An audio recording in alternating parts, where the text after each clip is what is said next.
bubblegum or hologram, that V2 will get a piece of that pie. And like, and I had thought as well that like with the new character raffles of specs and the emerald auctions, that that more benefits would be given to V2 specs in the short term than V1 specs, and that it would be justified in the sense that all V1 specs received their V2, so they're in on uh, that benefit. Yeah, I think like obviously they're not comparable one for one, but I don't think you can say that they're that far off either. It's a weird dynamic. Yeah, no, I feel you. I feel you. That makes a lot of sense. All right, gang. We're gonna close it out. I said hard stop at 10:30. I lied. I always lie. I'm a dirty, dirty liar. But I don't think I asked Star-Lord. Star-Lord, did I ask you what your Holy Grail VF2 was, brother? You know I want to know. Oh man, I was really disappointed when I didn't see a Viking glitch or some sort of active. But with that in mind, I don't. That's tough. I think the devil obviously is key. The glitch devil. It's either that or honestly the white background, just the white background shark. Like that is just so clean. I like that. And it's a 1-on-1. I like that. And yeah. I like that. Did you see? I mean, I know you probably saw that. It sold like twice for like 1 ETH or something like that because people didn't know what it was. Really? Yeah. Post reveal, it's sold Yeah. for just over 1 ETH. Stop Twice, it. Are you guys serious? right? Yeah, you can check. It's Yeah. on the blockchain, like Gary likes to say. Oh my god. Yeah. All right, family. Well, sending love your way. We're gonna close it out. I humbly thank each and every one of you for being here and for sharing in this Happy Saturday Spaces. You know we do them every Saturday. And just sending love your way. Please remember to drink your water. Call your mamas. Tell her you love her. Get some sun, please. Yeah. Follow each other. Follow Jeremy on TikTok. Thanks, brother. Follow Jeremy on TikTok, please. He's like 33% there. Let's get him there. And love. Love you, man. Peace.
Might be looking a little bit better.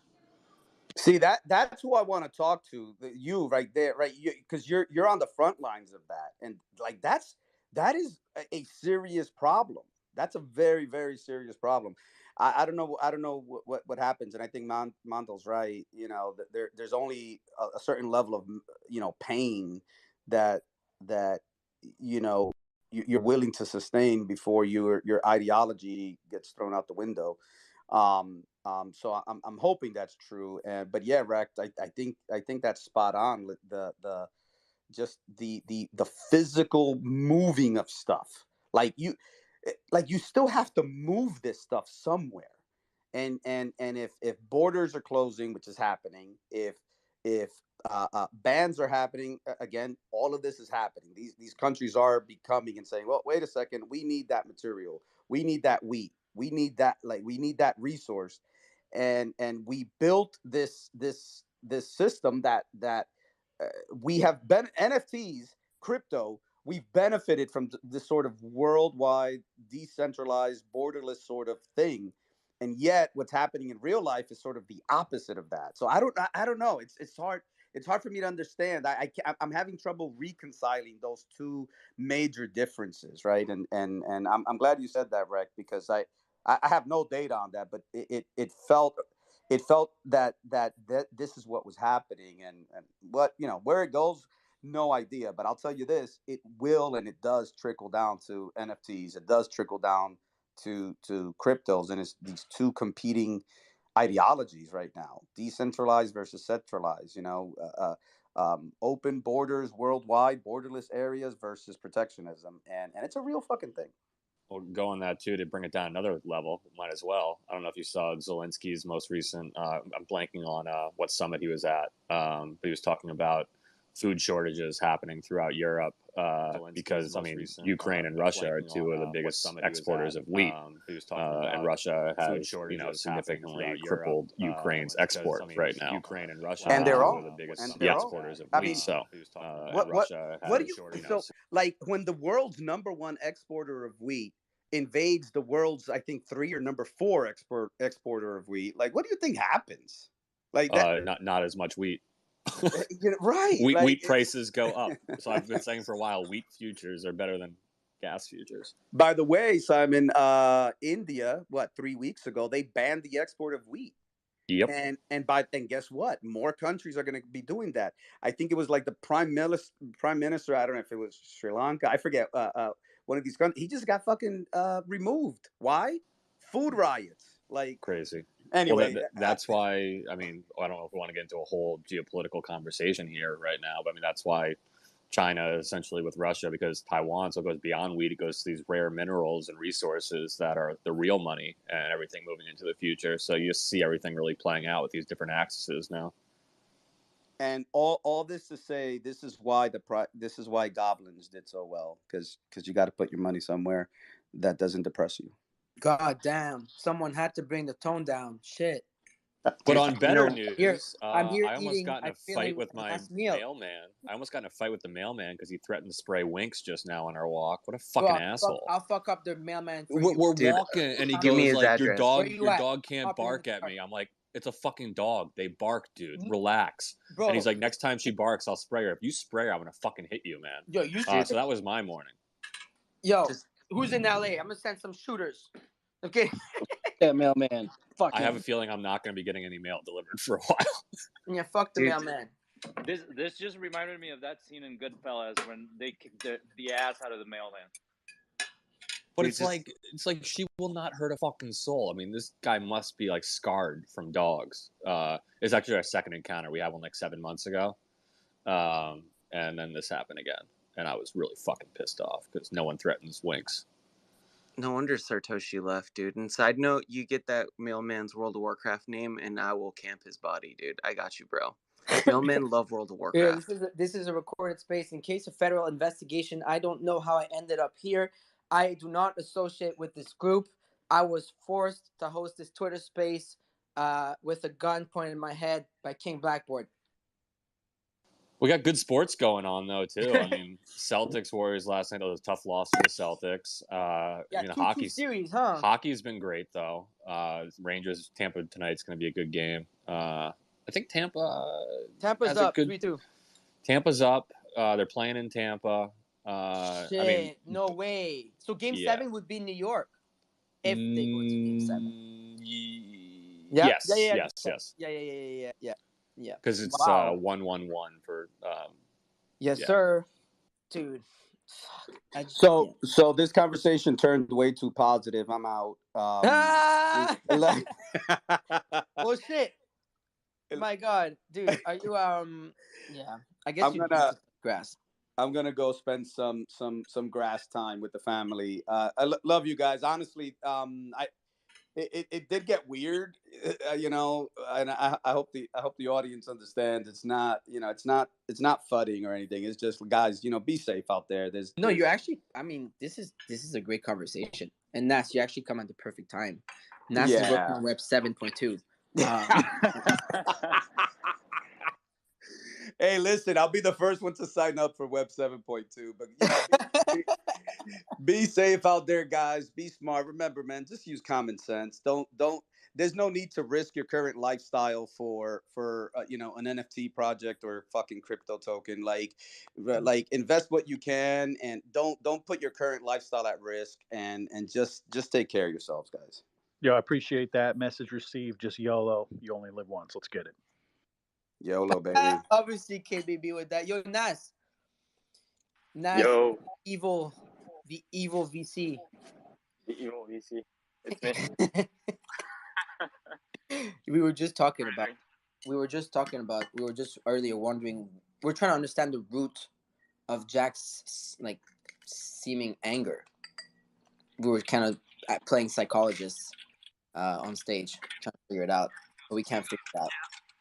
It's I think everyone, obviously, everyone has, he's also like a product builder, right? So like he understands what it takes to build. He understands what scaling organization mean. He understands probably a bit less what it means to scale entire ecosystems, because like this is fairly different. Like you don't build Ethereum like you build Twitter. But at the same time, like I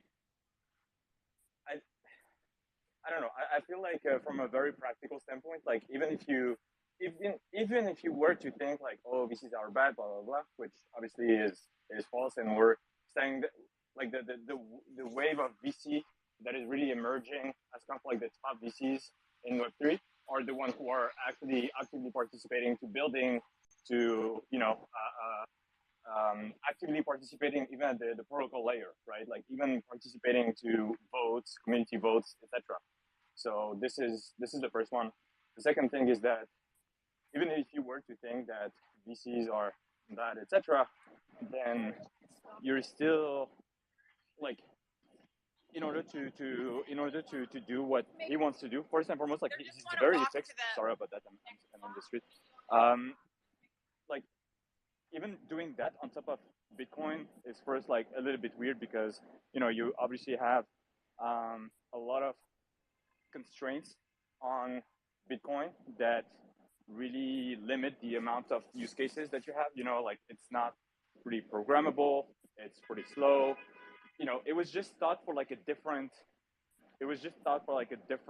use case, right? And so as he wants to build some sort of like ecosystem that has like that can apply to a lot of use cases on top of Bitcoin, I really think that they're gonna end up running into the same issues that the people who built Ethereum were tackling like 3 years ago, and like they will end up like rebuilding Ethereum. I feel like that's how I think about it. So that's and then like if you want to do any form of governance, you have to have some form of like to basically like have voting shares and voting rights, etc. And so you end up with like programmability and some sort of token somehow. So it's something that I'm really eager to see how it pans out, but that's kind of my opinion. So your view is this doesn't really solve anything, what he's proposing? I mean, like honestly, his team has very smart people. So I always think that like any form of contribution to decentralization is good, whether that's part of Ethereum, whether that's part of other ecosystems. We recently announced an investment that we did in a Bitcoin-related company that was created by David Marcus, an amazing company that aims at really scaling and tackling the liquidity issues through an improvement over the Lightning Network on Bitcoin.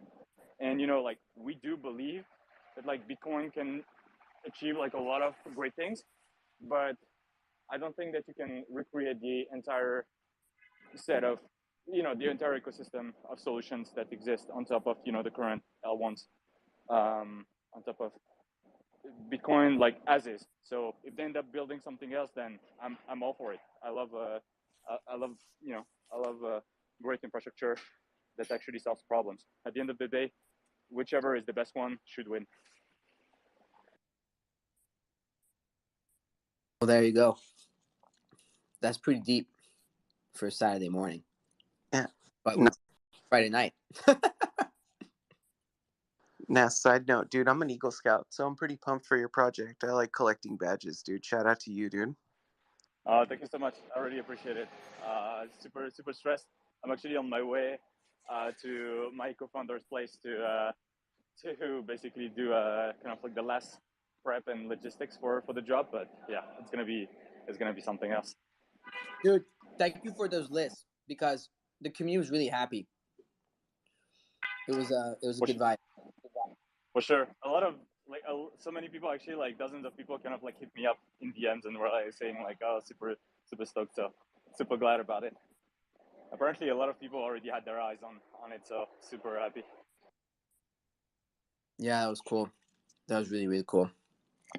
Yo, I'm Go ahead, Manny. Oh, sorry, dude. I keep cutting you off. I was gonna say thanks for having me up. I'm gonna hop off, go hang out with my dog and my wife, but I'll catch you guys later. And dude, Mando, I'm super pumped to meet you in NFT NYC. I'm just gonna have a big old grin on my face and be like, oh my god, that's him, the mystery man. Want you badly then. Stop saying that, Mando. We all know you look like Brad Pitt. Dude, yes, dude. Yes. All right, later, boys. Peace. It's funny because like leaving VCon, I was at the Delta Lounge, whatever, and I was just like sitting waiting with my girlfriend, and then someone comes up to me and they go, "No way!" And I look up, and it's Manny. Obviously, I know it was Manny, and Manny's like, "Dude, he wasn't even VCon. He was there for a meeting, like for like some work or whatever. It wasn't even a VCon. It was like some in Atlanta, some random fucking airport, and he was just there." He's like, dude, I listen to Morning Show every morning. I'm like, no way. So that was funny, man. You're recognizable though. Like even when you're in the south of But France, the odds of it twice, right? Hilarious. Like the odds. Like it's not like we're massive. It's just like there's like what 1,000 listeners a morning. It's like just like one of these 1,000 people that listens all the time, and it was like there. It was so funny. Like same place, same time, same like I don't know. I find life interesting sometimes. It's the hair. Never cut off the hair. Never. You're bro. always going to be an icon of Web3 with that hair. Never, bro. The hair is like, it's the whole brand. The hair goes, everything goes. There must be something, Farouk, that might bribe you to cut off that hair. Yo, speaking of the hair and the brand, yo, Tropo's video yesterday had me dying, bro. In that shit. That stuff up in right now. That stuff, that was literally like honestly, even with the wig, I want to ask him what wig that was because whoa, like I should like manufacture those wigs and sell them on the Halloween costumes. You can dress up as Farouk. I swear to God, like I'll be like, yo, dress like Russ, but Loki is like me, you know what I mean? But like, yo, when you pin it and people watch it, I was like, yo, Tropo, like you killed it. But like, was there any reason that you didn't just pour the hot sauce in your mouth instead of just directly in your face? The guy put hot sauce like up his nose, bro. Like that shit looked painful as fuck. What he did. But wait, what's the backstory? I never found out what the backstory was. So I pinned this, but you know the story of my video with the cats, where I like poured milk. So he went and recreated it, but with a hot sauce to promote a hot sauce brand, and like he did it like to a T. Like he did it even his white sweater and bucket hat color and the hair, and like I pinned it, but he recreated the video. Like similar everything. Bro, he even thanked Klon. It was so good. Yeah, bro. So You did know, anyone buy the them up hot sauce? for having to promote hot sauce, right? We're It's the down only thing bad. left. It's the only thing left. Is hot sauce a good store of value?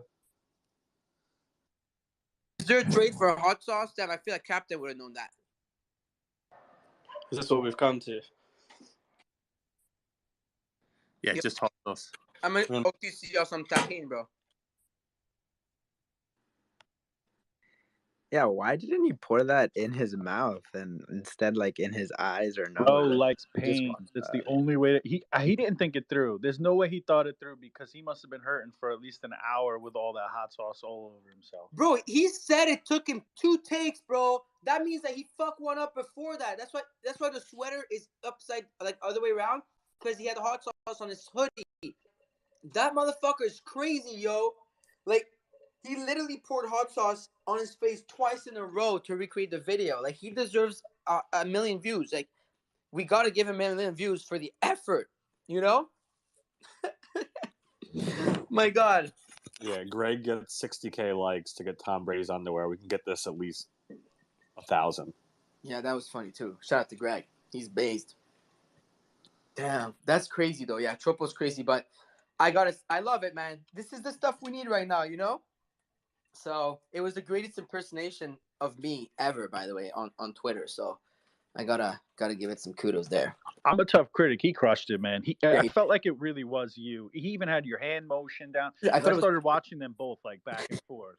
He even did like the cadence when you like picked up speed, shouting out the names. Like, But you know what though? He must have literally watched, because like you're right about it. Like even the tone.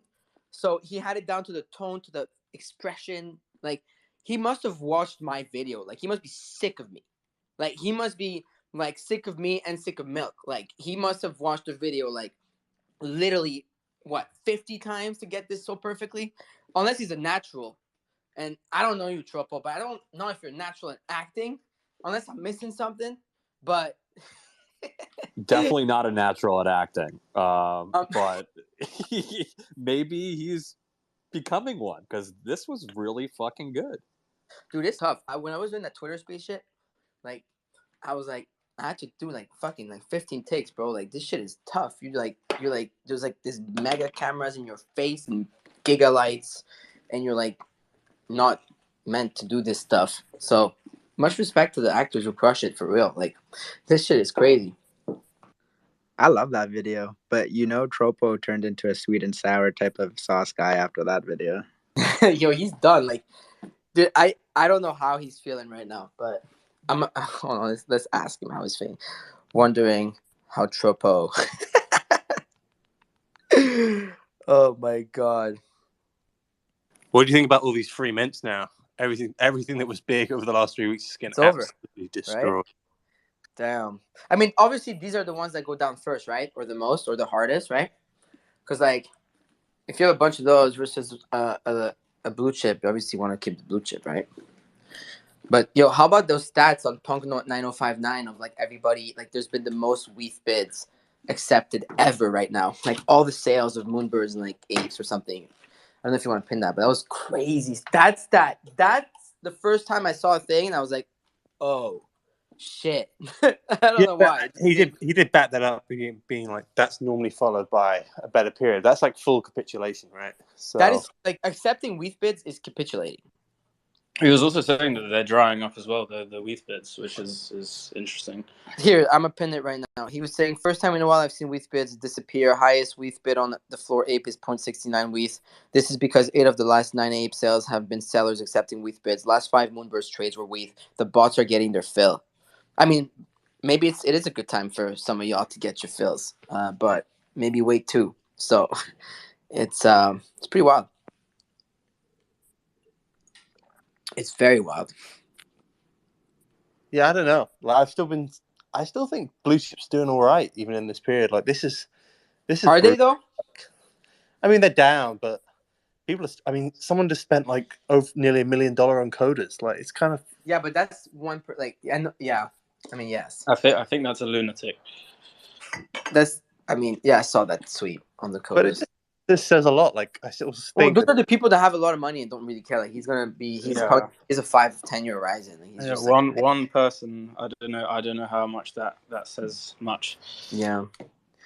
Back then, it used to take only one degen, like one Deepak, to fucking send the whole market like to Valhalla. But now it's like it takes a couple more than that. Wow, I had a bomb breakfast. My God, that was so good. Yo, random Ooh. question. Has G Money ever changed his profile picture from that punk? Yeah, but to his Adidas character. Like with the shadow. Yo, G Money, come on stage, fam. Come on, Jay De Niro. Jay De Niro is the reggaeton pop singer version of G Money. G De Niro. So G De Niro should come on stage right now and sing us a song or some shit. Let me try the strawberries. Yo, we have really good strawberries in Quebec. You guys do. I don't know why, too. It's so good. Oh, Jay De Niro, what's up? What's up? How are you? My connection is a little shitty, so I might lose you, but thanks for having me on. What's up? What's up, G? GM King. How you feeling today? How you guys faring on this bloody Saturday? it's bloody. I think we're trying to stay positive. Yeah, we're literally opening the space to chill together because of that. We're talking about what's happened with State D's. And yeah, just trying to find something to be positive about. Steak beef, global supply chain shortage, store of value being in whiskey and wine and watches. Japanese to be specific. Web 3, 5, 6, 9. No more wheat. Jack, we've talked about quite a bit. We've talked about quite a bit. We've gone around. So what do you think, G Money? You know this shit pretty well. You've been around. About what? About the macro? Yeah, like, give us some G Money words. I feel like we need them. I mean, I woke up this morning. I made sure to meditate. Went for a walk. I'm basically just trying to disconnect this weekend a little bit and just clear my head. But yeah, I mean, I think macro does not look that great. There's the stake deep Celsius stuff, but also the equity market closed pretty weak yesterday. Maybe people are bracing for something bad on Monday. I don't know. It just really, I appreciate you holding this room today because I think people need it. And we always got sports betting. I just threw in a 7-game parlay. What do we got here? We got I went with the Rangers to win. Rangers taking in 7. I got the Rangers to win. Yankees -1.5. Red Sox, Cardinals, Padres, Braves -1.5, and the Astros. I just did a fun $25 bet to pay out $1,600. So I love that we're going to change this from gambling on NFTs to gambling on sports. Fantastic. I think we need a one thing I do think is different right now versus like you read all the commentary from like the broader crypto Twitter guys that is like, oh, no one's around. I don't know if it's just because we host a daily space, but I don't see, apart from obviously Satoshi leaving, there hasn't really been that many like actually people you would see leaving. Like everyone's there every single day still. Yes and no. And I'll tell you, as someone who when I'm on, like, so I have a certain vision the way I see social, and like I really like study it, and like I see like people go like engagement. Like I've noticed over the last 16 something months being in the space and being active on Twitter every single day for that period of time, that actually in times of bears and lower markets, like there's a lull even in engagement on Twitter in general. And that's also a good way to see market sentiment, and also a good way to see when it starts to pick back up at times when it comes to the NFT space and certain projects. And it's actually like pretty low right now. Like you'll notice, like it's not just because it's me or this, that. Like I've looked at other people, like it's just in general. So yes, there is quite a few people, Mando, but it's always the same people.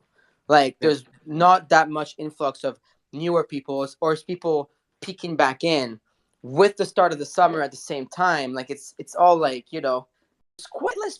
It's much more echo chambery right now. This is a good time to build outside of the echo chamber and come so we back. need COVID to come back hard. You're saying We don't wish that on people, but no, but Farouk, you're absolutely right. I've been watching it because I have my dashboard to see how many people are signing up for events and how many people are signing up for token proof, and well, there you go.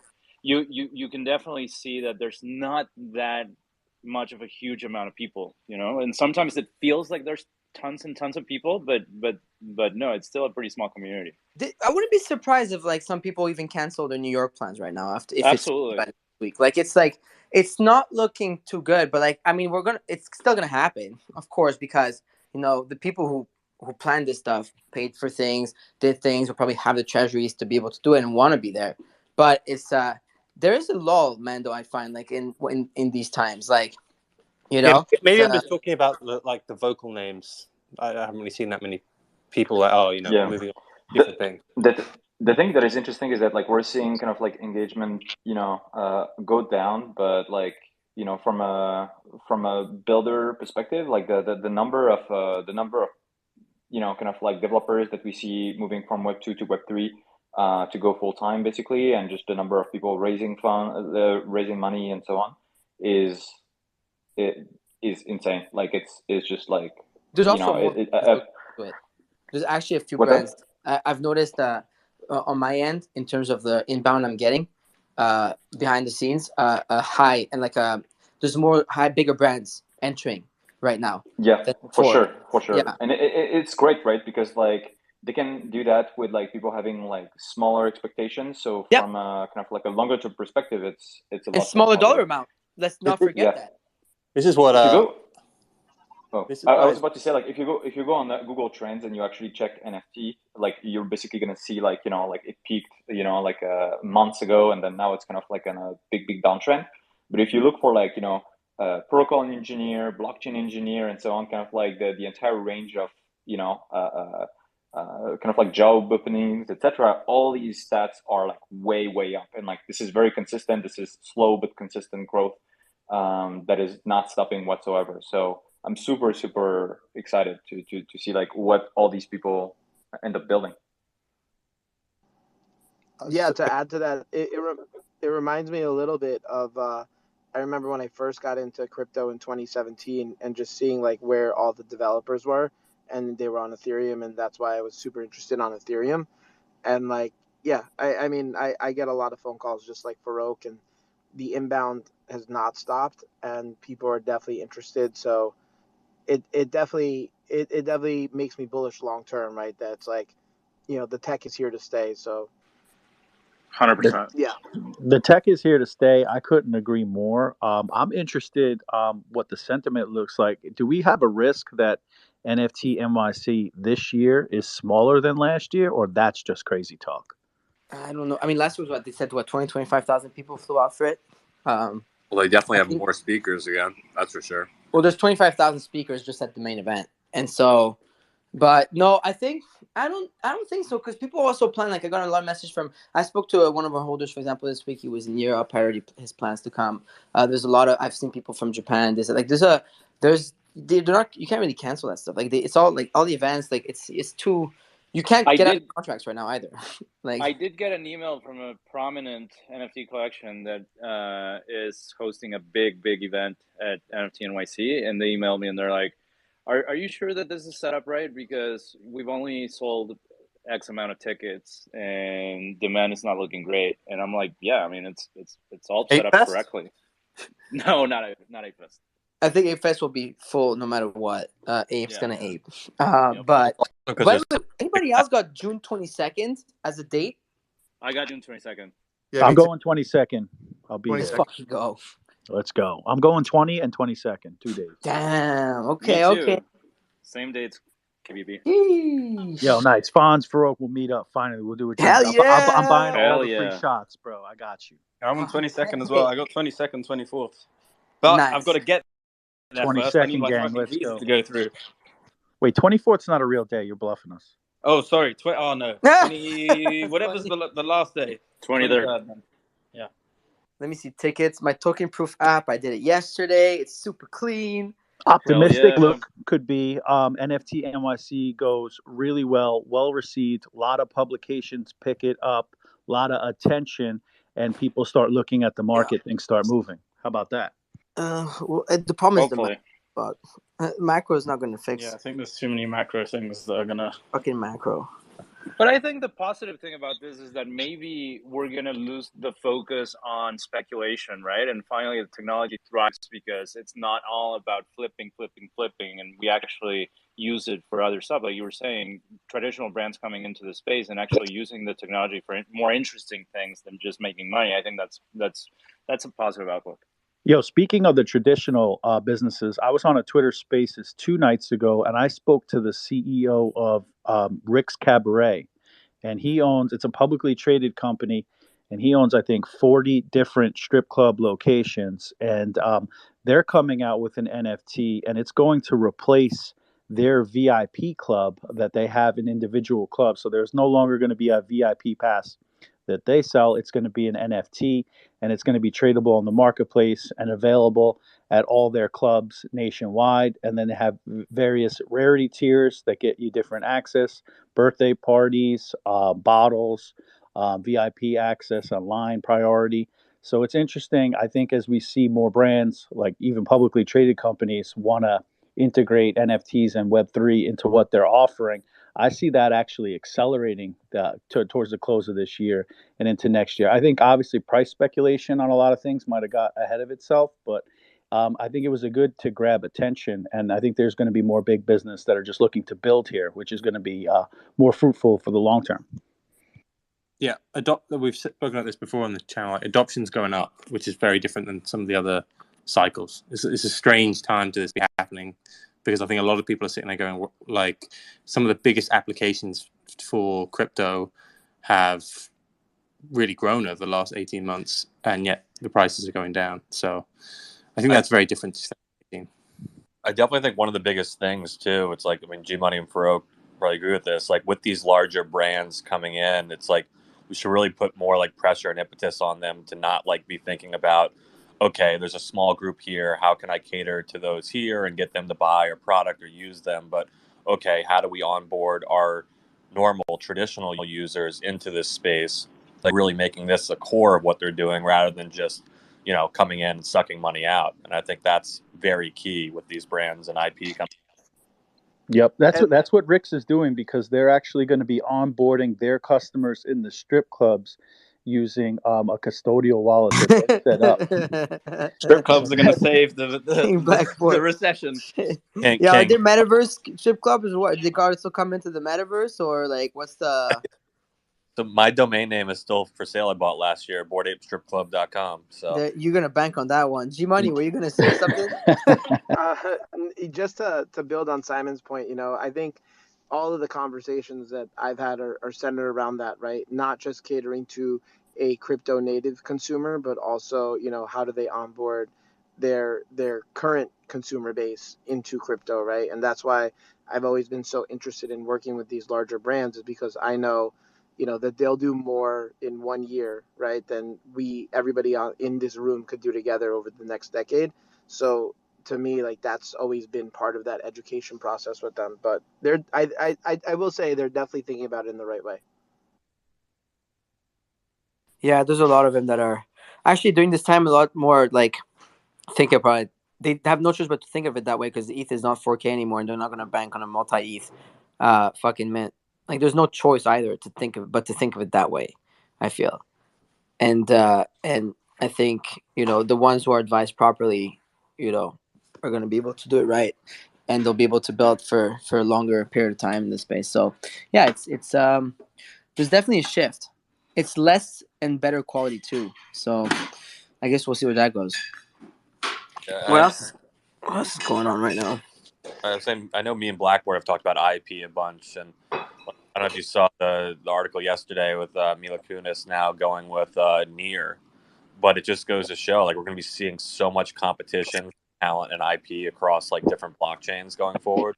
And I've used to tell people in traditional media who don't understand this space, I've done like a very simple metaphor. I'm like, look at ETH, Sol, Tezos, whatever chain you want, Near, as like your service providers. They're your Comcasts, Time Warners, whatever, and they're going to be competing for, you know, eyeballs. And what better way to do that than IP and brands and entertainment? And we're going to start seeing a lot of like traditional methods, minimum guarantees, overall deals being done. I mean, there's a reason Polygon, Matic, Sol have these like $500 million billion creator funds. And I can only imagine the minimum guarantee that Kunis and that company got to go build on Near.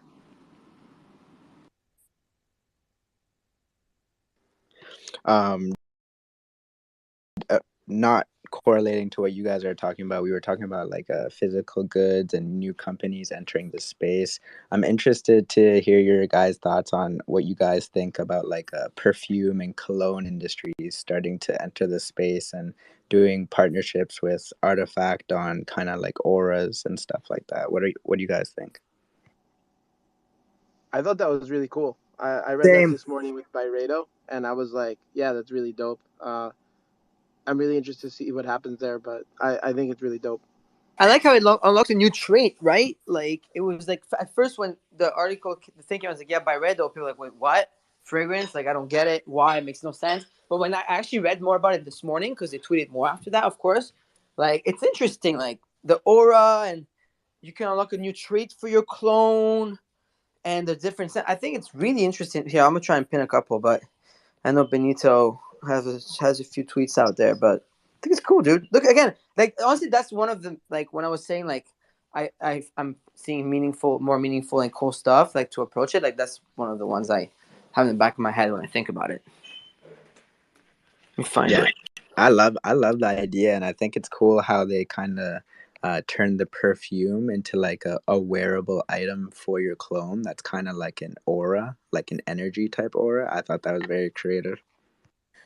Yeah, it's pretty cool. See, yeah, I pinned a thread by Benito.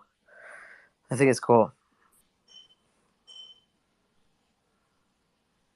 It's gonna be interesting to see what they do. So, yeah, I don't know. Like, I feel like it works better with fashion than it does with this sort of stuff. I think like visual stuff makes more sense. I mean, I get why a perfume brand would come in here, but I just don't know if that like it's the perfect product market fit compared to like wearables. This is music NFTs all over again. Music NFTs. I mean, if it's not that visual, then it does make things a bit harder to at least to get the popular market size on it. What do we think Jim Carrey's thing is going to close at? I said 69 the other day, and it's already at 42. 3 days left. I don't know. What did Madonna's went for, like 75? Did they each? Did they? I don't think 75. You sure? How much did they go for? 120. Damn, it's at Jim Carrey's at fuck. Why is it showing me the current bid in USD? Show it to me in ETH. 42.35. Fuck, 42 ETH is 64K. This is depressing. What the fuck? Shit. Why did you make me look, Simon?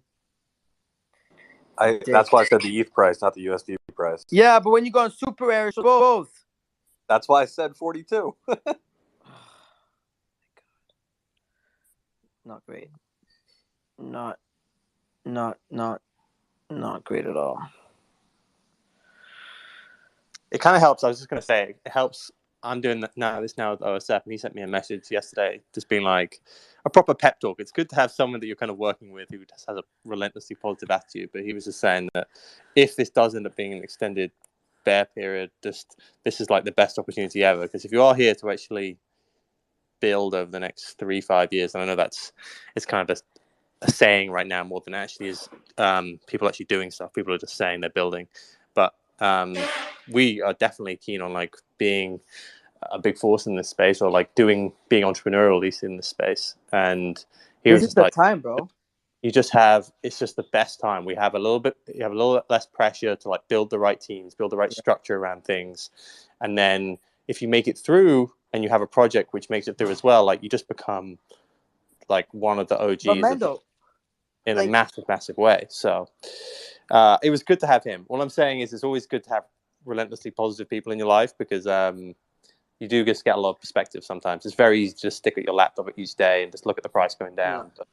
It's good to have good friends and support group. And like, but like it had become at some point like it was impossible to build in the fucking how fast shit's going, like, and how high the prices are. Dude, it was impossible to hire.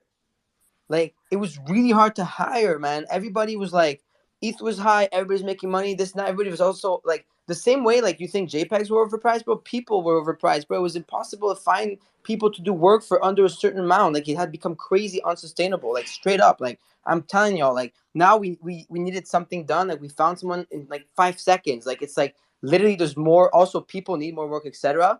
But like it's just like I don't know. It was just nothing was sustainable. It was like everything was so crazy euphoric looking back at it, and I'm like fuck me. Like I should have seen that coming because you People were were insane. in People it. were insane. But Private valuations. I don't know if shit, bro. you got the look on some of these deals, and it's Come like, on, man. what? How the hell? Like we got shown Dude, that these Series B's values that people are getting, even the A, dude, shit was. I mean, G Money, you probably know better too. Like, holy shit, Nas, you've seen some stuff for sure. tens, hundreds of millions, no cash flow, no Come revenue, on, man. an idea. Like probably 3 or 4 very smart devs, but you just be like, this just seems crazy. It was insane. Valuations. Yeah, I mean, like like on the salary side, like Web2, at least from like a software engineer perspective, has always been pretty insane. But yeah, like the packages that were offered by some of the startups in the space, especially on the token side, or just like it's out of this world. I mean, it used to be at least like a It few was months ago. crazy at some. Like I was It was seeing crazy. things like even to hire on our end, bro. I'm like trying to hire, and it's like, wow, like even the things people ask, But now it's like you're saying, Mando, what a time, bro. What a time. We just gotta hang in there, and like all like stick together and build some shit and just have fun. But it's wild. G Money, were you gonna say something earlier? You've probably seen some crazy shit too. Some valuations, but Yeah, I mean, yeah, the vows were starting to get pretty crazy. I started really pulling back on investments and stuff. I've been watching and listening to less pitches, but I definitely know vows have been coming down a bunch.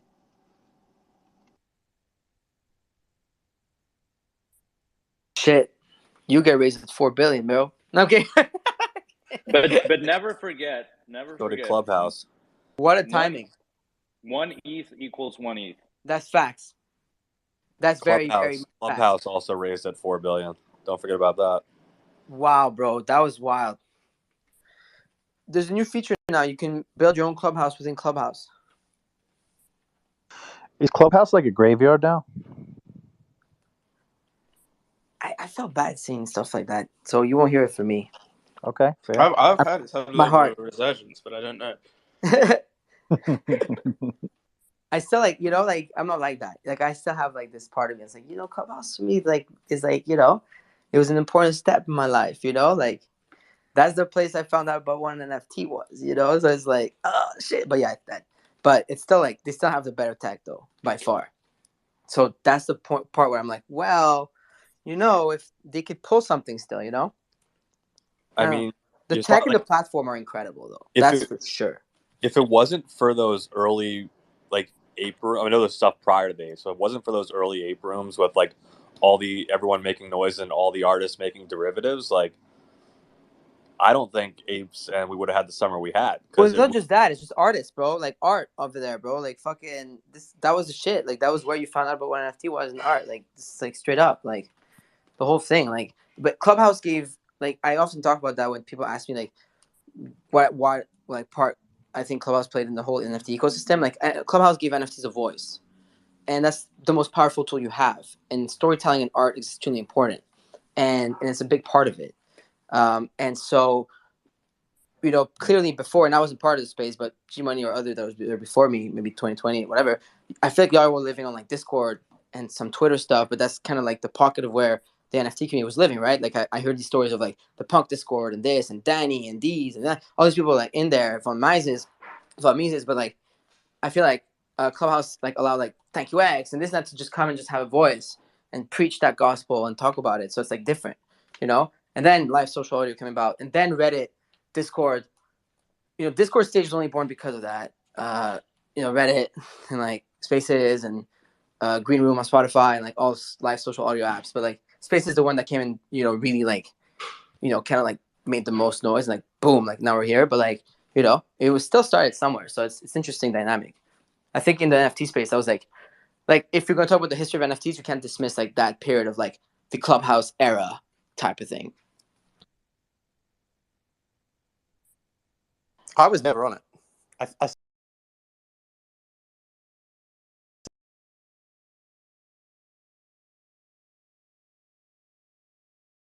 Not like influential people, yeah. I think, to the space.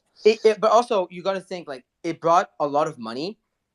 First of all, like a lot of people like started buying NFTs because of that and the whole like Nifty Gateway rush, and it brought a lot of attention and it brought a lot of new people. Like it was really like a literal bridge to people to come in, and those people ended up on Twitter.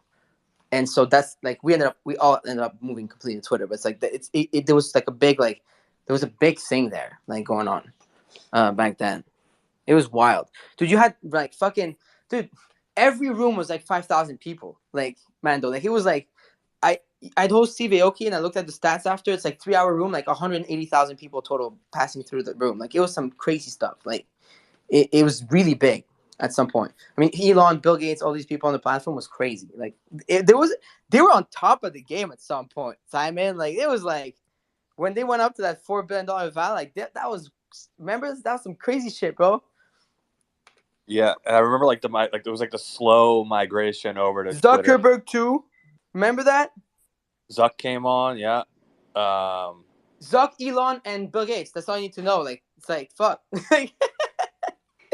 Shit was crazy. Remember Zuck came on, and then a week later they announced that their engineers are working on a Clubhouse copycat, and that never came about. When you think about it, I just realized we never really had an Instagram. Wow, damn, wait, that never came out. Huh? It's been too focused on Meta. First. Oh man, that's wild. Yeah, still a great app though. I wonder what they're up to. They're focused on Web 5, right? That's yes, I heard that too, bro. I heard Clubhouse is building Web 5. Maybe they should just switch to be a Discord competitor. Fuck me, dude. Wait, speaking about Discord, I saw they tweeted Discord too. Yeah, what's up with that? I don't know. That was funny. I'm gonna pin that. Hold on. Discord tweeting Discord 2. That was a funny one too. Yesterday. Oh, Discord 4 too. 3 hours ago. Look at Discord 2. They skipped over 3, and now they posted Discord 4. So I guess that's damn. Even Discord is making fun of Web 3. Shit, we're down bad right now, yo. Damn, even Discord is skipping the 3. I keep telling myself, hopefully that means the bottom's close. Yeah, you know what? Yeah, the hate is so hard right now that we may be. Shit, even Jim Cramer is saying there's no interest in crypto, fam. Yeah, that's just the cope I tell myself right now. Right? I gotta run though, but thanks for bringing me on stage. It was great chatting. Keep up the good work, guys. Hell yeah! Thanks for coming, G. Have a beautiful weekend, King. I feel like if there is like one company that cannot mock Web3, it has to be Discord. Like first and foremost, totally agree. like Web3 is bringing like most of the people. They're testing the boundaries. Like obviously everyone knows that like Discord is really failing us when it comes to security. Like it's kind of like the company that like cannot for any reason whatsoever basically like go into a fight with Web3. It would make no sense. Dude, this is crazy. Oh, let me show you. They're skipping over to 3. That's wild. It's a little nudge. Fucking Discord, bro. Jeez. They're playing with us.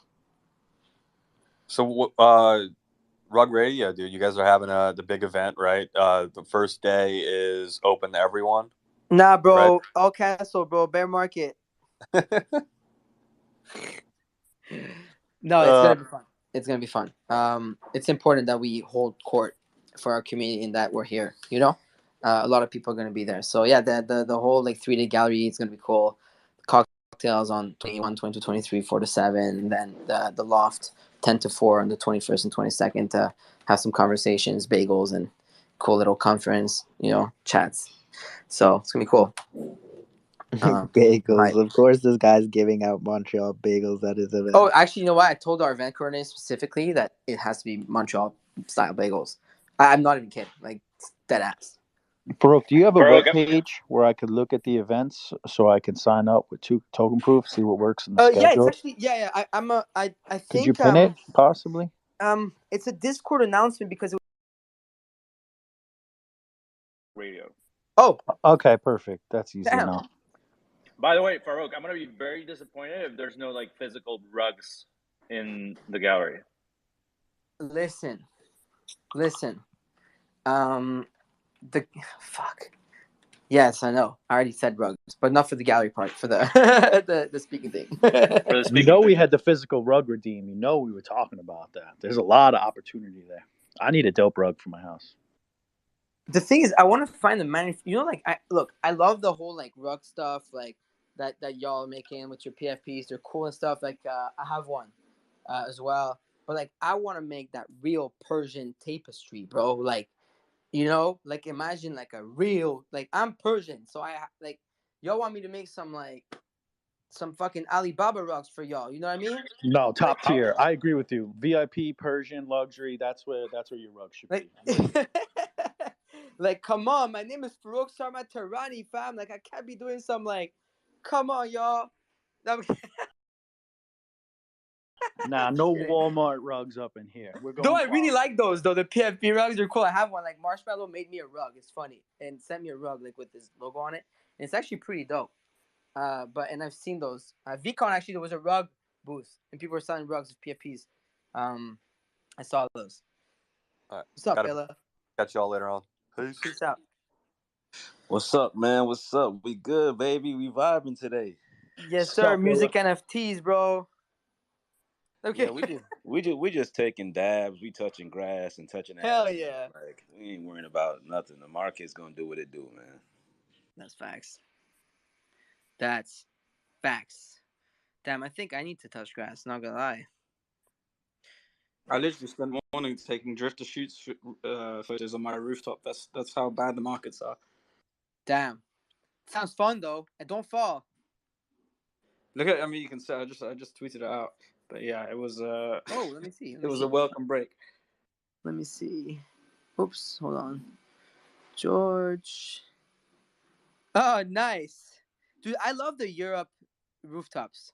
Like, yeah, it's lovely. It's lovely.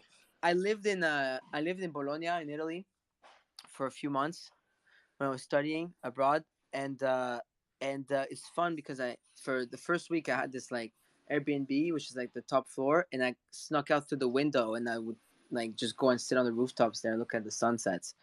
And Bologna is beautiful. They call it La Rosa, like the red, because all the rooftops are like red, and it's like it was a really nice like view.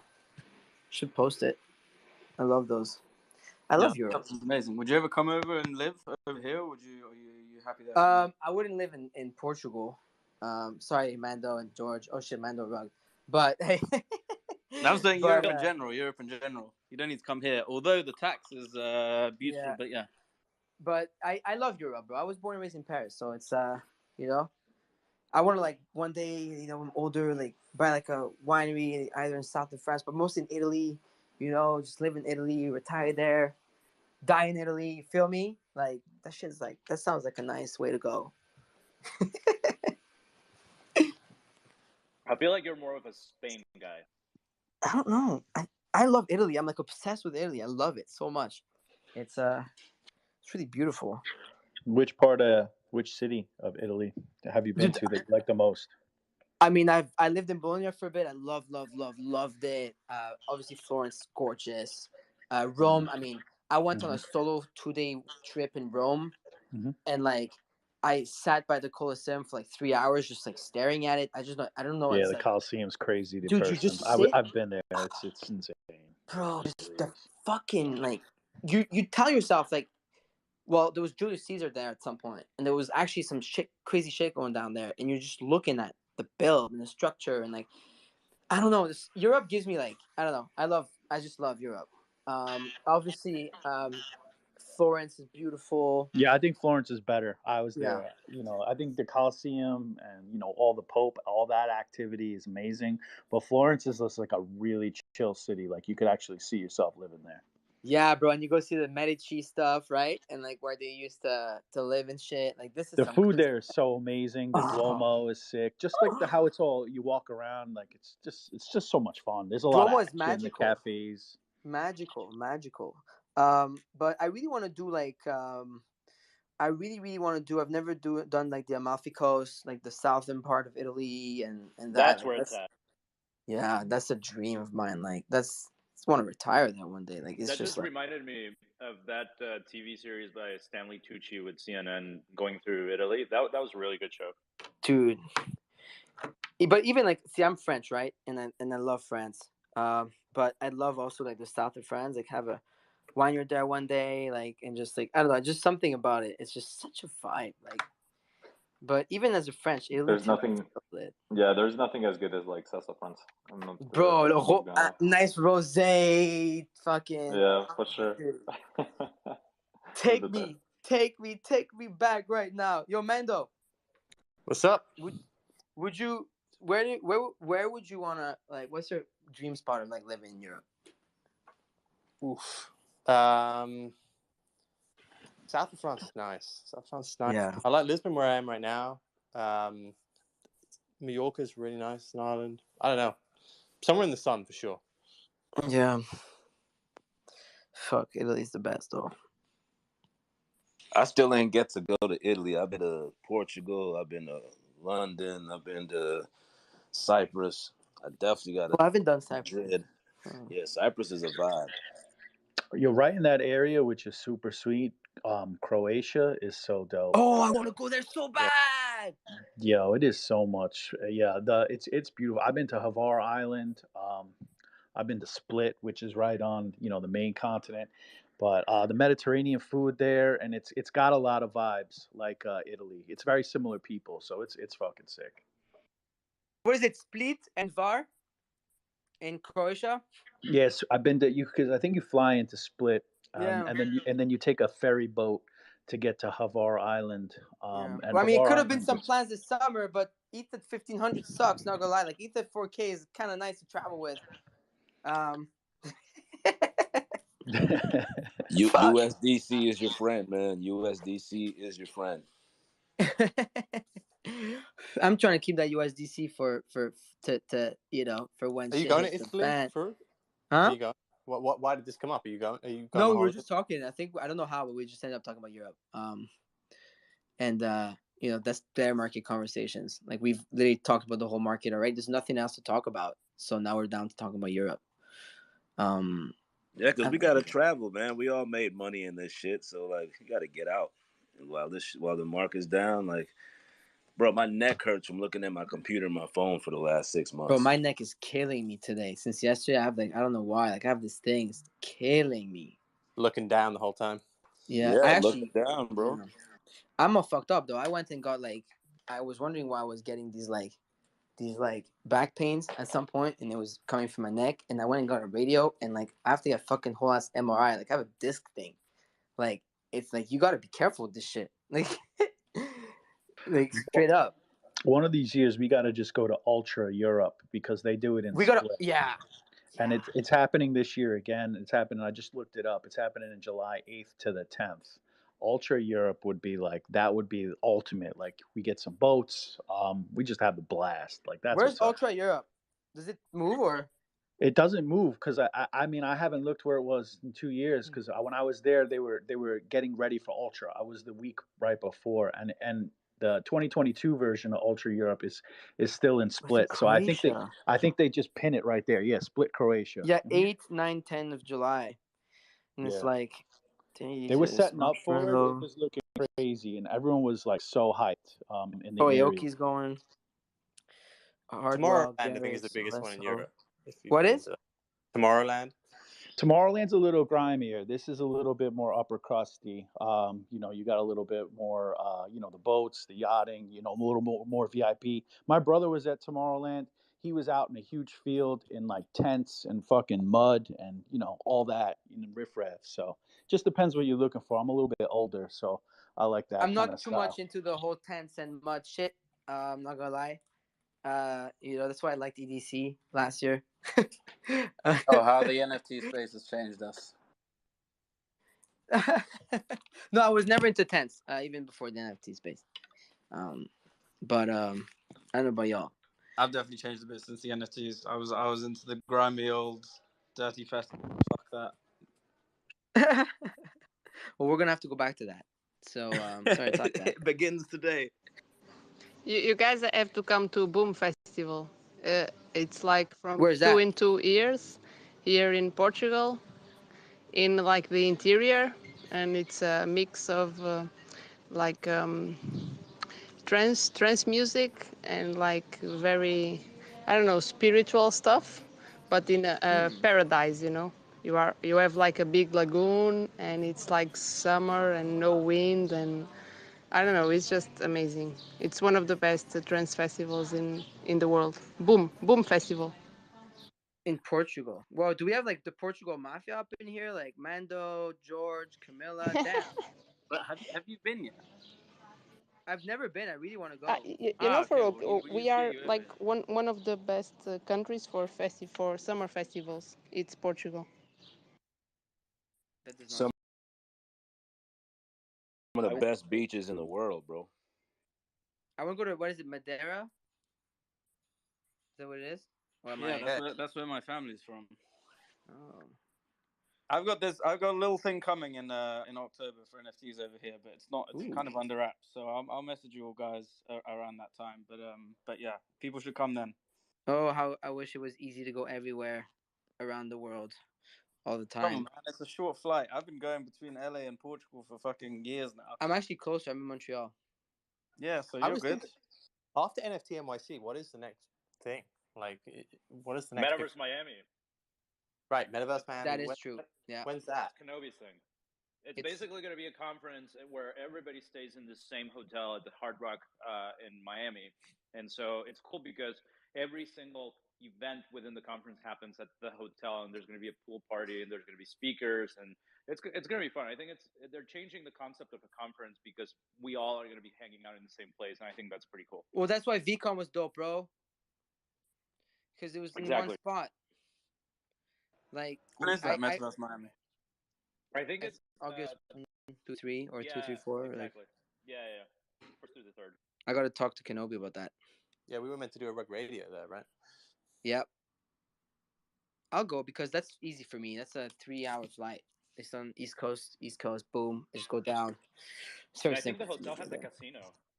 Yeah, it's in the casino. Which hotel is it? It's the Hard Rock. Yeah, I live close by to there. But I get out of that area for the summer. Like, that shit is not comfortable outside, especially at nighttime in August. Too warm, eh? It's so humid out there for y'all, like in Florida. Yeah, it's the humidity that really gets me time of year. Oh yeah, but see in Montreal we have like New York weather and Montreal weather very similar all year round. We do get colder though. But it's New York, Montreal summers are great. We have humidity here and there, but like even now, y'all, like it's like 22 to 25 Celsius, rather than the high 70s in Fahrenheit, and it's like literally perfection. Like you're just chilling, you know. Actually, speaking of which, I think I'm gonna roll another one up. But yeah, I'm about to roll one up too. We may as well. Shoot, that's what else is there to do? Yeah, I'm gonna roll one up light too. work. Hey, bro. Oh, wait. Go ahead, talking? John. Is it John, Camilla, and John? I was just gonna step. I was just gonna step up real quick. I was hearing you guys talking about retiring in Europe and having the money, looking for sunshine, looking for good food. You guys are having back problems, the massages, and I just I wanted to rep Southeast Asia. My wife and I have a townhouse in Chiang Mai, Thailand. So like, you guys got to that's got to be on the list, right? You got to have Thailand on I've your list. never been to that side of the world. It's my dream. Yeah, I haven't made it either. The water, everything looks crazy there though. Yeah, it's inland, right? It's where all the it's like all the wildlife is. Thailand. Yeah, I mean Thailand. people always think like when they think Thailand, they think Bangkok, and then they think the beaches. I mean, the beaches are amazing. Bangkok's like crazy New York City, but Chiang Mai is the second largest city in Thailand. And when we went there, What I'm trying fuck? to shoot I've been basically trying to figure out how to get back there, like, and be paid. So I'm shooting a show there next year. And it's the greatest. It's like I just my googled favorite place in the Chiang world. Mai. It's Chiang Mai, So right? beautiful. Yeah, Chiang Mai. CHIANG. Yeah. Wow. Yeah, man. It's up in the north in the mountains. They got an old city. Like I said, I have 2 townhouses, so y'all just hit me up. You can stay. Yo. So yeah, I'm gonna pick you up on that shit. Yeah, man, it's the best. It's the best. I mean, and I'm not trying to, like, that's not a brag, because real estate, you have to be tied to own real estate. So I have real estate, but it's like cheap. like I mean, it's, it would blow your mind. We know. Yeah. It's just beautiful, bro. Thanks for sharing. Yeah, This is absolutely. wow. Had to rep it. Yeah, I looked up Google Images. It kind of looks like it's straight out of a movie. Like, dude, it's not it even is, right? a real place. When you go to hotels.com, like, not even, it's the first image from hotels.com. It's funny, but it's like Lonely Planet. Like, when you look up Chiang Mai, Thailand, and go on Google, this thing, I thought it was a movie. I thought it wasn't real. I thought it was like a 3D render. Yeah, man, it's beautiful. I mean, the people are amazing. The food's amazing. And the cool thing about Chiang Mai, is a city, right? So they've got like the best. I mean, like, we're talking like premier chef restaurants, movie theaters, like all that. But then you can go a mile out and be in the middle of the wilderness, eating off the, in the fairs and street markets. And it's it's crazy, man. We fell in love with it, so that's why we try to live there like 4 months a year. Just because, yeah, it's sweet. If you haven't been, please. Yeah. No, it's my dream. My dream also, one day, if there could be a big NFT event in Japan at some point, if it's far ahead, so we can book, but like in advance. But like Japan is one of my dream places to visit. Like, it's like, any of y'all been to Japan like that? Yeah, I lived there for 4 years, man. Japan is it's amazing, incredible, bro. Yeah, it's like the future too, man. It's amazing. Damn, John, you've had a dope life, bro. Been traveling, man. Yeah, for real. Yeah, it's been fun. I'm in an Airstream right now in the deep valley of Los Angeles. Wait, what? We live in we renovated so we would basically spend half the year we left LA, like, I was in LA 15 years. We left LA about 5 years ago in a minivan, and we just started driving, ended up in Thailand. So we bought a place there, and then we got a motorhome, like a 30-foot, like a tour bus, and we just drive around the country for half the year, and then live in Thailand half the year. And then the pandemic happened, and my wife, she loves Airstreams. We eloped in a 1950s Airstream, and so we found this like 1977 Airstream, like on the side of the road, and spent 14 months having it like fully renovated. Whoa. So yeah, it's sick, man. My wife's like a designer. It's like, it just turned out amazing. So we basically been driving that across country and landed in LA. I got to be here for the next 4-6 months for work. So yeah, man, it's wild, but we're like nomads. We love that lifestyle. That's absolute fire. I need for damn, John is cool as fuck. And he's cool because he's on the Rugged Out Council. Just saying. No, okay. Dude, that's true. That is so fire. That is so cool, dude. Yeah, man. Is the Airstream the silver? Is the Airstream the silver? Yeah, that's it, right? Yeah, it's like a silver bullet. Yeah, this one was Silver in 1977. Yeah, and so we like gutted it and just completely. I mean, it's got a washer, dryer, dishwasher drawer. I gotta see see it's this like shit. basically What's your Instagram? We think of it as like it's like a boutique. It's like a boutique hotel room that you can just take with you, because we rescue like your chihuahuas, right? So we have all these little dogs, and it's so hard to drive around like hotels and stuff with dogs. So it's kind of like we just take our hotel room with us. It works out. Okay, so you know who lived in lives in one of Thailand. those? No, go ahead, Illa. I was gonna say, you know who lives in one of those? Who? Is Matthew McConaughey. Like, we went on tour. Like, I was on tour for 2 years of my life in a damn tour bus, and every time we went to LA, we would stay at the Malibu RV park. And the last couple times we stayed there, I was like, who's in this fucking the silver bullet next to us? And the owner of the RV park in Malibu, he's like, yeah, I always get, you guys are such good customers. Matthew McConaughey's like, yeah, he lives in that Airstream right there for 6 months out the year. I'm like, what the fuck? He's like, yeah, he loves the view in the Malibu RV park because the view is incredible.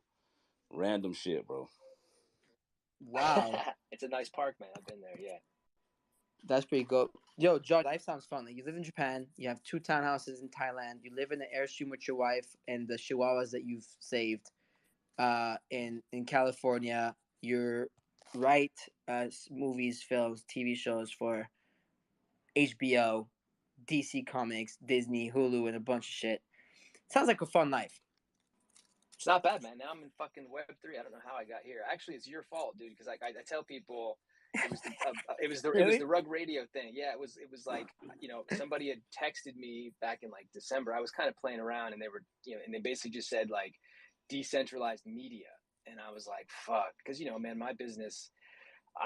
My goal is to just shift the power. Like, I mean, I'm not a Hollywood hater. I actually love Hollywood, but like, I think, I'm all about adding equality and fairness and that. And like, and it was like decentralized media. Like, what is that? And so that's kind of what got me in. And so it was like, okay, this is my new goal, is to kind of help facilitate that move, right? Just to kind of like make stuff more fair. So yeah, man. So that's how I got stuck in fucking spaces on a Saturday, because of you. So appreciate that. Damn, I love that. I mean, I'm sorry at the same time.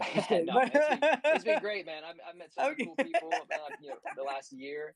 I mean, I had coffee with Simon the other day. You know what I mean? Oh, nice. Yeah, man, it's been fantastic, and like I feel like there's, look, I'm bullish on the Web3 IP plays, the entertainment plays, storytelling, film 3. So that's like, I'm just basically trying to meet and advise and talk to anybody who's interested.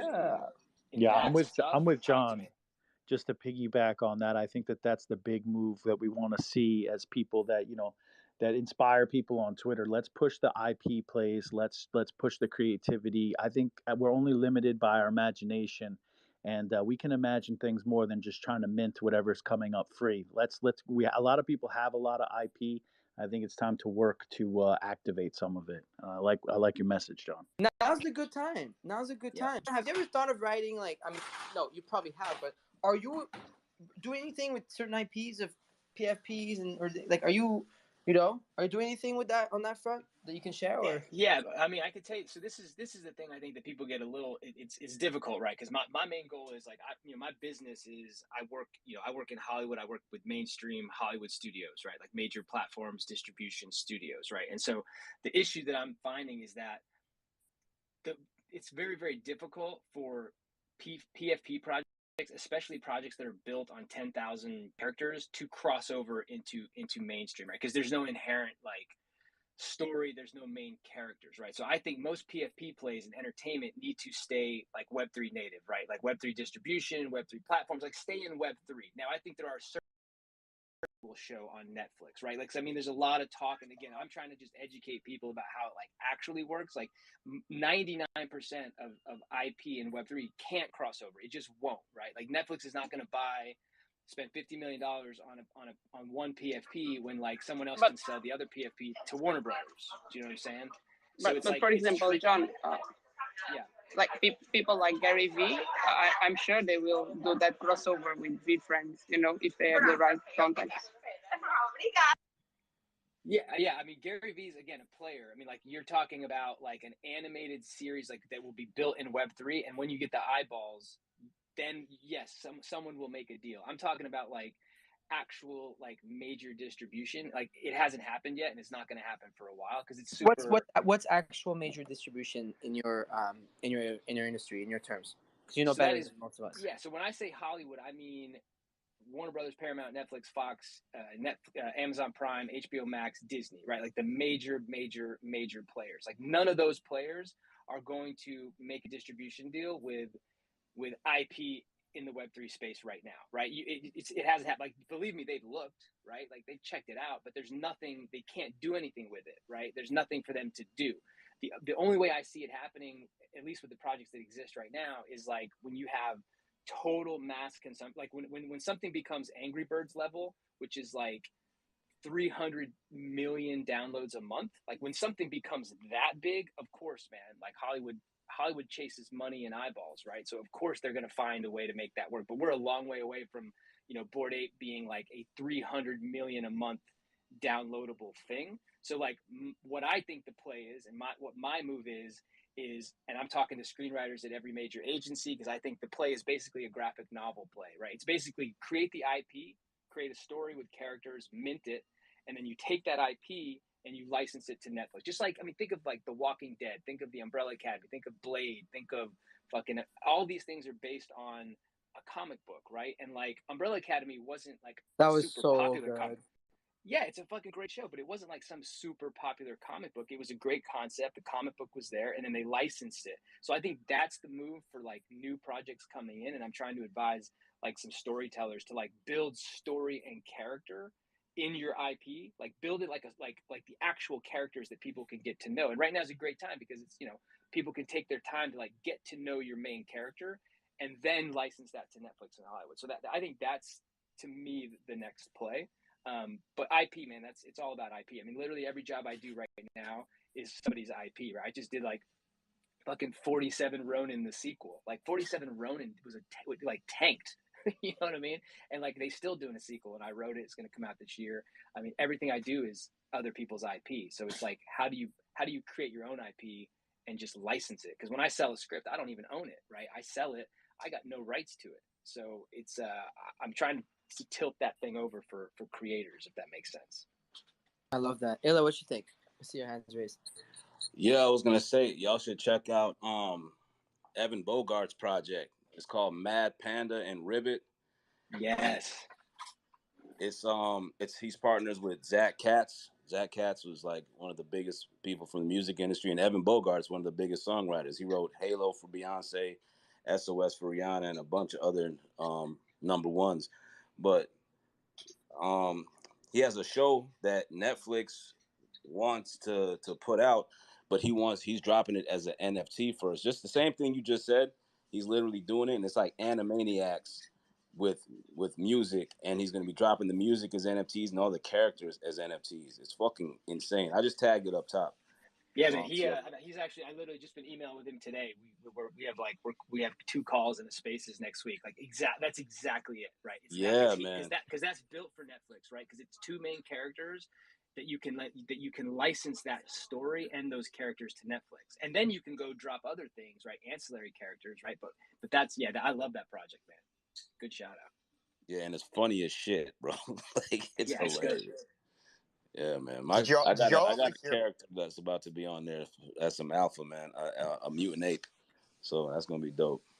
Did you also hear about Nickelodeon's play with Recur and coming in and bringing their IP? Yeah. I'm talking with them about the Rugrats. Oh, that would be insane. Yeah, but I mean, I hosted Recur once on here. That was Zach Bruch and the founders, the good people. They actually were there also in Austin at our event for a minute. When we were speaking, I was just with him yesterday. It's good people. Yeah. It's actually good people. Yeah. But yeah, Justin. So they're coming with like SpongeBob and like all this stuff, and they have IP for Nickelodeon and a bunch of stuff. So it's gonna be interesting to see. I'm really down for the Rugrats part just because like Rugrats like it's also I grew up on that, so it's like perfect. Like our community, I guess you can call the Rug Radio people the Rugrats. I don't know. That would be amazing. No, for sure. But John, listen, I was so like my ears perked up when you were talking about the Airstream, because so I'm based in Venice Beach, and I've thought about getting something similar, not for full time, but for like road trips through the Central Coast and throughout like the country, like, you know, the flyover states that I think are so underrated and all that. Couple practical questions. What are the best options? Because I haven't done this. I haven't like done the like the purchase yet or anything. But what are the best options for how do I describe this? Like bathroom and shower situations on the road, and then Wi-Fi situation if it sounds like you're working from the road as well. Yeah, Frog, you got to. This is like it's like the RV space, right? Like, dude, I could go deep into RV life, man. Because yeah, it's incredible. Like we sort of like we learned, right? Because the first time I didn't know anything about it, so we literally drove. We started in a minivan and I Googled like RVs, and we found there's like a 30-foot Class A in Florida, and we drove and I bought it online. I'd never been inside one, right? And so like when I got to the dealer, that's the first time I'd never driven one, right? And so like I remember like I'm getting in it to drive off the lot for the first time ever, and I was like asked the guy, I was like, do I just like drive away? Do I like need a special license? Like, and he's like, man, just one rule. He's like, you see that yellow line on your left? I'm like, yeah. He's like, you see that white line on your right? I'm like, yeah. He's like, just stay in between them. And like, that was his, like, and then I just started driving away in this 30-foot bus, and it was terrifying. So I would say, if you haven't done it, don't do a motorhome, right? Or any. So that's, to me, that's like the class C, class B. Basically, like that's where you like drive the house, right? Like the car is part of the house. Like we did that for a couple years, and like I don't like that, because you have to tow a little car. Like we towed like a tiny Fiat in the back so we could like go driving or something. So I would say get a trailer. Like Airstream is cool because you just pull it, right? And you have to figure out the sizes, bathrooms and stuff, man. Everything's different layout. You build it the way you want to, but Wi-Fi, they have it like, it's not a problem anymore. Like you basically have Wi-Fi boosters, you have cell boosters. You can do like 2 or 3 plans, right? So you'll have like Verizon, AT&T, Sprint, whatever. But you can drive all over the country, man. We've lived all over every small town in America, and and I work in Hollywood. I'm saying I'm on Zooms all day, and I don't know. It's a great way to see. Sometimes you're in a bubble when you live in LA, New York, and some of these other places, and it's just nice to kind of be out there. So listen, hey, hit my DMs up if you're in Venice. I'm in Van Nuys at the Hollywood RV Park. Just come look around. I'll show you my. Oh, that's my amazing, for Airstream. sure. Yeah, for I'm sure. definitely gonna do that. Sweet. That sounds fun. That actually sounds fun. You know what there is in Montreal right now? Actually, I'm gonna go soon. I think because Fuck Render's in town actually. But there's we have the Mural Festival going on right now, which is a massive festival like every year for art, and it's like murals, and so the whole street, like it's Saint Laurent Street here, and it's like blocks on blocks on blocks on blocks of like massive murals, and some of the biggest street artists on the planet come every year. And right now, actually, Burnt Toast, yeah, he's been doing murals here forever, like way before the Doodles, and a bunch of people, and like Fuck Render's here. He has a gallery tomorrow in Montreal. There's a bunch of super dope artists that are here. Nas, have you been before? I saw you on mute for that. Yeah. And I mean, like, I've been doing graffiti for 20 years, and that's kind of like one of the top, kind of like top events for all the graffiti fans, for sure. Yeah, it's so much like graffiti. Shepherd Ferry's there. Fucking like, dude, it's so cool. And it's funny because now Burnto is like so big in NFT space, obviously, and like Fred, Fuck Render. So it's like it's gonna be really interesting to see what they do on those walls. I think am I gonna have to go and like walk around and take some photos. Actually, that's what I'm gonna do. This is nice. Yeah, man. Look, I'm huge into street art and murals. Mural Fest has been my favorite. Basel, everything there. It's, by the way, your city is probably my favorite art city because you have like really cool contemporary art and then like super traditional galleries, and like they're walking distance from each other. It's Montreal is such an amazing art city.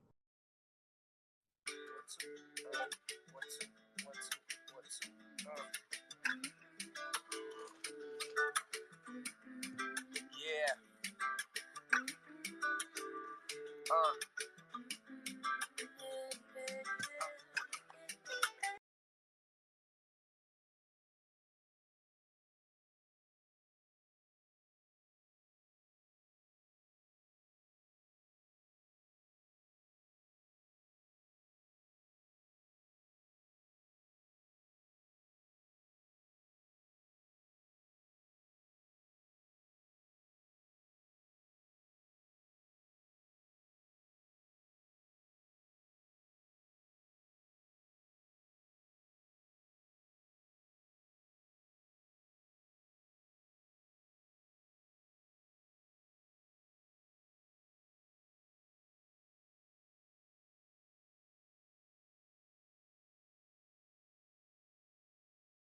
Raul, Greg, Giuseppe, Dom, Dalton, Miss Frizzle, Tommy, Aaron.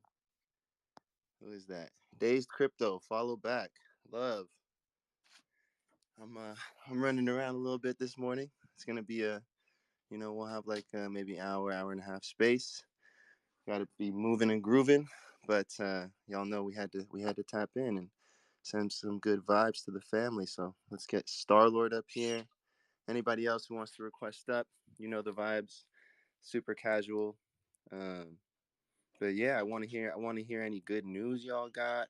I want to hear any alpha. I want to hear any not so good news. any stories. We're just gonna be vibing. So pleasure. How we living, Star-Lord?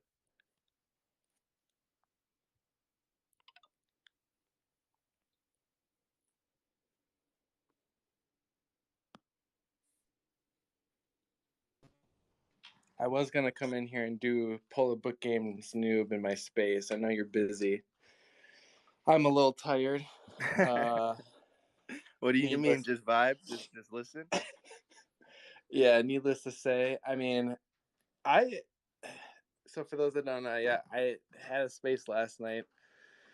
It was probably 3 a.m. my time, and all those West Coasters, they like to stay up late and party, and they were wanting to keep going. So I literally had a full phone charged next to me in bed, fell asleep, woke up at 9, and the space was still going with a whole new crew. So that was pretty epic. I hopped in, but some reason, man, I woke up and my phone just literally died. It happens to me every time. It's like 5% or less whenever I wake up. And I forget to charge my phone, and I'm like, damn. So, needless to say, I rugged everyone that was in there this morning, but it's a good Saturday, brother. Can't complain.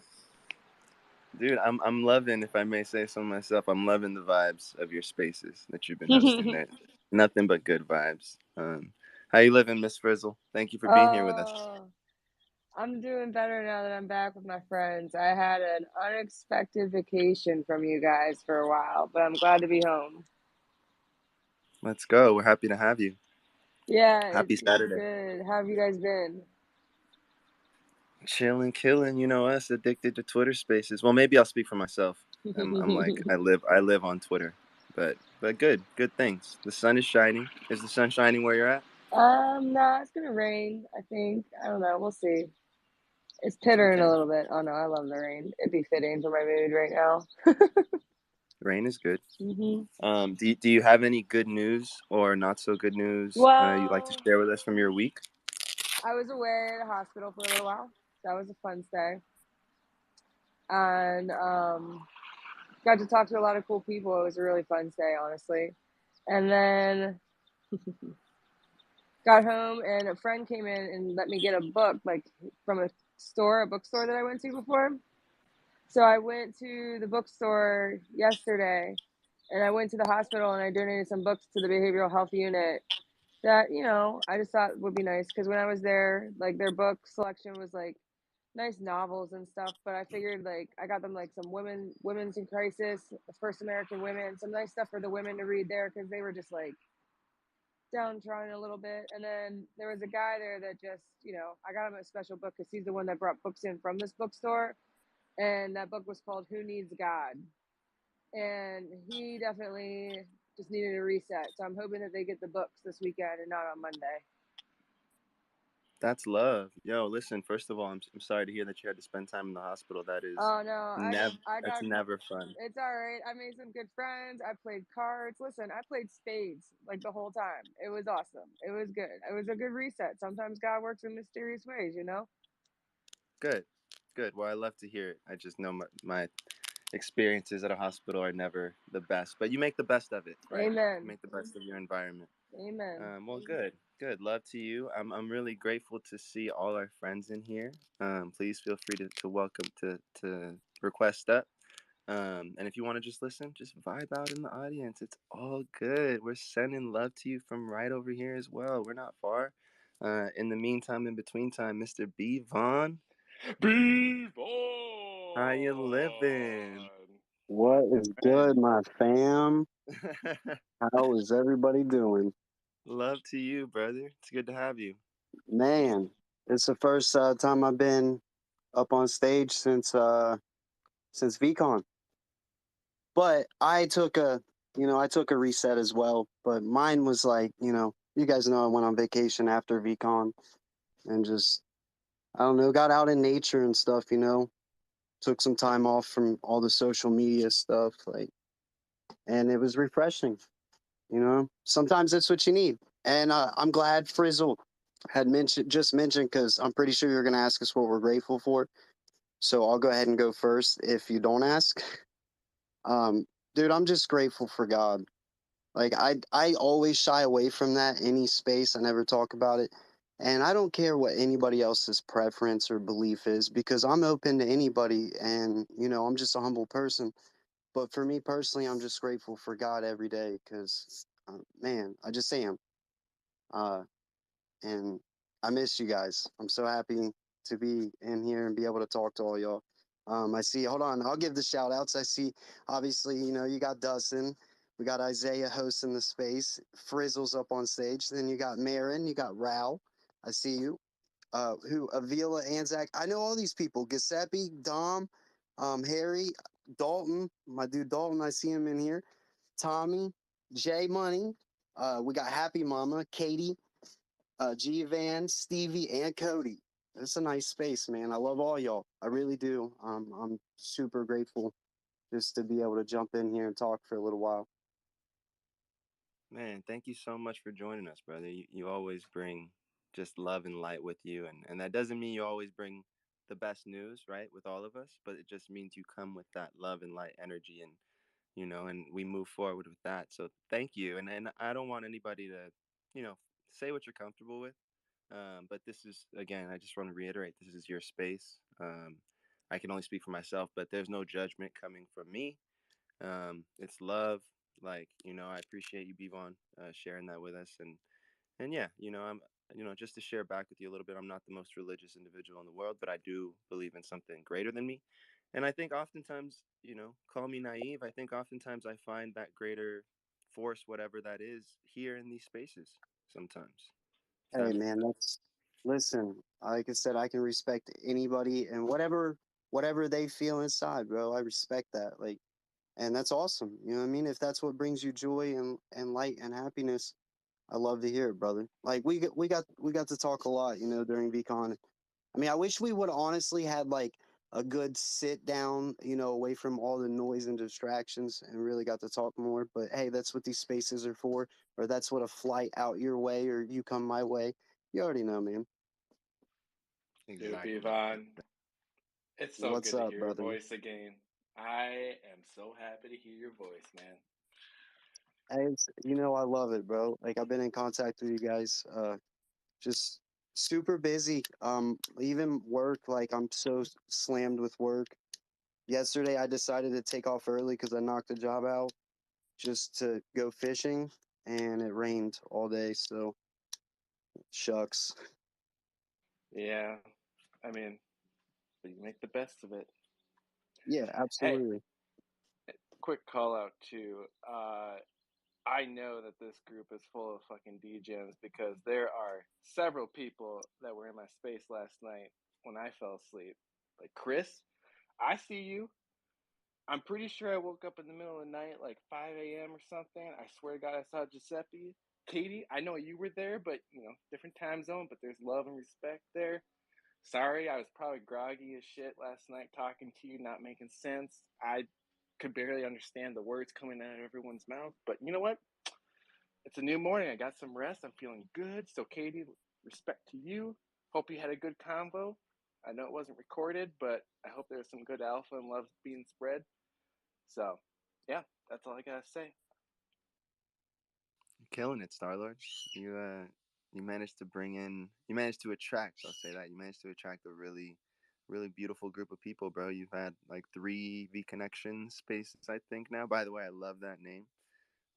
We've been talking about intention, you and me, and so I love that name. I think it sets the right tone, for what you're going for, and I think our goals are really aligned in that sense. But I appreciate you, man. I appreciate you. I appreciate you, Bivon. I appreciate Raul always holding it down with me, bro. I hope you're having a good day. Hey, yo, shouts out to Raul. I'm gonna put him on blast because he quit his job.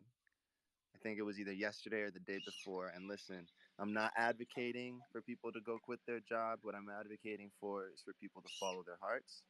And if that's what, my brother Raul's heart was telling him to do, then I will do nothing less than support that man. So shouts out to you, man. Just sending love and light your way. And you're an Yo, inspiration, bro. For real. can we kind of? I mean, if he's comfortable sharing, can we like just hear the story? I think, Isaiah, I think you really spread a lot of inspiration. I want to hear Raul's. Like, it's great to see people moving in the direction they want and where their heart and mind points them. So, Yo, I agree. what's up, friends? How's it going, BFam? Yeah, thanks to Bookgames for having me and always shouting me out and always supporting me. I love you, bro. So basically, I had been working at Mattress Firm, which is selling mattresses and adjustable bases for the last 4 years, and I've been making a lot of money, doing sales like $100,000 or more every year. So it's a lot of money. I worked my ass off to get to that level as a salesperson, and yeah, it was going well. But for the last 2 years, I've been contemplating leaving, and also just because I felt that I wasn't happy because I had really left and shut off my creativity and my creative side and all the endeavors that I really like to do. I was a singer. I played the trumpet. Yeah, I heard y'all talking about that this In morning. college, I was in a musical, so dancing and singing. So very in that side of like I really like to do that stuff. Hold on.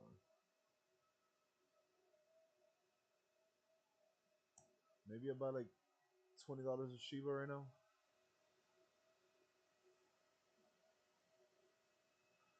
Depending, I would like to add 10 million Shibas.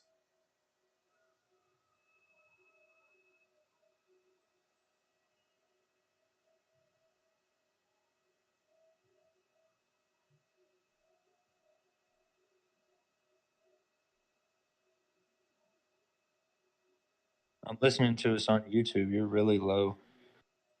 I'm really low, the volume. Yeah. Yo, how do I put the volume up on a PC? I can't figure it out. I know it's F4 and F5, but I thought you had to press Shift and do it. It's not doing anything. You know what I mean? Yeah, I'm not sure.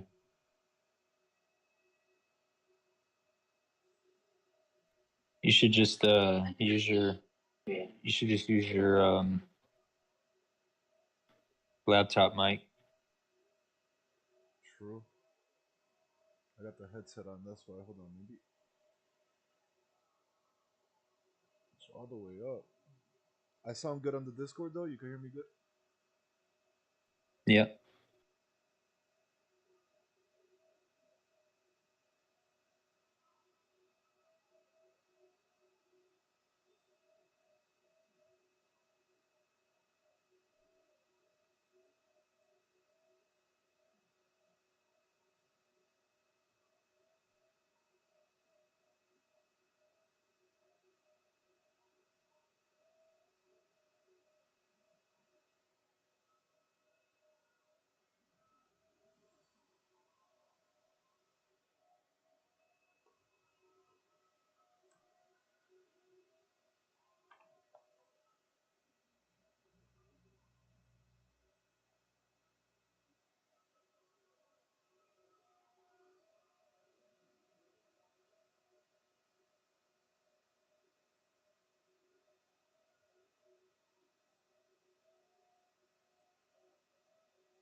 The fuck?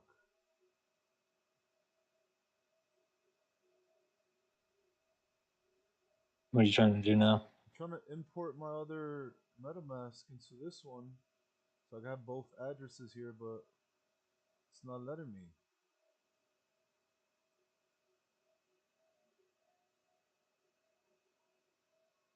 Maybe I don't have to press space for my 12-word seed phrase. I keep pressing space.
don't give you a transparent answers, you feel that it's shady, stop.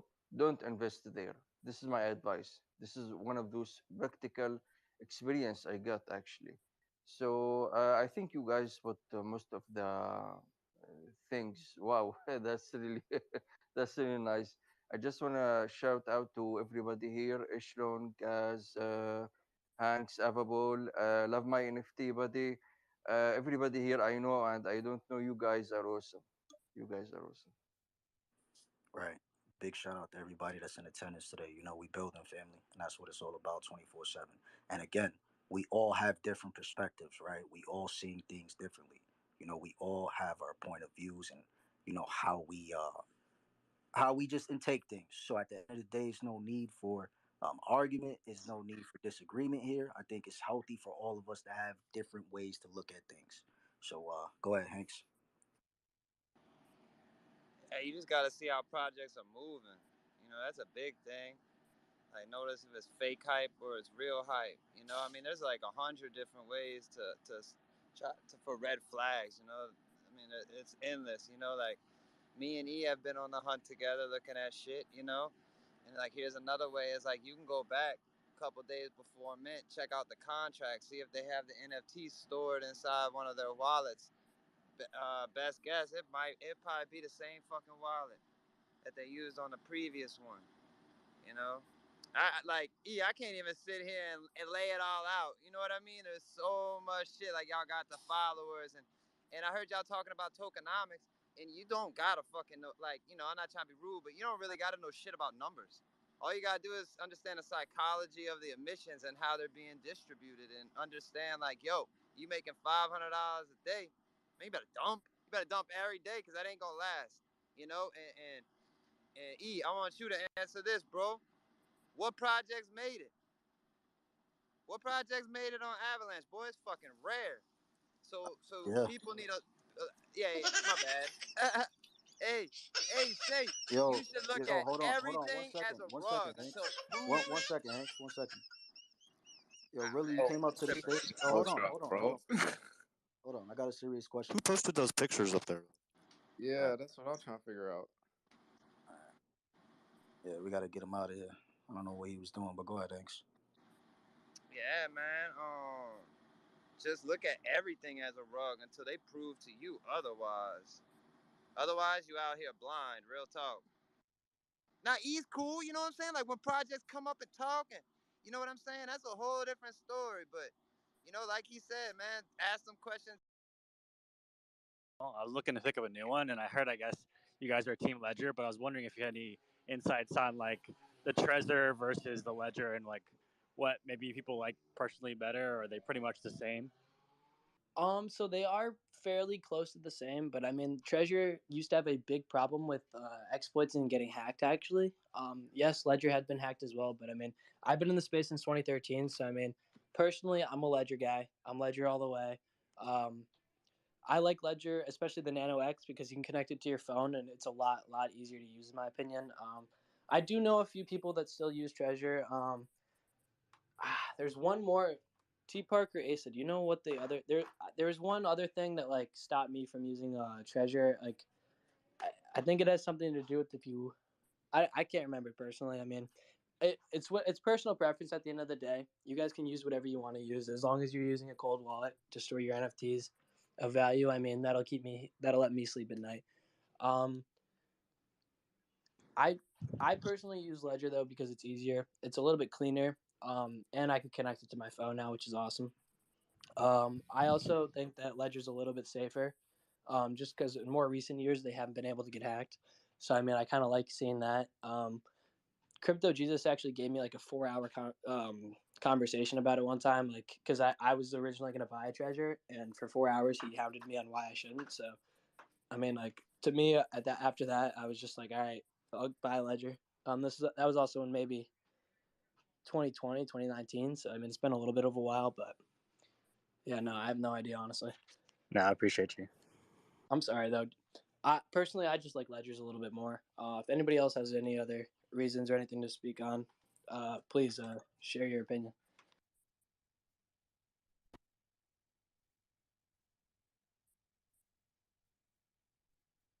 trading. So I mean, I would pay for that alone. So Ledger all the way.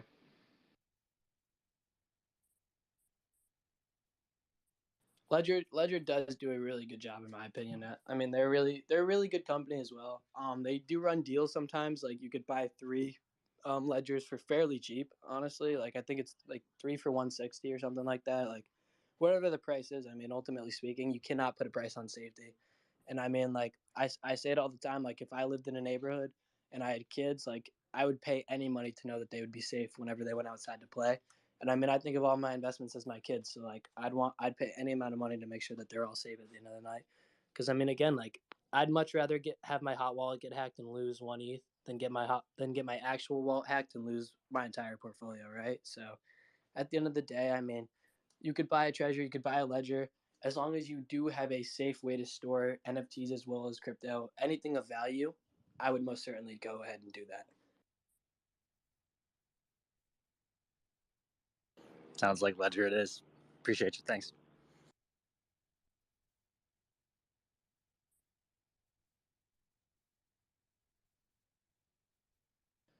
Alrighty, so we do have 10 speakers on stage right now. So I mean, thank you all for being on stage. If you don't have anything to say, if you could drop back down to listeners, so I could let some more people up here, as we do have a couple people requesting, it'd be so nice. Hey, great. What's Nice good, meeting you, man. Evolving? Oh, my bad. How you Sorry. doing? Good, good. Well, first of all, I'm not a mutant holder yet. However, I'm a householder. I'm like working hard on being a mutant holder soon. Um, but I appreciated a lot on the safety stuff that you guys are talking about because with these crazy premiums, I don't know if you can hear me well. Sorry, I'm on a parking lot. But with these crazy safe means premiums, there are a lot of like draining wallets. So one of the things I've done is basically if you use Google Chrome, I literally have another user with a brand new wallet with nothing, just for the gas if I'm gonna do anything crazy. Not connected to my original email, not connected to my other wallets, not connected to anything, not holding anything, just in case something happens. So I like Google Chrome because you can have different emails with different users. At the same time, you can have different wallets. So that's one of the things I have starting to do. My. You know, Oh yeah, that's no. actually that's actually what I did for like the longest time when I didn't buy a ledger. I just set up multiple Google Chromes. That's a pretty good method, honestly. But yeah, that's a good method. But I think like just having a ledger just is an extra step to stay like fully safe, you know? Oh yeah, for sure. Like I have my ledger and I have there stuff that I'm holding that I'm not gonna sell, like stuff that hey, I'm gonna hold. For example, I'm about to move my house to that. So because I'm not planning to sell any point, so just leaving my house there. Everything that I know I'm gonna just hold it is gonna be on my ledger, so it's not exposed to anything. But if I'm gonna like hold something for a week or I'm gonna hold something just for a day or something, I don't like to use my more I don't know how to call it, but the ones that have been with me from the beginning. Because I like to have track of like wallets. People say, oh, we want to have a mean, but we want to make sure there's people that have a wallet for a while. So I want to have like a clean wallet. I don't know if that makes sense.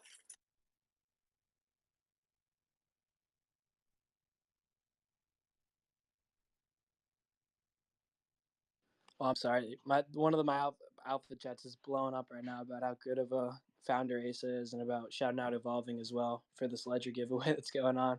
Everyone loves free stuff as well as free stuff that lets you be safe at the end of the day. So I mean, again, like quadruple shout out to those two. I mean, carrying the game. T Park. If that was a question, you might have to answer that one for me because I was too busy responding. I'm so sorry. No, it's all good. Does anyone else have anything else to say? Anyone in the who's listening and wants to come up and ask a question or has something to say, please request. I low key missed all the. No, I didn't miss any. Yeah. Yeah, what's good, Jarian? Like, can you guys hear me? Yes, sir.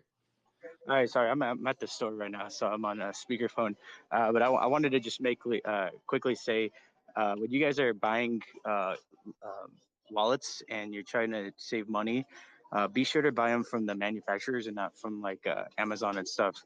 Because usually when people sell them third party, you don't know if they've already used them and use the seed phrases and things like that. Especially if you buy a new one and you see like a seed phrase is already written in there, that's basically like a bait that they're a bait and trap that they're putting, and you basically enter that, and then they can steal your stuff just like that. So you always want to buy from the manufacturers, like Ledger or Trezor, like from their website, but also like you want to make sure when you get it that like the box is like still intact, the wrapping is it's hasn't been tampered with and things like that, and especially the paper or the little sheets that you write your seed phrases that they're blank and empty. Very good thing to do when you buy your wallets. Hello. Yeah, that's a really good point to note. Yeah, because you don't want to buy a ledger that's been tampered with or like anything like that. Yeah, I'm gonna go back on the mute, sorry, because I keep hitting my ear keeps hitting stuff, and I don't know what I'm doing when I'm talking. But yeah, just yeah, be safe, you guys. It's awesome, Yes, awesome sir. information. Yo, so someone just DM'd me a question, and I genuinely don't know the answer. So I'm gonna ask you guys, see if anybody would know. But I mean, when wallet gets hacked, can even the seed phrase be stolen through a hack, or is it just that it can get drained? So I mean, in my head, all they need is to get access to your wallet to be able to transfer out money as well as the NFTs. I believe for no, because you don't even need that for a ledger. So how a ledger works is you need a pin. It's like most likely going to be a 6-digit pin, and that pin will be what sends the or allows you to send ETH as well as NFTs out of the wallet. So potentially, I think that all that would be is that they just need the permissions of your wallet. I don't think that they even need your or will even look for your seed phrase, honestly, because if they're just going to drain your wallet, then there's no point in getting your seed phrase as well. T-Bark, do you know? Yeah, I don't think they get access to the seed phrase. I think they just drain it. Because what happens is by you signing that interaction, it allows for that transaction to go through, which is the drainage. And that's pretty much it with that wallet.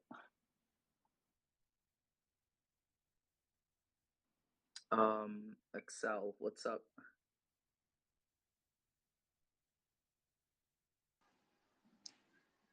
Hello. Hello? Can you hear me? I Yep. think I'm rugging. Good evening, everyone. Can you hear me? Okay, I think I I'm think you're rugging. cutting in and out.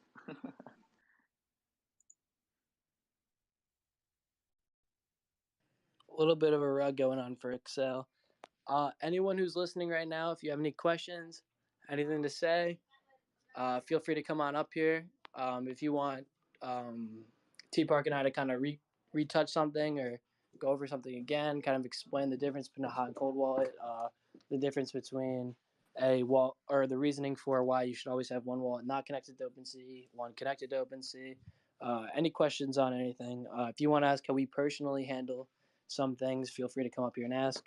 Um, if not, I think that we'll probably slowly start to wrap up.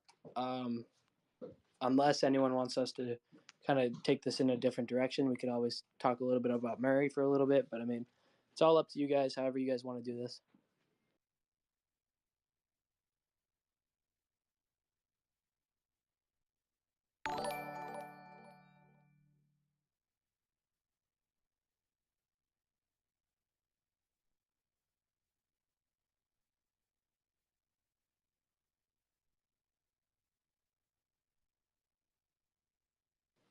Jules and Placid, what's going on? Hey, what's up, guys? I have a question about the cold wallet and all that because I bought what is it again? Oh my god. A ledger? Yeah. Yeah, I got a ledger and I like set it up and everything, but then I didn't know like what to do with it. Like I didn't know what else to do. I think I was supposed to connect it to my computer or something. But then someone told me that I could easily just like download MetaMask on a phone that doesn't have internet or like connected to any data at all, and like that would work as a ledger too. So I was just wondering like how that works, if you guys know. Mm. That is a way to do it. Personally, I would not take that route. The reasoning behind that is that for that phone to, I'm assuming like again like the whole iPhone nonsense because like I have an iPhone, so like I did do that for a little bit, and I never connected that to internet, and I had the cellular turned off at all times, and it would work, but I mean it was difficult, and I mean you would need to connect to Wi-Fi at sometimes to actually work and be able to send things. Um, I think if I'm remembering correctly. I moved away from that and I just moved it to I connected to a new MetaMask on my computer, which is a little bit easier because you actually really don't even need to connect it to MetaMask. Honestly, like I actually just have the Ledger app on my phone now because that's what the wonderful thing about Ledger X is. You don't even really need to connect it to MetaMask. You could if you want to, but I mean, I personally probably wouldn't. I I get I'm such a weird person. Like I have like 14 or 15 ledgers at this point. I think like one or two of them are connected to a MetaMask just in case I do want to send something over to sell. But I mean, the entire my in my head, what a ledger is it's literally like a bank account, right? So it's the difference between a debit card and a credit card in my head. So a credit card's like a hot wallet in my head, and a debit card's like my ledger. So like I personally don't keep my debit card on me at all times. I'll take it with me if I'm going out to dinner. That's probably about it. I won't take it out with me to go out to go to stores, to go if I'm going to New York City. I definitely won't bring it because at the end of the day, like Your that's where debit card, right? yeah, like that's my money, right? So I'd much rather lose my credit card because that's not my money. That's the credit card company's money, right? So how I look at it is my debit card is my ledger. I don't really want to bring that like how do I phrase this? Like you don't always want to put your most expensive jewelry on to go out to eat or to just go to a park or something. Like my sisters don't always wear their Tiffany necklaces when they want to go out, but like they'll wear their like shitty H&M necklace sometimes if we're going to play sports or something, right? So how I look at it is I personally would not connect my ledger. I would keep that as safe as possible. And to keep it as safe as possible is to never connect it to anything, never give it any perms, never sign anything with it, never mint anything with it. Just But literally let your wait, what are they for then? I don't get it. Like, what they're are the they? safest storage. It's like the safest bank account in the entire world. It's in my mind, it's unhackable, untraceable unless you allow it to be traced. It's essentially for storing your NFTs of value in your crypto. So you kind of toss it over and leave it there and let that sit. So, for instance, when I got 5,000 Bitcoin in 2013, I put that on a ledger, and I forgot that existed for a couple of years, right? So, in my mind, keeping that Bitcoin on that ledger was a lot better than keeping it on a place that could have been stolen, right? So I mean, with a ledger, you want to put anything of value on that ledger because your phone can get hacked at any second, right? We saw a couple weeks ago like the Google Sheets thing, like your Google Sheets get hacked, and that was actually through MetaMask jewels. So if you had your ledger that has all of your NFTs of value connected on your phone or on your computer to that MetaMask that then got hacked, theoretically speaking, they could try to send something into your ledger that you interact with, and then your ledger gets drained, right? So what you like, in my opinion, a ledger is kind of like a bank account that you never want to touch. It's like a Roth IRA. Like it's like something that you really don't want to touch until you have to. T Park, do you have anything else to answer with that, or? No, I think you covered it perfectly. Like the whole analogy about like what a ledger is compared to what a hot wallet is. You know, that whole credit to debit card analogy. Yeah, thank you so much for that analogy because that actually helped a lot. I actually like I never use my debit card at all, and I just use my credit card.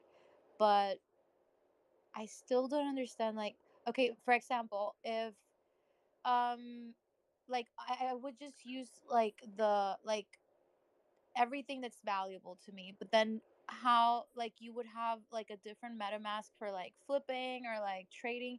How do you like make it that you have like so many different ledgers, like you said 15, and like how do you organize it in your head? Like, Oh, is I that don't. I a use valid them for their, question? in my mind, they're storages. So I should, like, I haven't, some of them I haven't even looked at since like 2017, I want to say. Like, a lot of them, like, just exist in my head and, like, there's something to fall back on. Like, I know that there's value inside of all of them, but, like, I live my day to day life as a normal kid would. Like, I don't really care about anything on my ledger because I really shouldn't be caring. Like, there's no reason for me to log on every single day to check on it. Like, I do look at the, like, I know that I know that everything I have is on there because I've never connected anything to it. I've never minted anything with it. I've never signed anything with it.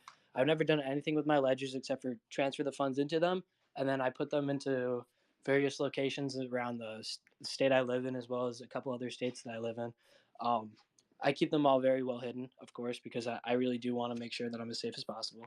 But I mean, to answer your question, best rules, like I have all these wallets because like I like to keep certain NFTs on certain wallets. I like to have a wallet just for ETH. I like to have a wallet just for Bitcoin. I like to have a wallet just for um, whatever else I have. Like I spread it out just because I again like I've been in the space for so long now that like I'll buy a ledger and then a couple years later I might buy another one. Like at the beginning of this year I just bought another ledger and I put like when I bought a Cool Cat, I bought a new ledger for my Cool Cat, and then that because Cool Cat's kind of lost value, I was like, all right, I no longer need to worry about this ledger just being a Cool Cat ledger, and then I added then I bought into Murray, so then I added my Murray to that, and then I bought into I don't even know what I was like. That's what I mean. Like I can't even. I only know that I have my Murray and my Cool Cat on this new ledger. Like there's like 7 other NFTs on there that I don't even remember about.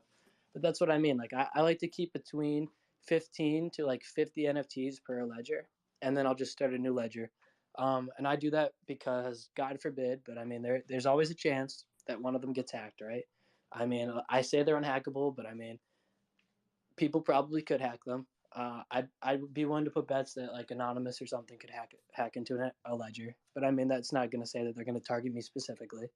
Um, but within saying that, like I like to keep it, I like to stay as safe as possible. I like to diversify my assets, but while holding them at the same time. Like again, like I don't know about you, but like I have multiple bank accounts. Like I don't just keep all of my money in one bank because I mean the centralization is kind of shitty. So I kind of spread my money out just in case one of the banks is being like I don't know if you all remember the AMC and GameStop fiasco, but like I had a Wells trading account and I had a Robinhood trading account and I had a TD Ameritrade trading account and I had a maybe Fidelity trading account as well.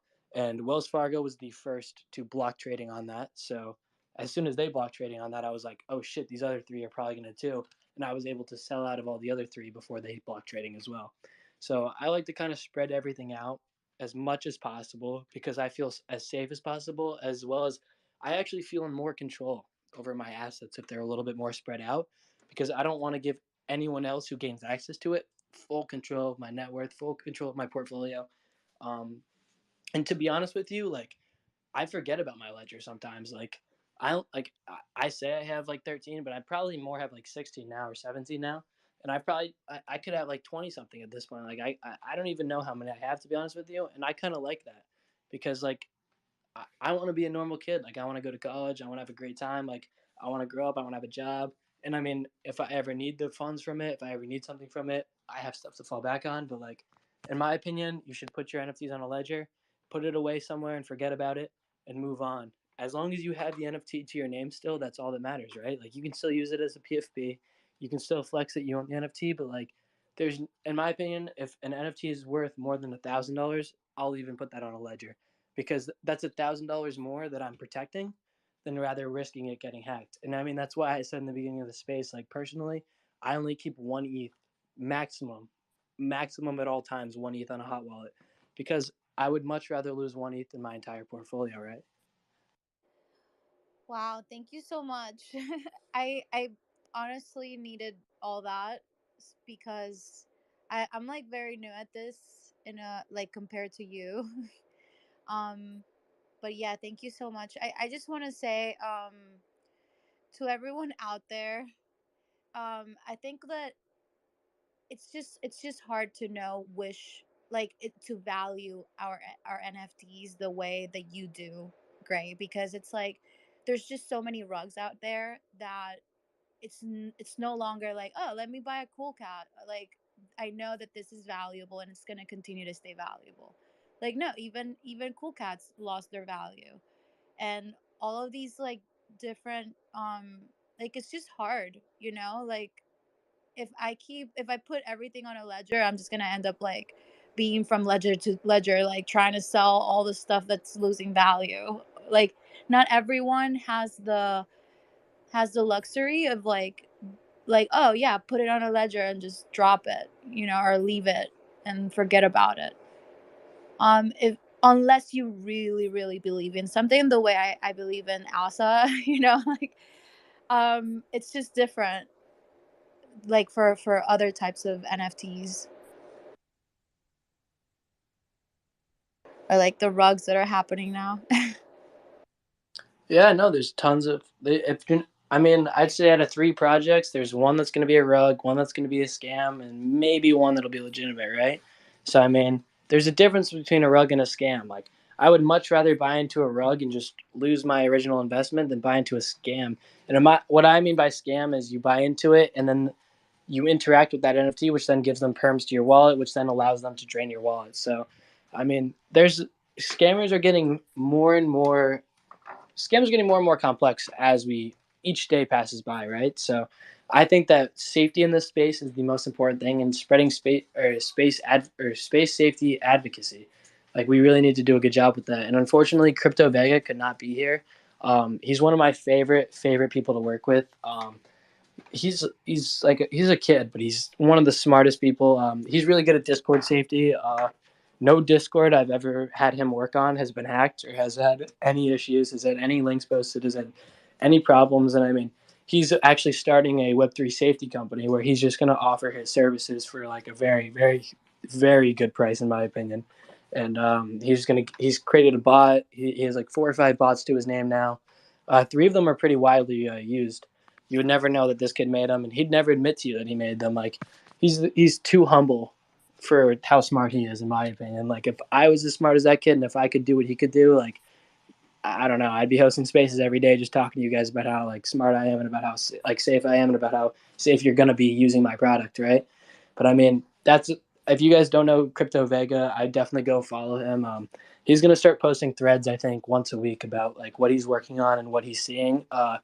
Every single time a new scam breaks, he texts me immediately on what the scam is, how to avoid it, and how to help others avoid it. So, I mean, for instance, I keep bringing up the Google Sheet one, but I mean, that's because I could really tell you about that one because Crypto Vega literally broke that down for me. Like 15 minutes after that news broke on Twitter, he had already figured out what the fuck was happening. My Twitter got hacked one time, and he actually got my Twitter account back. I don't even know how. Honestly, like, I don't even think Twitter could have gotten my account back. So, like, this kid's a genius. Everything he does is just so smart. I don't know. It's like talking to like a little Elon Musk sometimes. Like the way he phrases sentences, like he's a genius. He's really, really big into safety in the space, though, and I mean, I think he's going to make a permanent impact in space safety, and he's really doing a great job so far. His followers are not that much, but again, that's because he's a kid. Like, he doesn't really care about Twitter. He doesn't really care about any of this shit. But like, once he really starts posting these threads, I think that he's going to blow the fuck up really fast. And I mean, I really do hope you all go and give that kid a follow real quick because I wanted him and T Park to be the co-hosts for the space today because like both of them, in my opinion, are very knowledgeable in space safety. So shout out T Park for being here, though. What's his name again? The kid you're talking about? I'll pin one of his posts up top.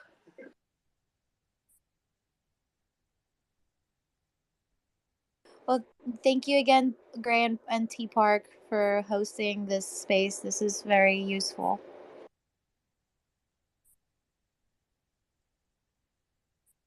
Hey, thank you so much. If anybody else in the listeners wants to come up here and say something or has a question, feel free to request to speak. I'd love to have you up here. Placid, what's going on, my boy? Hey, okay, Gary, or maybe Deepak, you can guys like answer my question. Like I have like two questions, okay? Like simple and basic. I'm keeping short and real. First, like talking about the ledger thingy, right? So talking about the ledger, like there are some people out there like still don't know. Whenever they are trying to buy a ledger, they just go to like Amazon or something and just buy it off from Amazon. So I think buying from Amazon is not the best thing to do, right? Because some scammers out there are also there, like listing their scammy ledgers and stuff on Amazon, and they are like selling it, right? How do you feel about that? Like Gary or Tepak, you can like go on it. Gray, sorry. Yeah, we were talking about it earlier. The best thing to do is just buy it straight from the manufacturer, right? Because these scammers are getting more and more like sophisticated with like the way that they scam, right? So, like you said, there could be scammers out there who list ledgers for a low price, but they could be tampered with, right? And you don't want that for something that's going to be storing thousands and thousands of dollars worth of assets and NFTs and cryptos, right? So the best thing to do is just be safe, pay the money for like a retail price ledger straight from the manufacturer. Yeah, that's true.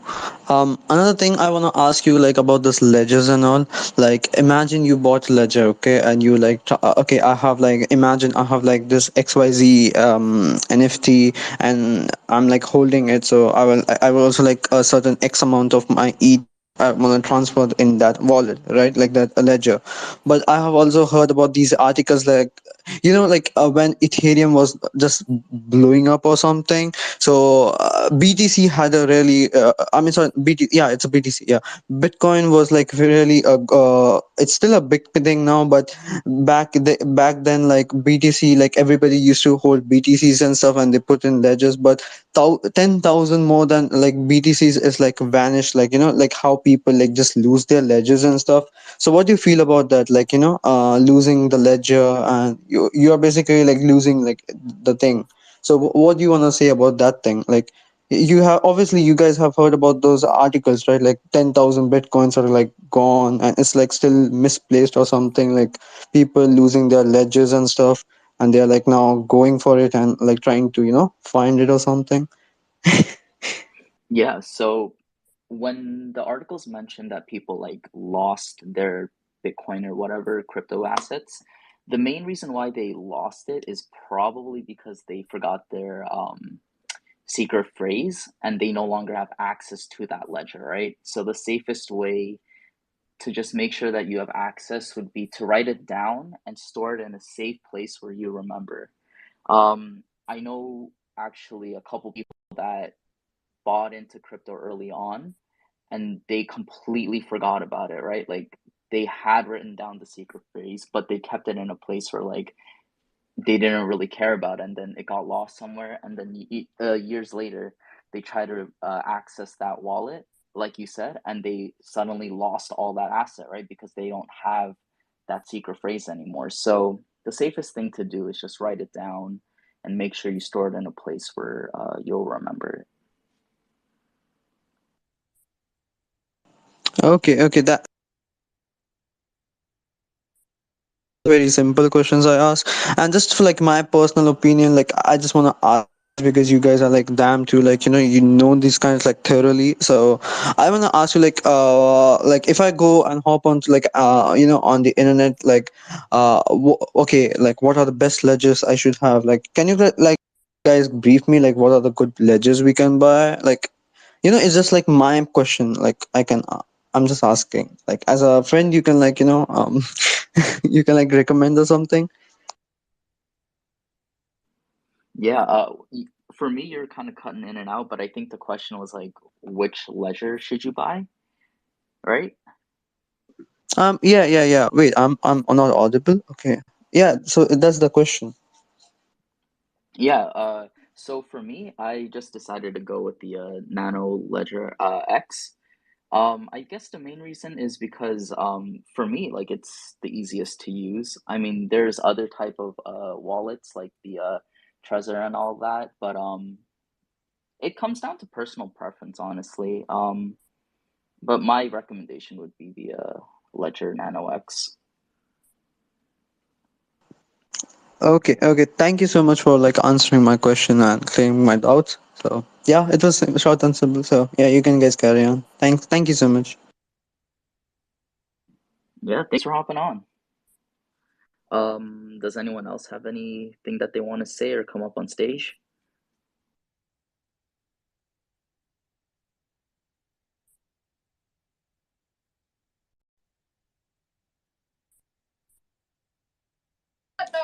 Well, alrighty then. I guess we answered all the questions, T Park, which I think we could check all of our boxes then. I mean, as long as you guys are leaving this space feeling more educated than when you joined and feeling like you're going to be a little bit safer from now on, I mean, that's all we were hoping to cover.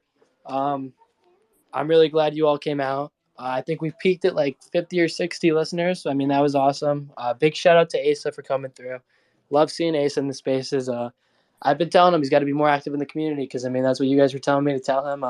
For all the Murray holders, all the Haas holders, I know I'm not involved with Haas, but I mean, if you're just a Haas holder, I'd get into Murray too if I were you. That's not financial advice. It's just me being gray. Um, if you are a Murray holder though and you want something to be changed, if you would like to see something happen, feel free to DM me with an idea. I know we have the suggestion page as well in the Murray Discord, so you can always drop it in there. But I mean, if you want to feel like the personal like your voice is really being heard, if you really want to have that personal touch, feel free to just DM me. I always respond to DMs. I try to respond in a timely manner. The last 2 days I had food poisoning though, so I was not really active on anything.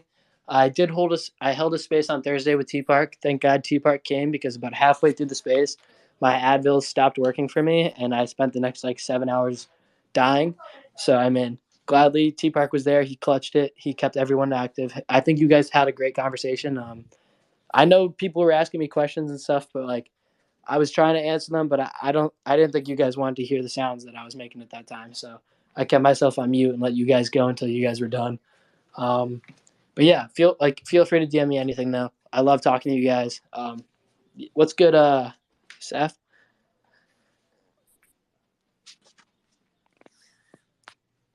or Safi? Savvy? Any questions, or you just want to come up here for the one time? Oh no, I just want to say hi, everyone. I love these spaces, and yeah, keep going. Hey, thank you so much. I love that you love them, and I hope everyone enjoys them. We don't have it scheduled coming up anytime sooner. I do a weekly Thursday space for Murray holders, a little Murray space. I'm going to talk to Asa and see if we can maybe get a community space going on the community account either this week or after NFT NYC. We're going to probably do every 2 weeks or every 3 weeks. We'll do a official community space where we'll kind of run down what we've been doing behind the scenes, kind of talk about things that are going on, things that are coming up, as well as new collabs potentially, new partners we have. Because I mean, you guys might not believe this, but that man never stops working, never stops going out for the community. Um, I believe T Park and I are gonna have to go though now because in 30 minutes we have a team meeting with the Murray team. So thank you all for coming out. Thank you all for listening. Really hope that we made an impact on you, a positive impact that is, and I hope you guys have a good rest of your weekend.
We want to welcome all of our people in. As people start coming in, we want to thank you, give you a big thank you for joining us this evening. Got our co host over here. Before we get started, let's start off with our co host. Would not be possible without these gentlemen over here. So let me get it started.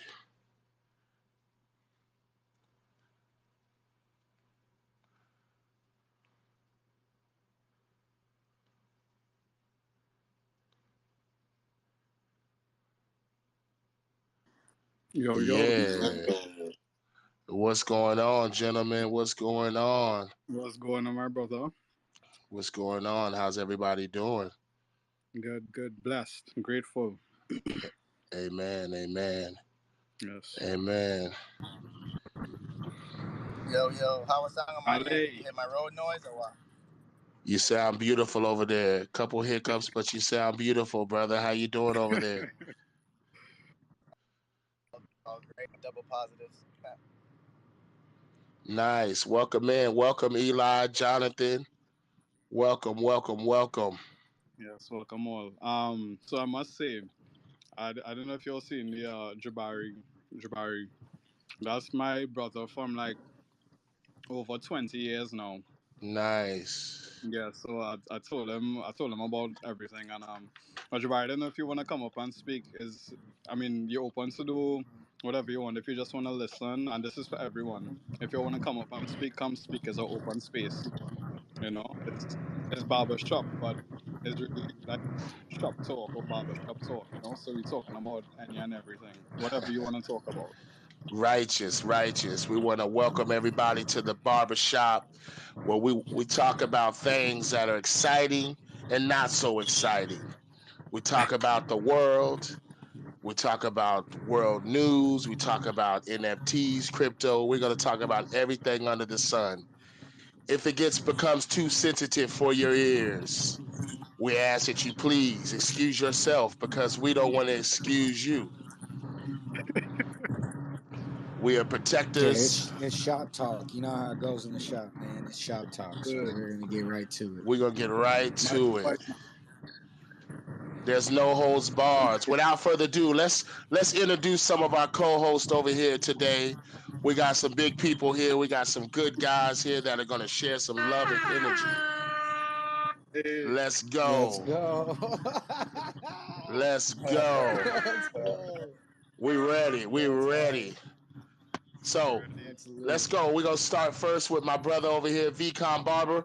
You up first, man. Introduce yourself to the people out there, the massive that are listening. What's up, man? I'm vconbarber.eth. I am also Darth Vader on Instagram. I am a barber by trade. I own a barbershop here in Salt Lake City, Utah. I am a holder of a mature mule. I met all these good guys at VCon, and we've been building ever since. Kind of have a got a little plan in place for what we want to do for the future, and we're just here getting it started on Spaces. So nice to meet you guys. Thanks for having me. um, Ali, we getting some. Well, I got some background noise from your side. Nice, nice. Okay. Live and exquisite. We got next up, we got our brother Ali. Ali, you up next, brother. Introduce yourself to the massives. Tell everybody where you're hailing from. Yo, what's up, everybody? Hey, yo, Lee. A lot of people just call me by my name, Ali. That's just who I am. That's who I be. Yeah, sorry about all the background noise. I had a lot of I had a boys trip today with my sons and them, so we coming back from the trampoline arena place. So I'm riding in the car, but I know I had to make the spaces just just to be here with my other brothers that we just met. We kind of gelled. Everything come together how it's supposed to come together. I know lots of y'all down there. I appreciate y'all coming through just to chill with us, just to talk with us. Welcome us into our first. This is our first Twitter Spaces as a team right now.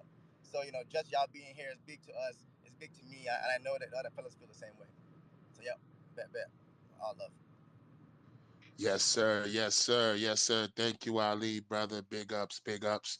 And without any further ado, we got the man himself, Mr. Creative Mind himself, the mystery, aka the history mystery man.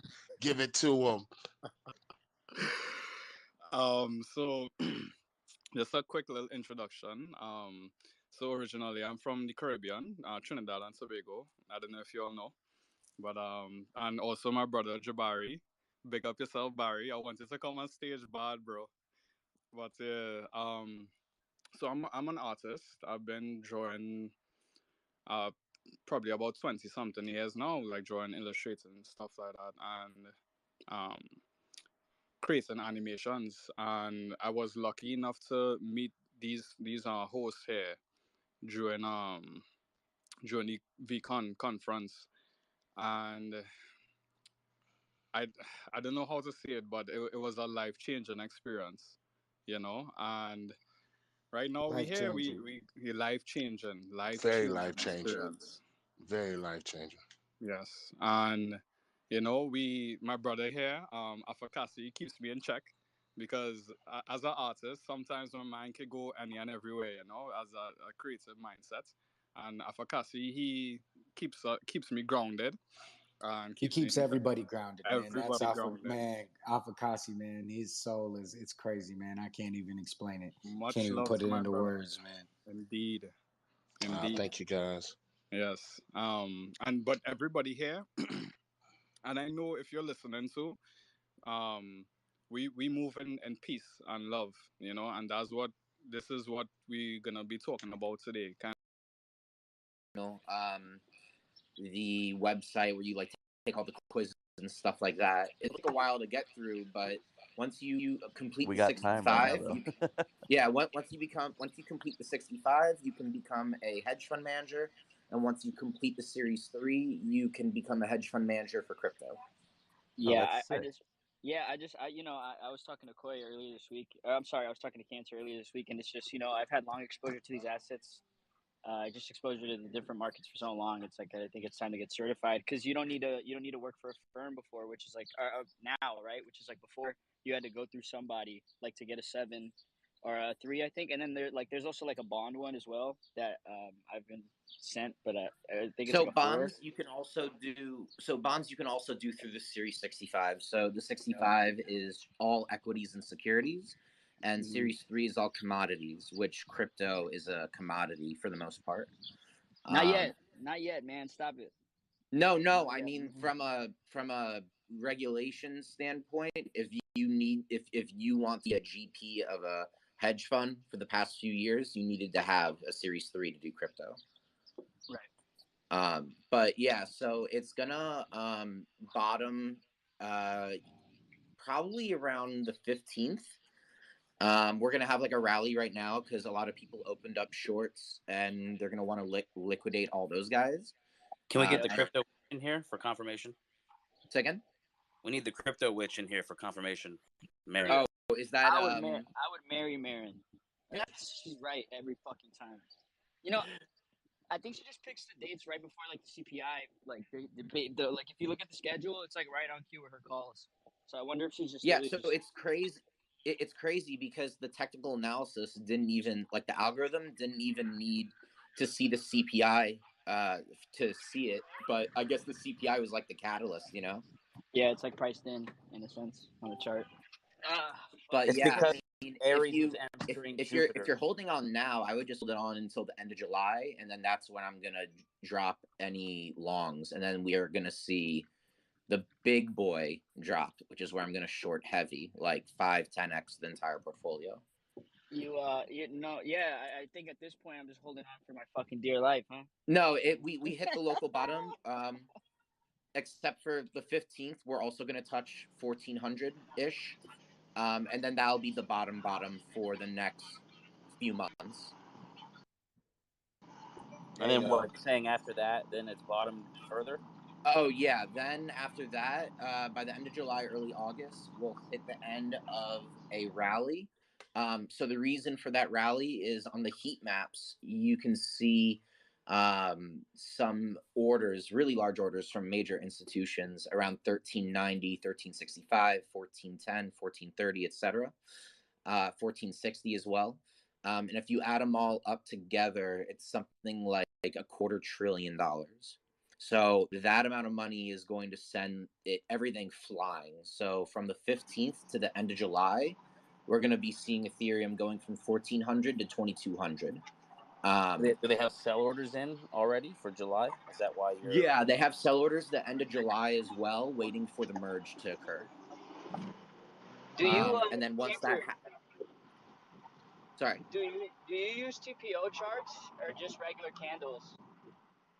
Oh no, I do everything. I look at exo charts. I look at order books. I look at flows. I look at candlesticks. I look at deviations and divergences. Like I take in everything. Got it. I wanted to just say what's up to my boy. I wanted to go to Goblin and then Bang. What's up, guys? Hey, what's up, man? Just staying away from the sun right now. What? Hot, Why dude. so? You gotta get some sun to make it through these conditions, bro. It's the only way. Bro, no, I saw my reflection in a window when I was outside. I'm fucking melting, dude. I had to get inside ASAP. Bang, what's up, brother? Please, not on this call, man. I don't think I can take any more slander today. All right. Oh, dude, no, I swear I'm not in on those calls. I didn't join in the last couple nights, dude. I'm not on that train, you know. Which train? The one where Daniel didn't get a DGOD yet? Yeah, man. I'm actually, I feel like some really good projects are actually doing really well, but man, just the general market, it's really laughable. Like to me, I'm a Sol, maxi now. So for the ETH heads, like Solana's market cap is like around 11 billion, but that's like less than fucking like Magic Eden's gonna do $2 billion in transactions. You know what I mean? It's like products built on Solana are doing way more in value and market cap than Solana itself now. Yeah, which to your point is like actually how the system was theoretically intended in the first place, right? Solana to be seen as more of a transactional chain similar to MasterCard or Visa. Right. Yeah, exactly. Yeah, and it's like because like you'd never be like, until look at we the have market huge cap of Visa, it doesn't make sense that it's lower than all the transactions in the world that it does, right? But like exactly. Yeah. So exactly to your point, like I think what we're starting to see is like at least it being looked at the intended way, and the fact that the transactions are still continuing to rise month over month is a really good sign. Absolutely, and it's interesting because I think it happened to Ethereum on accident just because the tech allowed it, right? And then you see like what Sol's doing, it's pretty impressive. Like I guess they're like in a way like inviting it, versus like where Ethereum's kind of just like even just from the team's perspective, they're like, okay, well this kind of just happened. I like that as well. I don't know what you guys think. I think Frank should buy the last spot for our NFT wall in Miami and put a fucking Solana DGOD up on a wall full of ETH fucking project. Yeah, we need to fucking get him on that shit, dude. We'll put some peer pressure on him tonight. We'll totally we'll tell him we'll fade the Duffy's mints if he doesn't do it. Fuck yeah, I'm gonna post a link to the top of this Twitter so y'all can see what I'm talking about. But yeah, I wanted to go to a sneaky. What's up, man? Good fucking. I was gonna say good morning, but it's 5 o'clock, right? It feels like good fucking morning. It's Saturday. What's up, man? Are you up? What up? Chilling with my homies. My buddies. Yeah. My buddy's birthday today, so we're chilling. Oh, what are you guys doing?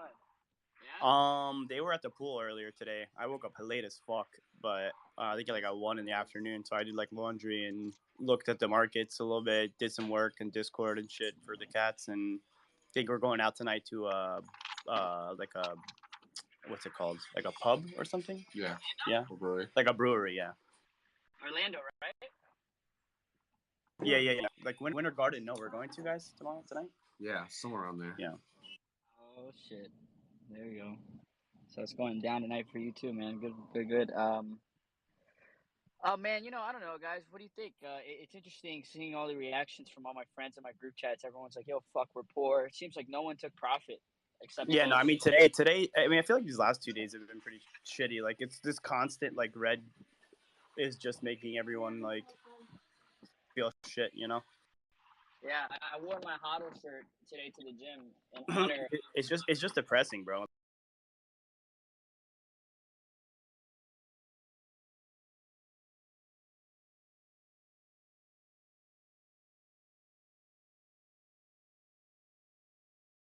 Bro, people are like, "Oh, I'm fucking done with this shit." Da da da, this and that. Like, Oh, I'd love to hear that.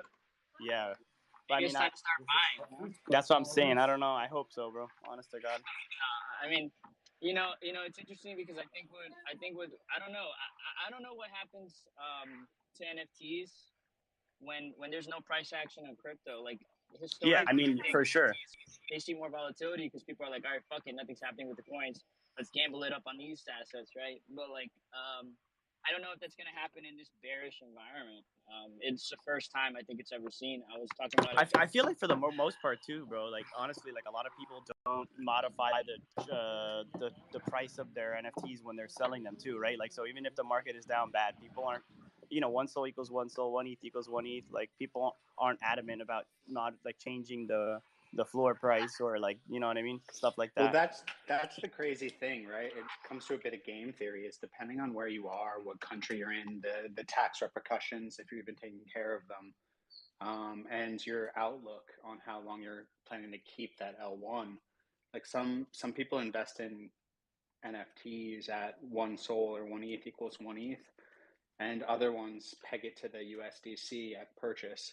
So in different investors actually look at their purchases different ways. It's really interesting.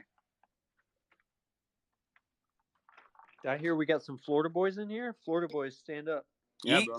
Yeah, I'm in Orlando. St. Pete. Nice, bro. Yeah. So you follow. Florida boys get a follow for sure. Daniel, I was gonna ask you, bro. Like, you're constantly posting about drinking, but you're working out at the same time. Like, are you legit like? He's built different, bro. Like he's a fucking. I don't understand this guy, bro. Honest to God, like I really don't. He posts about getting fucked up, and then the next day he posts about I'm not drinking ever again, and then it's like a vicious cycle. The trick is wine, I think. No, yeah, wine for sure, or high noons. Listen, I only drink wine when it's. I like wine. I can go down for a nice glass of Pinot. It's just, what's your favorite kind of wine? I like Pinot. I like the bitter ones. Don't touch me. I like the sweet ones, and then I fucking ended up like manning up. Now I drink like all the bitter fucking shit. I like what's your favorite, too. bro? Come on. I'll do Pinot Grigio for sure, but I'll Pinot? do Chardonnay Oh, too. you're such a fucking girl, bro. What the fuck? I'll do, Thank you. Cabernet Thank too. you. Cab. Okay, well you should have said cab first, bro. No, I think I think less of you now, Daniel. Sorry, buddy. I feel like wine is just more like an occasion thing. It depends what you're doing. But I am the kind of guy that'll go to the bar and get a glass of wine at the fucking bar. Yeah, he walks around with a Bored Ape hoodie on and a fucking spritzer. Yo, that was my boy last night. I'm like over here drinking espresso martinis and shit, and my boy's ordering a Malbec at a bar. I'm like, bro. Yeah, that's what I'm saying. I will get a fucking White Claw wearing a full Bored Ape like. Whoa! Everyone's White Claw's different.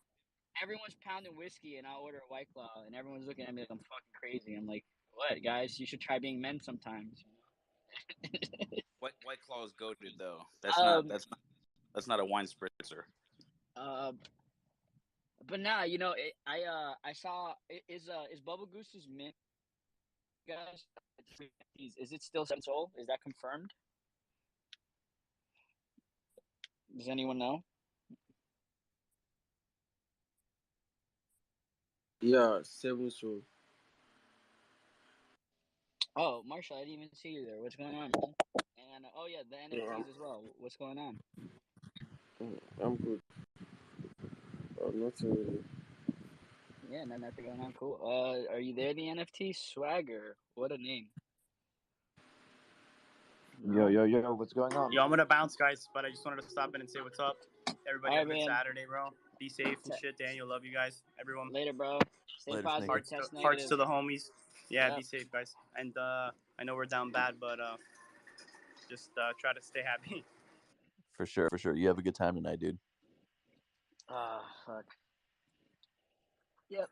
But yeah, yeah, I wanted to Swagger. What's going on, man? Are you what is? I'm looking at this project thing. I don't even know what it is.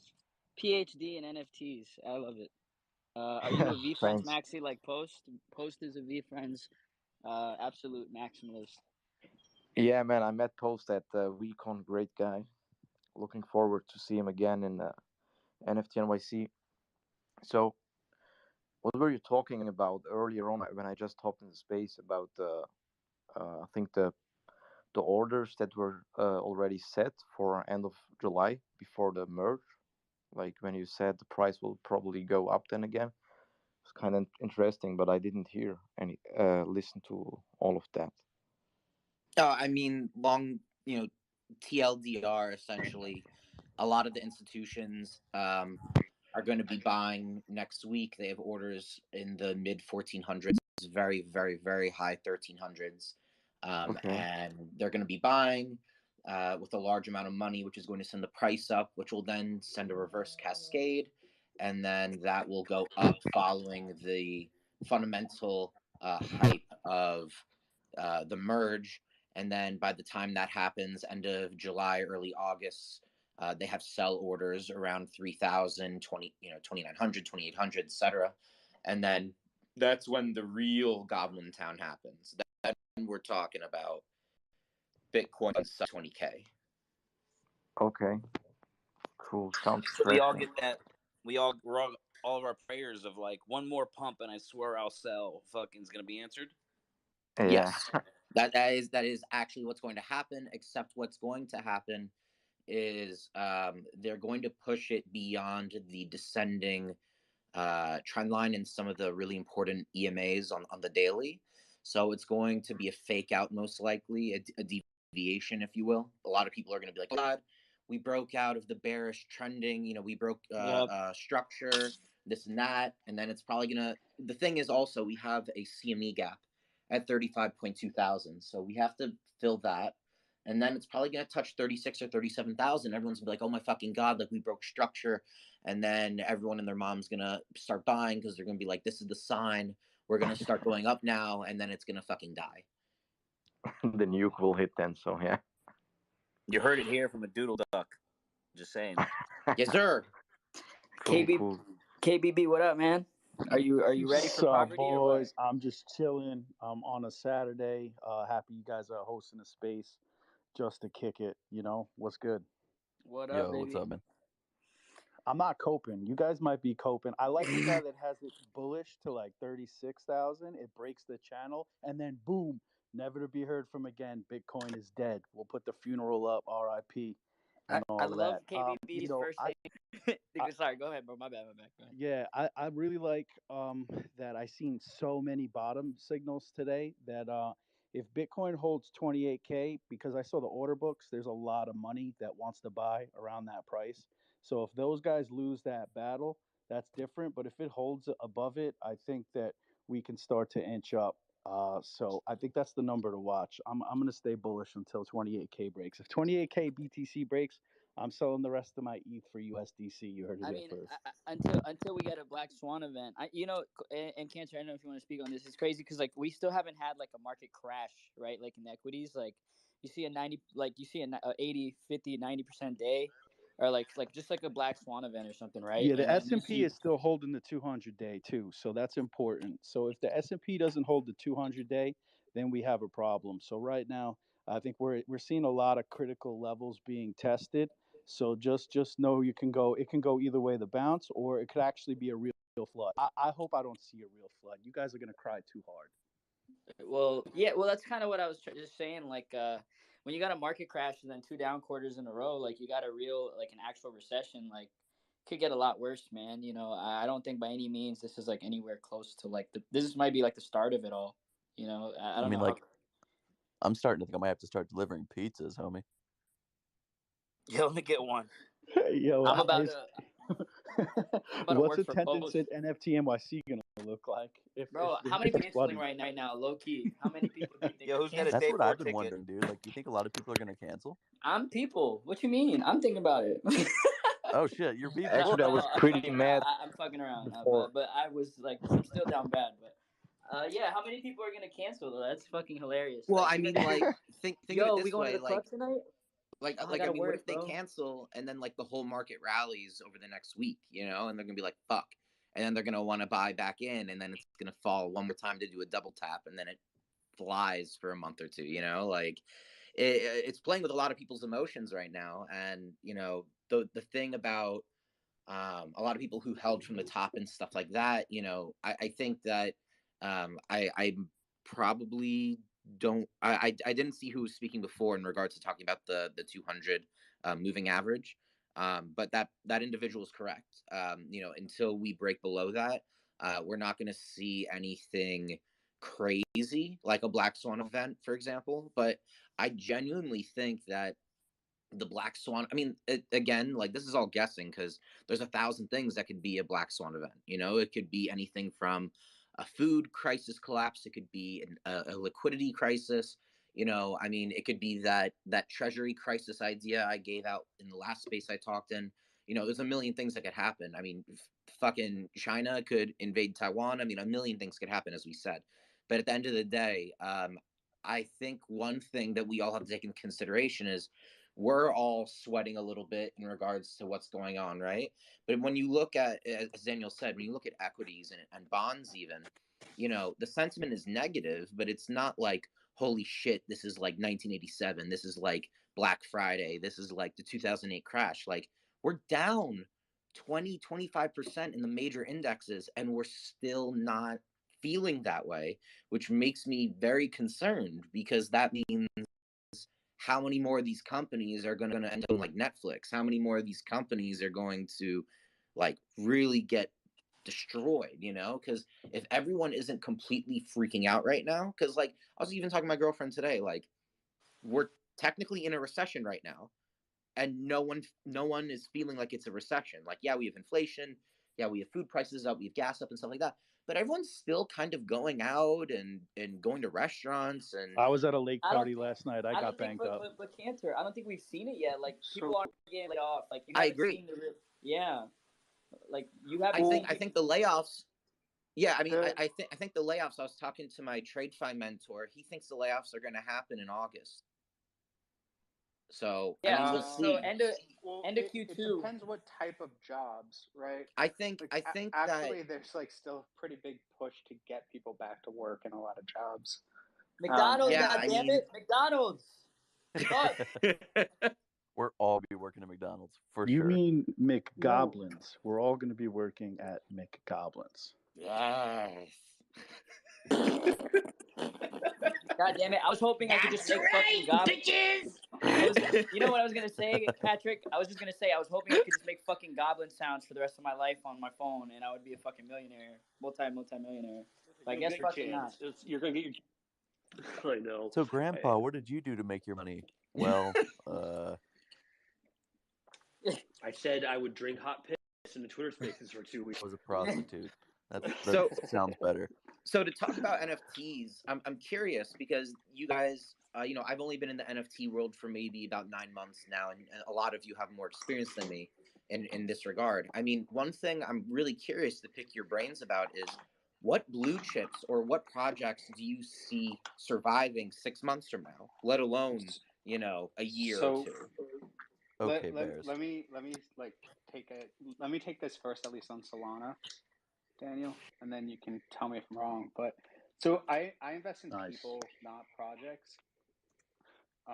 So where is my money right now in Solana? Like over 90+% of it is split between Boogles, Enigma, and OK Bears.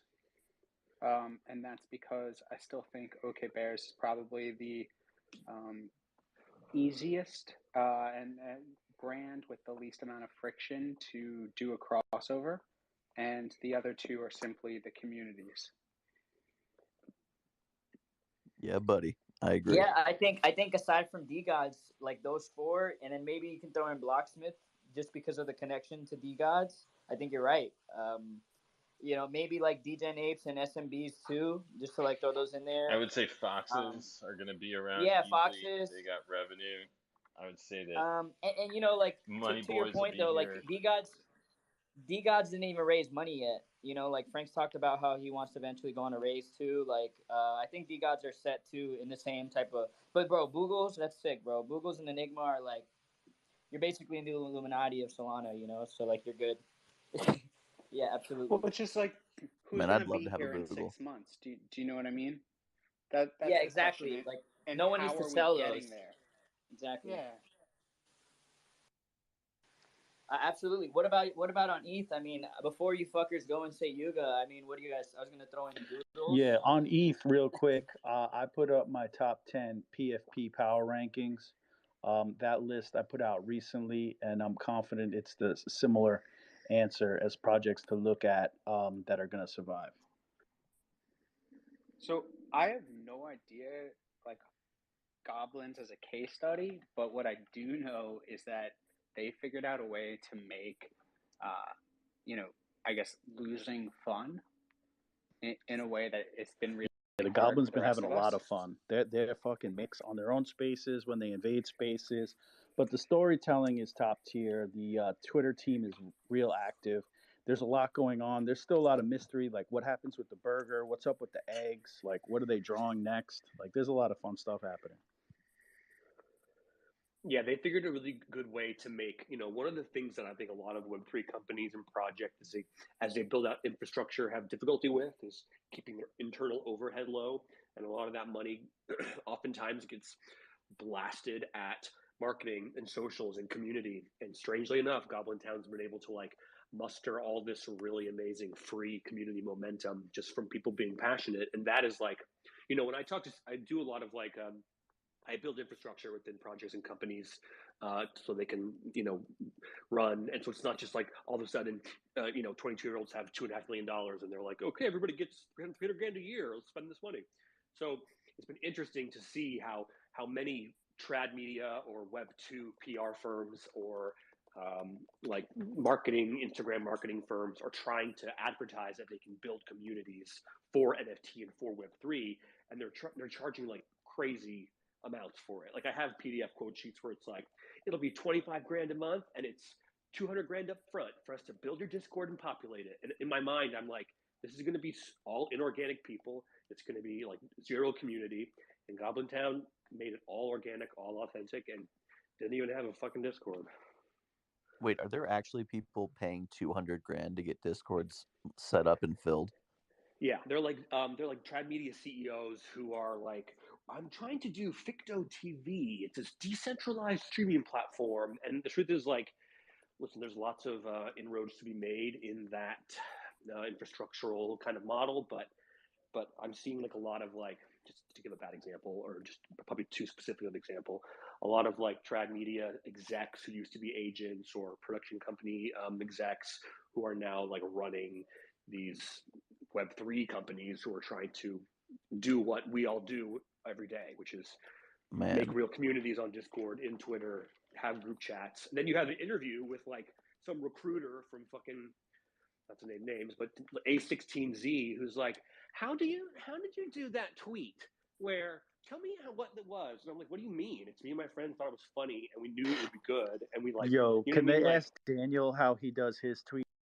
I want to hear some of them get defended, like how it's actually constructed in that weird, fucking, amazing, brilliant brain of his. I can't believe that I've been setting up. In what context? What do you mean? In the way that an A16 investor would ask you to explain a DGen tweet, like some kind of weirdo. I think if you're asking me seriously, I think you gotta just think of what would someone see on their TL and be like, yo, G shit. As simple as it is, yo, for real, I have to engage with this. This is fucking right. Daniel's literally given the answer. He just gives the people what he wants. I just can't believe I've been setting up Discords for free. People are charging $200,000. What the fuck? I'm trying to get the screenshot. Yo, you're down way worse. Yeah. I'm gonna Photoshop out the guy's information and see if I can post it. Hold on, been setting up discords for free? Raise your hand. That's that's me right here, dog. It's like a friend. They'll be like, Patrick? "Hey, I suck at Discord. Can you set up my Well, they're Discord?" I'm also like, "Yeah, like sure, no saying problem." they'll populate it with like 50,000 people, and like will they? Maybe will they? I don't know, but like the promise of the premise is very. I'm like I don't trust this Santa Monica PR woman who like has never used a fucking blockchain wallet. You know. What do you Who mean? They're the else? best. Who else is People. who else is poor right now? Raise your hand. Anybody? Great. No. Do I have? Yo, Oh if wait, you're no. poor, put your hands up. Is that I love really how what King that? Blackboard is like, nah, I fucking took profit. You're all fucking every day he reminds me. He's like, I took profit. You fucking poor. Yo, listen, we have to take profit along the way, but I came into NFTs. Fortunately, I know how to make money. Been making money a long time, so it is what it is. But man, that the way you phrase that question is hysterical. So I'm If you're over here poor, eating raise peanut Blackboard, butter let me ask sandwiches, you. Hey, dude, waiting I for the wanted steaks. to. Today, if you hadn't taken any money off yet, you have your ape, right? Like clearly you've, or I mean, actually, I don't know, but you have your ape. So theoretically, most people are still very profitable on their apes, depending on where you got in. Today, if you hadn't taken any single dollar off, would you take money off right now at this stage at these prices? wait, would you sell an ape at 88? Is what you're saying? If you had a floor ape? No, just like any of your good NFTs, like Yo, new here's the shit. deal. You can't really sell any NFTs right now. There's like no liquidity. It's real tight. So you got to floor basically anything. So and you can only really sell on the top collections right now. So you can sell floor apes, mutants. It'll take probably 24 to 48 hours. Oh, moonbirds, same deal.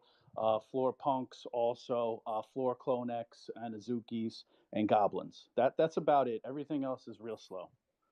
Yeah, and I think honestly you can't like I was doing the math like floor moonbirds and mutants right now are $27,000. Like and I say that in the most humble way. Like I'm not saying that's not a lot of money, but they were just 90,000 to like 80,000 literally like a month ago. So like you're selling yourself so short if you sell at these prices. Yeah. You I'm have not to. I'm not thinking like NFTs are dead, right? So I'd Yeah. rather try to sell when maybe ETH looks better. Like, do I even want to hold the ETH right now? Not really. I actually prefer top NFTs over ETH personally. I You wanted gotta get to. the free drinks and food too. I know y'all were talking about like canceling NFT NYC, but I'm gonna be like fasting until that and get that free food and free drink utility too. Yo, you're gonna load up the to-go bag at Ape Fest, aren't you? Seriously. No, Bring like a fucking cooler, man. Bring like a you call it backpack. intermittent fasting. And Imagine going to NYC for the food. Just be like, man, I'm so hungry. I've been on ramen for the last month. I'm ready. What at what stage do you just dump your NFTs after NYC? Like, what's the utility then? Like, what's the fucking point? My NFTs got me into so many lines, dude. You could dump them right after you make the token proof. Technically, Just if you sell it wanted to. right in front of the door, man. Sell it at Ape I didn't even sign up for Ape Fest, man. Any reason you didn't sign up? I just like You know didn't want why? to get Because my Madonna. wife is going to NFT NYC with me to a few events, Mm-hmm. and I was like, she probably doesn't want to go to that with me. +1. Aha. Well, yeah. I mean, listen, I know all about trying to keep the ladies happy. So if you're gonna not get into a fight, it's definitely worth not dragging her to Ape Fest where she's gonna bust your balls, bro. What do you go into way shows or something instead, or just curious, serious question, but No, we're doing like a few smaller events, just like nothing giant. Cause like I feel like I'm really excited for her to meet some of my friends in the space, but also I'm realistic that like, a giant group of a ton of people that I don't know like is just New York City regularly.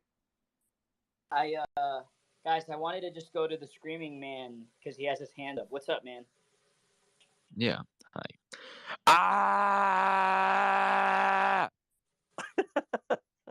I'm not disappointed. How's your day going, Screaming Man? Pretty good, thanks.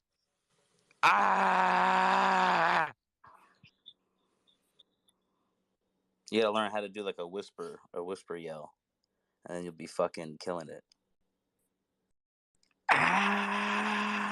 still a little high.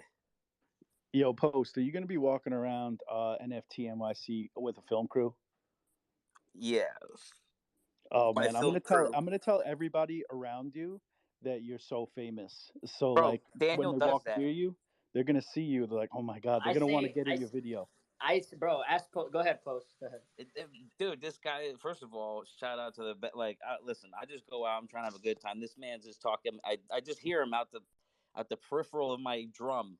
He's like, oh, yeah, this guy's got 2 apes. He's verified on Twitter back in the day. R.I.P. my fucking check mark. And apparently, I'm not myself anymore. Haven't been feeling like myself ever since. So, I mean, maybe that says something about Twitter and how they gauge people. Because I mean, they called the top apparently. But yeah, and so he's just constantly fucking talking, and so like yeah, I walk around with a little video, and by camera crew I mean a dude named Will, who has a camera and Hey a yo, mic. what up, Will? That all counts. Yeah, I'm gonna do the same thing as Daniel though. I mean, I didn't even know he was doing that already. So it seems like both of us, one on each side, telling people you're Bro, famous. People are gonna love to be in your videos. The energy is usually pretty fucking great. So first of all, thank you for your dude. It's gonna be the Starship Enterprise with both of you guys. It's gonna be like fucking stealth bombing all across New York You City. just can't catch me on camera because these NFT degens they're too nasty, man. I can't be like full docs like that. I Dude, respect your game, no one but I can't. has fucking like people have been bothering. I feel bad for who was it? Thread guy. They're fucking bothering him because like of his No, that's floofy hair. Little Thread. That's Little Thread. Yeah, little thread. I feel bad. Like I'm out here bald and ugly and short and fat, and ain't no one said shit to me. Like, so I don't know. I feel bad for the kid. Like I think you'll be all right, KBB. No, that's not about me feeling bad. It's about just don't want to connect my personal information to you because the internet is a tough place. I get a lot of death threats as it is. I don't need people on my case. They don't like what I got to say on Twitter. Some say I'm too listen, controversial.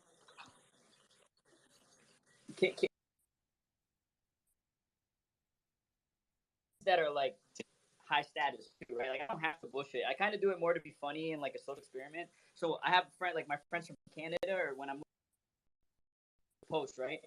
I've been sales. I've worked in sales management, like corporate. So like, I can like manipulate certain social situations. I'll literally be like, oh my god, you don't know him? Like, look, this is him with the CEO Worldstar, like which he has been with. I'll be like, dude, this guy's a fucking legend. Like, if I have any tall people with me, I'm like, yeah, they used to be in the NBA. Like, but bro, like if I'll just hype you up like to the most.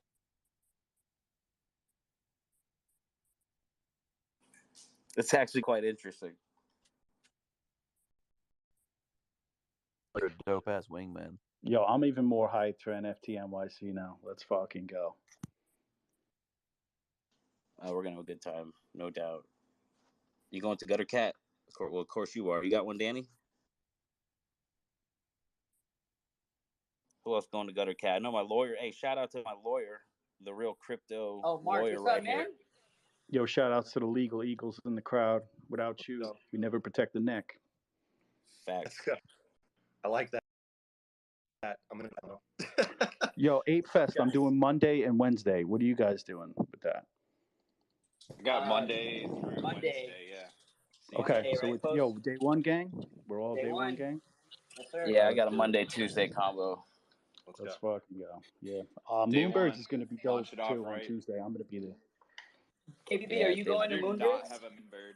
Yeah, I'm gonna be at Moonbirds for sure. I have to meet NFT Jesus in the flesh. I would like to see if he can turn my vodka into blood. I'm gonna go for like an hour, and then I think I'm gonna go to like Wobblebug with like Wookie. It's like the same night, so I'm like, I don't know. But one of my What night favorite, is bro, that? it's What night is Wobblebug? I think it's 21st. Okay, good. And then so we go to that. But I also, bro, I'm really hyped for like the Sappy Seals party too. I'm not gonna lie. That's just gonna be. You getting a table? Yeah, All right, I'll bite. Why we pumped for the Sappy Seals party? Bro, a bunch of apes are going. It's a Sappy Seals community, bro. They're fucking hilarious. Like Wob, they're all coming from like Europe, so I'm like super hyped to meet them. Don't you want to see all of the time the Sappy Seals timeline exist in a singular reality? Like, aren't you interested? And Sappy Seals have the most girls, I think, from projects like cross-wide. Just being honest. And wouldn't that be nice Very to watch important. those things interact just all night long? Like you get like a bird's eye, and I think we need a table for that, gentlemen. All think right, that's y'all. I'm legal gonna go advice cook right some there. dinner, otherwise known as peanut butter. I'll catch you guys later. A wish sandwich. All right, my guy. Mark, how's it going, man? Are you coping this happy Saturday? What's going on, dude? Yeah, I am, man. I just got off the phone with a couple of clients. Help them out. They're not paying any taxes. Let's go, avoiding all those taxes. So yeah, man, I'm hyped. Just chilling. I enjoy the rest of my Saturday, hanging out with you guys over here. Let's go. Yep, tax evasion is a crime, but tax avoidance isn't. So get with the right legal Yes, team. You know what I'm second saying? Tax that. avoidance Let's is go. a strategy. That's very true. All right, I gotta bounce out. Daniel, thanks, man. I'll see you guys on later tonight. Love you all. See you in New York. Peace. Peace.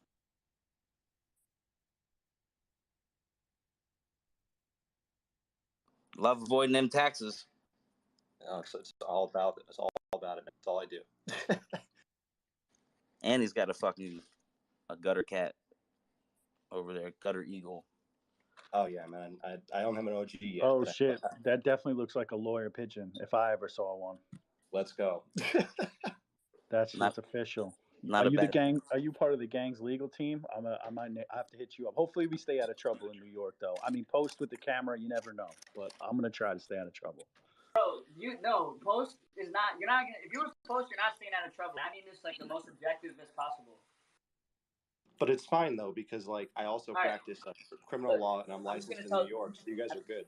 No. I'm just gonna tell a quick story. All right, we're leaving my hotel in Brickell, right? We walk out. First 1 minute, we're completely sober. All right, first of all, right, we're completely sober. We walk out to cross the road. It's a fucking red light, right? This motherfucker crosses the street with the no fucks given. Car basically stops, right? What was? Do you want to tell it post what? I mean, nah. All right. Long story short, car basically stops because they're like about to hit this motherfucker. It's a red. First of all, it's like a green light for them, so like they're supposed to go right. Just walks into traffic, no fucks given, and he gets mad at them when they're getting mad at him for walking into traffic, right? Go figure. And next thing you know, they're like fucking yelling at him. He's yelling at them back. He fucking like joke punches their windshield or their fucking window. Doesn't All right, break we gotta it. stop it right there. First of all, there's a couple things we have to go over in this previous statement. It's downtown Miami, okay, where nowhere it's different. Like we're in the fucking city, and there's also no evidence of this, by the way. On top of that, this is all for entertainment purposes and hypothetical. This is all allegedly. It's all allegedly. None of this might even be real. Right. We're not even here right now. So what happened is it's just a duck in a hexagon, bro. The light, correct. The light was red. And any other city or state, but if you're in downtown Miami, you'll understand when you get there. All right, and plus, the light after, like if he would have went through that light, he would have stopped like 20 feet up. Like it was all cars. There's nowhere he could go anyway. So he should have been slowing down anyway and been practicing, a more safe manner of driving. Anyhow, this dude slows up. I'm already past his car. He could have slowed down more, but he makes it a point to play chicken with me. So he plays chicken with me, and he's oh, he just misses me a little. So I punch his window. It was no joke about this punch. So I mean we're on a more accurate train at this point. It sounds like aggravated assault against you, man. You're a victim Thank you. in this case, and I think you should be suing them for trying to kill you, attempted murder in any case. Just something to consider. Yeah, and so dude goes to get out the car, right? And then it's me and 10 other people, and he gets out and looks around. He's like, "Oh shit!" He gets back in the car. He keeps going. There's someone in the back. Yeah, he's severely outnumbered, 1 versus 10. Yeah, but he's got a car. He's using it as a potential weapon. Yeah, I was in fear for my life. Allegedly. Maybe truthfully or factually.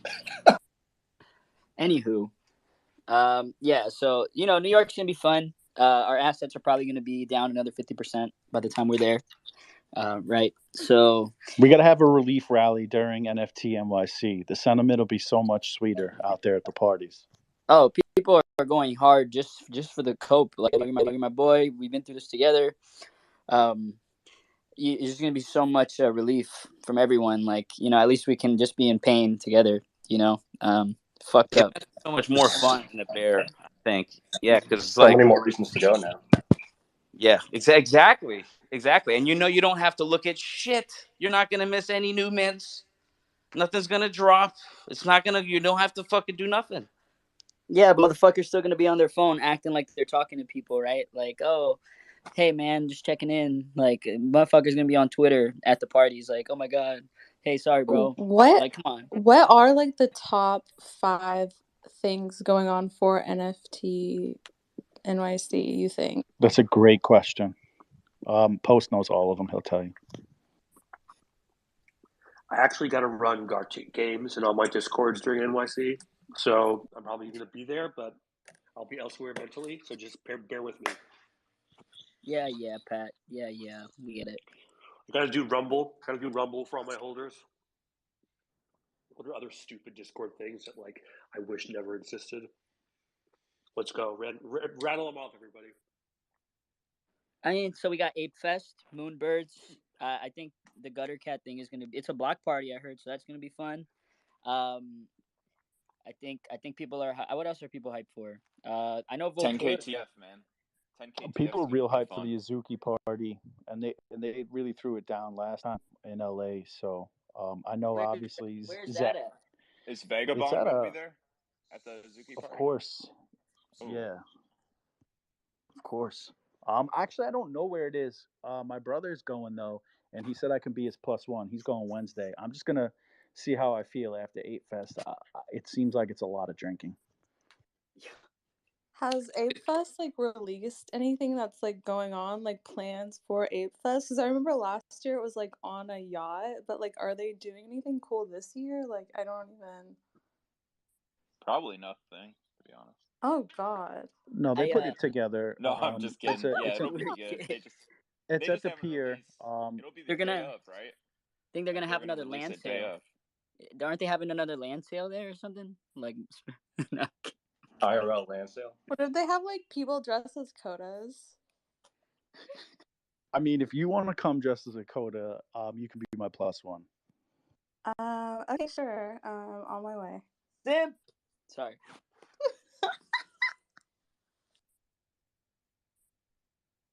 Can we just go over that laugh one more time? I'm sorry, I'm wasted. Oh, that was you. I thought that was Daniel. My bad. No, that was me and the monkey laugh. My laugh is way more feminine. Post. Don't offend. Daniel hits those high. I was just what I thought. I was I'm over here stuffing my face with a fucking. You know what I mean? We got guava and cheese, little pastel. You know what I mean? I'm not looking at the phone. How does it feel to be in Stables, Post? How does it feel, man? Are you happy? Oh yeah. Yeah. I'm over here. Yeah, I'm eating pastellas while y'all are freaking out about what you're gonna do in your fucking ramen situation.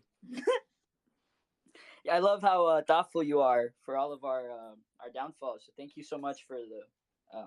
I was only fucking tweeting about it, bro, for ever. So no big deal. I mean, you and TMK. I mean, you guys just took it off the table, smartly so, regardless of price action, right? I mean, we all kind of knew what was coming. In retrospect, not even in retrospect, we talked about it every day, right? Right. We all knew it was coming. We all knew it was coming. You got to think about timing, right? Because you did it a little later, but TMK took way earlier, and he missed he left the mill on the table, But it's more, I guess, just a timing thing, right? When you want to take profits, at a top, I guess at the top, right? Or I don't know. It's hard to time with different asset classes. You just gotta do it. Just pick it. I mean, I think the problem is people will get attached. They get I get attached to my NFTs. That's big facts because it's not just trading my ETH. When I give up my NFT to trade for ETH, I know I can buy back in the NFT collection, but can I actually get this specific one back? Not very likely, at least without paying a much larger premium unless the collection tanks. That's why the only profit I took off the table was my ApeCoin. I literally didn't sell anything else that I have and just took all my ApeCoin at the top and just fucking was like, all right. Yep, those are them fungible tokens. So yeah, you can sell them and just buy them back whenever. In retrospect, I should have been more aggressive though with, everything, but you learn. And so in the next, listen, Cantor just said, y'all got a little bit of blood, but then we're expecting a little pump. So You know what I think was awesome too is like for people this is like their first. I know people say this a lot. Oh, like cycle is your first cycle, but as long as you guys don't think America's fucked, which is obviously like kind of debatable or whatever, but like if we're gonna survive as like a country, like I think in like 5 to 10 years, like we'll get more like like another bull cycle, right? So like if you think this is like the bottom, like the end of crypto, then like fuck, right? But if you think this market and these technologies are going to survive, then we'll see all-time highs again, right? So like in the next cycle, it's going to be interesting to see if we can like people apply their experiences and actually like crush it, with a little more capital, and a little more like battle wounds and battle scars, right? I think they will. Yeah, I fucking hope so. God damn it. That's how it happened. That's how I took any profit. Was I just I went through it. I went through fucking, especially that like I took profit in January and then it dumped, but because it was like right around Basel, I think there was a dump, and like I was like fuck. So when January pumped, yeah, you were pissed, bro. You were going through some fucking. I remember you were like, you just said fuck it. You were like, I'm yeah, I'm not even looking. I was frustrated. Yeah, I remember. So I remember each time though, it was crazy. yeah. So you just bottle that feeling. You bottle it, and then fucking when everything is nice and euphoric, you fucking open the bottle, and then you fill it with money. No tether. No, sorry, no Luna. I saw, it's so funny. I saw like a meme, right, where it's like I don't know how many billions he like burned, right, but like I think like there's like a meme where it's like, yo, Bernie Madoff lost people like the same amount of money and is doing like 150 years, and then like you think about like what this guy just did, and he literally just opened another shitcoin, like he did the exact same crime in like way less time, because Bernie Madoff was doing it for 30 years, 40 years. People don't know, like their fund was like directly like. Would you be surprised though if he catches some federal charges, our man Kwan? I wouldn't necessarily be surprised. I think they need to actually figure out like I heard what they can charge him with. Trying to go after him, right? I mean, if my boy Nate is going down, I hope they fucking get your boy Do Free Kwon. Nate. Right? I heard some countries are going after him. Like I think China's like looking to go after him. Holy shit, bro! Could you imagine waking up and like a country is searching for you? Like, can you imagine? Like just the country is against you. Yo, like you got a whole fucking army searching for you. Like, yeah, the people of the whole country are saying this. Yeah, like not just like an agency, like literally an entire nation state is searching for you. You countersue the country. If that was me, it would just make me want to eat Chinese food like even more. Jesus. Personally, I think that they should do something like, remember when Time crashed? Time was like, okay, well, we're going to open up like a whitelist to give you money back that you lost. Like, I feel like it would be interesting if he did something similar and gave money back to people who like lost. Bro, I think he cashed out 80 million. Like, there's like proof that he cashed out 80 mil. Like, are you talking about Do Kwon? Yeah. So two things. To respond to the individual who was just asking about giving back some money. I believe that was the whole point of Luna 2, right? Like he did an airdrop and like it like kind of sucked. Like everyone got it and then they just sold it off and then it kind of died again. But yeah, from what I see from like wallets and shit like that, like there's some like I don't want to call them detectives, but they're like people who are like hardcore, like researching the original Luna wallet, like for where all the Bitcoin was held. Apparently he moved 2.7 billion to himself. God damn. Yeah, I was gonna say he moved billions. It wasn't like 80 million. I saw something today. No, it was in like per thing. You know what I'm saying? Like it was he was trying to he was kind of trying to like tornado cash it, and then from what I gather, he was just like fuck it and just did like a mass send. A lot to Binance as well. So I don't know. I mean, the wrong fucking business, man. God damn it. 2 billion, bro. Come on, man. Yeah, but now you have like country, 100 that's, million like, safe. people after you. Yeah, Yeah, like but he can find a country where you can just pay them though and be safe with that. how do you even like spend it? Like Yeah, you but there's a swipe your lot of credit people card. that are after him. You I'll swipe your show you. credit I mean, you card, could you're go to like, an auction house and use Ethereum to buy houses and shit. yeah. I just like, yo, you swipe your credit card, you're like Jason Bourne, like you got the fucking everyone after you, like that exact moment, like Jesus. That's if like he's still operating right under like his same name and stuff. Yeah. Oh You yeah. gotta throw it Monero, my guy. Obviously, you Yeah, could buy it. you could be using Monero. Yeah. Yeah. Ice, what's up, bro? What's going on, man? Yo, how's life treating you? The same way it's treating you, man. Yeah, well, it's not going too well.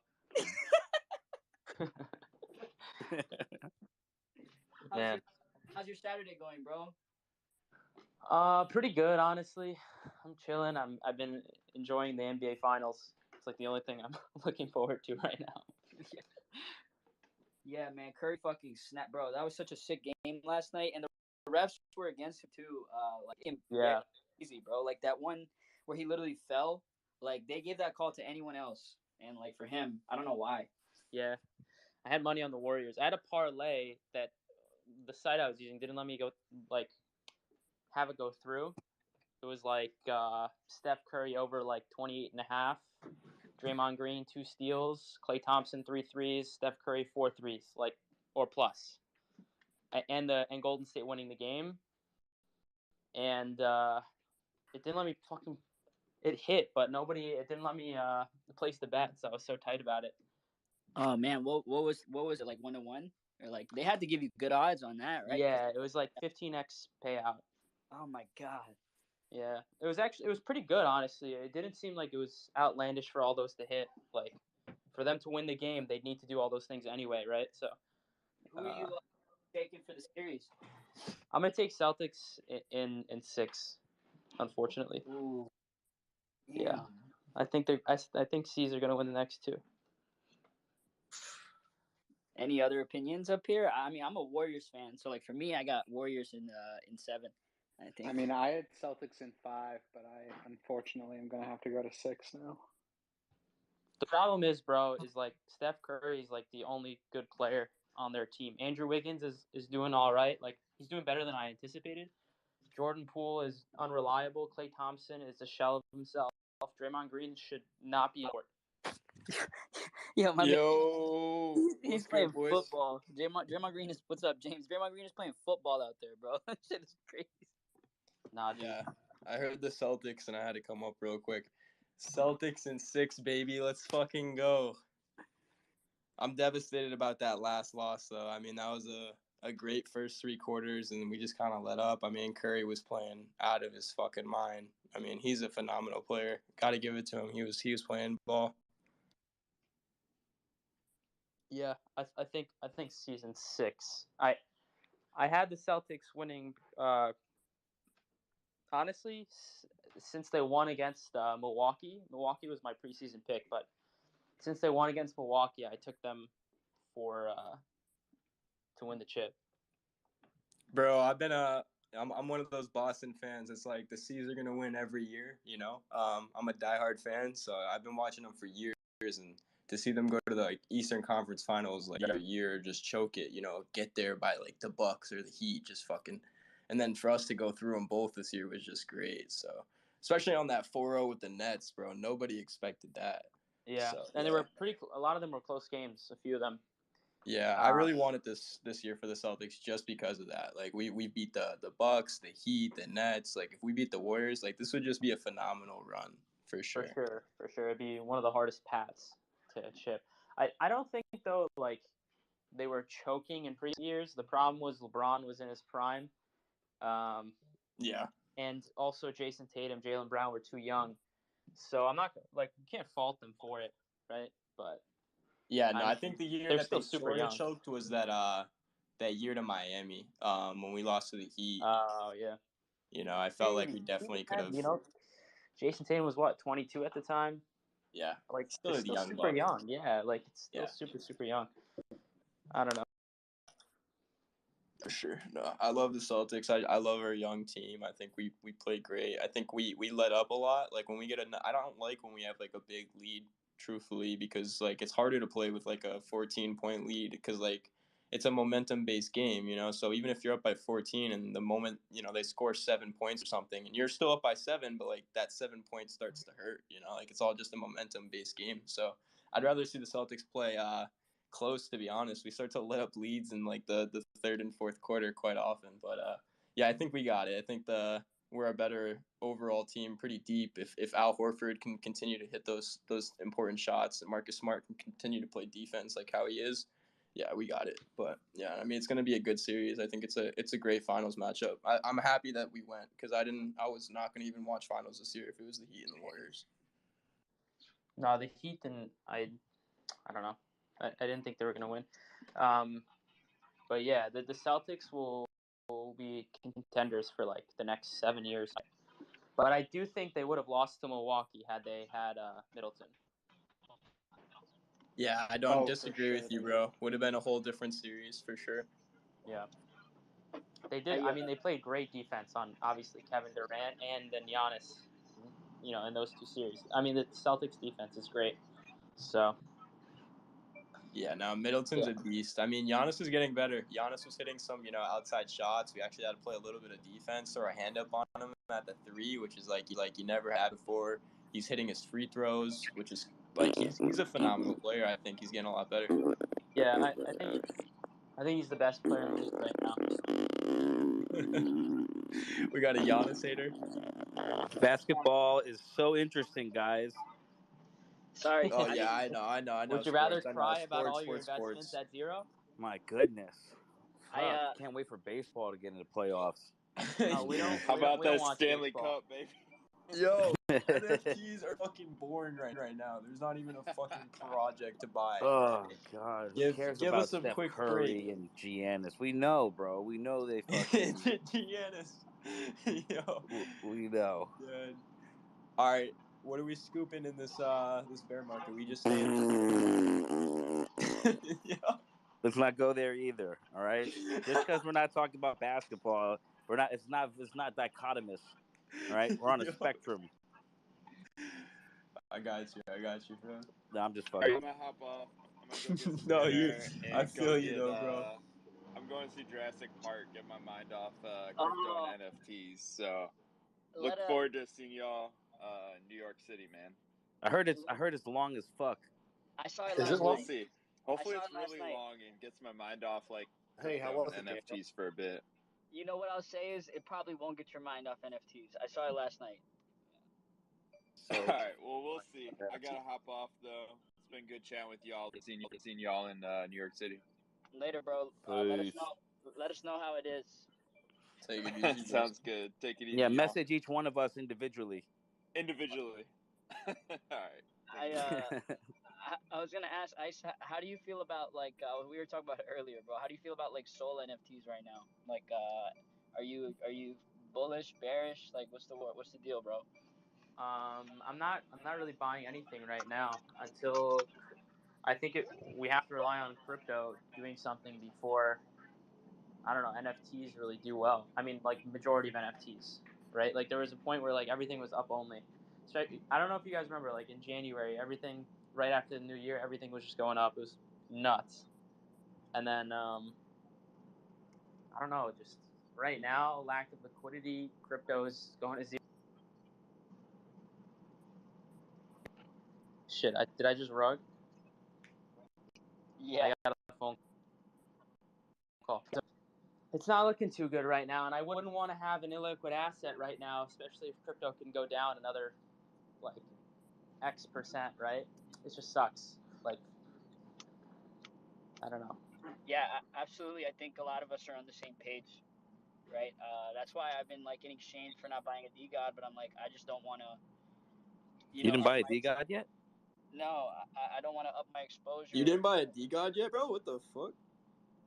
Oh, my God. Here we go.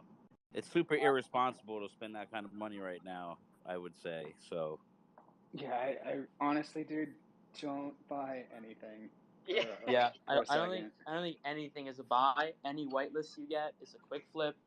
Literally, like anything. I'm like the ones I've already bag held and I'm down on like a ton. Like I'm not gonna. I just I don't know. I'm too emotional to sell now, but any new things I'm just pretty much not buying until we see some type of reversal. Black You I'm know fully what's with crazy Ice is we've started on to see that. that no one is either, right? Like all these hyped mints over the last 2 weeks, like selling 8%, stuff like that. I missed that quick flip. I do think these crypto prices are like starting to become a buy though. Like if you're dollar cost averaging, like if you're in cash, these are good levels. I mean, they couldn't be. I'm not gonna say great levels, but good levels to buy, right? Like if you're just sitting in cash, you could start dollar cost averaging. I think. Yeah, it'd be nice to have cash. I like Bitcoin. If Bitcoin holds 28K, that's a pretty important support level. So I like dollar cost averaging here. What's good, guys? How we doing? How we coping? What's up, Sam? What's up, Sam? What it do? Man, I just been like driving around my neighborhood, like just waiting for the market to like correct, bro. Wait, I might you're be out here for a driving while, around dude. waiting for the market to get Like better? in a circle, right? Bro, like you're gonna run out of gas, bro. Have you seen gas prices, man? Yeah, I'm gonna be out here for a while, bro. That's all right. I know the vibe. I know the vibe. I won't park until the market goes up at least 1%. Bro, I'm out here, bro. I'm on strike, dude. Dude, you need a solar powered car for that. Yeah, facts. But guys, I personally, I don't think 28K is going to hold. Like, I would be waiting for Bitcoin to get closer to its 200-week moving average. And what's sad is I'm like, why aren't people not in stables on fiat right now? And I'm like 50% stable, 50% NFTs. Like I'm not minting anything right now because anything in mint, even if it 3x's, the coin goes down 50%, some more. Like, what are you guys doing? Like stay in stables right now. Like this is a good market. 100%. I feel like the lower we go, the more bearish everybody becomes, and we're just like, well, how low are we gonna go? We're gonna see another like 80% drawdown from the top. I mean, we're almost there. Like a mental. Sorry, go ahead. I was just saying, a mental model you should have is it is possible for ETH to go 3 digits. It's possible for Sol to hit single. Now you hope that doesn't happen, but you should allow that to happen because what all matters is what is Bitcoin when does Bitcoin bottom out? Once Bitcoin bottoms out, then okay, now I'll start taking coin positions again. Man. Dude, for me, I'm just like I'm not buying shit. I'm so over leveraged in all these fucking JPEGs. Like, bro, I don't want that's enough risk. Sam is over invested by a lot. Bro, I'm not trying to. I don't know. I have my little comfort cushion bank account. I'm happy that I cashed out shit when I did. I'm not DCAing back in personally.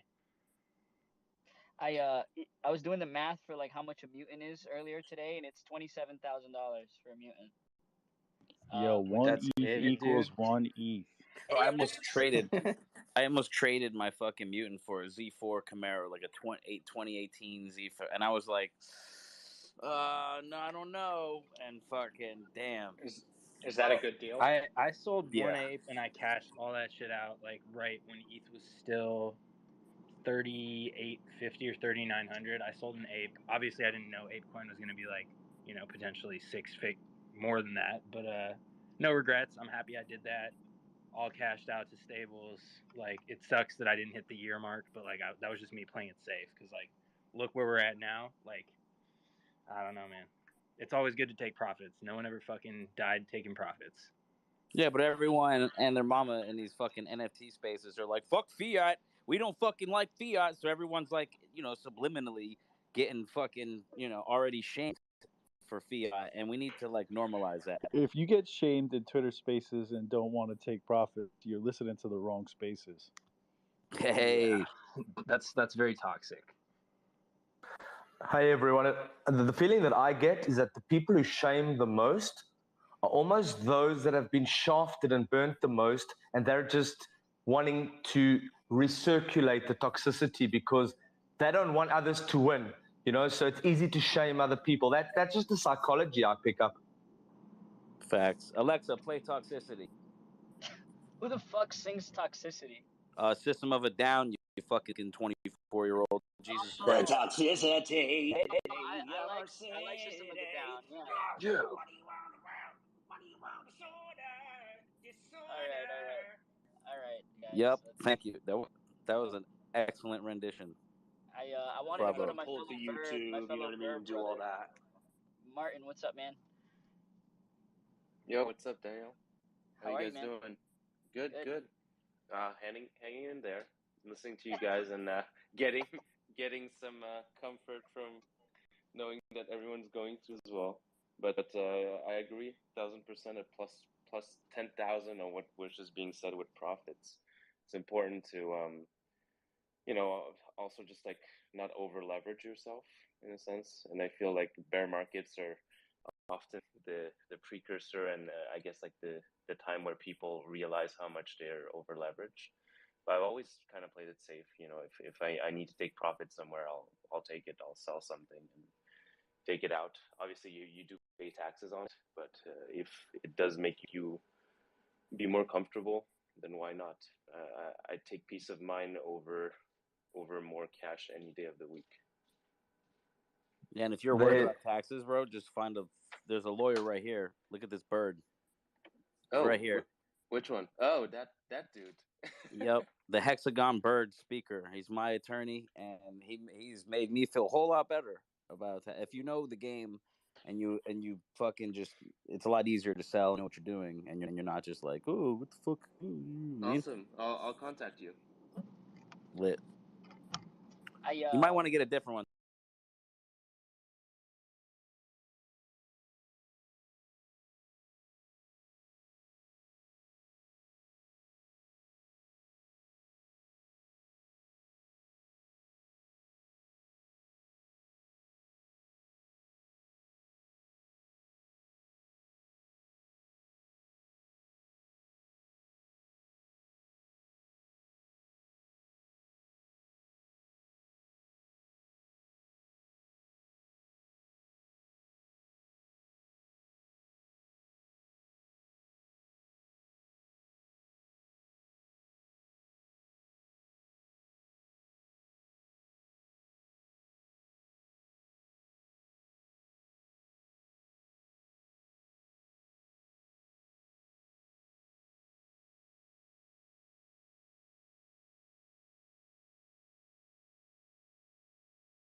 Sense. So if you want to go get them, I just got myself a pair in the mail.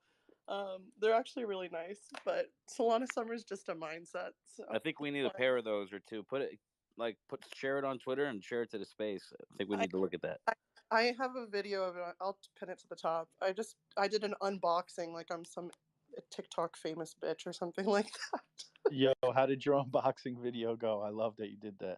Oh, it's beautiful. I pinned it to the top. I just essentially just make fun of myself the whole time. How many takes? I just did the one. It's clearly not. Yes, let it fly. You can see in the background I have a bottle of rum which I haven't tapped into yet. That's gonna be gone today. Also next to it is a bottle of bleach, which also is a great second opportunity that I could go for if that's really It's what a I'm chaser. That's the mixer right there. She keeps not financial advice. Bleach is not a chaser. Nah, man. Nah, man. Listen, Donald Trump. No, I'm just kidding. Oh, that's where we're going today. I mean, dude said something about bleach in his veins or something, bro. So I'm just, you know what I mean? Don't come at me. Here's my question, because I'm building with a few partners. I like to hear from a perspective of those people that were thinking about launching, and now because things have taken a sort of the bearish turn, What are your thoughts right now? You've got more time now to add more value, to get more engagement, to get more community. I want to hear from the sides of the founders. We're all hearing the sides of the investors. Most of us are invested, but some people have the dual role, invested in the NFTs that they like, plus also they're building. I'm not talking about existing projects. I'm saying if you had an idea a few months ago, you were close to execution, and now you're building, what is your strategy at the moment? If you're balding, He's talking building. Sam, stop, building. bro. Stop. That's a joke, right? If you're building, there's no if you're losing here, that's that's one thing. And if you're creating, adding value, and building, my South African accent, if you're building something, I'd like to hear from the people here what is your strategy at the moment?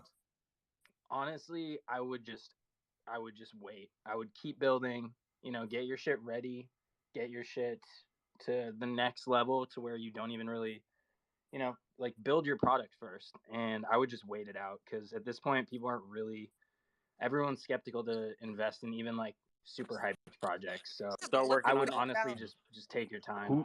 Yeah, we should do a show of hands on the stage. Who up here is also dual role and a builder? What's up? Yo, let's call them out. Let's start hearing what their take is, especially if you are looking to put your project out sooner than later, or at least had plans to. Yeah, I would start working on that first airdrop. Get that shit ready to go right now before you even mint now. You know what I mean? Get that second concept built out so you can reward your people. Start building whatever utility you can build out, whatever relationships you can leverage to build utility. You know, and push that mint back because ain't no. But be funny on Twitter and engage in spaces and say like split the shit up that you say like 50-50 funny and 50 like I do a little bit more like 80% trash and like 20% funny. But does that work for a project though? Do you want to see a project do 80% shit post? Dude, I want to see project shit post. I mean, look at Cats on Crack.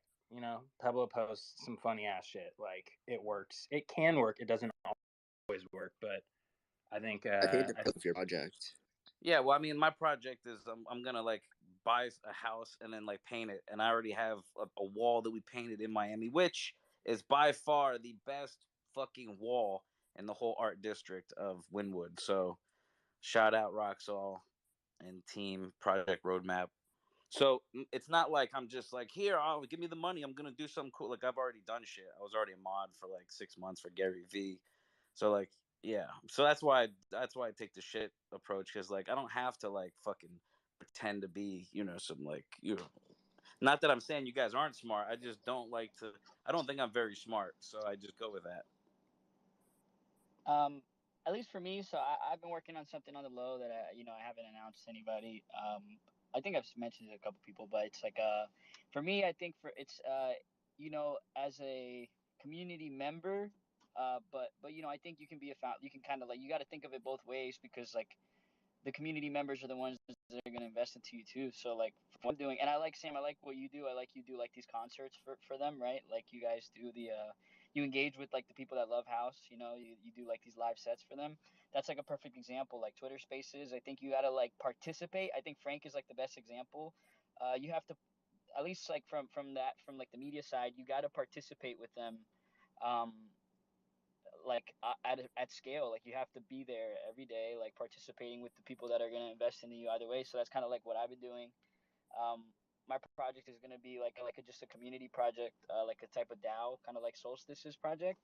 So for me, that's like basically what I'm doing. And like the degens that are going to buy are people that fucking love me already and like want to invest into me and like shit post with me, like horny motherfuckers. Like Solstice is like community, like all the degens on Soul, like and like even ETH, like people from Proof, people from Bored Apes, like all the motherfuckers I talk to on a daily basis, like we just like continue to like unless all this shit really goes to zero, I mean, like, I'm just going to continue, at least from my side, I'm just going to continue to like build relationships in the business, even with like community members, right? Like Exotic, I didn't know you like a month ago, and now we like talk every day basically, right? Like just basic, I think, psychology from like kind of sales, but like community founder's perspective, for me at least. Yeah, I think. Go ahead, Martin. Sorry. Sorry. Like I think like you're right there. These are the moments that they're the best moments to actually make real connections and be there for with the people shooting shit, kind of like what we're doing right now. Like that's how you get to know people in the space. And you're absolutely right. Like the people that will invest in you are generally people you've kind of talked to and they vibe with you. If you're telling me like you're working on a project, I'm already interested. I'm gonna be like, hey, what is it about? Like, because, and also you're in proof, I'm in proof. And these are times to build these connections as you're building your project too. Maybe you're gonna push back your mint for a month or 2 months, but it's never wasted if you're spending time in Discord, if you're spending time on spaces. If I can just add, what I'm doing with my partners at the moment, because we fully bootstrapped, we've got a really interesting idea, and we're sort of having lots of Zooms and communicating with the people that we've connected to on spaces, our various alpha WhatsApp groups. And we're in no rush at all. I mean, we've got an idea because one of our partners has been in the affiliate space for more than 15 years. The other guy's got a Web3 digital agency. I've got more than 20 years experience in marketing. And we all understand that there's a gap right now in Web3 where affiliates at the moment, if they can find a way to earn money helping to promote the project via our platform, that's one avenue. If projects can have an idea of which members of their community are adding value in the way of sales, engagement, social media presence via our platform, that's a second avenue.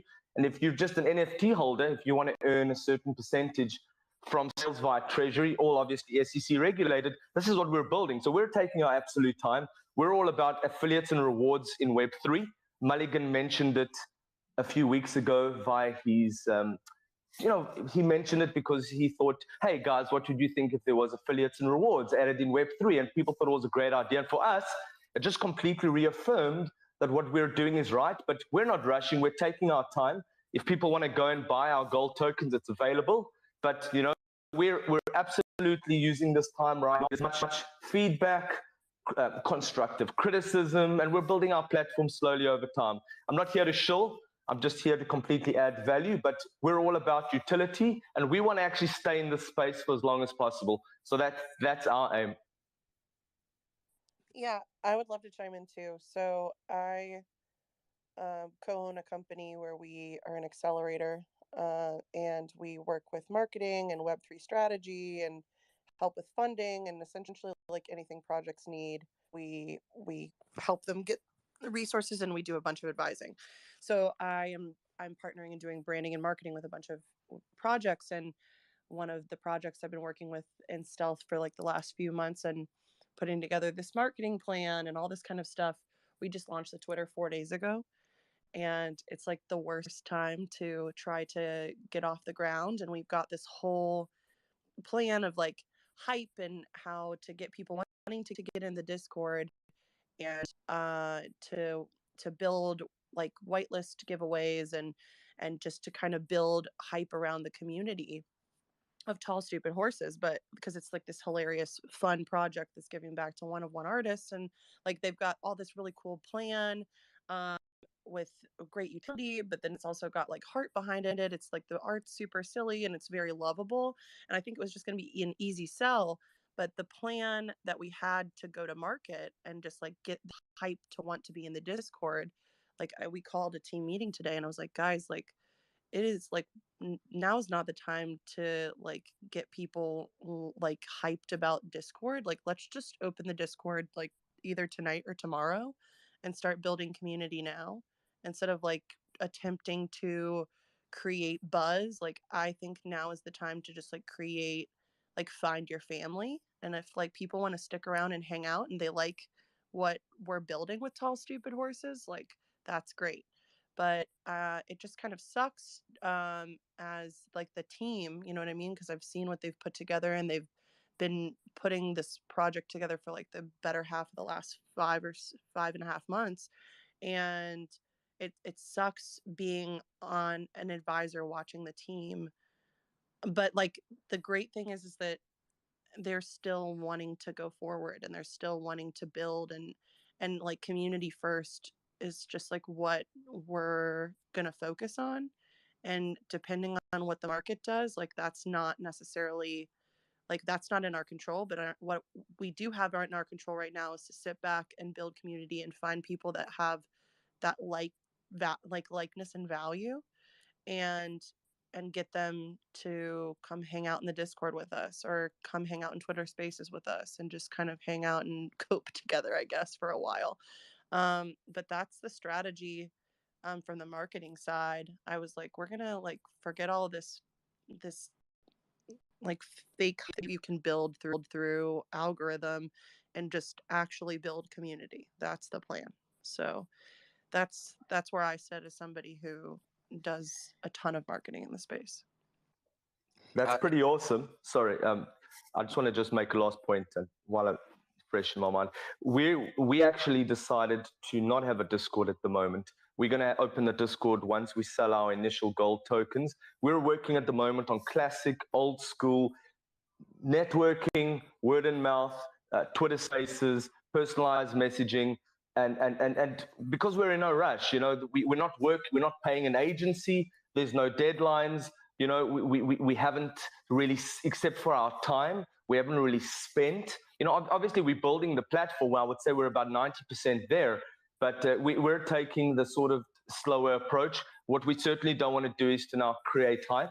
We don't want to be irresponsible. And the more people understand what we're trying to add over here, they see the value. And whoever wants to buy now, fantastic, But we obviously got a different journey. And yeah, I mean, there's two schools of thought. There's create the Discord, you bring more community, but we're going a little bit in a more strategic way. Well, I think that the difference is that like you guys still have things to build that you really want to focus on your priority. Like the great thing about going into times like this, right, is that you get to figure out what your priorities are. And I mean, you could even look at the same thing through COVID. I think anyone can kind of, even if you're not into this crypto NFTs stuff, when things get quiet and you have time to sit around and think, what are my priorities? And like things kind of get shut down for some, like that's like what people did through COVID. That's what people are going to do in a bear market. Like you've got to figure out what your priorities are and where you want to put your money and where you want to put your time. And for Tall Stupid Horses, where we want to put our time is building community, because we've already built out everything. We've got everything structured. The last thing we were going to plan to do is go after building the community. And so that's what we're going to focus on for the next a couple of months, hopefully, and be able to figure out what we do from there. Now with other projects I'm working on, that's what you're planning on doing, GWEI NFT. It is exactly what the plan is, where we're not going to push the Discord out. We're not going to go on Twitter yet. We're going to take some time and build out some of the pieces that we were going to take time to do later on, because it just makes sense. So just finding where your priority sits and where you want to spend your time and really perfect that is, I guess, the time is now,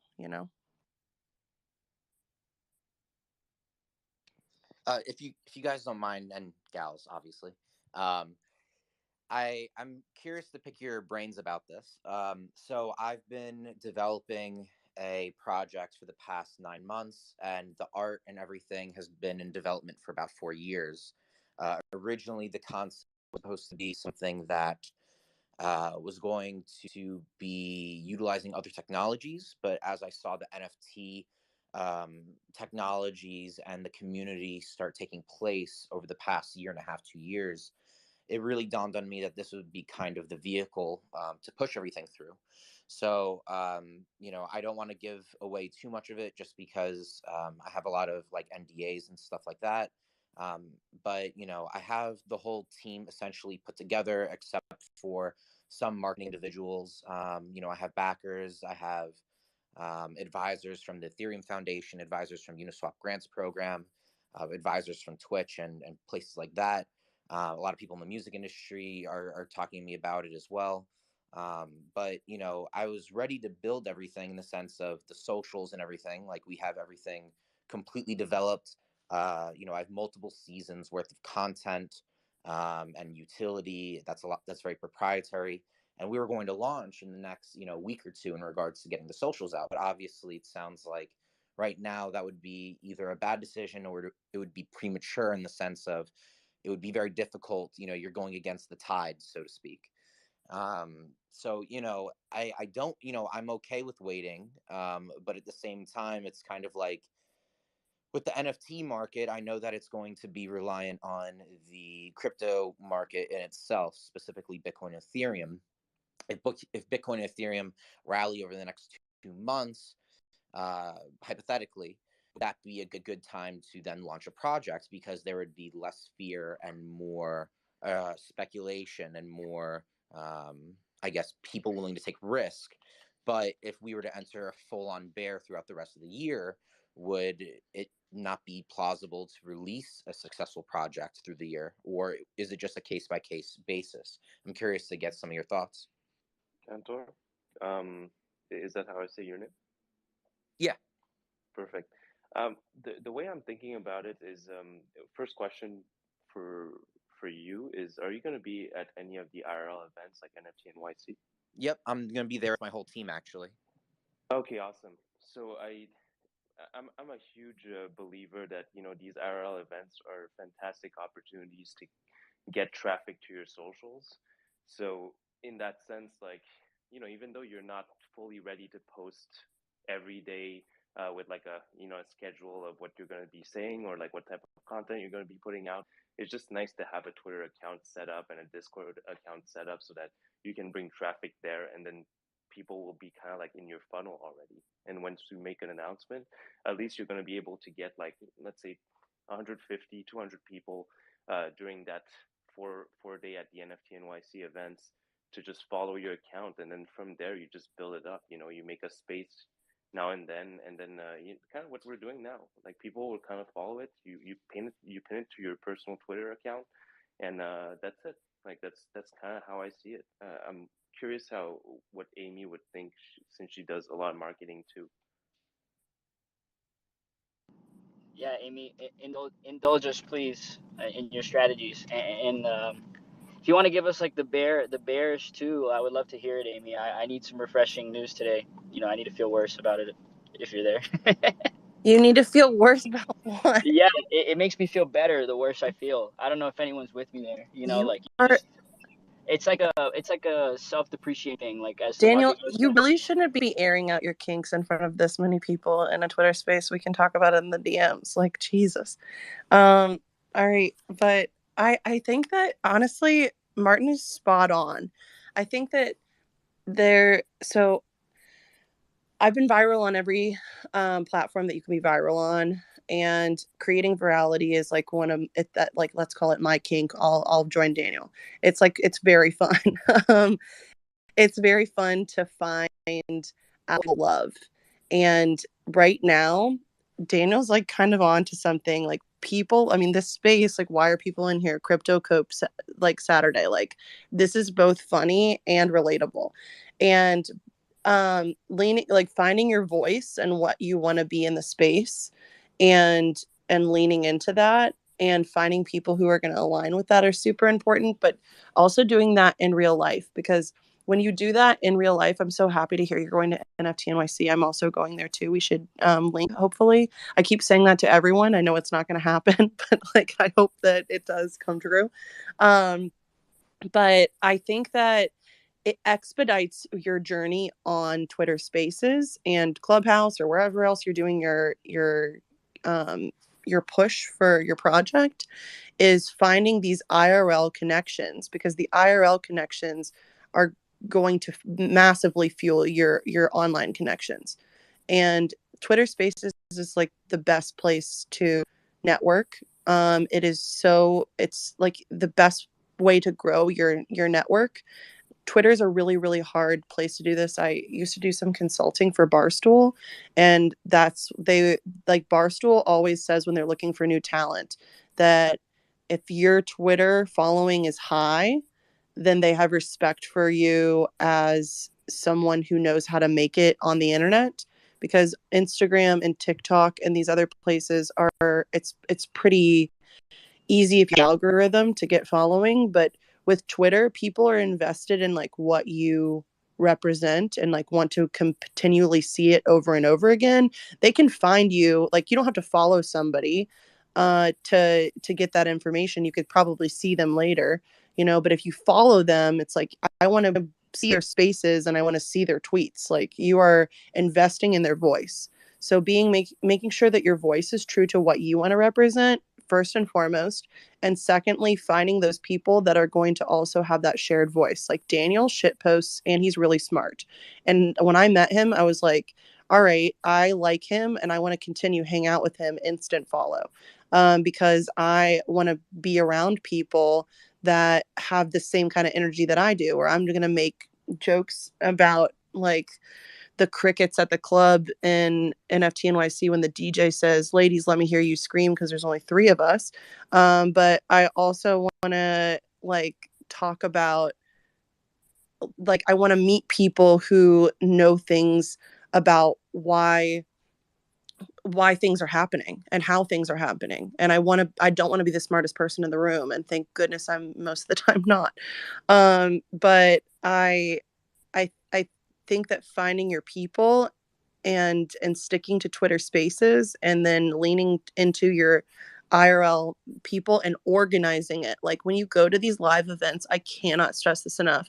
It is so pertinent that you take notes on who you're meeting and what they are, like what kind of things that they can provide.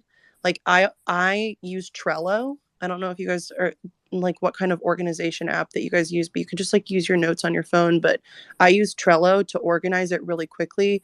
It's like, and for what reason that I would utilize these contacts, I put them into different little shelves. And so when I go back after NFT NYC, after I've met thousands of people, I can be like, okay, these contacts were going to help me in this direction. And I'm going to go back to my Telegram and find this name so I can follow up. Because it's so easy to let these things be so over consuming. Just organize yourself and take advantage of these IRL events as much as possible, but then put them to play online, and grow your network online through this. So really proud to hear that you're doing what you're doing. It sounds really awesome. Would love to connect more. I just gave you a follow. Thank you so much. Yeah, I mean, the only thing I was going to ask really is, should that the project Twitter stay private before like official launch, or should it be public? Because I've talked to a few different people in the space, a few different people at like specifically crypto companies, not NFT projects, and then some people who are devs and people at dev shops and things like that. There seems to be some type of semi-consensus that you don't want to launch socials prior to officially being public. So a Twitter makes sense prior to official launch to be better being private in the meantime, or does it just make sense to just have it be public and let it be? So I think that you can have the Twitter available, and if you're talking about it in spaces, it's nice to have some landing page for people to be like, oh, I know this is going to exist and this is something I want to follow up on. And you just be really transparent, like, hey, we don't have anything. We're not focused on a media push right now. But if you want to follow it, that way you'll be able to get access to the information later. So building the following. But when it comes to your first few tweets, having like, this is like what I give in free advisory in the first call that I have with pretty much anyone that we do, is it's really important that those first like 3 tweets are hyped. They've got people behind them and not just like tweeting to tweet. I also say keep it lean, keep it clean. Don't put too much stuff. Like, when you're looking at a Twitter account, and this is for anybody who's just trying to build their own brand or anything, when you go to my page, you like, it's very apparent what you're going to get out of following me, because it's like a menu of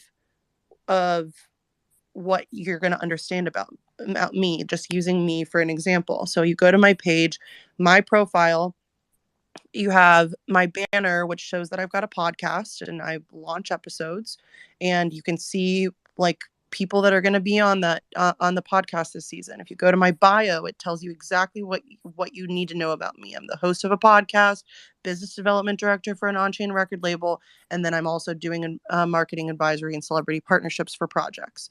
But then I've got my link tree, which gives you any links that I need to have, and that pinned tweet is the most important thing on your page, because that is going to give you the people the main taste of anything they're going to have. And if that pinned tweet isn't a tweet, it kind of shows that like it just doesn't show well. So that pin tweet either needs to be an asset or a thread that lets people know exactly what they need to know in a consumable and entertaining way. And so like for Tall Stupid Horses that I pinned at the top, this is our pin tweet. I like hired an animator. I talked to the animator about exactly what I wanted it to be, and this is the video that's on our page, and that's what we've pushed out to people and said, hey, go look at this. This is what people are going to be drawn to. So making sure that the tweets are hyped and you're going to your community that you've built with the IRL and online to say like, hey, we're launching this. It would be great to have your support. So like building your community first in stealth and letting them know when you're going to be launching important announcements and other things, and having your community support you is important before you launch the Twitter, and also using your Discord once you've done so to say like, hey, we're launching this. That's why like they have raids and stuff like that. Making sure you're tapping into your resources before launch and after launch. But Got it. I would just say be careful about, don't like go full blast with your Twitter until you're ready to have those first few like pumped tweets. But then I don't think it's a bad idea to have the Twitter pinned in your bio or something like that. So when people, so if people are interested in what you're doing, that they at least have somewhere to go to. But that's my best advice. Thank you. I really appreciate that. I'll most likely hit you up after this space about some other questions. Yo, did we just get a paid consultation gig here? I know you get the first session free. Amy, I really appreciate the breakdown. So y'all got a taste of the services that lovely Amy can offer your NFT project. I want to see a sold customer. Will you consider getting a full hour session? Yeah, I mean, as long as you're okay with having my CMO involved too, yeah, might as well. And please send me my 5% commission, you fucking assholes. Yo, yeah, I mean, I'm already giving, dog. I'm already giving you free Series 3 and 65 advice. Yeah, no, I know. You're helping me. I with gave the you like $1,000. He was course trying free, to take it dog. from Amy, not you, Canada. He Yeah, wanted the 5% but from guys, Amy. Okay, I was gotta about to say. I gotta run, and we got Mark here. We're in the presence of legends right now. KBB, this is crazy, man. I gotta run. I'm here with one of my good friends, and we're about to do some research inside, on the market, of course, right? And get absolutely fucking, celebrate the great conditions. Good for you. that Put we're your in. phone in your pocket. Put that shit on mute and shut up. Go away. Well, you guys want to continue? I can keep it running if you guys want. Yo, real Alright. quick, do we have any not financial advisors up here that might not fuck with a particular coin that maybe one should potentially short, but not financial advice? Cancer, go ahead. Yeah, you guys can continue. All right, continue. Yeah, go Yo, ahead. Sam. No, that's it. I know we haven't talked, but we definitely have a lot of similar friends and like mutual friends and stuff. So I am technically a financial advisor. I have a Series 65 and Series 3. I'm a GP of a private fund. Was a touring musician, toured with Kendrick Lamar, Steve Aoki, J. Cole, was Khalifa, performed with Cruella, had my music played by, all the guys that you get your music played by, Tiesto, DJ Snake, Chainsmokers, all those guys. And then when coronavirus hit and I stopped touring, a friend of mine at Ethereum basically was like, yo, I know the way you make music isn't like a traditional musician. You do it through like math and shit like that. So like in regards like frequencies. So he was like, I think you'd be really good at trading. So I ended up taking the Series 65, which is for securities and equities like bonds and stocks. And then I took the Series 3, which is for commodities, futures, and crypto. And some of the individuals in here, I guess, could tell you, like, I called this drop that was just about to happen from 1800 to here. And I'm also calling possibly not financial advice, a possible rally, and then it's going to fall again, and then it's going to go way back up in July. So if you want, we can talk in the DMs and stuff. I will make sure to let you know. I can't suggest specific things, but I can, send you signals or stuff. That way it's not like anything specific and it's all kosher. I mean, yeah, I'm not gonna hold you responsible. That's sick. I didn't know you make music and shit. I'd love to hear some of your shit too. Yeah, but we're holding up Daniel, so let's let him do his thing. But yeah, let's definitely connect. He ain't got nothing. He's gonna go research crypto dick butts and drink a fucking wine spritzer. Don't worry about him. Or a latte. I thought it wasn't a friend and it was like a friend. You know what I mean? Like that's like the vibe I was getting, but I don't feel like anyone picked that up. Could be. Either way, it's still gonna be with a wine spritzer, and he's gonna be okay. I love that we bullied him to keeping a Twitter space open. Daniel, you can rug the space. Don't even think about it. I have nothing else to do for the next couple hours, okay? Yeah. Post just DM me and he says that if Daniel rugs the space, he's going to open another one. So that's great. Thanks, Post, for letting me know. It's Daniel Mateo Web Services. It's cloud infrastructure on the Daniel Mateo network. Yes. Yo, he Bro, deserves give me his a own. follow. He needs his own radio network. This is his radio network. What are you talking about? Love how he's like, I want to go to Exotic. Exotic. What's good, bro? Tell me what's going on with in your world. Not much, man. Like, I just been chilling on Twitter Spaces, like coping. It's pretty much similar to what you guys are doing. I love that he is the master host though, because he's like, it's getting boring in here. This person's been talking for too long. I'm gonna interrupt them and go to someone else and I'm gonna change the trajectory. Daniel's goat. Interesting. I'm going back to Web 2. I've been making music for the past 2 weeks. It's I don't know, it's refreshing.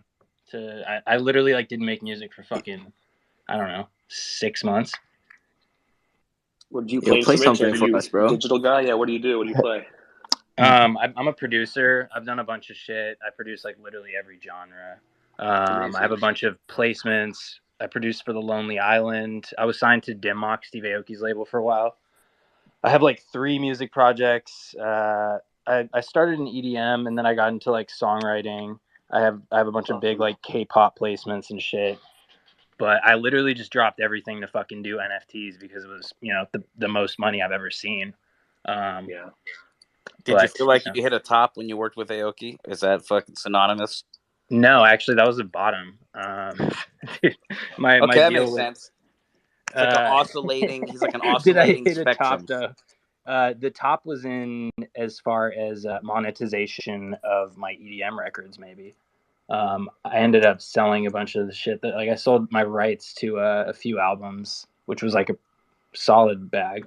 But yeah, you don't really make shit from labels, as everyone probably knows. It's you really don't make shit. But yeah, the top was in when I signed with Dimmock. That's so funny. Just I had to find out. Throw some shit on. Find some funky shit. All right, hold on. Cantor, let's hear some of your shit too. Absolutely. Yeah, definitely. I don't know how to put it onto Spaces without it being, cringe, but maybe another time for sure. In regards to my music and stuff, yeah, I mean, I've been touring and making music for about 13 years. Back in the day, I was starting with just mashups and stuff. What?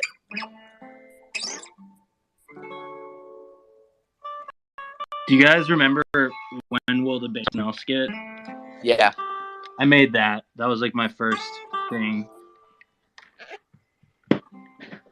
When will the bass drop? That was fucking brilliant. Thanks, man. Yeah, I didn't expect it to be such a thing, but that was my foot in the door for EDM. That was when I got to quit my I was working at Umami Burger, and I got to quit and move down to LA, and eventually got a pub deal maybe 8 months later. Good times. That's awesome. Hey, carry on with the guitar vibes. That was doing some good relaxation there. Yeah, we're slapping. Now while we're enjoying this nice guitar in the background, I want to go to Apex, who just came up. Apex Infinity, what's going on, buddy? I had a question for like anybody in the listening. What's the best way to build a community? Fuck, you have to narrow that down, bud. Like, what's the best way to get people to join your movement? Like, what's the okay? Let's break it down to like Twitter and Discords. Like, what is the most effective way to get people hyped about your project? I guess Hire You have somebody who does it for a living. you have to find your tribe, buddy. You got to find your tribe. Got to find your tribe, connect to them, speak to them, find as many of your tribe as possible, and before you do anything else, add so much value to them so that then they follow you, as opposed to now thinking about it the other way around. You've got to go into their spaces, you've got to go into their posts, you've got to add value to their comments, like, share. As Gary Vee said 15 or 12 years ago, you have to do some hard, dirty grind. That's if you want authentic followers, or you can pay someone, and then it's fake, but and then it's quick and easy. Depends which route you want to go. Whoa, not true, not true, not true. Like, just sat in here and listened to Amy Street talk about how she went back to a team today and said, "Yo, guys, we got to build community together. We cannot go and build hype anymore. We got to redirect." There are people in the space that are incredible marketers that are good at what they do, that are not just here for a cash grab. No, I'm completely with you. He was asking how to build community. There's, you work with a marketing company, you take your time, you do the grind. There's lots of ways. There's no simple answer, but it's a lot of hard work. I think he's spot on about giving back. I think when you give back, you see people, like, when you give back first, and that's the angle that you take, that you always get return. And that's in the way that I go about my marketing, is always giving back first. What's giving back though? Is it more like supplying them with unseen stuff and giving them the No, and I mean, it's not necessarily even you're not even thinking consumer forward first. You're thinking like people who have a sustained community and do it well, that you respect. How can I give to those people and gain the trust of those people, and then potentially have their community have eyes on what I'm doing, but not necessarily expect it to happen just as easy as that. So, like, you can go into a Discord. I mean, like, a great way that I do this, not everybody has the funds to do this, but going in and buying the floor of an NFT project and giving it back to their own community, not giving it away to your community, giving it back to their community. So, like, for instance, like, I'm just like, Cats on Crack is up here. Okay. Let's say I have some money that I'm going to use for marketing. Instead of paying a bunch of shitty influencers on the internet to retweet one tweet for you, and because that's what people are trying to get you to do. They're trying to get you to spend like $1,000 for them to tweet one whitelist giveaway. Instead of doing that, you can take that $1,000 and go and buy a handful of NFTs off the floor from Or you can and give it spend back. your time and help people set up MetaMasks and teach them how to read Ethereum blockchain, Etherscan, and how to fucking use OpenSea. And you can teach them how to, donate your time. I think that worked for me really well. There's a handful of ways, as long as you can come up with a way that's like, what's something that I'm good at? If you don't have the monetary availability to like buy NFTs off the floor and give them back to a community and then do an AMA about your project, like, that's one way to do it. You can also give back by any resources that you're building and saying like, hey, I can do this for you. Figure out what you're good at and give it back to the ecosystem, and the ecosystem will give back to you. And another question: what's the most effective utility to add to projects? Like, in terms, like, say I'm doing I have a real life as a comic book property or whatever. What is like the utility when people speak about utility? What is the best utility to give to the communities in terms of, like, I see people talking about, you can use the NFTs for early drops and different little things. What's the best utility to give to a community? Cocaine, in my opinion. That's subjective. It's super subjective. No business like the snow business. You heard? I think that's a very broad question. I think a lot of projects have different utility. It comes down to what your like who's your base for the project, as well as the current meta, as well as, do you want to do something that already exists? Do you want to do something that doesn't exist? Who's on your team? What's the technological capabilities? What type of content abilities? I mean, it's a very Okay. broad question. I think the first, if you're looking at doing a project, the first thing I would look into before even the art or the technical architecture or any of those things would be kind of, are there any comps? Are there any comparable projects to what you want to do? And then go from there. If it doesn't exist, then you would have to look at, if I were you, I would make a list of, what are, over the past year or past 6 months, what have been the, general metas, what have been the general trends, and then go from there is what I would do. I can answer your question. I'm going to give you something different to think about, because maybe if you're new to the Web3 and NFT space, you're struggling maybe to think from that perspective. So if you understand how normal business and normal marketing and Web2 business works, look at it from that point of view first.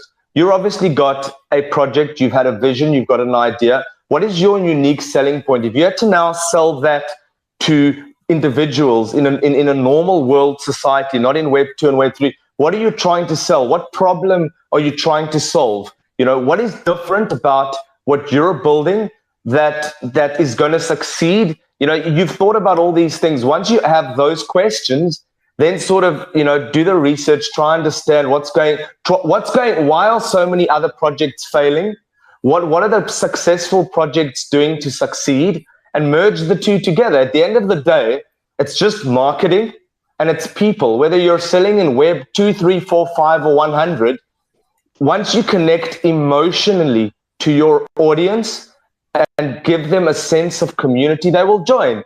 So and then I don't know whether you're a PFP or you're art or you're P2E or you're, we're doing referral and rewards. We've taken the time to think about that. So ask yourself some questions and then do some research. Speak to people in Twitter spaces. Take the time as what you're doing now to speak to as many people as possible. Let them have a look at what you're doing, the people that you trust, and you get some, constructive criticism. And if you've got the financial, clout or budget, then, speak to people like Amy who do this for a living and they can guide you. And that's all I have to say. I appreciate that. And Amy, what do you charge? Yo, yeah, Apex, before you go, man, I think that you are a prime candidate for our lovely speaker, Amy. Her services seem like a perfect match for someone like yourself. So I think you guys need to talk in the DMs. We're making deals, making wheels.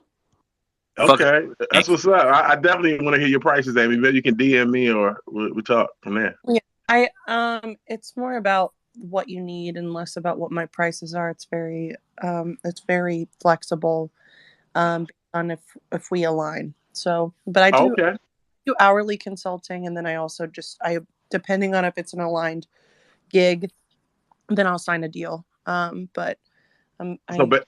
So basically, it's just if you feel like the project has some merit or you can help it, you will figure a way to make the deal work. Yeah. I mean, so my company, like the 3 people that are on my team that are the co-founders with me, our names are tied to projects we work with. So we want to make sure that, the reason that people hire me is because I've got a good name in the space and I know what I'm doing. And if I'm assigning myself to projects that are going to make me look like I don't know what I'm doing, I'm not going. I'll do consulting calls.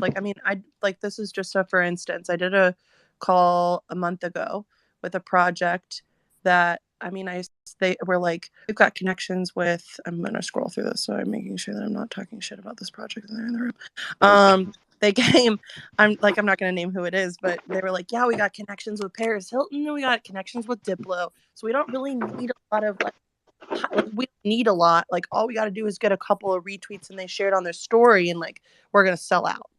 I was like, yeah. I was like, that's really adorable, but that's not going to work. It's going to get attention to your page, sure. And if they're going to do whitelist giveaways, massively hyped thing, but you're not going to sell out because of that. And honestly, your floor is probably going to dump. You've got to be really careful with celebrity partnerships. And they were like, you're wrong. Like, we are going to be able to sell out. Where this is what we want to do. We want to have Paris be one of our first tweets. And I was like, you're going to have a completely inauthentic community around you. Like, you want to build people who are going to invest in this and then maybe ice the cake with, oh, we also have Paris Hilton involved. Like that's great. And then you got an extra following, but you've really built your community first of people who actually like the product without there being a celebrity involved. And so that would be my best advice. And they were like, no, we're going to do this first. And Yo, then Apex, the first session is always free. The second one won't be, brother. Okay. Well, let me get that first session and let's see if it can work. I definitely want to talk to you, Amy. I think I actually watched your podcast too. I watched the first one. I'm like halfway through it. It was like two guys. It was on your page. Yeah. And I love the insight and your story and how you jumped into it was amazing to me. Just in terms of like you were like you said you were a teacher or something before or in school. I was kindergarten teacher for 7.5 years, but I was also working as marketing. I was doing marketing and songwriting in the music industry for like the better half of the last decade. So working 2 jobs, but kind of married those skills and brought them over to Web3 with me. Oh yeah. Okay. Well, thank you so much for the information, guys. I appreciate it. Yeah, let's jump on a call. Definitely. I'll DM you. I already did, but you ain't check it yet. But I'll DM it. I'll DM. I got you.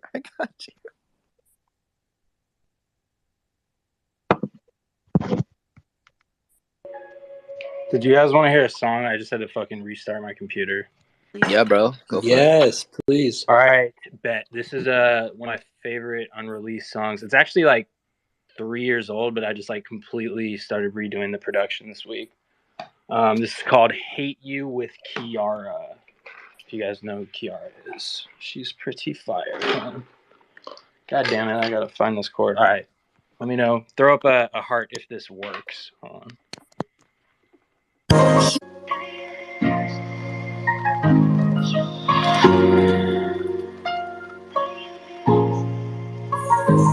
You were my first love, thought you'd be last. Tears on my cheeks, now it's all in the past. Smile on my face with a heart like glass. I hope you're happy, better without me. Calling all night, texts on my phone. Calling my friends, they leave you alone. They don't know you, but I know. I hope you're happy, better without me. I know that you're moving.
cope Saturday night vibes with Sam F with his new single. And don't forget, friends, we may be down, but we can still have time to listen to music and have fun with family and friends. Only on the Crypto Cope Set on WPLJ. Love that. Incredible. You want me to play one as well to continue it? Yeah, if you want to DM it to me, I can play it on my iRig, so it sounds better. Oh, okay, cool. Yeah, let me get that over to you. I was just gonna play it off the laptop, but I guess it wouldn't sound right. Bet.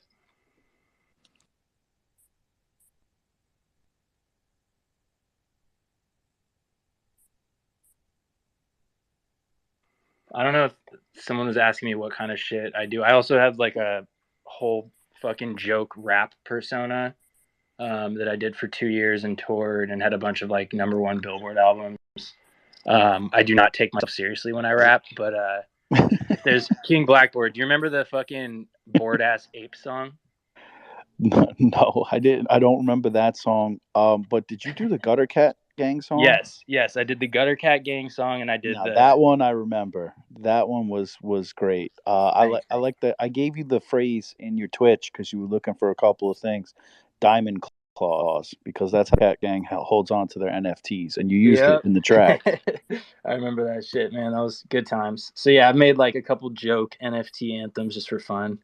I did the official Cats on Crack anthem too. But yeah, I started out. Me and Wookie were just like, let's make a theme song for Bored Ape. And the floor was like probably, I don't know, 2 ETH, and the shit went off. Like I was not expecting. I was just gonna put it out for free on Audius, but I think like it was like Herb and like some other homies were just like, nah, bro, drop this as an NFT. And we sold out in like an hour, and the shit like went ham. And I was like, damn, okay. So there's definitely it's music. NFTs are pretty like untapped, and no one's really figured out how to do it right.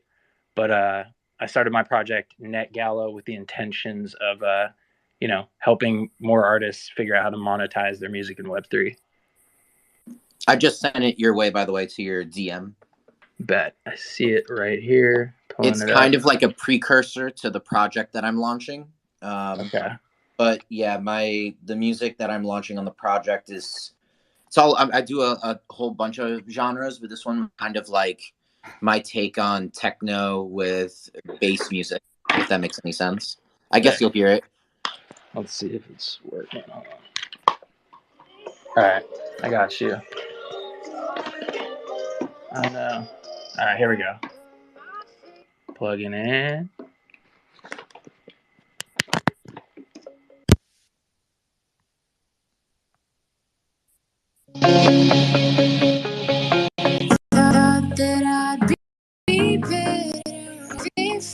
I don't think that's my That's song. the Chainsmokers. I'm so sorry. What the fuck? Yo, the Damn. Chainsmokers are dope. Let's go. All right, here we go. I got you. All right. It's not even on the internet. What is this thing?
something.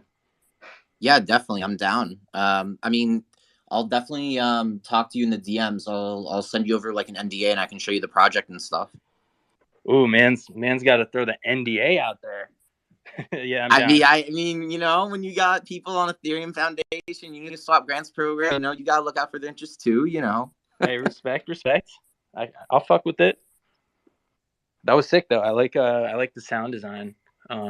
Dude, house music is just like the most fun genre to make, like hands down. Just so fucking fun. Well, I mean, like that's the thing too. Like it was a little difficult to hear over the speaker, but like if you listen to it like as is, it's a lot of like low end and stuff like that. I mean, Oh yeah, no, I had my monitors on. I mean, like the thing is with house music, you could put any sound design with it because it just naturally flows, you know. So like that's why you had all the crazy shit. Like you had jungle terror, and you have like disco, and you have bass house. It's like it's endless. Yeah, man. I started out doing bass house.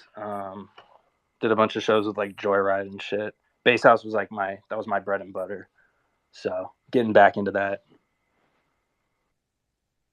What's up, Do you do guys? any? Oh, sorry. Go ahead. What's good, bro? Welcome back. How you doing? How's So, your spritzer? I'm actually holding a White Claw. I just posted on my story. Yeah.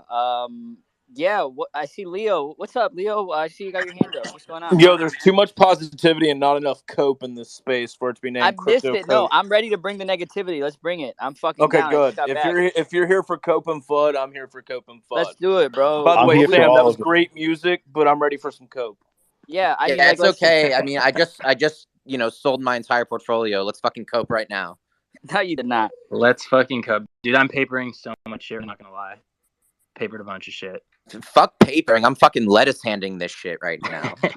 No, you can't sell at these prices, man. No, I mean it's shit that I got like that's like still 20x. I guess with factoring in the price of Solana, maybe only a 3-4x. But you know, I'm just clocking in some tiny baby gains.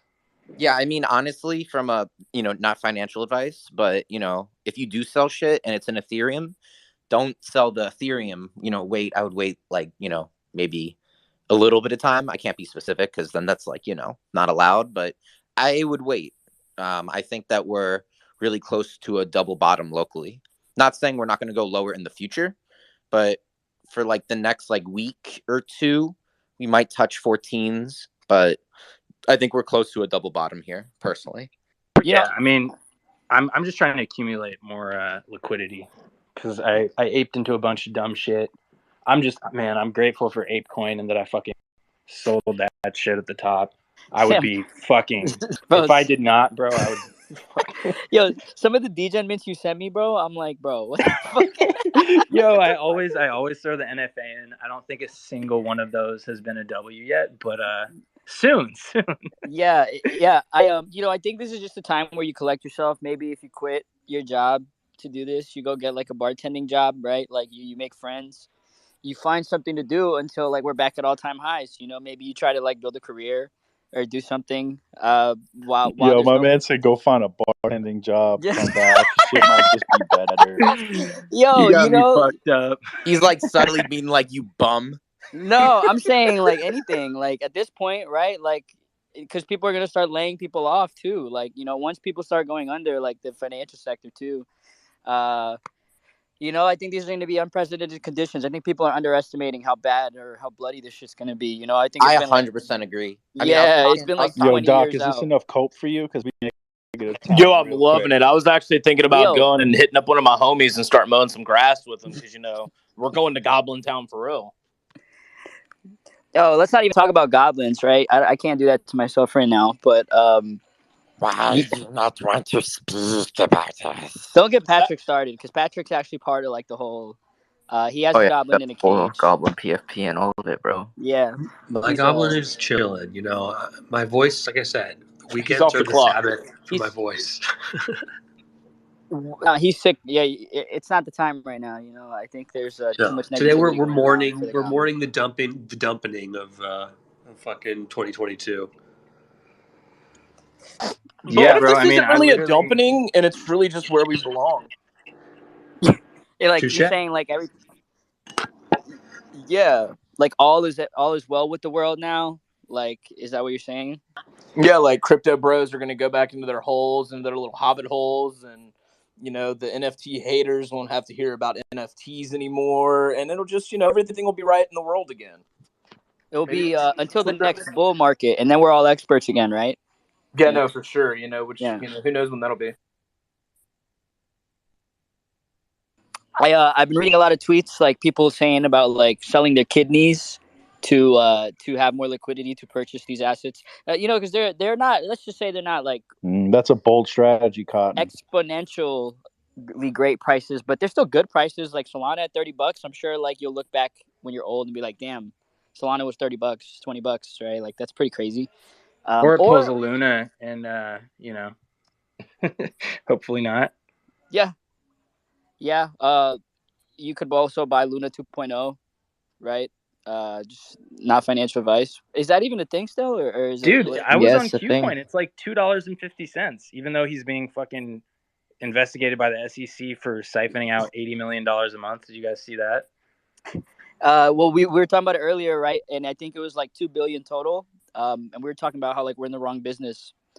But the whole country, I think the entire country is searching for him now. So it's like risk versus reward. Like, do you want to like be able to go to like First Watch and get breakfast, or like have $2 billion? Like which one is it? I don't know. Wait, is he actually like being hunted right now? I don't know. I would hope so. I mean, yeah, dude. The red flags were strong with Luna from the beginning, because I bought that shit at like $1, and I was like following Do Kwon in the beginning. Dude was just such a douche. Like, he was like challenging the Thai banks. He was like, I'm gonna flip your market cap, like tweeting at Thailand fucking treasury, whatever.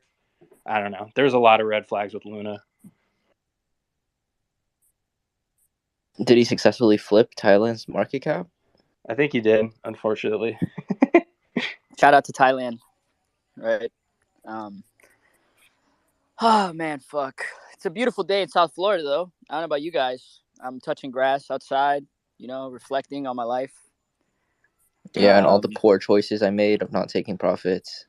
Yeah, getting this fucking bird tattooed on my leg instead of selling it for like $500,000. Right? Great choices that we make in life. You should carve it out of your body. Carve it off your skin, dude. Yeah, I could sell it as like a 1-on-1. This is some sick shit we're going. I don't know if you guys. All right, anyways, getting holding on to these assets, for media, right? Like my Twitter brand is like my Moonbird. But now we have all these great relationships, right? There you go. Like, who needs $5 million when you have all these great friends? You can't put a price tag on friendships. Which will make you more money, right? Is what people say. Like, oh, friendships, the friends we made, relationships are everything. So who knows? But have we not forgotten the fact that if all of our friends are now broke too because of crypto, then what good are they actually bringing us? No. You're thinking about it all wrong. Like, we just all pool our money. We can get a nice 1-bedroom apartment. Like, it'll be fine, guys. We can make a reality TV show about it, and we'll make some money off of it. We can. I don't know. I'm not thinking fast enough on what the name can be. But over to you, Daniel. Well, that's really what the startup culture was. When you think about like LA, people staying at like, you get a studio and there's like 15 motherfuckers in there, paying $200 a month. We're all like sleeping in their sleeping bags like across from each other. Like, these are totally feasible things that I think we could do. If you have a relationship, unfortunately, I don't know how you explain that to your girl or your guy, right? Like, hey, I can only afford this now. I don't know. It's interesting. Wait, finish that explanation out. How are you telling your girl? What are you? How broke are you well, I don't telling her have a you girl, KBB, so that I don't really have to deal with these problems.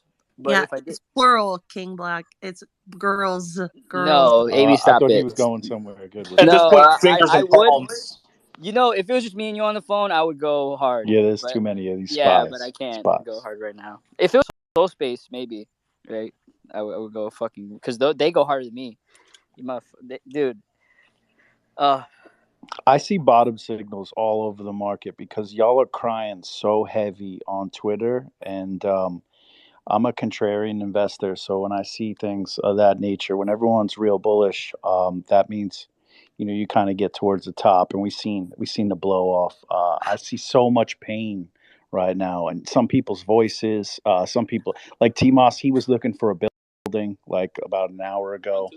Yeah. So like I'm just keeping my eye. The more bottom signals like that I see, I'm You know, starting to like that relief rally rebound. I don't think we've seen blood yet, though. Like, I think when you see motherfuckers disappear, that's when you really start seeing blood. Like, I Yeah, I mean, agree with Satoshi. there's Danny. still You don't think we've seen people 150 disappear? people in What the did space. Satoshi do? Yeah, that's the first sign, though. He's the first one. And I mean, Beanie too is RIP. But when you really see motherfuckers disappear, like, I'm not on Twitter no more. Like, you see people like bartending. Like, you might go to like a bar and see me bartending there. Bartending. Everyone's always bartending. Yo, you're not Yeah. gonna disappear. They can't get rid of you. Who you kidding? You know, you might go to the store and see Dr. Leo working at TJ Maxx or something. Yeah, for sure. Yeah, when you really disappear off Twitter and everyone's no longer like an influencer, right? And we're just like actually humans that are broke, then now you buy, you know? I think. Oh God, you guys really want to have some fun? My friend Drew is up here. Wow, this is gonna be great. He's a serial entrepreneur before Web 2 or before Web 3. Millionaire, owns yachts. We get fucked up in his palm all the time. Well, I get fucked up while he smokes cigars. Drew, what's up, man? Yeah, I got a funny story for you. Let's do it. This is the time. When I was in New Orleans last week or earlier this week, whatever day it was, I lose track, in crypto and Web3. I was on Twitter Spaces at the hotel, and my buddy Greg was with me. We were staying just two queen beds in the hotel room. We weren't splitting a king, guys. So we're in these two beds, and I'm on Twitter Spaces out on the balcony, and he goes, "Hey, man, let's make a couple of dollars while you're doing that bullshit." I was like, "What?" He goes, "Let's go do Uber Eats. You be my chauffeur." I was like, "All right." He had it on his phone. So for 3 hours, I was on Twitter Spaces driving his ass around while he was running and picking up groceries or whatever the hell it was, somebody's dinner. And we were driving to wherever we were going. And it was a great way to see New Orleans. Like, we end up in the French Quarter most of the time dealing with the stupid traffic. But it was awesome. We got to run out a few times to a few different places. And, yeah, so, you see crypto people doing all types of crazy stuff for dollars. See, that's another job, Daniel. Bartender, Uber Eats. Like, we should really start a thread.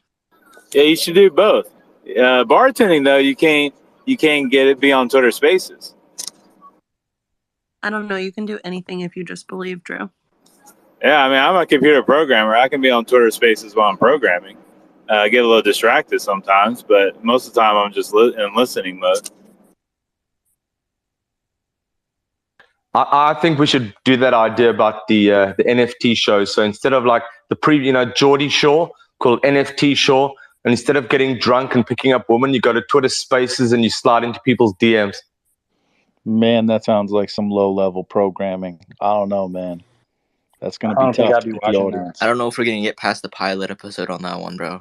Yeah. Yeah, I mean, if you're doing DMs, you might as well create a chat bot. Botman.io is my chat bot of preference. It's pretty easy to program those and just slide in their DMs. Start first with "Hey friend," and then depending on what they say, you take the conversation from there. Chat bots are where it's at. Yo, this whole conversation of what people do for money or what people may have to do for money in the future that they never thought they would have to do, etc., is really interesting to me because, like, I live in a very high cost area in Southern California, and I have a job where I have to work, 40 hours a week, and I work hard, and it's a job where I should be making enough money to get by. But if I'm being real, I need to make more money to properly get by how I want to do shit. Like, I don't want to pay fucking 50% of my income to rent, right? That's a horrible situation. Like, people say, Well, in California, you got this thing called state income taxes, which are ridiculous. well, yeah, it all adds up. You're absolutely right. So, like, I've kind of been thinking, so 2017 through like maybe 2021, I was very caught up in Web 2 shit. Like, oh, you got to do affiliate marketing, you got to do courses, blah, blah, blah. You can't trade your time for money, this and that, this and that. So I got caught up in that mindset. Like, grinding is not a good thing. Like, doing Uber Eats is not a good thing. Trading time for money is not a good thing. But maybe like these resources are here for us to utilize them in a way. Like, I do not want to drive an Uber because I would rather put a bullet in my head than sit in LA traffic all day with people in my back seat. But maybe there's good ways to accumulate dollars, like you guys were talking I have a about. solution for you, Gold. Yeah. Move. Well, the ideal dollar accumulation is something that happens 24 hours a day when you're not doing diddly squat. So if you're doing what you're doing, you're on Twitter Spaces, you're building a personal brand, you're building a following, you can monetize that. We live in an influencer economy where, you know, it's a creator economy, it's an influencer economy. You can take a following, and if it's done well, if it's done politely to your audiences, if it's a way for them to engage more with you, you can tokenize yourself too. You can make that ETH or that SOL or whatever your blockchain of choice is, or do cross-chain and make them all. And with your audience, you can make those YouTube dollars. You can make the Spotify dollars. I'm working on a little album right now, you know. Yo, I hear you loud and clear with the music stuff. My new friend Simon over here, he just tweeted out one tweet for Kets on Crack that he's promoting a track that I released, and I sent to him, and he liked it, and I played for a room full of Twitter Spaces, and they all liked it, and hopefully Kets on Crack will be dropping it soon. And if that does well, you know, that could open up opportunities. I could do an album as Cat number 2506. You know, why the Wait, fuck what not? was the song called? Because Peblo sent me like a Dropbox with a bunch of tunes. Oh, that's dope. I called it That Milk. I can send you the MP3 if you want. Yeah, shoot it to my DM, please. Yeah, absolutely. I've got I want to another- holler at you too. I have an EDM artist working on a Ket song too. Cats on Crack is just such a great community. They get it. You know, they know how to do Web3. It's an engaged, strong community. Daniel Mateo brought me down with Amy Street out of the MIA and took me out of the town with these. I had to tap out. Daniel and Amy went on for the rest of the night. I was like, guys, I'm tapping. I gotta stay married. I gotta exit stage right here. But it was a great time. I really love Web3 meetups. That's what I'm pretty much doing full time these days. I got to get back to programming next week, but that's been my jam lately. Just traveling around in my Jeep, just meeting up with people. That's Hey, what's up, man. Gold. I can't wait to meet more people in real life, like from the space, because I haven't met hardly any, to be honest. Hey, Golden Mite, I see you were talking about affiliate, that you had done that in the past. So we're actually building a referral for rewards platform. We're looking to reward affiliates. We're looking to get projects to double down on members of their community who are helping with sales. Send me a DM. I'll send you information with pleasure. We also want to be a marketplace where any sort of merchandise or metaverse-related products sort of go through our platform. One of our partners has been in the affiliate space for 15, 20 years. So I don't know if you were in the spaces earlier. I sort of mentioned it earlier. You know, we were taking our time building it. We fully bootstrapped. If this is something interesting, you know, then can send you information with pleasure. Dude, big coincidence here. I have already checked out your profile and your website. So I read it and I thought it was cool. I have not done any affiliate marketing in the past professionally, but I've looked at it and I think I could, you know, anything out there, I could probably fucking, if I put my mind to it, I could probably do it at a decent level. So yeah, I'd love to talk about anything like that. Awesome. And multi-level marketing. This is a way that you can monetize your brand in a way that's not intrusive to your audience. You say like, hey, I'm working on these products. I got signed up to do triathlons by a company called Juness, and they said if these supplements work, just sell some, Drew. And they bought me a bike. It was like a $7,500 bicycle to do the triathlons. You know, that's the rest of it's swimming and running, so I don't need any equipment. Which one, Sam? Which Ironman or Olympic? I've done a couple of Ironmans. Yeah, Olympic, man. I'm out of shape. Okay, awesome. No, you should do it. I'm pretty much a boomer here. I'm 39. I'm out of shape. Doesn't matter. I did my first one at 38. Have you done it yet? No, it's later this summer. Okay, and how's your swimming? I'm doing like 10 of them. I told them I'd do. I haven't. It's fat tire bikes, if you know what that is. So I compete in a different league in a different category. And I got this fat tire bike that weighs less than a pound. It's things like carbon fiber, immaculate bike. Oh, awesome. See, now this is what's very important is that you're doing something that's outside of sort of your phone. It takes you. I'm sure when you get back, you're so exhausted that you sit there passed out. You know, you've got all that serotonin and dopamine in your veins. It's a huge thing to do. It's a big commitment. Olympic distance is very manageable. For a few years, I was doing the half Ironman in South Africa, in East London. 6 months commitment for each race. But I will tell you, it gives you a lot of mental strength. It helps you understand levels of pain you didn't even think you could do. So these days I'm more passionate about NFTs. So I'm spending more time on my phone and less time outside exercising. But yeah, Sam, that sounds awesome, man. Yeah, it's a lot of fun just training for it so far. I'm not the best at training. I won Golden Glove state champion in college, which is just a boxing competition in the United States by state. And then you compete in regional, and then you go to national level. And so I was state Alabama champion in 2004 in middleweight. But yeah, it's anything that's competition-wise gets me motivated to work out. If I'm just going to the gym and lifting weights, I'm not motivated. I don't care about building up my body for the girls. I'm not in Daniel Mateo's game here. Being an old married man doesn't motivate me. That's awesome. It's awesome because now you get to compete against people your age, and there's a bit of competition, and it's challenging. I mean, you've got 3 different very dynamic sports. Hats off. You've inspired me. I need to get back. My bike's just been sort of sitting in the lounge over there, staring at me as I sit there for hours on the spaces, hating my guts and sort of saying, hey, guy, wouldn't you want to just be outside gaining a sweat as opposed to looking at the market and breaking into that type of a sweat? So you've inspired me, Sam. I'm going to go pump up my tires and then maybe go for a ride in a year's time. Hey, Drew. Kevin Rose from Moonbirds convinced me years ago, before he even got into Web3, convinced me to get Peloton. And now I just pay my fat tax because I don't like being inside. When I have time to exercise, I want to be outside.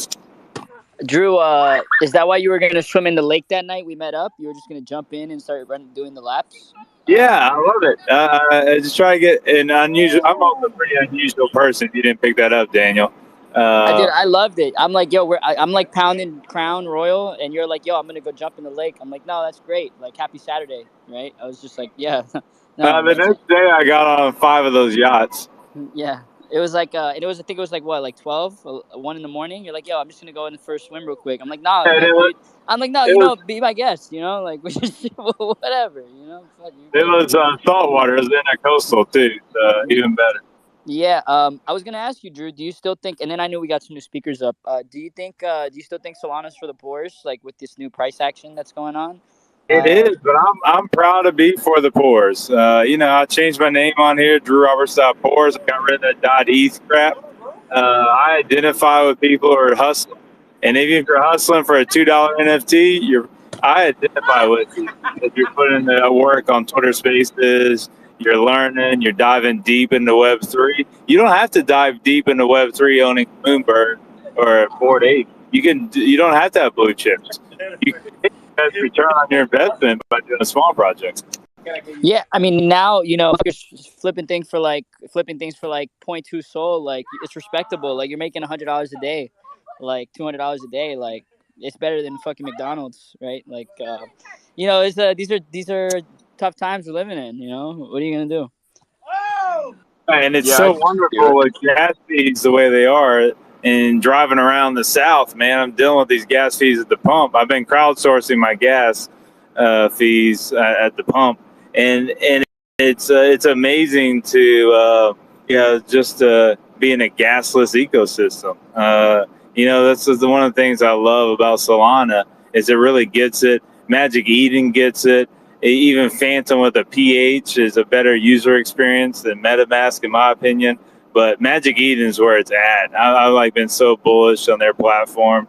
I just kind of like jump up with excitement. Daniel, I just wanted to thank you again for holding this space. It's been very therapeutic. I gotta run though. I'm gonna go touch some grass. Yeah, no, for sure, But much bro. love, y'all. You're always welcome on, bro. I Hey, appreciate it. I'm excited for Net Gala to see what you guys got coming. I was gonna say I think we could call it a day because as you guys can hear, I'm like I'm out and about, touching grass. I didn't know if anyone else had anything they wanted to say before we jumped off. Hey, Sam, this is Abby Christine. I have something to say. Hey, Drew, you said that you've never done any affiliated marketing. What do you think you're doing every single day in spaces? This is the ultimate experience for network affiliate marketing. That's all these beautiful It is. little eggs are. So you've got all kinds of experience, This and everybody keep your heads up, man. I'm not. Yeah, I'm not saying I don't have experience. I'm just saying I haven't officially signed a contract for any one of them yet. Yeah. I also like. My wife is big on those little essential oils. So I'm signing up with doTERRA for anybody who likes that stuff. I just think people, if you have a product you like, you should sign up for their affiliate program and do multi-level marketing with your personal brand. It's too easy in this day and age, and it's a 24-hour revenue cycle. Well, right. You know, And we Drew. have this thing going on right now with all these projects that aren't large take off minting in 5 hours. If everybody just stays focused and stays positive, all these little tiny projects, if you like have an attachment to the art, to the story, to the team, like support each other. You don't know where we're going to be in 2 years. Like in 2 years, it could completely be a different story, or a year. Nobody knows, right? So I think it's really important that we all support each other, and we all, in any little tiny way that we, give back to our community, and stay focused on why we're all here. So that's just my personal opinion. I love you guys all, and I hope you all are successful in whatever you're trying to do to get through these interesting times that we're in right now. But don't forget, we're all here. This is the biggest platform for network marketing or affiliate marketing. Yeah, I mean, Drew is just is a whale, right? He bought like Bitcoin at like $5, so like for him, this is all like, he's just a monster. Some of the stuff you're working on, Drew, is sick. But yeah, guys, I'm home right now. Where I'm hanging out with the fam, little family salsa, like salsa music in the background, little party. I'll be back on tonight with the space, Saturday night. Probably get it loaded up when I'm absolutely fucked up to cope with the market. So I'll be back on soon, guys. Thank you so much for coming, and I'll see you guys later. thanks, bro. Yeah.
uttering those words, I am humbled by, the power that it took, for you and the empowerment that you're giving your young girls, to show them that mom is resilient, to show them that mom is filled with love no matter what, and that, it's okay.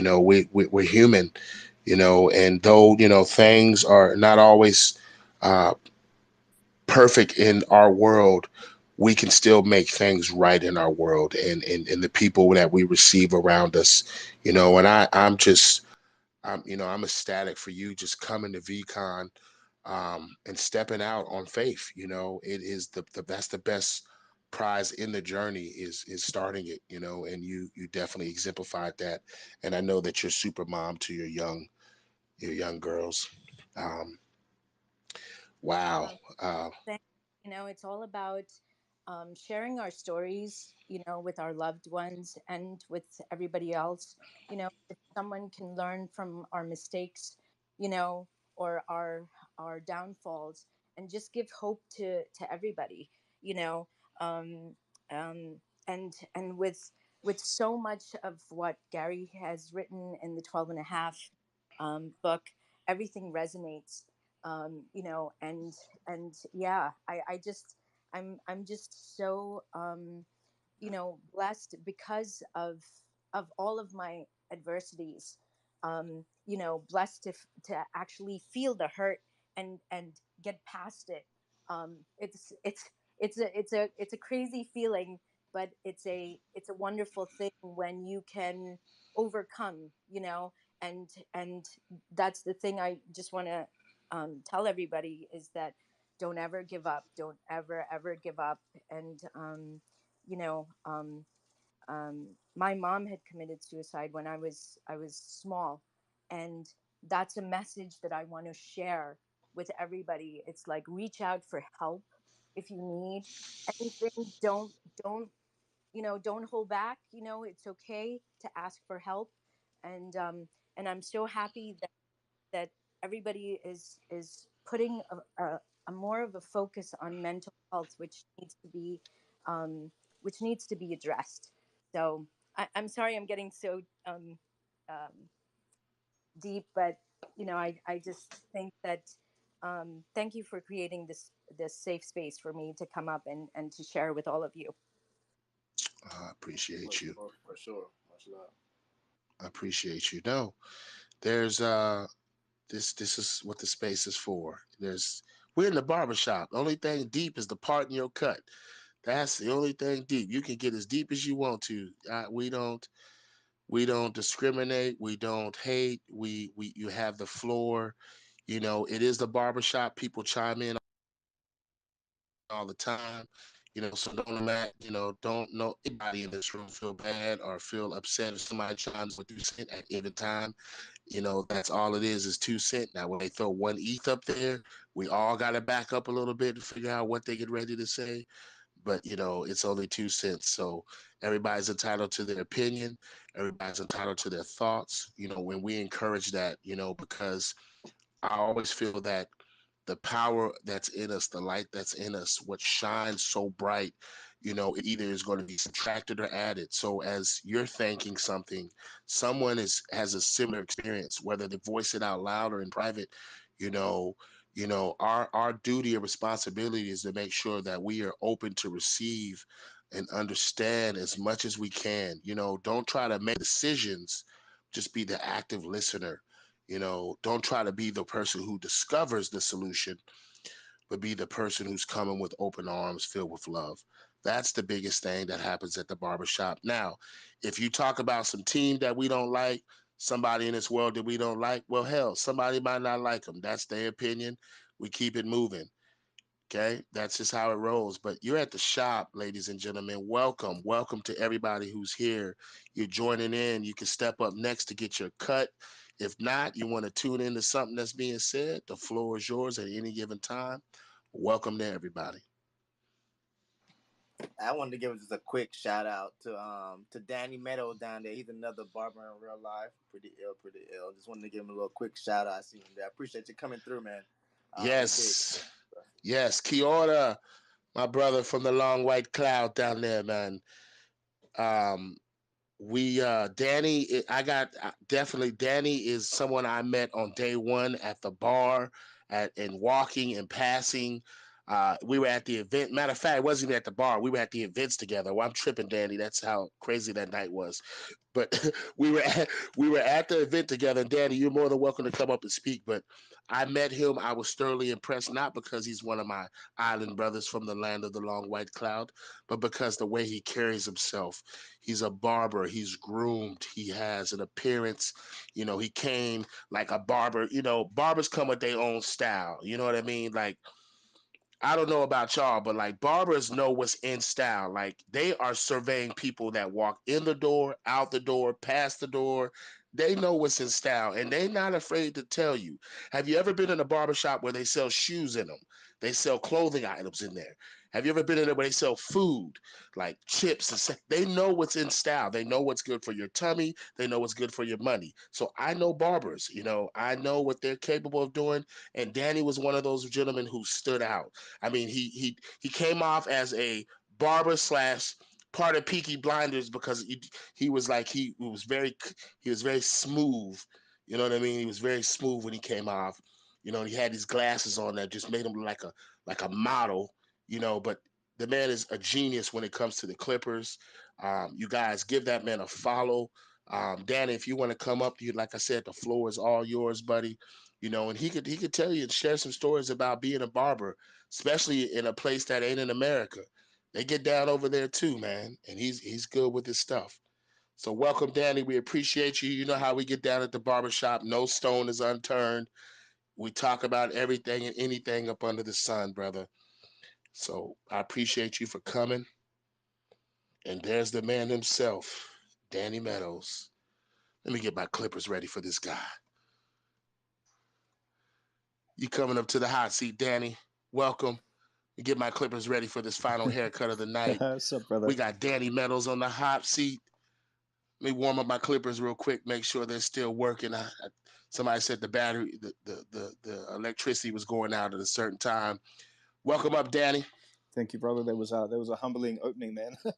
I don't think I expect that much, but it was amazing to meet you, brother. Like you were saying, and just sitting in here for like the last half an hour listening to all these stories, bro. It's like it's really heartwarming, right? And man, just keep on doing what you're doing, brother. I love it.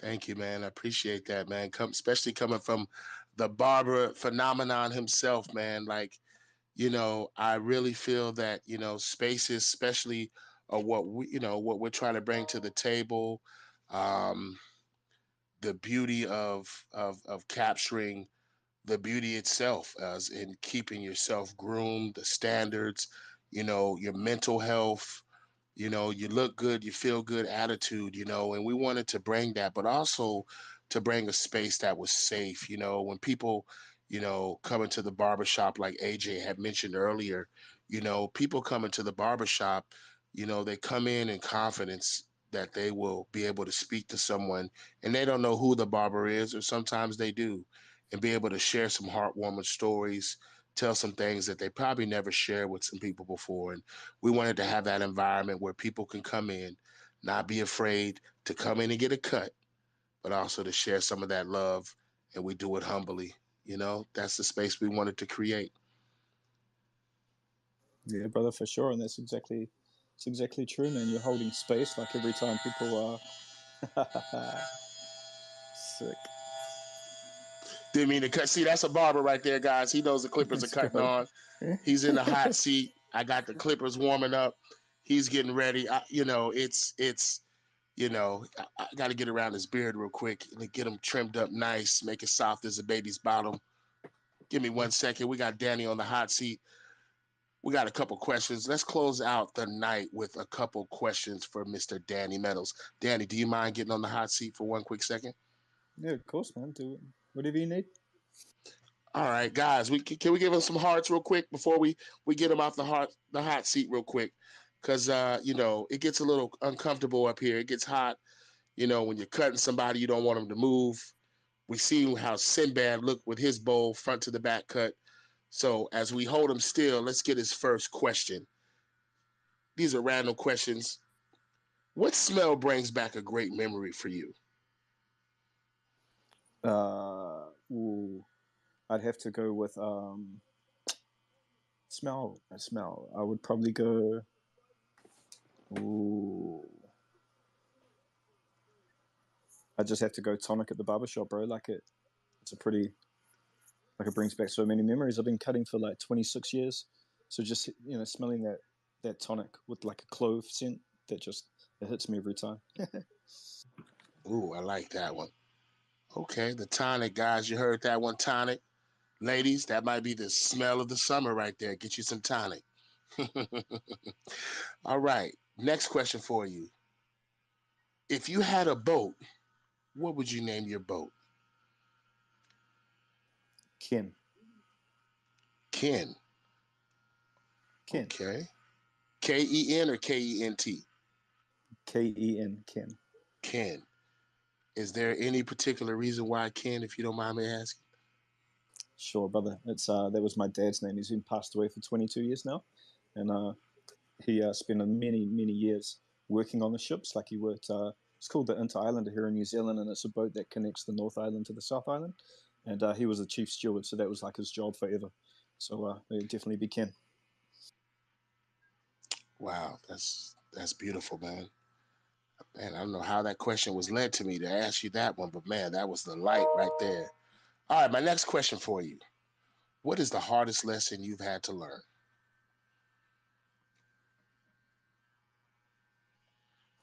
Forgiveness.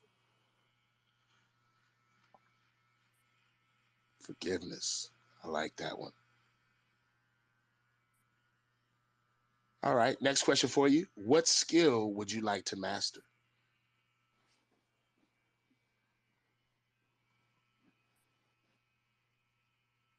Web3.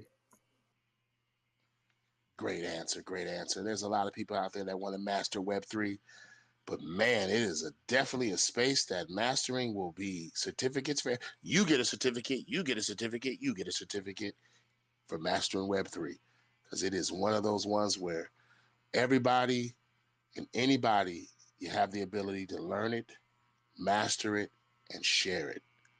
That's Web3. I love it. All right, my last question, and this is one that's going to have you really. Please don't send me any DMs for this one.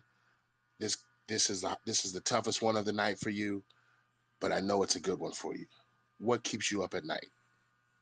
And please don't DL me in the middle of the night. Like, this is what else keeps me up in the middle of the night. What keeps you up at night? Business, and it's like as you said, like I'm a barbershop owner, and it still keeps me up at night. Like I've owned my shop for 7 years, but like I said, I've been cutting for over 25 years, and it keeps me up, whether it's good or bad. You're constantly thinking, whether it's empathy for your staff or like problems with customers or just financial stuff and just the struggle and juggle and pivoting. It still keeps me up at night every night. I started when I was 16. I'm now 40 years old, and it still keeps me up at night. Mm. Mm. Okay. Thank you for those. All right, I'm gonna give you one last one because I couldn't let you off. I seen a couple spots that I might have missed because the light was shining too bright. My last question to you is, what are the 3 words that best describes you?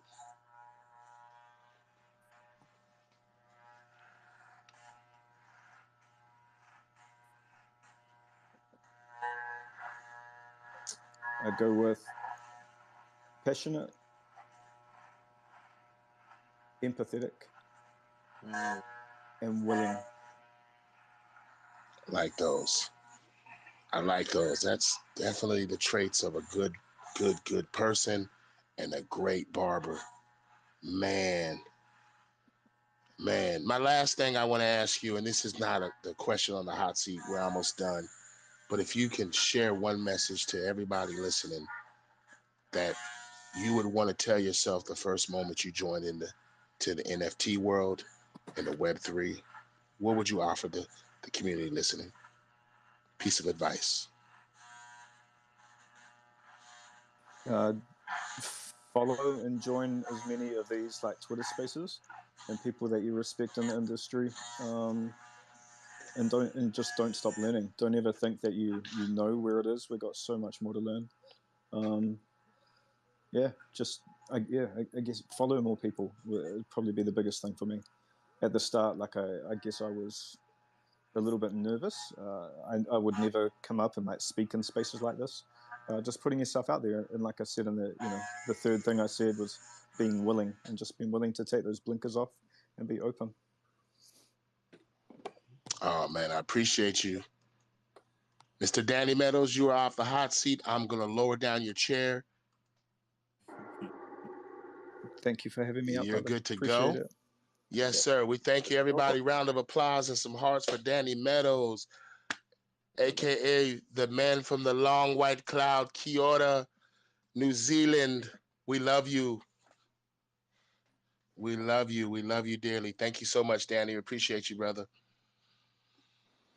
Well, we're closing out our spaces. Ali, you have any final words you want to give to the people? Just again, just to reiterate, just lead with respect. Show that respect first, and then let the flow gradually happen. I promise you, it'll work out the right way. Anybody else got any final words before we close out? Bless up, good vibes only. Yes, sir. Yes, sir. Thank you all for giving this space and creating the safe space for everybody. Great job. Keep it up. Keep it up. Thank you. Thank you so much. I appreciate you, Jay. Thank you so much. And that means that we'll see you in episode 2. Please, everyone, join us. Episode 2 of The Shop. We're going to have something special for you. But before I go off, I always like to just leave with a little bit of kind words for the universe, because we are direct representations and pieces of the universe, each and every one of us. Don't ever forget, don't ever wonder, don't ever think that you're unnoticed. Specifically when the lights are dim, you're all alone, no one knows who you are. There's no fame nor fortune. Remember where love is. Love is like a bell hook wrapped around your neck. That sound is so prevalent in your life that it will not only consume how you are driven, but whom and how you care. It is important for you never to forget how you imagine your day to be, but others as well. Remember, your interest, your love, your admirations are also shared in this world. Enrich each other, empower each other, engage each other. But most importantly, don't forget, above all things, love one another. If you haven't heard it today, you are loved and beautiful. Take care of yourself and love one another. And thank you all for tuning in to episode 1 of The Shop. We appreciate you all for your support, admiration, and love. I am humbled. I know my co-hosts are humbled. We're excited that you all are with us on this journey. Thank you from the bottom of my heart.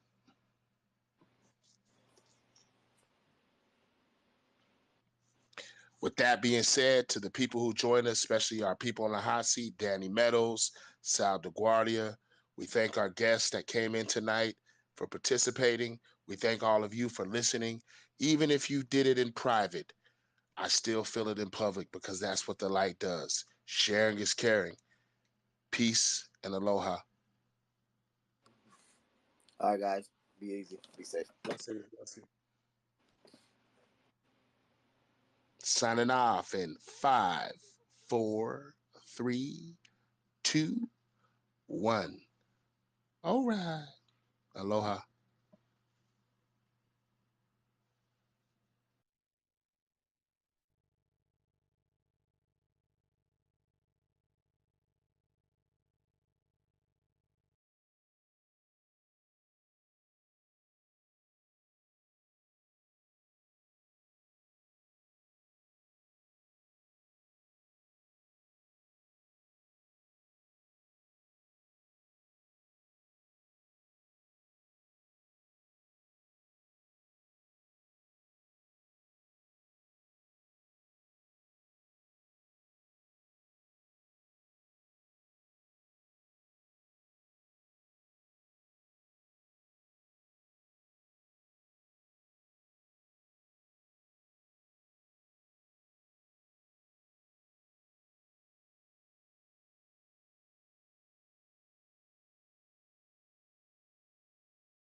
or Bullocks is like, oh, like, oh crap, or oh crud.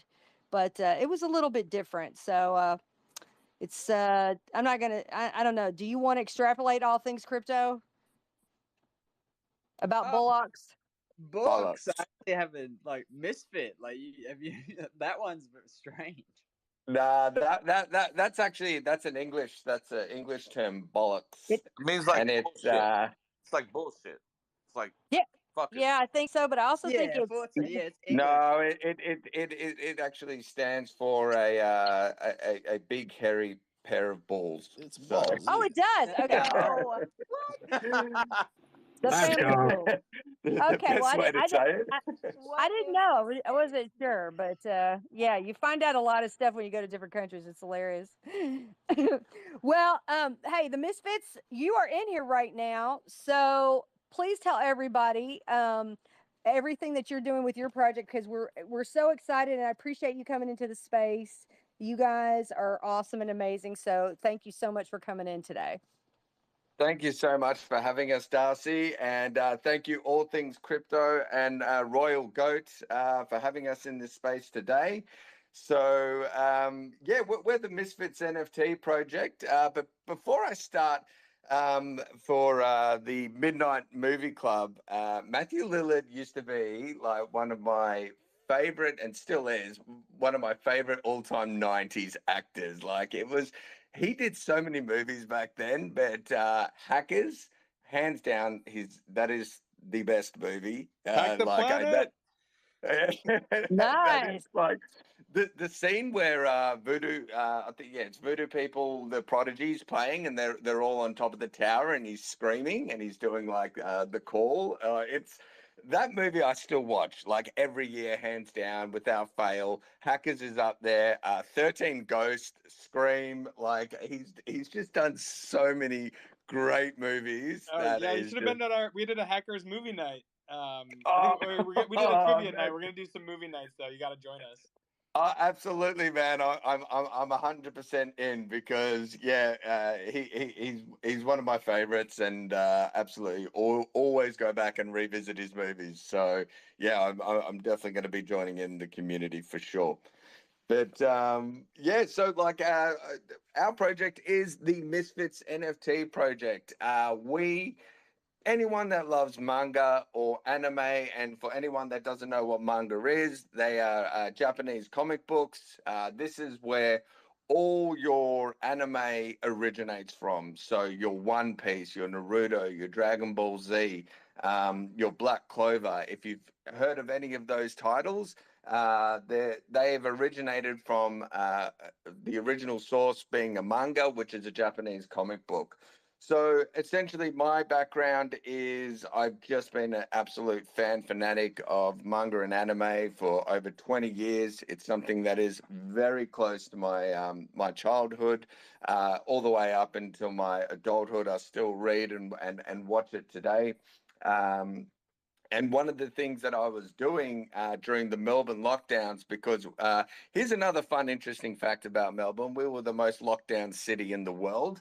So that was fantastic for anyone that just had a lot of free time to do a lot of things. So one of the things that I started doing again was getting back into creative writing, something that I used to love doing a lot. I started doing online courses, and I essentially created this story. Now, this was all prior to NFTs, mind you, and I had no idea that this story was going to get attached to it, an NFT project. But I've been in crypto since 2015, and I jumped over onto the NFT train probably September, August last year. And ever since I've just been into NFTs. It's just been like one of my most favorite things to do. And that's how we created the Misfits NFT. And the Misfits is based around 5 different characters. What I'm going to do is I'm going to post a tweet up in the nest. I'm going to do a giveaway of a Misfit as well, because we are minting now. I should add, and you'll be able to see it. I'm just literally doing this. I'm at the worst at multitasking. And okay, let me just get there. I am Right. physically incapable of like driving and talking at the phone at the same time. Like I just can't. Oh yeah, It's physically impossible. it is literally the hardest thing to do. I'm just absolutely hopeless when it comes to multitasking. And everyone from my community is sending about 10 billion messages, and it just all these messages just keep coming and giving me notifications on the top. And every time I'm trying to get to the home screen, I keep jumping into the messages. So stop, community, stop. They know. Well, It happens sorry so we're so often. obsessed with you. But so yeah, as you can see in the top there, guys, if you just follow the rules in there, I literally just copied and pasted from Royal Goats. So I stole your bit there. But yeah, we're going to give away a free Misfit. So the Misfits NFT is we are building the first the biggest manga on the blockchain, co-created with our community. And what that means is any one of our holders is going to be part of a DAO, and that DAO is going to help shape and navigate the path of the actual story and the direction it goes. So at the end of every chapter, we'll have like a fork in the middle of the road. Anyone that remembers those 1990s Choose Your Own Adventure comic, Choose Your Own Adventures, those books. And yeah, I used to love reading them as a kid. And you get it. You get to take a different direction, and the community is going to be able to vote in the direction of where the story actually goes. So we want to be able to, create a co-creative experience and actually get the community engaged. Because what I always felt with NFT projects is I would jump into them, and then sometimes the mint would just end, and it would just be like, okay, what now? Like we're all just sort of sitting around waiting for something to happen, and it's a lot of people just sort of dwindle off afterwards. So we wanted to create an experience that gets people engaged and really interacted with the actual story. The amazing thing is our story's already started and begun. There's a lot of work that's been put into the story. I've been building it for over 9 months. So rest assured, there is a lot of lore when it comes to our project. You can actually check out the comic book itself. It's in our link tree on our Twitter. So jump in there. You'll be able to see the quality of the work that we're producing, and it's already getting. And we're already creating it, and the community is so excited to be a part of our project, which is absolutely awesome. I couldn't be more overwhelmed by the community that we've actually managed to build. It's not something, we're not trying to aim to be a overnight success, instantaneous sellout. That was never our intention. We want to, onboard people. We want to get to know the community. Every single one of our community members knows the developers. So Tom and I are the creators of the Misfits project, and every single one of them will know us by name. We're always hosting spaces. So it's just a real, like anyone that is into comic books, graphic novels, anime and manga, like we had a community member who recently joined, never didn't know a thing about anime or manga, and he was speaking to his son about it, and his son is a mad anime fan, and they found something to share a bond with, and now he's sitting down and he's watching anime. He's watching Demon Slayer on Netflix now with his son, and to hear that story is like, oh, that is absolutely amazing to be able to find something. Like he found a project online, an NFT project that is now he's found a new connection to have with his son. So if you're creating that type of community, I just think that is going to be widespread, and anyone that joins into the Misfits clan will certainly feel the same thing as well. So yeah, anyone that wants to check us out, it's follow us, hit us up. We're literally minting now at 0.035 ETH. We're a 4,000 piece collection. We did a Genesis drop of 200. included within that 4,000.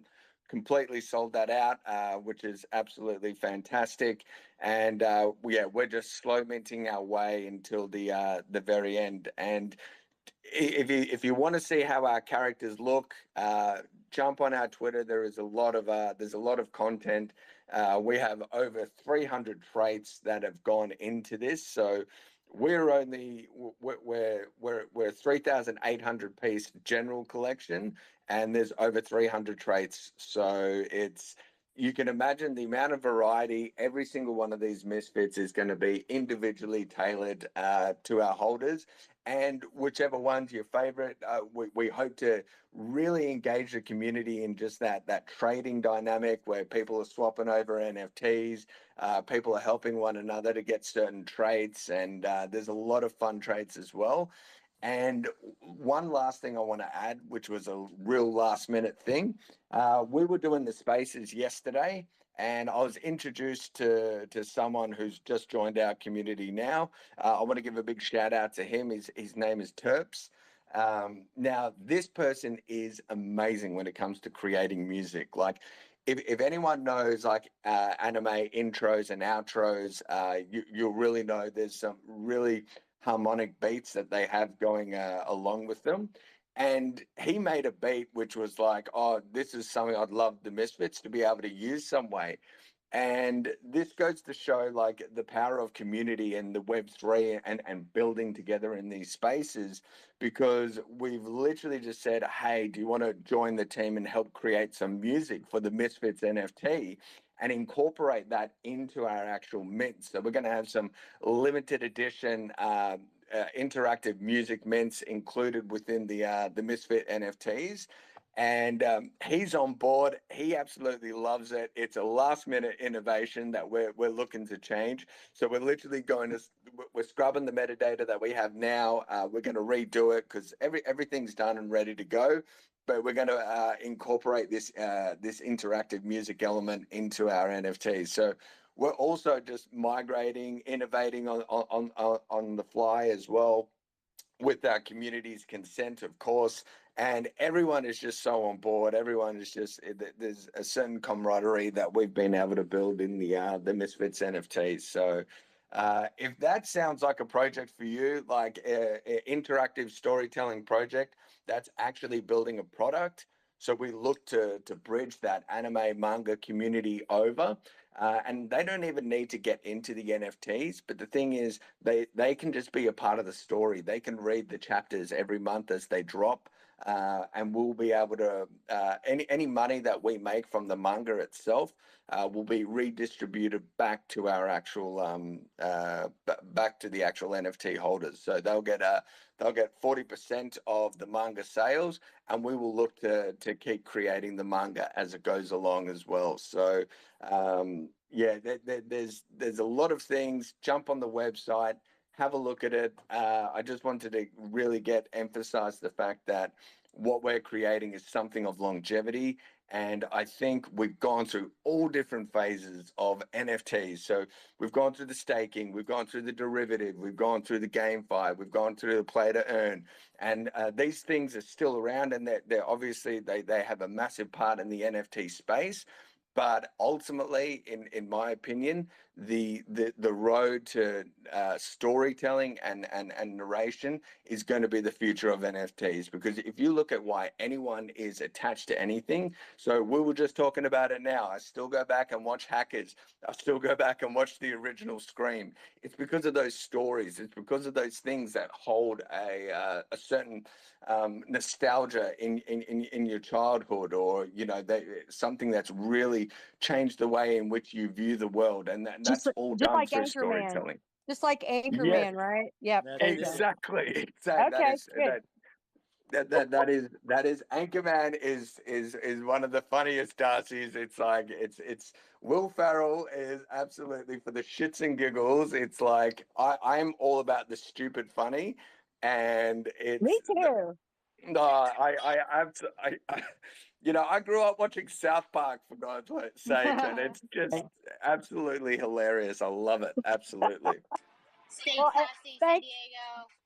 Thank you so much. Yeah, awesome. Well, I want to say, everybody, please follow the Misfits NFT. They've got a great project. They're sensational.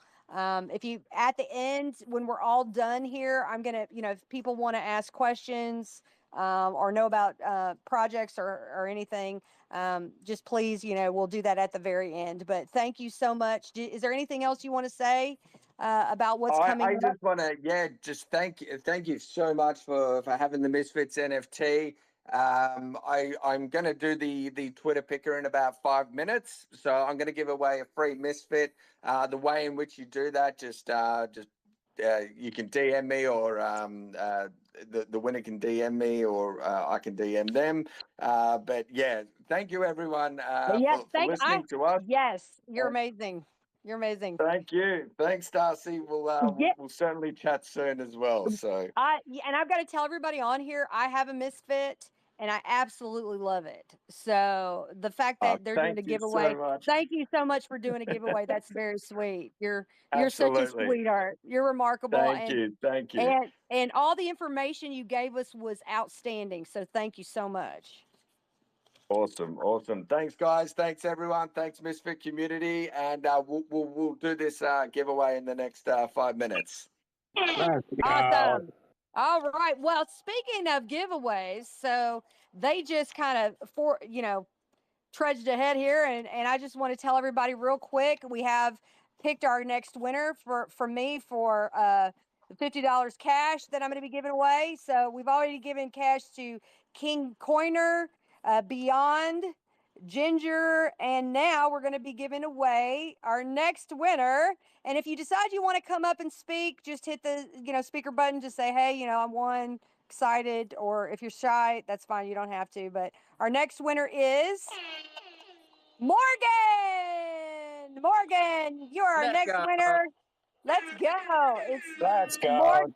Yep, Morgan, Morgleal, or no, I think it's a 1. Rebecca, I can't read that. What is that? It's Morg. Is that L? You need to read. Sorry, y'all are hearing the behind the stuff here. Lord help us. Morgan. It's Morgan. Yeah, Morgan. He's up here. Morgan. Yeah, but she's up here. She's up here. Sorry. Morgan is up here. Morglea 15855. So she's coming up. Congratulations, Morgan. You won. Blue Here Chip, she is that comes. you that keeps saying Yes, let's go? It's Morglia. Morglia. I love it. All right. Well, congratulations, Morgan. Just DM me and I'll make sure that you get your cash. Thank you so much for coming in. Is there anything you want to say? Awesome. Thank you, Darcy. I just want to say I appreciate the space. I think you have a space every weekend, if I'm not mistaken, and you've done this for a long time. So just thank you for your support in all the different communities. You've been around for a long time. Definitely appreciate you.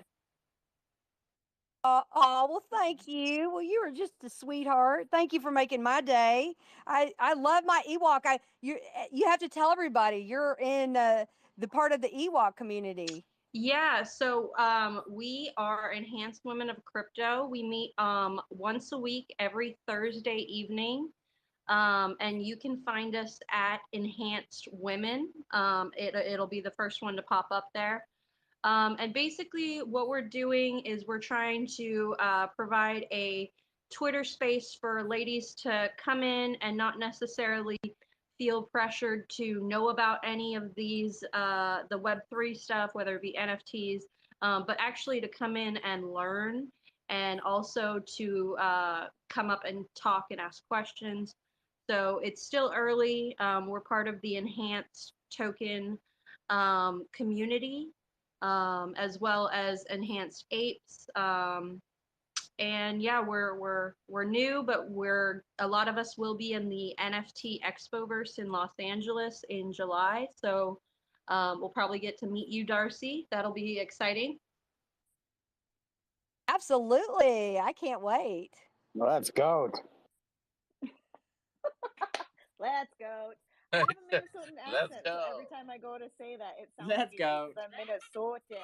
Let's I go. yeah, when I say let's go, it sound I tell you the people who do the greatest job are Chase of Enhance and Blue Chimps. I mean, Geeks is the best. So Blue Chimps, he's the one to say let's go, and then also Loudmouth. They're the best ones. So when I say it, Loudest.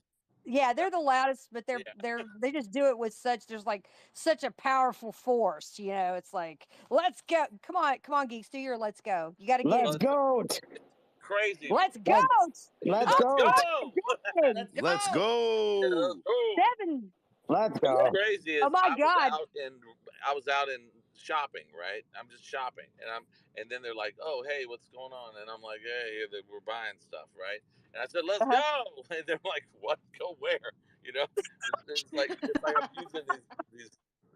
I've said "let's go" probably 1,000 times, right? And then this is people like looking at me like, "What's wrong?" And I'll even have my fist up, pulling it down, like, "Let's go!" And they're like, "Okay, okay." I was at the jewelry store looking at Rolex. And I was like, "Let's go! This is dope. Let's go!" Sorry, that was so hilarious. I had to I, because I always say let's go. I love I that. love it. Love it. I love it. I know my wife, Darcy, my wife tells me, I get excited. I'm like, let's go. And she's like, don't talk to me in NFT talk. Because she's expecting you to take her out, right? Like, let's fucking go. Where? Yeah. She's like, do you want peanut butter and jelly sandwich for lunch? I'm like, yeah, let's go. And she's like, stop that.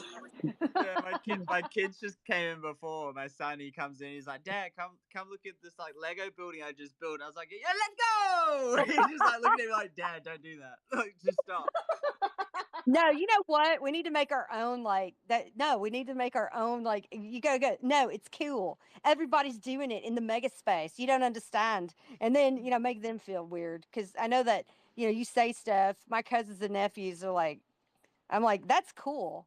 They're like, no, that's not cool. I'm like, yes, it is cool. You just don't know. Cool. Yeah, it's Yeah, cool. don't be a hater. Yeah, Yeah, we exactly. should we So should all do Let's videos. go. And hey, geeks, whenever she says something, your wife, you say, honey, you're getting this all expense paid to Cabo, and you know what's paying for that. So let's go. Let's go. Let's go. We Let's should all do go. videos of "Let's go" in real life and run in front of normal humans Oh yeah, and I mean, normies. listen, See what they do. exactly. I'll do that. Got I'll you, say bro. whatever's going to get you to the $1 billion mark. I mean, that I was actually watching a show where this guy, he's like, it's called the Crypto Palace, and he basically made all his money off of Bitcoin. That guy, I mean, he's very eccentric, but he had Bitcoin. He had a Bitcoin jacket that was leather. He had a big, like said Bitcoin on the back. He had his leather pants that said Bitcoin. And I thought that's exactly what I'm going to be. You make your first $1 billion, I'm going to get a tattoo. I'm going to get, my hair, maybe, I don't know, with the name on it. And, I don't know. I'll wear stuff. I'll wear a bra. I'll do bikinis in that name. But it's like, you got to give it up to, whoever's going to do the best for you. But Yeah, the last thing I'm buying, Darcy, is leather pants. Not gonna happen. Not gonna make it. wait, Let's can go. we get you in the sexy bunny buddy costume that we're talking Yeah. about? I definitely Yeah. wear the bunny outfit. Yes, I Oh, would do that. nice. You know what just happened there, right? They just passed the leather I'm pants to kinky me like and that gave though. you the That's bunny it. outfit.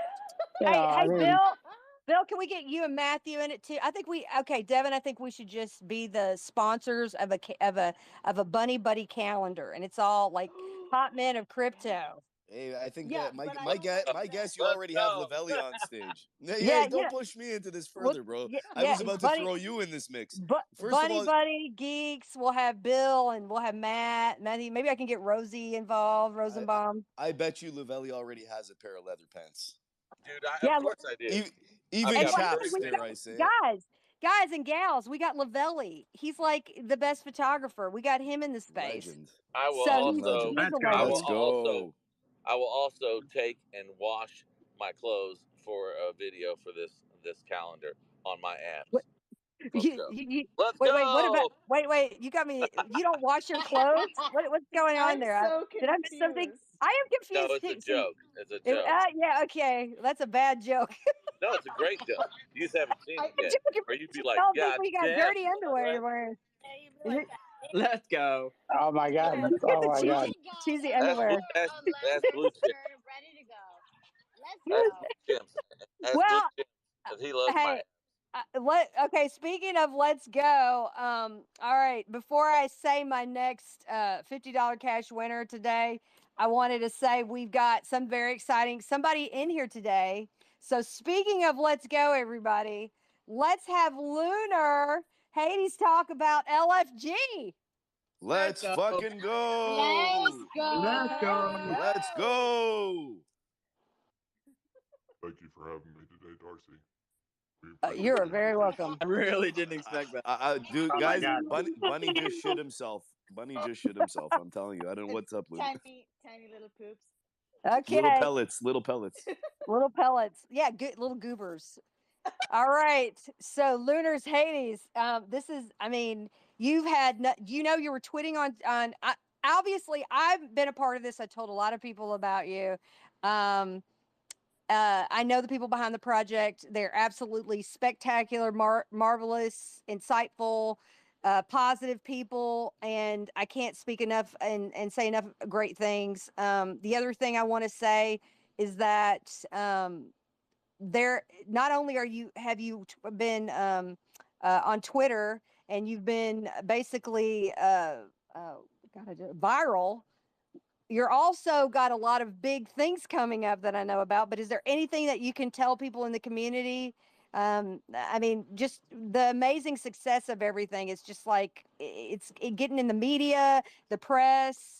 Less than 10 days old. I mean, this is like, honestly, I feel like, if people have gotten into Bitcoin or something like at the very first beginning, I mean, this is how insane this has been. So can you tell us about what's going on and about everything that you're doing? I can't yet speak about the utility that will go forward into the project. All What right. can I what can't. I I can tell can't. you. Is he rugging?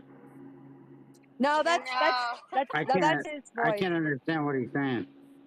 He's saying that he can't tell about the utilities, but he can tell us about, other things that are coming up. He's going to talk about both a little bit. I can tell you that on July 4th, we will be releasing Burn Swap. All your undervalued tokens that we have approved will be able to swap for Lunar Flare token with 109% value. Right now, we are very proud to be one of the very few projects on the blockchain that survived a day of complete dumps. We maintained a price throughout the whole day. We have had nothing but a growth on the chart since the day we launched, and we've built a floor by baking in our liquidity from our burn mechanism every day. Our burn is very unique compared to the rest of the space. Our burn breaks apart the pairing of BNB and the LFG token. We bake in the BNB into the liquidity, and we burn away the LP token. This gives value to every other token that's remaining in the pool.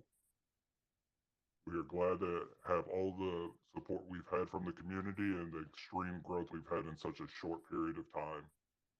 We will tell you that we do have a corporate presence coming into the space, and that is all we can say at the moment. I like it. I think it's cool. It just sounds like you're on an Android. Yeah, Sounds like he's I about like to it. tell us where to go to unlock the bomb. I thought he Luna. was starting to freak me out. I thought it was Midnight Movie Club releasing a voice or 40 something. minutes to Listen, get to you the guys aren't appreciating this. It's Luke, I am your father. No, it's like Midnight. It's like Midnight Movie I for love stoners. it. It's like, This I is thought like it was like anonymous hacking us. no, it's I love it. Yeah, It's so do sexy. I. It's but think about it. It's getting everybody excited because it's like, we have our very own Darth Vader in the mega space. Yeah, I'm straight Randy right now. I'm scared as shit right now. Let's go. Did you just hear what? He said, "Let's goat." Oh my god. I'm telling Sounds you, like a you problem. I thought it was the Da Vinci virus. Devin, you got to make sure that you guys got to do something for Blue Chimps now. You're gonna have to do something special because he just came up with your "Let's goat" phrase. There's your T-shirt right there. Let's Let's goat. go. Blue Chimp, are Let's you go. gonna be at NFT NYC? I'll be there. I'll be there. GOATN. Okay, well, connect with me because I have so much swag to give out, and if you can come find me, I will give you some swag. I want swag. I love goats. Let's Goats are my go. favorite animal. You Go guys been, find her. you've been picking on Bunny all night, but you don't have any swag for Bunny in New York. I'm hurt now. If you come find me, I'll hop on a plane right now. Let's go. Let's go. Take Well, the big wheel. Let's go. everybody, hey, this is why it's so great to be in this space, and this is why the people that have stuck it out the longest, I got to tell you, be excited because Lunar, do you want to give a giveaway? I've pinned a tweet to the top. I will be giving away 50 million tokens that the community pulled together to give away inside of this space. Let's go. Oh my God! Let's go. Let's do. This is freaking awesome. 30 seconds and I gotta say, I love the project. Let's fucking go. I've been there since day one, and I love everything that you guys are doing. So let's go. Let's go. Why does it sound like you have like 1,000 people around you? I love it. I love it. I do. I'm outside, and I'm still here trying to. I want to hear. I want to hear your loudest. Let's go. Oh, you got to tell all your Let's go. peeps. You got to tell them your peeps, Crypto Press. They all got to scream, "Let's go!" Oh man, wait. Let me get them more liquored up. Hold on, I'll be right back. I love it. I love it. So, Lunar, again, one more time, tell everybody what they're getting. We are giving 50 million tokens away to one person when we run the Twitter picker in 5 minutes. We've pinned a tweet to the top. I love that, guys. Make sure you fill out everything on that top tweet. Oh my God. Oh my God. T I'm so minus excited. 5. Oh my God. Oh my God. Yeah, Okay. 5 and All right. count. Luna, I love it. I love it. I love it. All right. Before, real quick, the Misfits. You got your hand up. Yes. We've got a giveaway to give away. And I just want to say, and no offense to Luna, but Luna's voice, if anyone has seen Return to Oz, and where Dorothy goes up to the room and she makes the moose and she puts the couch together and she puts it all together and puts the pixie dust on it, your voice is like a dead set ring for the person that voices that moose in like Return to Oz. Wait. Return to Oz. The I thought that was the sequel. prison movie. Wasn't that her prison movie? No, that's No, the. the This one's sequel the to the sequel, Wizard of but- Oz. Yeah, like Fairuza that's- Balk's in it when she was a kid. It's super creepy. Those wheelie guys, Yeah. terrifying. The Wheelers? Yeah, I haven't seen that. I think he sounds Midnight, a little bit. you're gonna need to do a movie about this. I like it. I think he sounds a little bit like Darth Vader if he had a brother. I don't know why. I like it. You I need like to it. watch this movie because you'll absolutely just go, "Oh my god!" Oh my God! Will it ruin like the whole like Oz thing for me though? No, You know? you know what? It's super creepy. Okay. Yeah, but it's actually it's a really good movie as well. So Well, 'cause I enjoyed it. I love Willy Wonka, right? Willy Wonka, the original one, was freaking. It's classic. And then when they did the other one with Johnny Depp, it was creepy. It was creepy. Oh no, it was, they it was ruined gross. it I after hated that. it. It tried to ruin Willy Wonka. I'm a mad Willy Wonka fan, and the moment that when the Johnny Depp one got made, it was like Willy Wonka was ruined after that. But Yeah, why Gene do you do Wilder is that? People don't do that. I try to tell people in film and television, don't try to remake a Charlie's Angels. Don't try to remake certain things. Just, like what they're doing now, they're making the Hardy Boys into Supernatural. They're making, they did try to redo the Bionic Woman. She lasted like 2 seconds. It was horrible. I was like, this is because I love my Nickelodeon, and I got to tell you, like movies from the 60s, some of the 70s and 80s, and those movies are so great. They're so great. They're just happy endings, great stuff. And then when you try to remake them, it's like, I don't know, it's like a fart in church. It just doesn't work. It's terrible. Absolutely, facts, It's facts. That terrible. is, yeah, it is. It is. I really hate all this remake. I mean, they just need to start coming up with some original ideas again. So, I absolutely agree. agree. Yeah, that's All our right, whole so let's mission right do a there. giveaway. Let's do it. We let's have someone in, and thank you for everyone blowing up that tweet. And the winner of the Misfit is 3D Wash 3. So Wheezy G goes by the handle of Wheezy G. So if you're there, man, hit us up in the DMs. We'll make sure you get that Misfit for sure. awesome. Go. Let's Absolutely. go. Thank you. Thanks, guys. Thanks so much. Well, thank you. Thank you for the Misfits. Is that not awesome, everybody? Aren't you excited? Yep. Let's go. Let's All right. go. Now, Let's before go. I'm going to do another giveaway, but before I do another cash giveaway, I want to ask: was there anybody else in here that had a giveaway? I thought I heard somebody else besides. Yeah, Darcy, I just posted one. One of our partnering communities, the Mutant Ape Wife, the community that we help save from a rug. Their community is giving away a Bulls and Apes NFT Oh, for. awesome. There's 35 people that 35 people that sweep the floor. Somebody's gonna win. They only have about 14 spots left, so Oh already my gosh, 21 that's have awesome. swept. So there's 14 left. Up in the nest on the far left, one of the people that sweep off of OpenSea will win a Bulls and Apes NFT. So get up there. There's some really good deals on the floor for Ma. It's up in the nest on the far left. Man, I'm so excited. Is everybody excited? Let's fucking go. Let's go. What was Let's that? go. Was that a baby or was that a Somebody lamb? was choking a bunny. That It was a sounded like. goat. What was Let's that? go. That It was sounded a like a goat. goat. That was a goat. I That thought was it a gonna be a goat? let's Really? go. Really? Was it a goat or was it a baby? Let's That's go. woohoo. Oh, it's a Ah! baby goat. Baby goat. You got it right on both parts. Oh my god, this is great. This space is just it's like A1, it's A-list today. I I was love just it. informed by the community member that donated the money.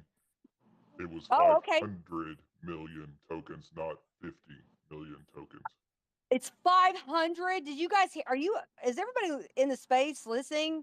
I'm looking down now. How much are these tokens? Give me the. That's Are they 10 cents? Are they a dollar? That's over $560 in USD. Oh, nice. There's sheer panic right now. Sheer Yeah. panic on the retweets. I love it. I love it. Okay. So, when do you want to give them? Do you want some more time? Because I've got something I'm going to be giving away. So do you want to? I'll give them a few more minutes. Few more minutes? Okay, everybody, you heard that. And then he's going to be picking. So this is like insane. And for everybody that has stuck it out, you're amazing. I'm going to be doing more spaces. I'm going to be giving away more cash. People are going to be coming in and be giving more money as well, and trips and all kinds of things. So I'm really, really excited. I absolutely love him. He's amazing. Our next speaker is just a fantastic, positive person. Love him so much. OG Damon Dallas in the house. Yo, what's up, everybody? How you doing? Yo. I see a lot of friends in the audience. Been listening in for a while, man. I've been having a good time. You're doing a great job with this show tonight. I appreciate you having us. Thank you. Well, we love you. Absolutely.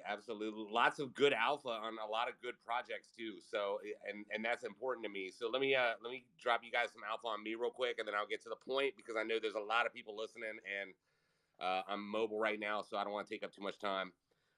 Basically, I got introduced to the game about a year ago by one of the biggest names in the NFT game. He taught me everything about all this stuff. A lot of our friends wanted to start learning, so we created a group. We're called the Chain of Fools. You can follow us on Twitter at Chain of Fools NFT. Basically, we're just an alpha group, and we have a Discord. We talk amongst ourselves about good projects. share info on what's out there. So you'll see me on a lot of spaces like this. I'm also in the process of trying to find projects that are in their youth and, could potentially be huge. So that's another thing I'm out here scouting. But perfect platform for me to listen in tonight. I really appreciate it. Well, thank you so much. Damon, just so everybody knows, I mean, Damon is like, he's kind of like me in the way that he's always got his hands in different projects and he's doing different things. But he is a remarkable person to know. He's magnificent at what he does and the way that he, shields projects. So, also, can you tell us about ETH Jets too?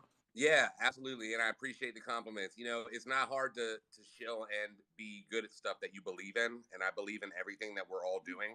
So Great. keep creating, keep working, keep dreaming.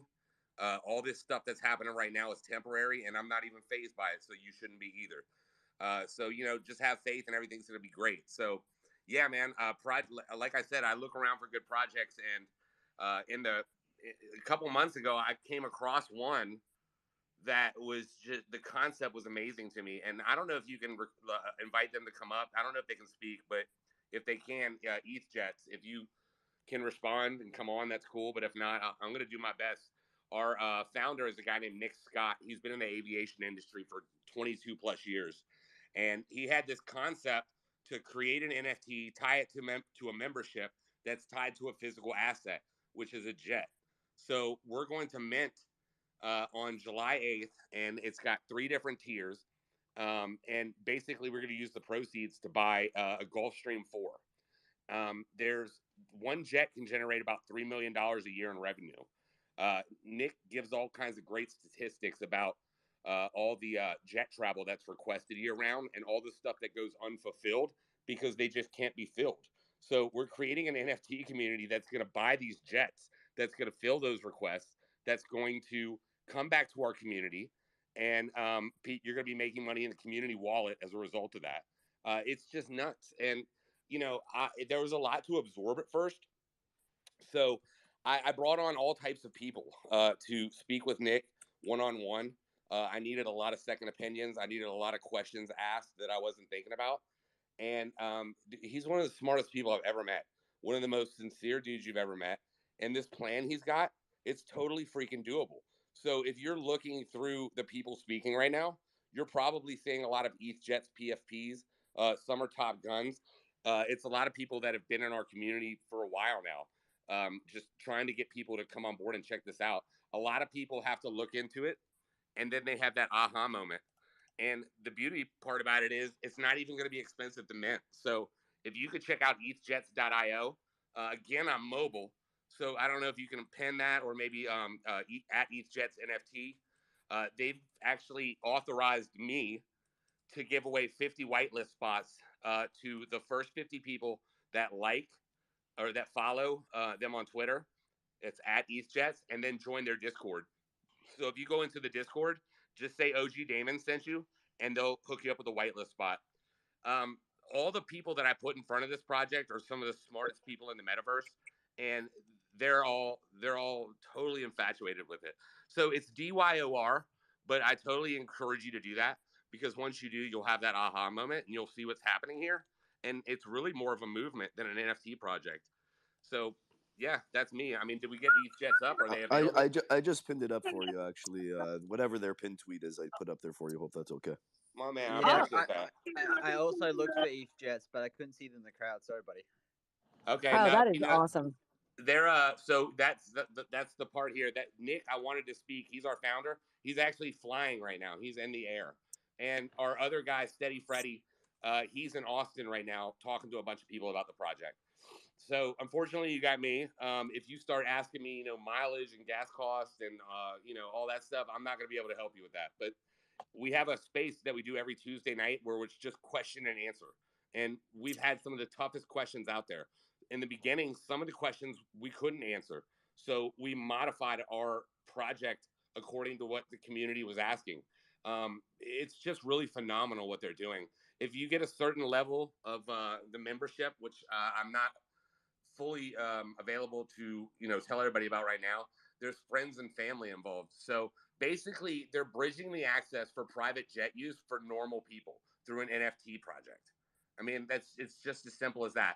And then you're going to earn money off of the jets that are out there working. We're creating a charter business around it. So again, I want to be able to answer every single question. But Nick is our founder. There's a space he does on Tuesday nights. If you have any doubts about this project, any negative thing, come on, bring it.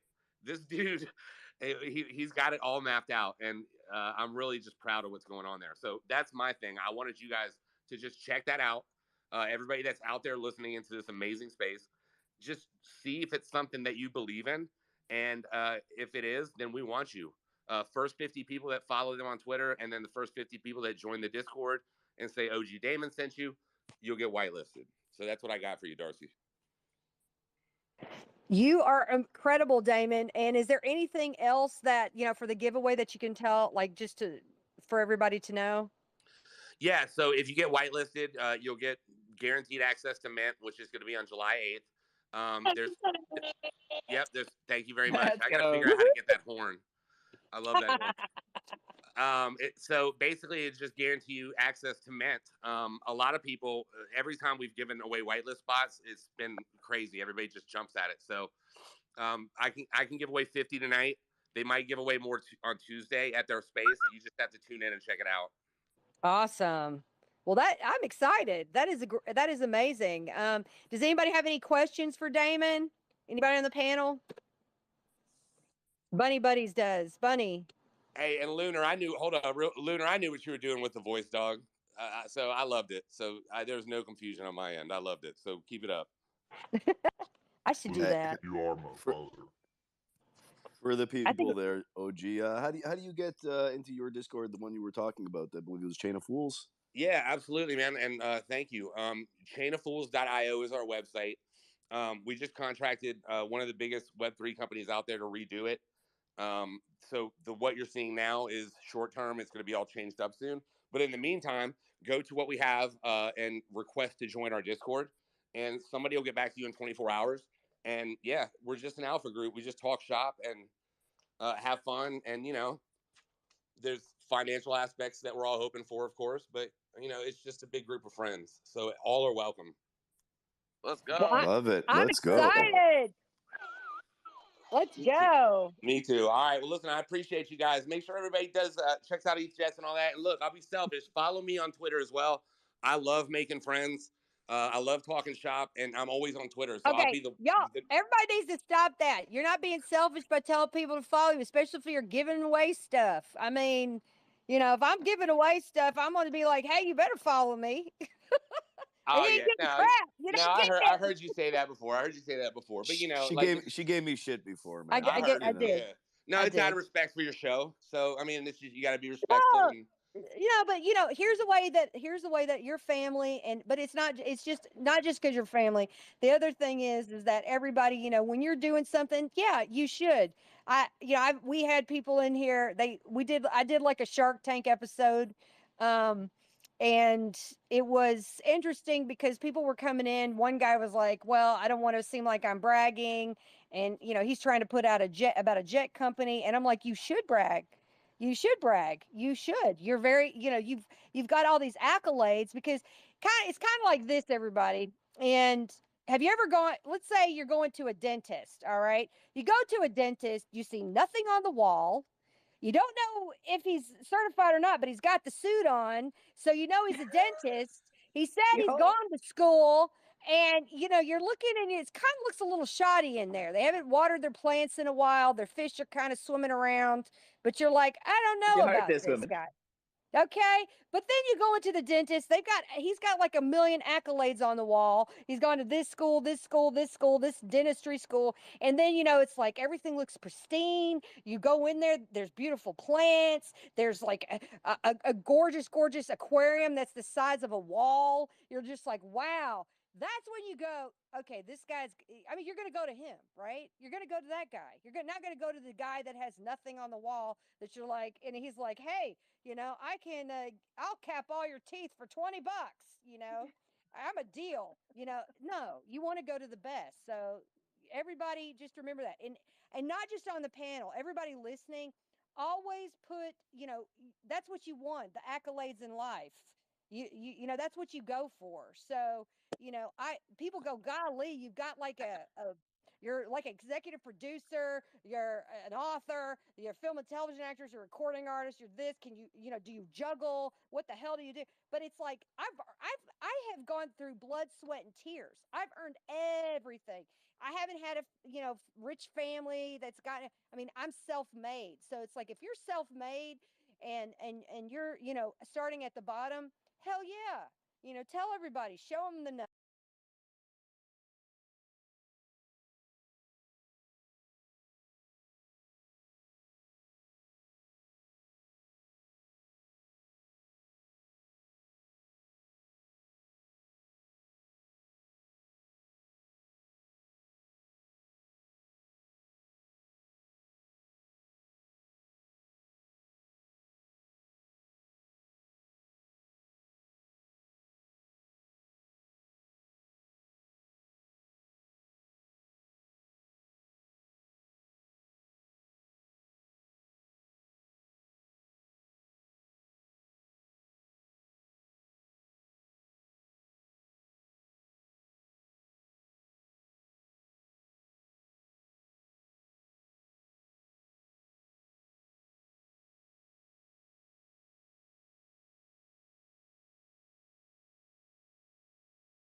it's a corporate living. So you stay, because I used to be a travel, like, well, I guess I still am I'm still a consultant, but I don't have to travel as much. But we used to have to stay like in places 7-8 months, a year.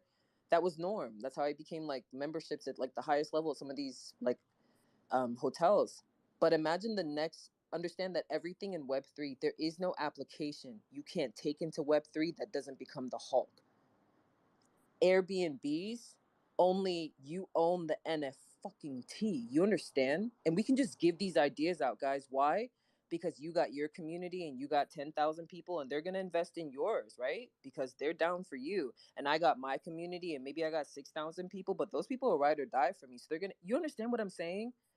Man, Web 2 was so callous, bro. You understand? Like, it was so callous. It made us really just rip each other apart.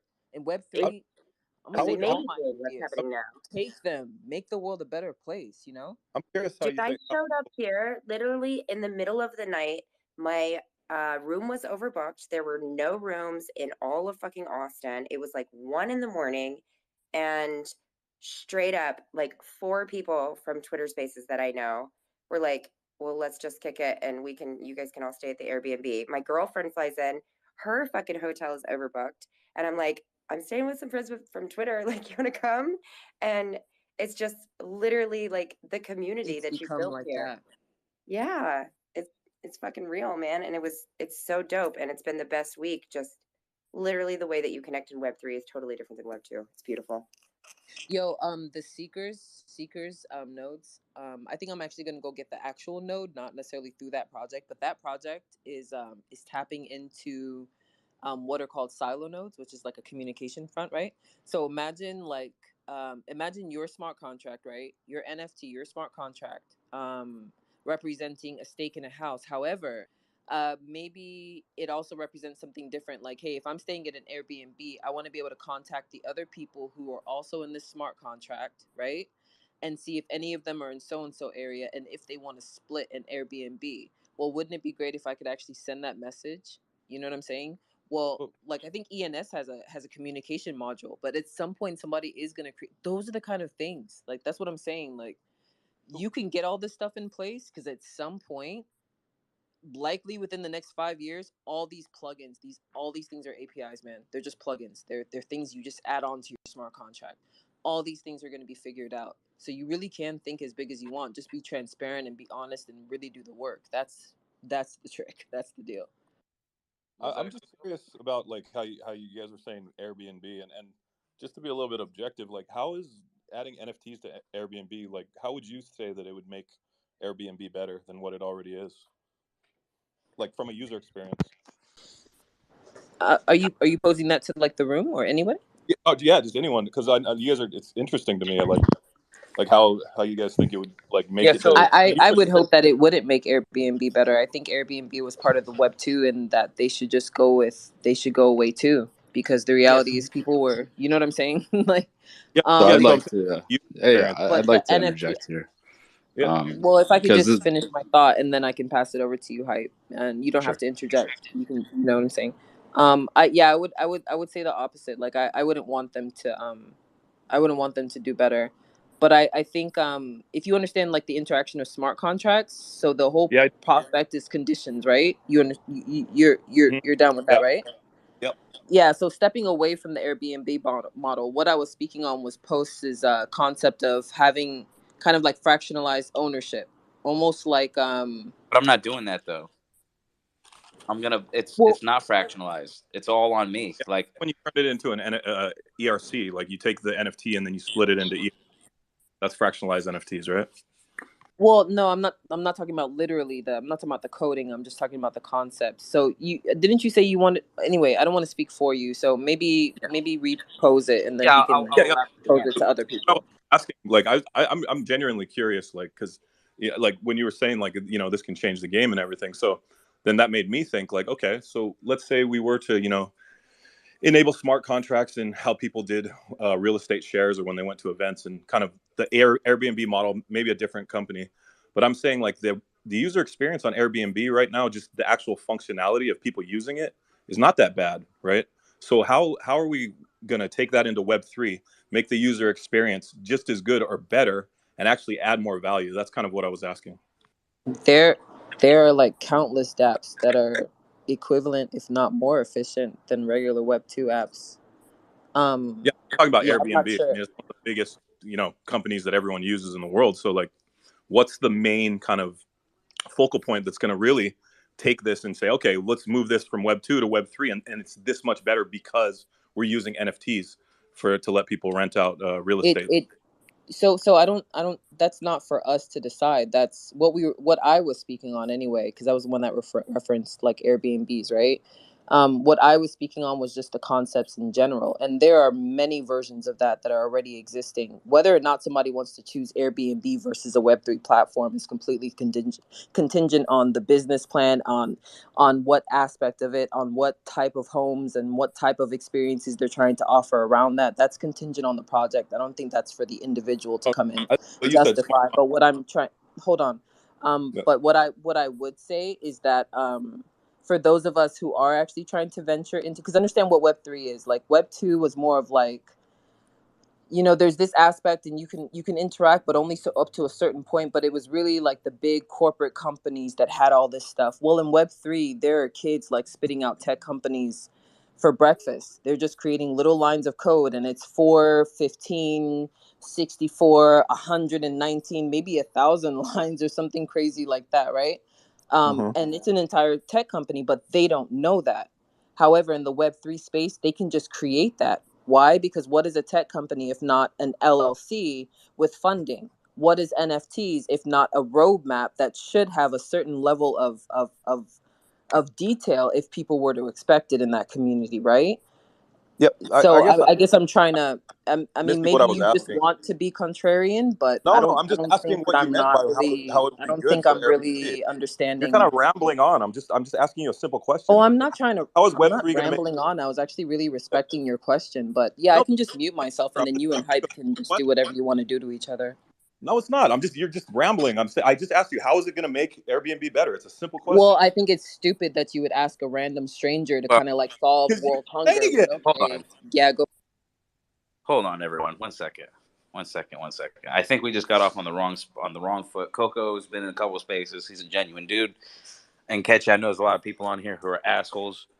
I understand how we could get the wrong idea, but so let me clarify. So there's no Airbnb.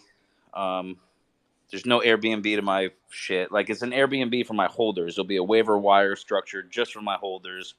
This is not like a mass. I'm not looking to solve any problems or make $1 million. Now you made it mad clear. I don't know where you got all that from. You made that mad clear. I just came late. I heard you talking about how Airbnb Yeah, you and heard what you wanted to hear, bro. Sorry, fractalized Coco. real estate. You were talking about that. That's Well, why I he did asked. pop in at the. Ha. No, Coco's cool people. I I'm don't. sure he is. I'm sure we'll get along. We'll get Yeah. along. But I gotta push him back the way he's trying to No, push me. It's all good. I'm just Sorry, Nobody's pushing anybody. Hey, Coco. Yeah.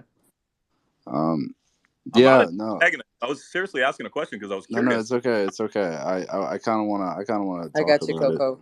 Hold on. So with Airbnb, I mean, this is like a little bit of a different model because it's His like project really wasn't about Airbnb, so maybe we shouldn't like keep talking about it, so it doesn't make it seem like that's no, what this no, no. project is It's about. You know what I'm saying? Like, I there's a think Coco and I are on the same page. I don't know you, Hype, but I think Coco and I are on the same page. That's I my don't think people. it. This whole room is like my people. So like they're all I close. appreciate you, Post. I'll mute myself. I'm trying to I know respect you it, know, but it's like kind of wild. If I no came one will across ever wrong, I disrespect want to you. be cool with everyone. I'm sorry if I came across wrong on that. I genuinely, I swear, I was wondering, like, maybe I didn't catch what you were saying exactly, but I came in kind of like halfway through it, and I was just asking because I thought, from what I interpreted, that you I said heard like, you, Coco. I got yeah. you, babe. So I apologize if I came across No, no, wrong. no, no need. Listen, sometimes I'm new here. Like if y'all have been gang, I'm trying to fit in or whatever. I'm trying to like just trying to be nice or whatever because I follow Post and he follows me. So I'm trying to respect everybody that's around. But I also, when you enter a new space, there's only so much. You know what I'm saying? Like we all gotta. You know what I'm saying? But Yeah, you cool, there's a Yeah, lot my of Coco. bad dicks on You Twitter. cool. if I came across like contrarian and stuff. Like I was just trying to like, I honestly was curious about it because I actually think it's a really interesting subject, like real estate and Web3 and smart contracts, like doing that stuff because that's the kind of stuff that I study. So like I just thought like maybe you had some cool, ideas or something. So maybe I just kind of interpreted it wrong, but I do apologize if I came across wrong. No worries. I apologize too, man. I'm glad to get to know you. I appreciate you trying to break it down like that. I really do. Coco, Yeah, okay. you're a big We're all real good. estate We're all guy. good. So, okay, NFTs are not dead. I don't think NFTs will ever die. I mean, crypto is financially value-wise may die, but I think over the next few years we're going to see some really interesting developments. Real estate being one of them, and it's actually something that I'm working on currently. Haven't disclosed too much of it yet, but it's kind of related somewhat to what Coco was saying. It's related to like the asset tokenization of like those real estate assets.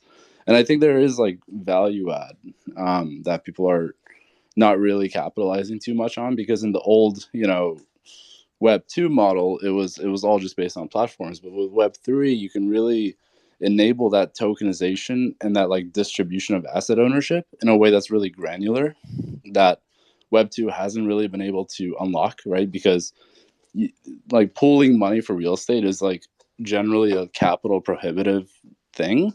And so when you bring like NFTs into it or like crypto into it, you can really subdivide ownership of something that is like a cash generating asset that I think can like really unlock an asset class that people have been locked out of for like a really long time. So I think that's sort of like where that value add proposition might come in, Coco. Yeah, and just for reference, Hype, his name is Sinon, Hype Mansion Club. He bought What's the up, one guys? of one for my Doodle Ducks. He's a fucking gem. Everyone who fucks with me is a fucking gem. And if anyone ever disrespects anyone in my presence, then I fucking will handle them myself. It's just the way it goes. So sorry if anyone felt any other way, but it's all love here. Yeah, guys, my bad. I didn't mean to bring like tension in the room. If I did, God damn it, Coco, you're fucking bad, buddy. That fucking ape, though. It's a dope ape. I just drew an ape or an alien that kind of looks like an ape. It's got pointy ears. Ape. No, this fucking's got a fucking. What's that? Is that a 4 trait? So I kind of just drew this like today. Share it. Put it at the top. Put it at the top. All right. All right, hold on. That's not a 4 trait ape. 4 trait apes don't have any shit on their head, right? I just let me. Well, that's for Coco. Oh shit, bro! I just realized that the homie that did my picture is right next to me in the spaces. Rock Soul. He sent me out a big like picture of my ape. Holy shit! What's up, dude? What's up? He did. He painted my NFT. I got it hanging in my house. No way. Yeah, Rock's all super dope. Yeah, dude. He painted it and sent. I got it like 2 weeks ago. When am I gonna get one of those, Rock Soul? Oh, well, you have one already from Bazos, so now the second edition is going to be a little bit bigger. So, yeah, it's probably going to be as big as the one I did for Coco. I think it was a 40 by 45 canvas. Wait, So, Coco's got a bigger canvas than me? Oh my god, where's this fucking ban button? Oh! Yo, I like that title you have on your profile, NFT Enhancer. Very classy. Very classy. Well, yeah, the wifey, she's the one that yeah, I like that. I like that. Oh, that's what you drew up top too. Okay, Sinon just threw the ape up, his alien ape up top. Let's go. Yeah, Roxall entered the space by making me a derivative, and then he made a bunch of other people derivatives, and that turned into live painting at Basel, which turned into a wall after Basel, which turned into another wall after Basel, which turned into a new Little Mutants project where him, Xavier, and Diaz run the art, which turned into fucking... Turned into a ton of people's banners on Twitter. So amazing. Yeah, we love Web3 is crazy.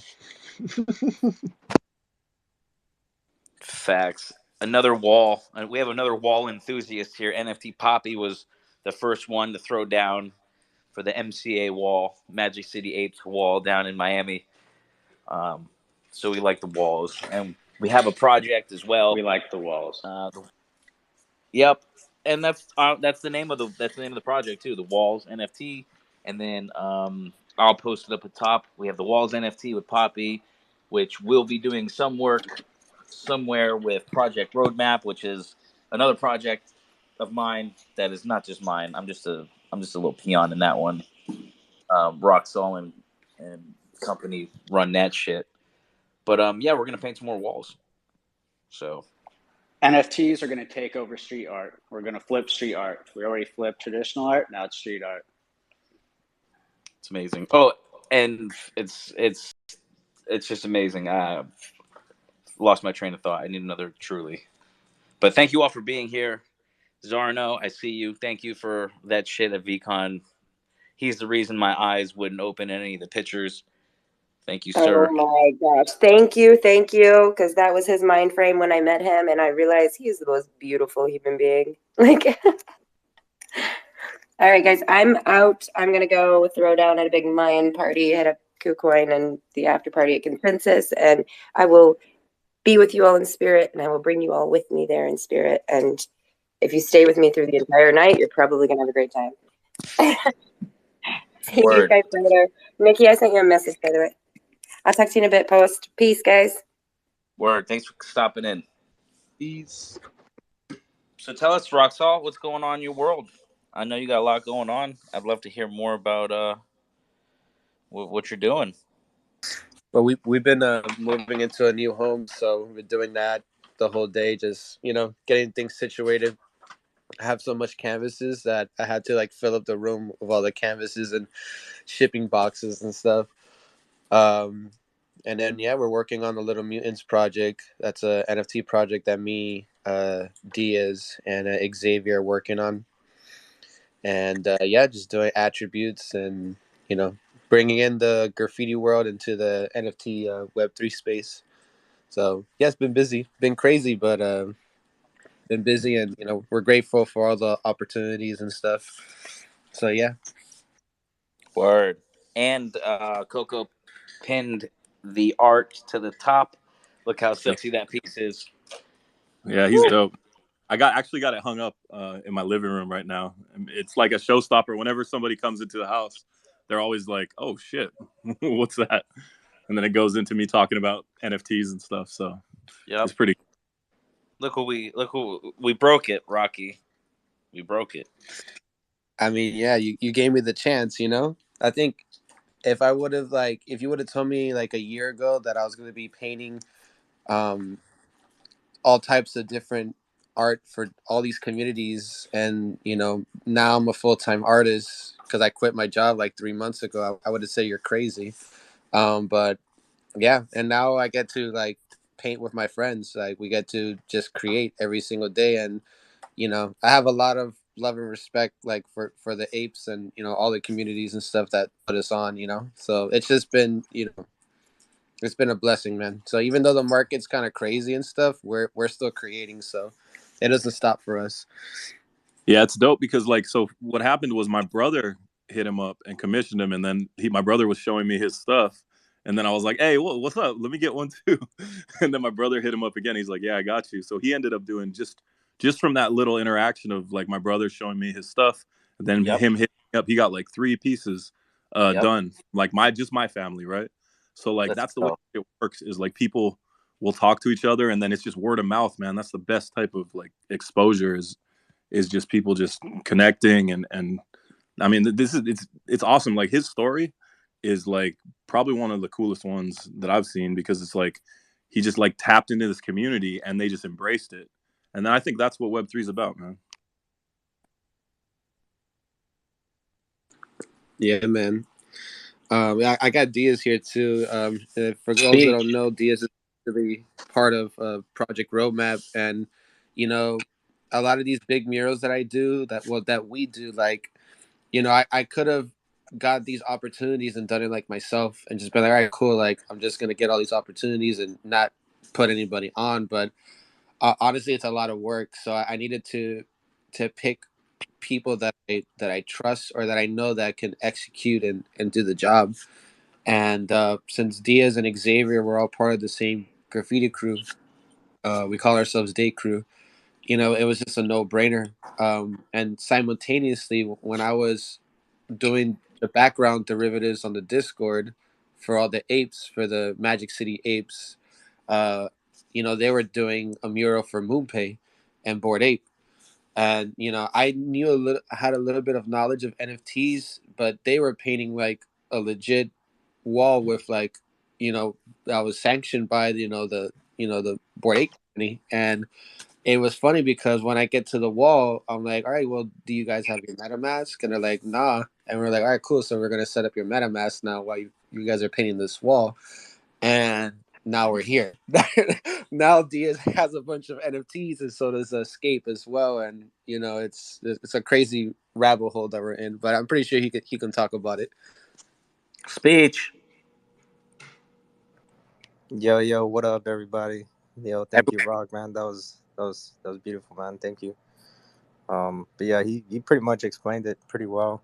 We met a long time ago through our crew doing graffiti, being actual degenerates, going out at night, destroying the city. And yeah, man, we grew up, and myself and Professor X, Xavier, we incorporated our mural company about a year ago, and we've been doing just like commercial painting, a lot of murals for restaurants and stuff like that. And we got hit up by MoonPay to create the MoonPay and BAYC wall, and that's when we pretty much dove into NFTs.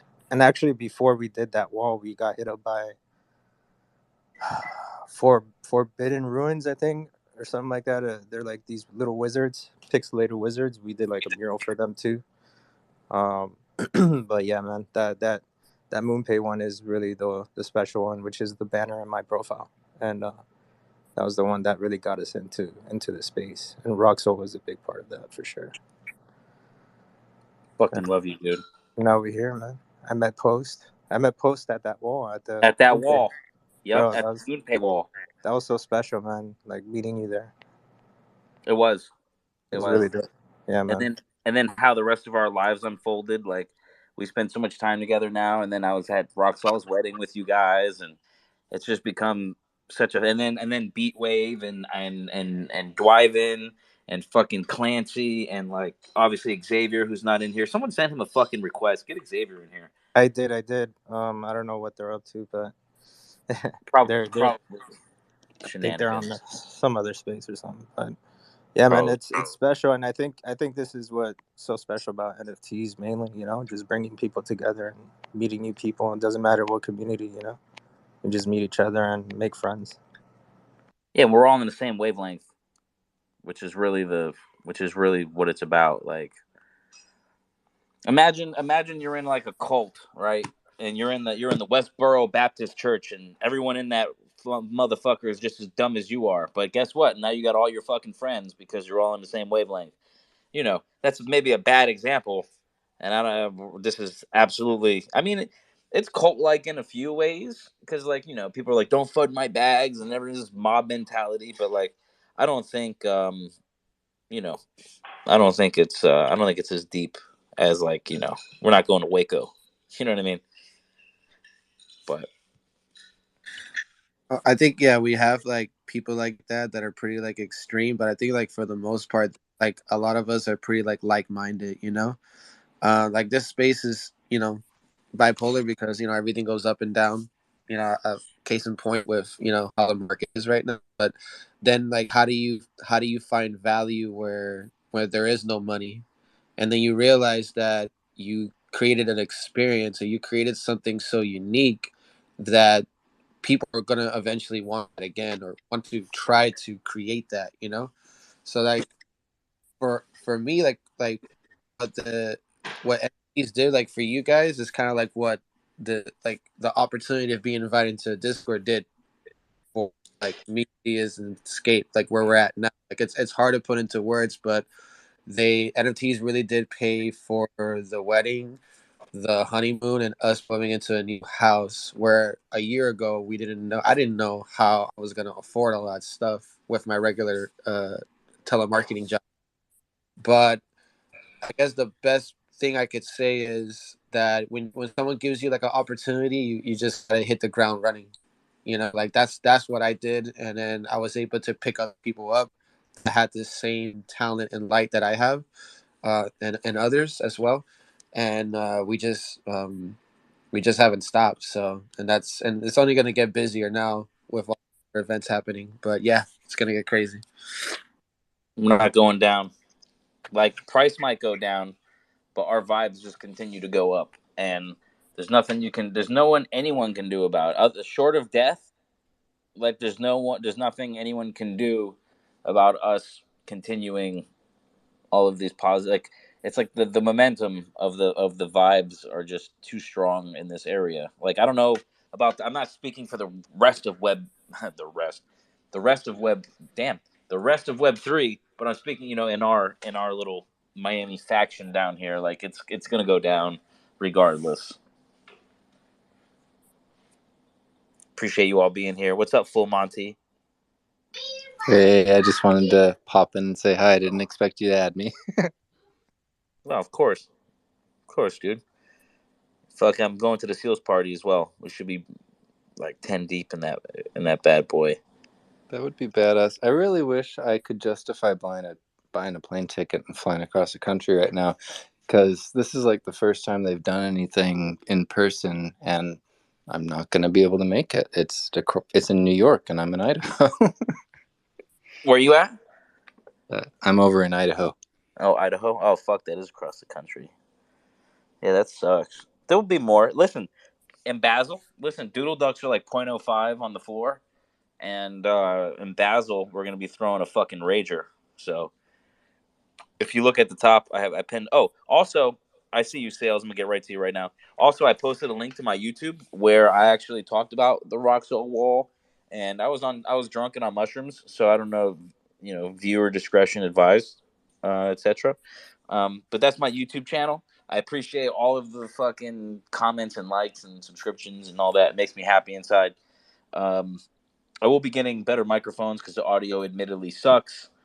But yeah, we're moving on up, and so yeah, we talked about the Roxall stuff in depth. You get to see Roxall and Diaz. Xavier wasn't there though, fucking Xavier, and so yeah, and but I did shout him out and Christy in the video, so it's a good watch.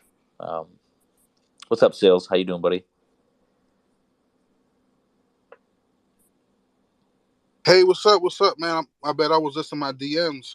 I heard you guys got some amazing things going on in Miami, and I'm always looking to network and build with people in Miami. I have a shop in Wynwood called Out of Pocket, and it's like an art gallery. And I also work in the Web3 space. I'm here with the High Monks, and I'm looking to collab and go out to events and just mix. I'm new to Miami, so I don't really know the vibe, but I know Wynwood is like a whole nother level. And I love meeting, networking, and growing with people. I actually have a group here in the DMs called Miami Plugs. I'm just looking to add people in Miami who are working in Web3 and the NFT space, and then people who are creating art. If they're interested in coming into a real life gallery, I'm looking to connect. But what you guys are doing and what I've been speaking on, I don't even want to speak for long. I just want to keep hearing what's going on. But I sent you guys a follow, and I'm more than happy to connect, man. Let's grow. Fuck yeah. Hey, you Miami boys heard of Out of Pocket 305? It sounds actually familiar, yeah. I know that the High Monks, some of the founders and stuff, have contacted us to do like potential murals and stuff. So yeah, we're definitely like in the works to connect and build. But yeah, sales definitely sounds like something we're interested in to connect and move forward with too. So definitely interested, brother. Yeah, it's right on 26th Street Northwest, so it's right by the actual Wynwood Walls place, around the corner from Dirty Rabbit. It's right in that section where it's booming at night on the weekend. So I'm definitely trying to connect, and I'm trying to bring the High Monks in on whatever I'm doing. I'm actually super excited to be in this space. So Mr. Dynamite sent me the space. I joined in immediately. I listened. I went to your guys' pages. I'm like, holy shit, this is who I need to connect with in Miami. Yeah, man. So like basically like how we got into this space was through like Discord and Twitter and stuff. But essentially like the way I went about it or my team went about it in graffiti is kind of like you need to show like how much artwork you can put out in numbers in order for people to really pay attention. So that's kind of like what we did. Like, at least for me, I painted like 16 canvases live during Art Basel at NFT Poppy's event. I just wanted to prove a point, like, okay, this, I can do something like this, and it can, make some noise. And then I applied that same logic digitally through derivatives for all types of NFT projects. So if you have an art space, like me and my team can go in and like retrofit it or collaborate with other artists and take it to that level. You just gave me an idea for Art Basel last year. We had Rhymes Like Don come out and rent out our space, and he took one of our walls and turned it into a mural. And I have to ask my business partner what exactly they did with that, but basically they painted the mural live during the Art Basel event. And I was like, holy shit, I never seen nothing like this in my life. So I definitely want to connect through the DMs.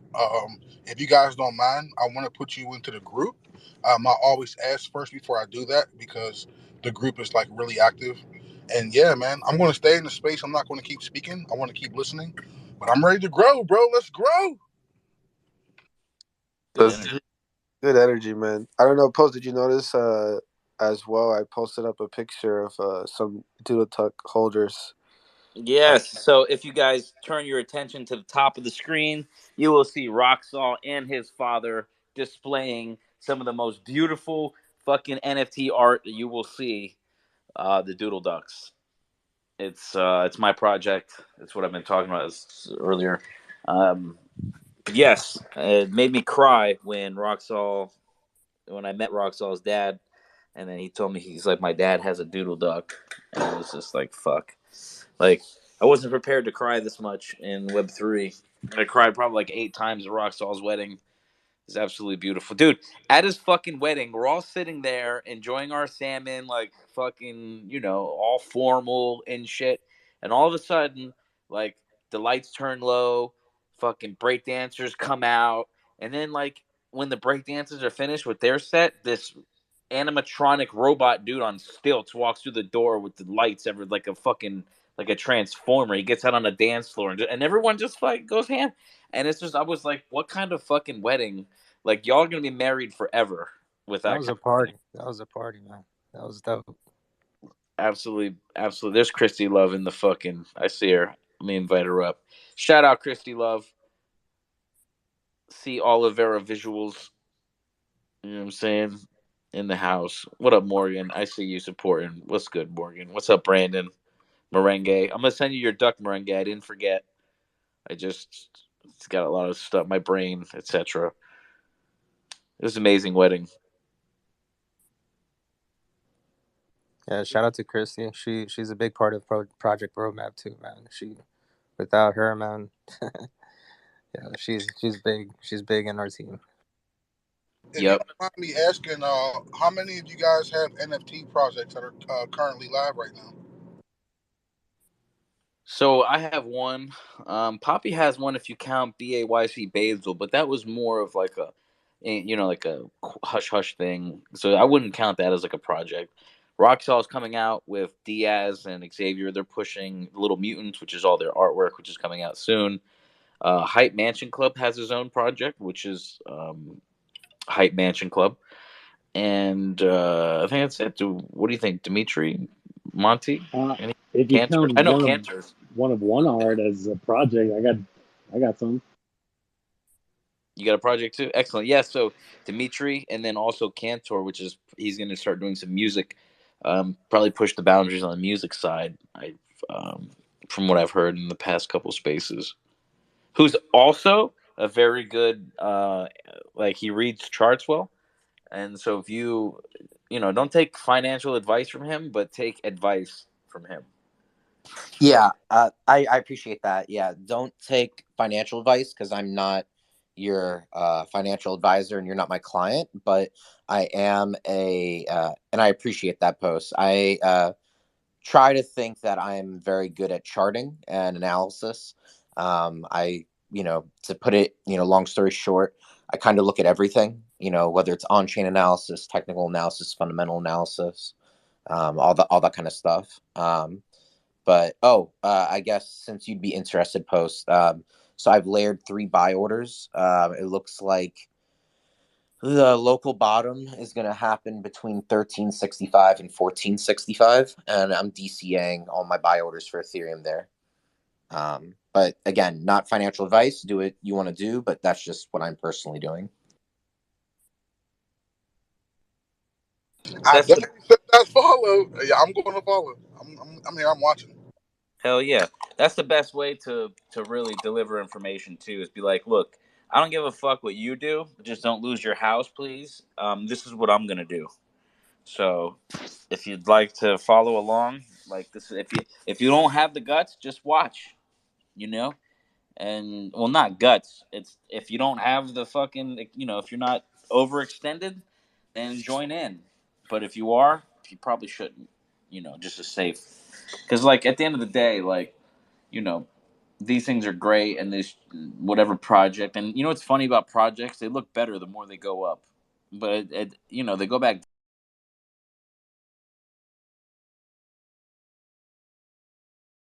down and they don't look so good anymore. So you have to like, I'm gonna smoke some dabs. So if anyone wants to say some stuff, I'm gonna get high if you don't mind. Stuff. Fuck yeah, dude. Round of Hey, applause. are you guys going to be involved in Metaverse Miami? I'm speaking there actually. Yeah, Yes. I believe Project Roadmap might be a part of that pretty soon too. We're in talks with them. We should do a panel meet with Project. I'd rather do a panel with Project Roadmap than speak and give a speak, because I have nothing to say, like by myself. Like I really like. I guess I don't know. I'd rather be on a panel.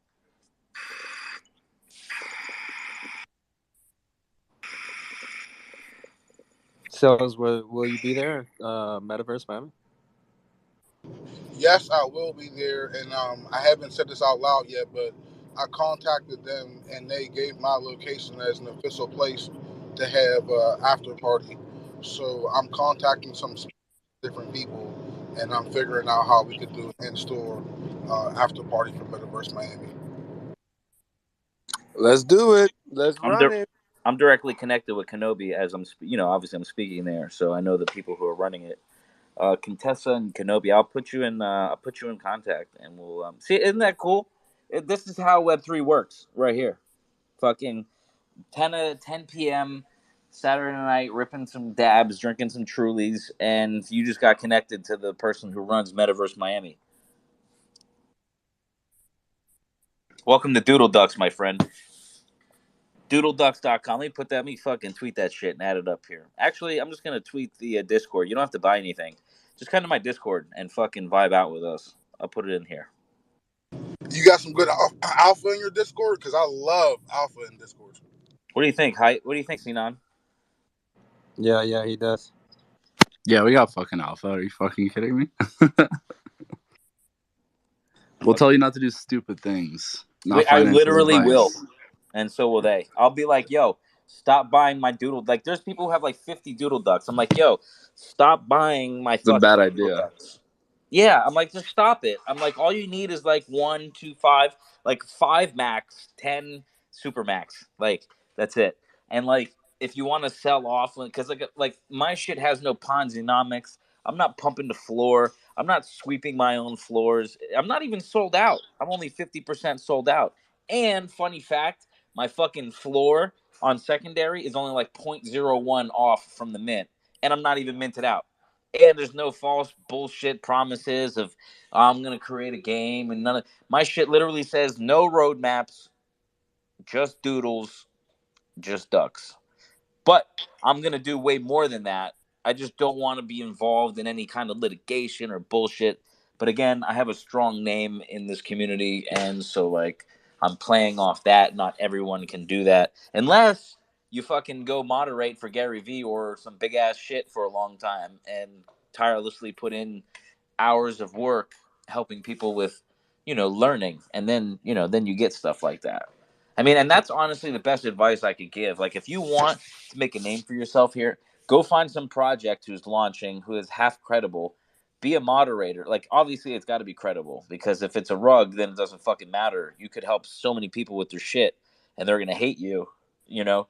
So it's like it kind of has to matter, and then you just do work. You bring value, like you help people with their MetaMask. You show them how to read Ether scans, explain, whatever, and that's how you build value. And it worked for me. And that window's closed where VeeFriends, it was in the early days, so I kind of caught it early, which is the reason for all my followers and why I have apes and shit. Like, I'm no smarter than anyone else. Okay, maybe that's not true, but I'm super nerd, and I sit at a computer I have pictures of me at like 11, 12 years old with like 3 monitors in front of me and like 3 computers to my right that were all dissected, and I'm swapping hard drive. You know what I mean? Like, I've always been in this shit. So that's why it is. Like, and don't let people like bullshit you into thinking that like they're smarter or something. Cause like, I know I'm an idiot. I'm just I have a high risk tolerance, and I'm a gambler. But I kind of know where technology goes, and I know what people do. So, that's kind of what it is. And like, this is all gonna go back up. It's gonna do like this is all like I haven't sold anything. I sold my ape coin, and that's it. I didn't sell anything else in this last pump. So, um, you know, I hate to say we're gonna make it, but like a lot of us are. And by that I don't mean you're gonna be rich and have fucking Rolls Royces and helicopters, but you'll have a job, a profession in Web3, doing like some community management shit, like for everyone. Sears, fucking, well, that's a bad example, but you know what I'm saying. What's up, Monty? Hey, so I will never be a coder as far as I am concerned. Yeah, me So neither. I don't see myself doing that kind of Web3 thing, but maybe writing. How are you supposed to like write about your bags and be like, this is why I bought it, this is where I think it's gonna go, let's A see what thread guy? happens? Or like, what are you supposed to write about? Are you gonna be a thread guy? Is that what you're saying? I don't really want to do threads. Like the threads I read, they don't really actually add value. It's kind of like the top 10 posts that you want to share with your friends, kind of blogs from 10 years ago.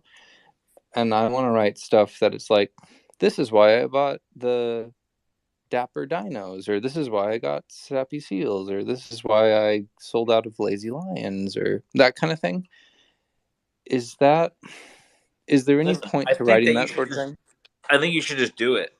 Because Yeah. no one's gonna remember a week from today if you wrote something like that and it didn't do well. You know what I mean? Like, no one Yeah. gives a shit if it failed. Like, no one's got I feel like that when I take acid. Like, everyone's watching me, but like, you gotta like, no one gives a shit. Like, they're all focused on their own. Most people are focused on their own, and people who do notice will be like, "Fuck it, good for you." Like, try it. Don't let anybody, and that's for anything in this world, for anyone. Just fucking try it. Like, guess what? If you fail, no one's gonna like be, when you make it, no one's like, hey, Gary, remember? Hey, Mr. Vaynerchuk, remember in 2010 when you didn't sell me a fucking wine bottle? Like, good luck. Just do it. Cool. Thank you. And if it doesn't work, you tweak it. You just keep tweaking it. You just keep fucking changing it until it works. Like, that's what I did. And I'm not I dropped out of high school. I got my GED. I went to college. I dropped out of college. Like, I fucking can't do anything right, and I fucking did this right. So it's like, why? And it's just because I just tried stuff over and over and over and over and over, and that's the answer. What's up, Dimitri? Yo, I was just gonna rip off your last comment of joint like being a mod for like random communities, and like I was gonna ask you, like, do you need a mod for your Doodle Ducks community? Like, I'd be willing to give it a swing. Yo, I got some fucking great fucking mods, but you know what? You never know. Like, I'm a funny guy too. Like, I don't even give a shit. Like, I put some people as mods because I knew. Oh, Mr. Dynamite, let me get you up here. So I put some people as mods that I knew that I trusted over some period. Like, I didn't even ask them. I'm like, do you want to be a mod? I was like, no, bitch, you're a mod. You're a mod. And I put like 10 mods, and I didn't give a shit. Like, it doesn't matter because it's like people I trust ish. No, I'm just kidding. I fuck with them, and so that's just how I did it, and I don't know. It's worked for me so far. But yeah, dude, come in the Discord. I'm gonna post a thing. It's in my oh, dude, look at this thing Roxall posted up top. So Roxall did a bunch of derivatives for all my community members, and it's up top here. If you look at it in the Twitter space, let's fucking go. Unfortunately, Roxall wasn't a part of my life when Doodle Ducks came to be. This was actually developed a long time ago. It just took me a long time to launch it because I was going through things and I was like, is this going to work? And, and I got through it. And anyway, this guy fucked up the backgrounds and boy, does that look fucking, wouldn't that be nice if that was like the OG art? I'm such an idiot. Doesn't matter. Forward only. Get it done. Hey, Post, how do I find your Discord? Oh yeah, let me get my drunk ass to the computer. Give me a second, and I'll post it up and share it at the top. Mr. Dynamite, what's going on, brother? Thank you for sending Mr. Miami. Hey, Mr. Dynamite, What up? What up? What up? What's up, guys? How you doing? What up, my boys? Chilling, man. Here, I was actually in the movies with my kids, so I was listening in with an earphone on my head. But I came out just because I sent this out, told the High Monks what's up. They came through. I saw sales. I said, I got to get up here. And first of all, shout out to Rock Soul. Man, I went to all your to all your murals. It's super dope, man. Super fresh, high vibes. And I was just wanted to circle back to what you guys were talking about earlier about when a house together with the people with the Web3 and all that. I remember NFT Miami, man. We had Canadians come down, people from Cali, everybody stayed at my house. And I remember that weekend it was incredible because everybody was about the Web3 and you felt like you were surrounded with people that were in the same thing as you. And when they left, it was like, I looked around, I'm like, damn, there's nobody, nobody's around. So I think that's a great idea type of deal. And also with traveling, workspaces and stuff like that. I've been talking a little bit about it to the High Monks, Mrs. Dynamite down there, shout out. As well. So, man, I would really like to move forward on that. I don't know if you guys are down to connect on that. I got some good ideas. 100%. Fuck yeah. I mean, Roxall is here. You connect with him, boom, easy. I'm not gonna plug my phone in, or we're all gonna die. No, and absolutely. Like, I don't know about you front running idea with the High Lords. We're gonna battle that out. Don't you come around my? I'm just kidding. I don't give a shit who does it because no one can do it like me. So it really doesn't fucking matter. Not to say that you are. I'm just drunk. So in the top here is my Discord. If you look, it's discord.gg/post. It's the Doodle Ducks community, and I'm so not full of shit that I don't even like. It's not even called Doodle Ducks my Discord because fuck rules. I just don't like. I just don't like the way that people they put a bunch of fish in a barrel and just shoot at them all day long, and that's what a lot of Discords are. I hate to say it, even Gary Vee does an extensive fish shooting in his little barrel. You know what I mean? But that's business. But also, he's come to a point to where like his fish shooting makes you money in a weird fucking way. Like for instance, buying the empathy wine bottles, right? I bought a bunch of empathy wine bottles. They just went from like $75 to like $300 in 3 weeks. I didn't sell them, but if I would have, it's like eventually at some point, if you do it right and you continue to add value and like actually bring people value, you just can't lose. You know what I mean? There's really. My bad, bro. I don't know if it's me, but somebody's rugging. No, yeah, Post. I think you're rugging a little bit. Oh shit! Twitter's coming for us, boys and girls. They're coming after us. That's Elon Musk. Elon. And when people say boys, like they mean the girls too. Hi, Like, hi guys. what's up, Hello. Maddie? How's everyone doing tonight? I'm doing all right. Put in some limit buy orders right now because I think we're gonna have like a small flash crash and then bounce right back up. Where Yeah, you I putting agree. them in at? I got 3 of them at 1466, 1439, 1376. And what size? Big. Okay. Yeah, well, 13's in the high 13s. Obviously, didn't you say it was like a quarter trillion dollars or something in buy orders from like the early 14s to the late 13s? Yeah, $250 billion, which is right now what? I mean, that's like 20% of the entire market cap right now. What do you use to set your buy? Like, what we were just talking about this earlier. What exchange do you use? I just use KuCoin. Wow, I was just talking about how racist they sound with the naming of that company. I like, mean, my you're last one name's Jewish, continent so if away. there's anyone who's got to be worried about it, it's me. Bro, listen, I'm just trying to respect everyone. You know what I mean? And your name is KuCoin. Like, I'm fucking just at a loss. I mean, But all right. technically, it was made what in like Singapore or something like that. Yeah, and they have no fucking clue. Like, we don't know the racist groups over there, so like, we'll give it a pass on Post Playhouse. Yeah, It's I excellent. think it might have just been a cultural difference or a language barrier. Yeah, you know what? That's just so Americentric. Like, here I am thinking that, those letters represent that and only that in my little American world, and it's only that big. LOL. That's what you get. But yeah. So 13, yeah. So I should set. I'm an idiot. I just kind of market sell my shit back and forth on MetaMask. There's nothing wrong with that as long as you're, Awake. close to the top and close to the bottom. Like, there's no such thing as buying at the bottom and selling at the top. It's always like, as long as you're within like 30% of it and you're going in the right direction both times, like that's profit, like nothing wrong with that. Like, if like from what I gathered, you sold a lot of things when Bitcoin was right around January, which is what, like 45,000 for 40s or whatever. I mean, Yeah. cool. Yeah, you could have sold it 69,420 or whatever the top was.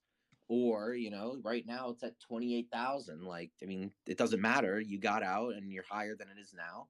And, it doesn't matter if Bitcoin goes to 25,000 and sweeps the lows. As long as you buy, at 31,000, then it goes back up to 37, it's profit. Post, are you the Binance whale market selling everything right now? No, I've already sold my good guy. Smart. I sold 2 days before the other side drop. Perfect timing.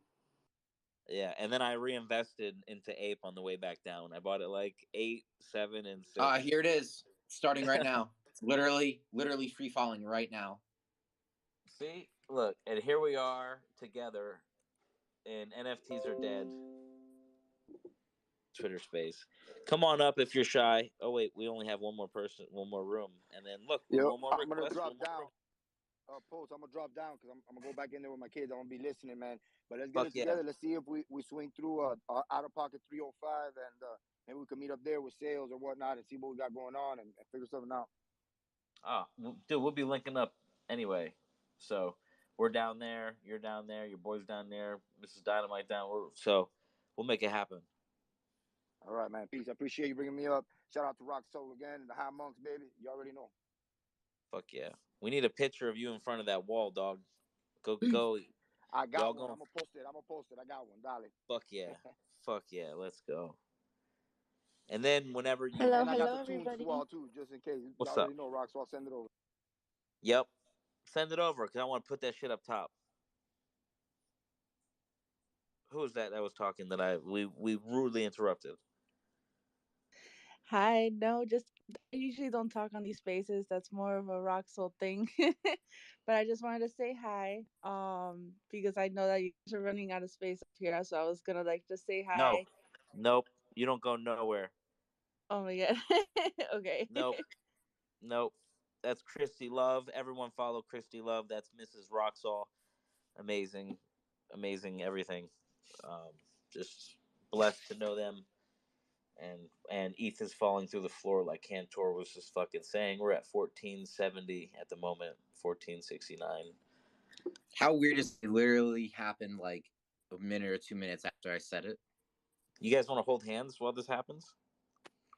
No, it's gonna be a bounce, man. I'm buying big. Dog, I'm gonna because I already listen. I'm already so out of the like near 500,000 I cashed out from ApeCoin at the top.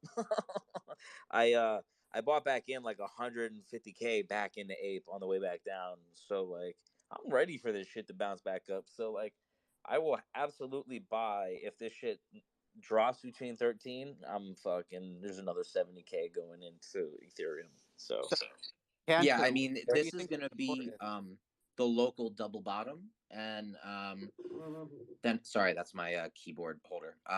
And then after that, it's Sure. gonna go, and then after that, it's gonna go up, and then it's gonna touch these levels kind of again, and then it's gonna go up to like 2,000 to 3,000, depending on fundamentals and a few other things in July to August, and that's gonna be the top of this.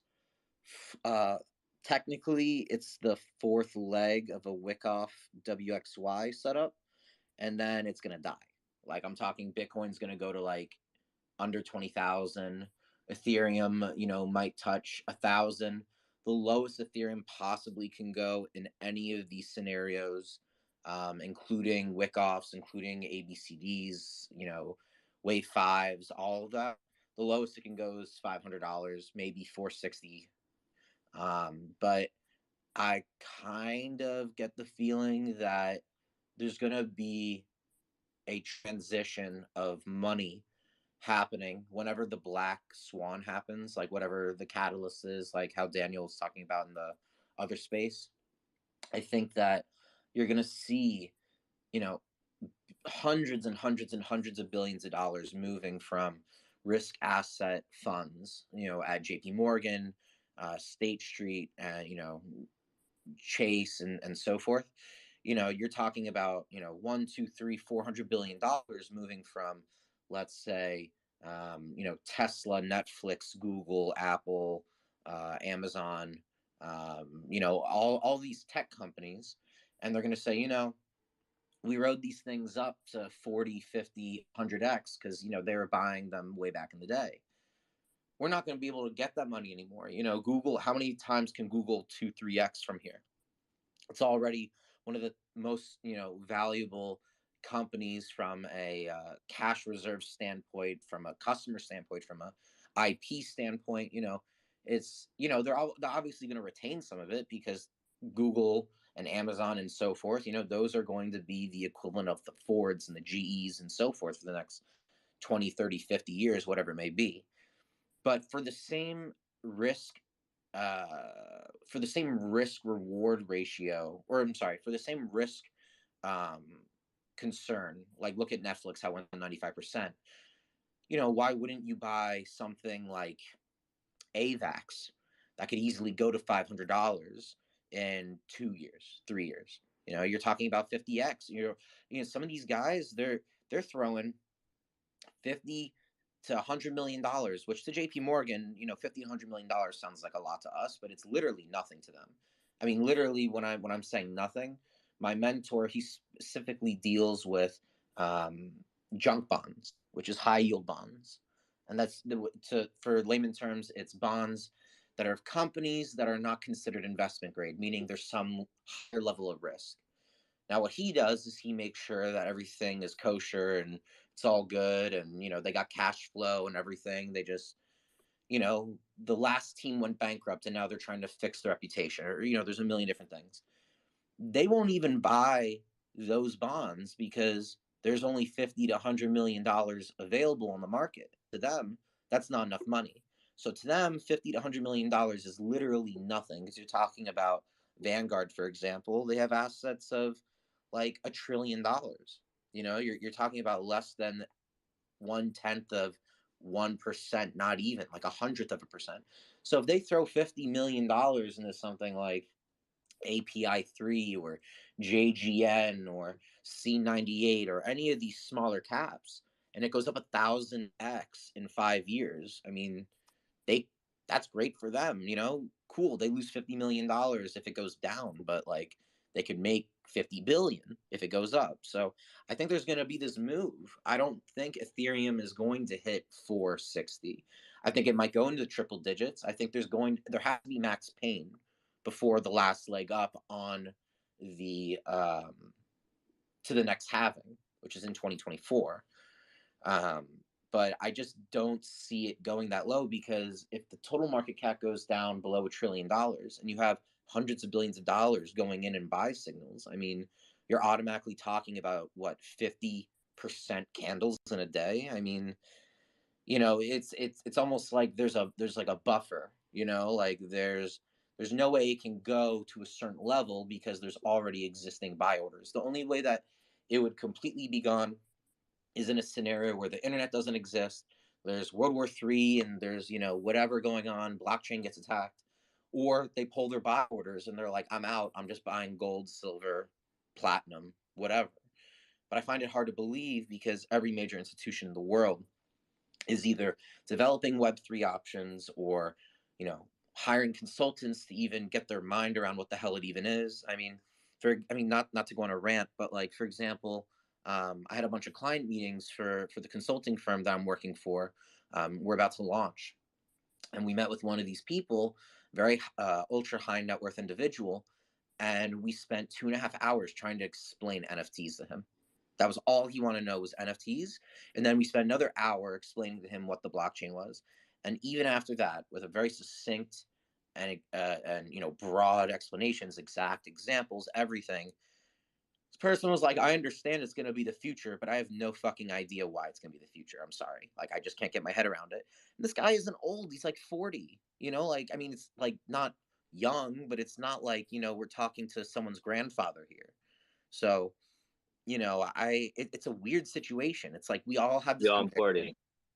I mean, we all have this conviction because we know where everything's going. We know, for some extent, what the possibilities are. But, we're talking about a non-physical thing. We're talking about stuff that's all on the blockchain, that's all digital, that's in the metaverse and so forth. A lot of people, even people my age, like people who are in their 20s, like or early 30s, they just can't wrap their head around it. They just buy a little Bitcoin and they're just saying, I just want to diversify, but they have no understandings of the back end or the utilities or the use cases. So yeah, sorry, I was going on a bit of a rant there. Your ranter was welcome. Said much. Cantor, how likely, how possible do you think it could be that this stuff could be used for elections? Oh, you're covering your mic, Cantor. Monty, run it back. Sorry, Cantor. Because of how much macro stuff you seem to be aware of or thinking about, do you think it would be within like 5, maybe 10 years that we could use this stuff for elections? So it's interesting you said that. I'm just getting myself some water here. So for an election type thing, I find it very fascinating because obviously the use case is there. And, if anything, there are a few proponents that are very pro blockchain for voting measures for, in a sense, it's almost like a DAO, it's like a DAO for public election. I think that there would be, unfortunately, too many people, and I'm not pointing at any side, I just think that it's more of a power thing. I think there'd be too many people, I think, in the whole political spectrum, doesn't matter what side you're on, that wouldn't like that because it would be too transparent and it would be too foolproof. I think that politics, in its very nature, is malicious to some extent. I think that people are willing to do whatever they want to get elected, and I don't know if they would want to have the blockchain implemented because it affects different advantages that different groups may have or different areas may have for their candidate. So, for example, if you have the blockchain involved, let's say, it's not Ethereum, it's not Bitcoin, it's some centralized blockchain, right? Then maybe that would be the case because it's not going to be decentralized. Maybe they don't want it to be transparent. They want to have some type of back end for it. I mean, we have to understand that the blockchain in itself is a technology that is not um, utilized under one certain ecosystem. It's a technology that was, correct me if I'm wrong, Bitcoin was the first use case, and the technology can be utilized for other chains, like how there's Solana and there's AVAX and there's Ethereum and so forth. So I think that it's definitely possible. I think that I think it's impossible for the technology not to be adopted, but I do think it wouldn't be utilized on a decentralized way. I think it would be centralized because at the end of the day, if there has to do anything with power from a centralized entity, they are most likely not going to want to give up said power. But that's just my 2 cents. Do you have 3 cents? Because that shit was pretty sudden. Now, to be honest, I'm drunk, so like I listened to part of it, but I couldn't tell you what the other part of it was. Oh, no worries. I'm sure everyone else got some fucking information though. That's for sure. No, I definitely appreciate the answer. And just like Post, I've had a couple of glasses of wine myself, and which is part of why I even think to ask such a kind of pointless question, because just like you said, the people in power wouldn't exactly want to relinquish power. But I'm not going to go full conspiracy theory crazy guy here, but they only get their power from us. And if we wanted to vote for them in a transparent way, I think we should be allowed to if we wanted to. But that'll probably take 100 years, so I'll just let my kids deal with that, I guess. Yeah, it gets a little messy. It's fucking great break, like incredible, Cantor, because like you were just talking about this the other day, like literally, it was like 2 days ago, and you're like, it's going to 1400, and here we are. And yeah, and I remember, I'm always open to being wrong. I'm always open to hearing other people's opinions. I just remember someone was like, I just have to come in and hear you're wrong. And I was like, okay. Wow, listen, I'll be hanging around for a while, and so like this is gonna be fun to watch because I like I understand technicals. The thing is that when I started to trade on technicals, nothing ever worked. I'd buy it and it just fucking go down, and I'm like, dude, I did everything right. Like I'd backtrace it and everything, and it would so I went into like this really, and this goes back to like my gambling addict shit, because I actually had a problem with like gambling, like with poker and blackjack and shit, like pre NFT. Like now I can't even go play poker or blackjack because I'm like, bitch, I'm not gonna 200x off any of these bets, so I don't really give a shit. And it's like, oh, I'm gonna sit here and play poker with $200 in front of me and fight you for this pot of like $150.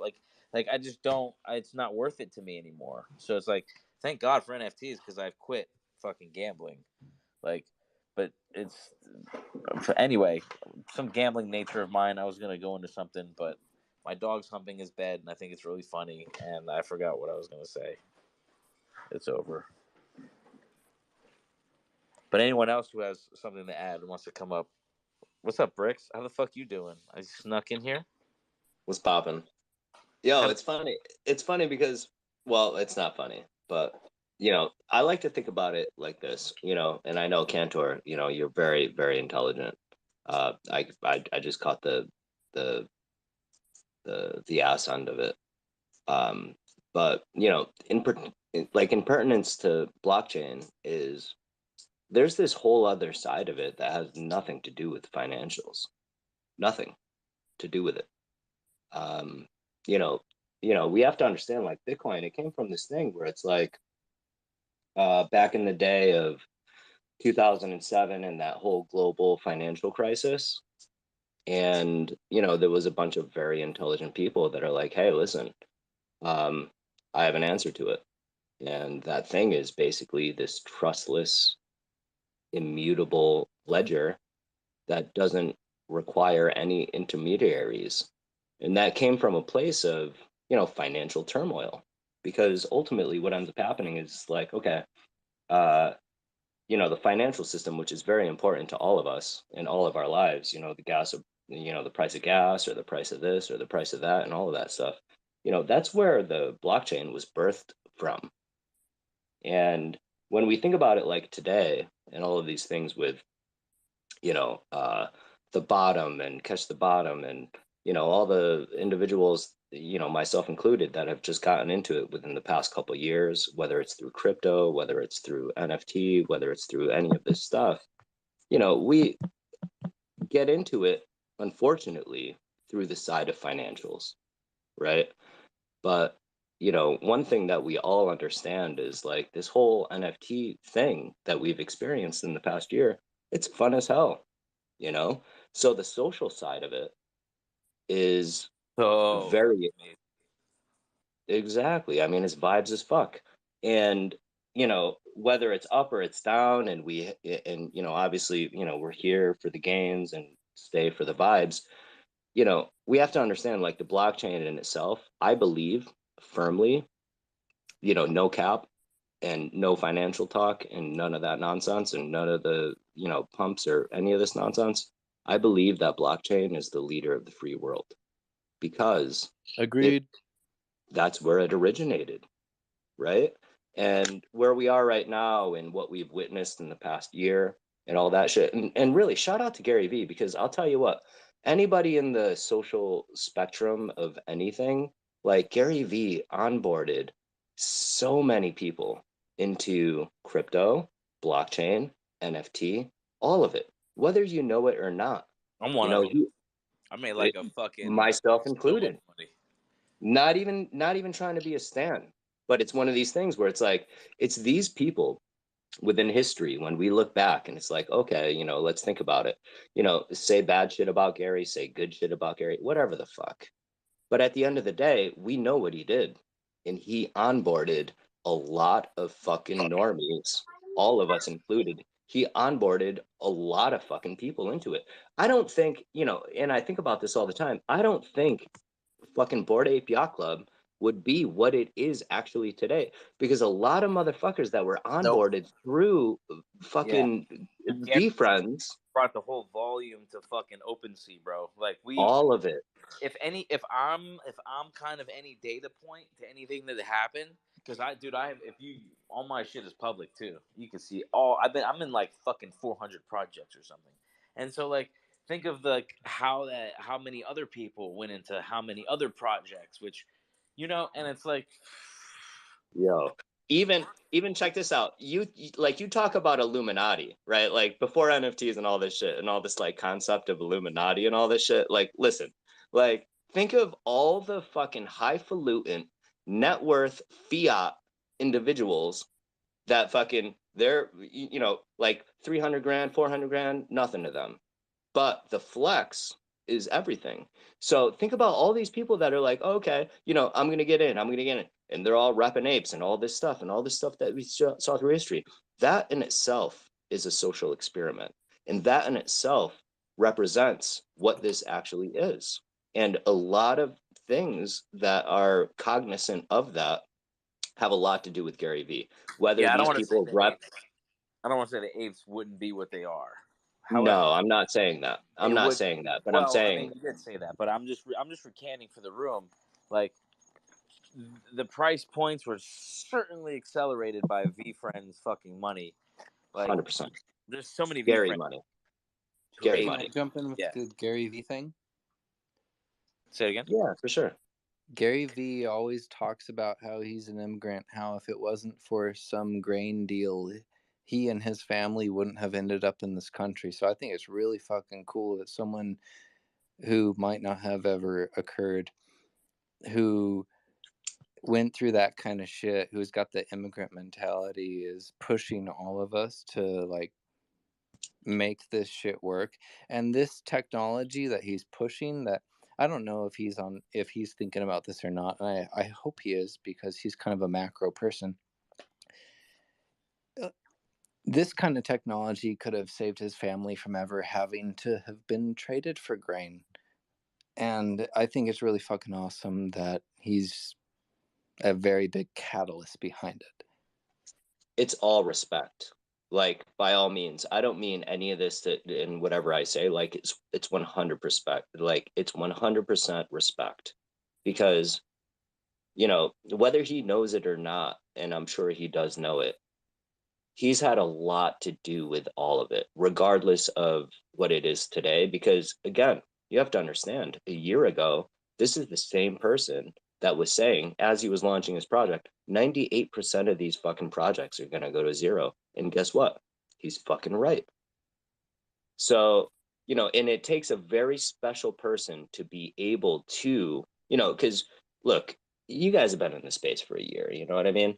And everyone wants to be the next guy that's going to onboard people and this and that and all of this and all the Twitter spaces and all of this and the influencers. Bro, the influencers of yester months, the art chicks and the Sartoshis and whoever the fuck these people are, you know, they're there for the highs. Where the fuck are they now? But at the end of the day, you know deep down in your heart, Gary's not going anywhere, regardless of what you think about him. And at the end of the day, all respects to him, because he brought a lot of people into this space. And, you know, that is, you know, I'm not trying to put sunshine on it. I'm not trying to, but that is what it is. At the end of the day, when we think about what are the truths, that's for real. And, you know, when it all comes down to it, is just like what we're doing right now. Look, we're here for the fun, man. You know, and I know like all of this stuff always comes down to, you know, financials and this and, you know, when good times are bad, everyone's going to talk about good. And when bad times are bad, everyone's going to talk about bad. But we have to understand, like, at the end of the day, like, we're here for fun. We're here to learn. We're here to vibe with homies. We're trying to find people that are within like minds. And at the end of the day, there's also this technology, and this technology that is basically unfuckable. You know what I mean? Like, you know, it's the same thing with like the stock market. We know like the stock market's not going anywhere. It's been around for as long as we've been alive. And here's the thing. Years ago, blockchain, Bitcoin, everyone wants to poo-poo. And as time progresses, what you're going to see is all these financial institutions and whatever. And, you know, they're like, oh, yeah, you know, I'm on board too now. And, you know, you can find it in the ledger of the fucking social commentary where it's like, oh, back in the day, they're like, oh, poo-poo, you know, all this stuff about the poo-poo. But here's the thing. You can't fucking, it's the cat's already out of the fucking bag. And what we have here is we have time. And the corniest thing to say, and you know, we all say it all the time, is we're early, but we're fucking damn right. And that's really why we're here. And the thing about it is the guys in the 2017 that were actually talking the same shit we're talking right now, you know, those people, when we find them, those are the people that are leading this thing, and it's up to them. And all these other influencers of the yester months and all this shit, you know, they're all, where the fuck are they now? You know what I mean? But we're still here. So at the end of the day, we're still here. We're trying to vibe. We're trying to connect. We're trying to fucking, you know, hug it out. We're all going to be here. And I think it's very important to understand that the blockchain is not 100% financial. And as much as it may seem that is, you know, like we're just fucking going through it, right? That's the macro. But at the end of the day, the same homies that were back in the 2017 and they saw it in a different perspective before we even knew it, that's where we are now. And as long as we're here and we're kicking it and we're having these very intuitive, there's a lot of smart motherfuckers in this room, you know what I mean? And shout out to the homies that make these rooms possible, because that's what's up. That's what we're here for. Let's fucking go. You're good speech, Bricks. Hey, Cantor, are you at JP Morgan? Just curious. Nah, I'm solo, man. Solo? Okay. No, I was just asking because I was actually about to go there before I went, full degen into Web3. So I like your macro perspectives. They're quite good. I don't agree with all of them, but I think for the most part, I think you got your head in the right place. Um, Overall, right now, what we're seeing is what's known as a liquidity crunch. So I'm one of those crypto guys that's been around for like a long time. Since 2016, I was around since like Ethereum's $10. Went through the really bad bear market in 2018. Survived all that. Been around since the crypto punk days. Remember when those first came out? I had a lot of ETH. I always focus on fungible stuff. But yeah, so anyway, people right now, they are sort of maybe still hopping in the space, maybe staying away from it. But I think right now the macro climate is extremely toxic. And it's sort of like a pig that's slowly being bled. A lot of liquidity is being dried out. And I think we're going to see, that pain, at least until somewhat of an inflationary control is brought into existence. That's just going to continue. And I think it's actually going to continue for a lot longer than people expect. So it's just because what happened in 2018, it wasn't like just a capitulation crash. It was more like a very prolonged, constant bleed. And it's just like, no matter what you did for 3 years, all it would do was go down. And it was just really, really painful just watching your money just evaporate away like that. And I think that's sort of what's happening here. You're not going to get like one big cataclysm, but some days you're going to get are worse than others. Like today is a particularly bad day, but not all days are going to be like this. And it's just going to be like this, almost like, taking the steps down, step by step by step, just over a long, maybe a year, maybe 2 years, just constant down until pressure is alleviated. So that's why I don't like, maybe you're gonna get like these random pumps out of nowhere that'll just like pump it a few $100, but none of it is gonna be like sustainable breakout trajectories, and that's the biggest problem that I see right now happening. Yeah, I agree with you for the most part on that, and I appreciate you saying that you don't agree with everything, because I always am open to hearing new concepts and things like that. The only reason I think that there's going to be a rally in the end of July, from at least the end of this month, possibly early July to the end of July, beginning of August, is solely based on the hype of the merge of on the Ethereum chain. Also, I get the feeling that there's going to be some type of major purchasing that in itself will be enough capital to create some type of short squeeze. And by no means is this rally that I think will happen going to be in a macro sense positive. I think it's going to be a short squeeze, get rid of a lot of retail, even get rid of a lot of competition. Individuals who right now are naked short by 5x, 10x, 20x, 100x, whatever it may be. You have some of these major funds worth, not major funds, they're actually medium-sized funds, $5 billion, $10 billion. They're going bankrupt because they had, their positions. They had naked shorts, which means that they were short higher than 100% of their portfolio with no other collateral. And if you can pump the price No, up, that's not naked shorting. I mean, it's close, but naked shorting is shorting shares that are synthetic that essentially don't exist. Oh, okay. Well, then fair enough.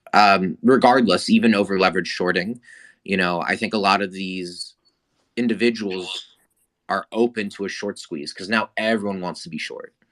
So, there's always the possibility of that, I think.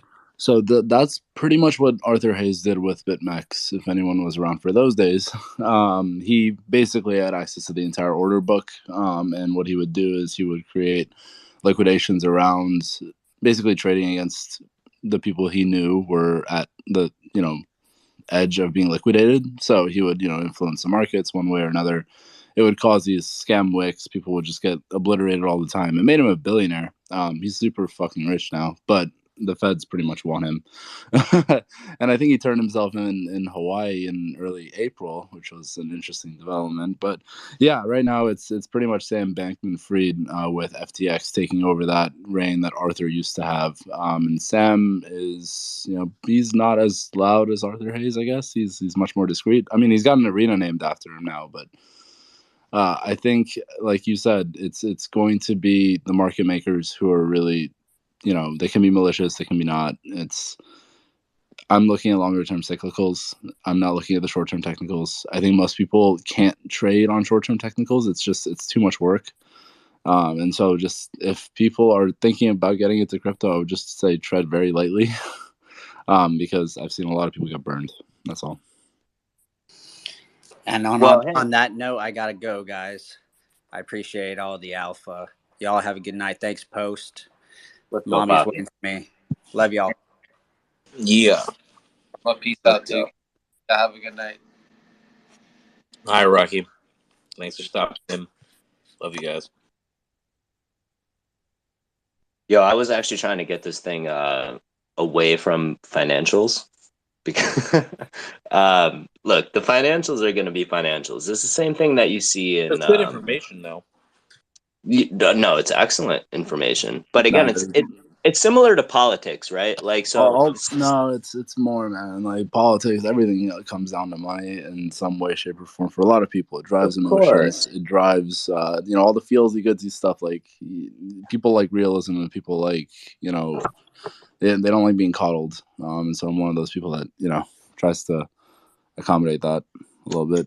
I think too many people fly blind in this space, and it's not good to do that. Yeah, 100%. I mean, but at the end of the day, like, here's the thing, because I also have experience in the space, and I don't really talk about it much. I don't try to express it much. It's one of these things where it's like, look, what I was trying to get to is just underlying blockchain technology, right? And at the end of the day, is like, that's where Bitcoin came from, is underlying blockchain technology. It didn't come from financials. It didn't come from, it came from the financials as basically like the fuck you to financials, right? And that being that, centralized finance. So, we could sit here, we could have a whole entire space about finance. We could have an entire whole, and really that's the same thing. We could have an entire whole space about fucking religion. We can have a whole entire space about, just very, like, many things that they don't talk about in the sales world. So in the sales world, I come from the sales world. I'm not trying to sell you shit. And if you go through my feed, you're going to find I've never tried to sell you anything. But what I know in the sales world is this: talking about religion, politics, and sports, it's very dangerous, because what it does is it creates divide. And that's not really what blockchain is about. The foundation of blockchain and all of this, and again, we're all here because of, on the finance side, but the foundation of blockchain has everything to do with trustless and permissionless, which is everything to do with fuck the establishment. And here we are today, where it's like, okay, we are riding all these highs, and then now it's like, oh fuck, the fucking sky is falling. Right? So, in good times, it's always very easy to talk about the good shit. In bad times, it's always very easy to talk about the bad shit. But the underlying thing is we're all fucking human. And we all have a lot more in common than we have that separate us. And unfortunately, the financial side does affect a lot of our lives. But we have to really sit and think deep down, why are we in this? It's just like this. Like, if I was to ask you for a meeting for anything and we were talking business, my thought is, what is the intent of this meeting? What are we trying to accomplish in this meeting? And if this is the meeting right now, I'm also asking myself, what is the fucking concept and what is the thing? Like, if we're going to spend our time, effort, and energy into this conversation, what is the thing? And I think breaking it down and understanding that, look, it all derived from bad financial times. That's the whole caveat to this. Blockchain, Bitcoin, the Godfather, all of this. We were not able to get involved in it in 2011, 2012, because we would have gotten wrecked as well. We have to figure out all this technological stuff. It wasn't as easy as it is right now. Go on an exchange, go on Coinbase, all this shit. Oh, taxes, not taxes, all this bullshit that's going on right now. Like, that was not available in a very short amount of time. Like, blockchain and crypto for everybody has only been available for the past 6 years. And if you got involved in it early, guess what? You would have also gotten wrecked because Mt. Gox would have fucked you in Bitcoin.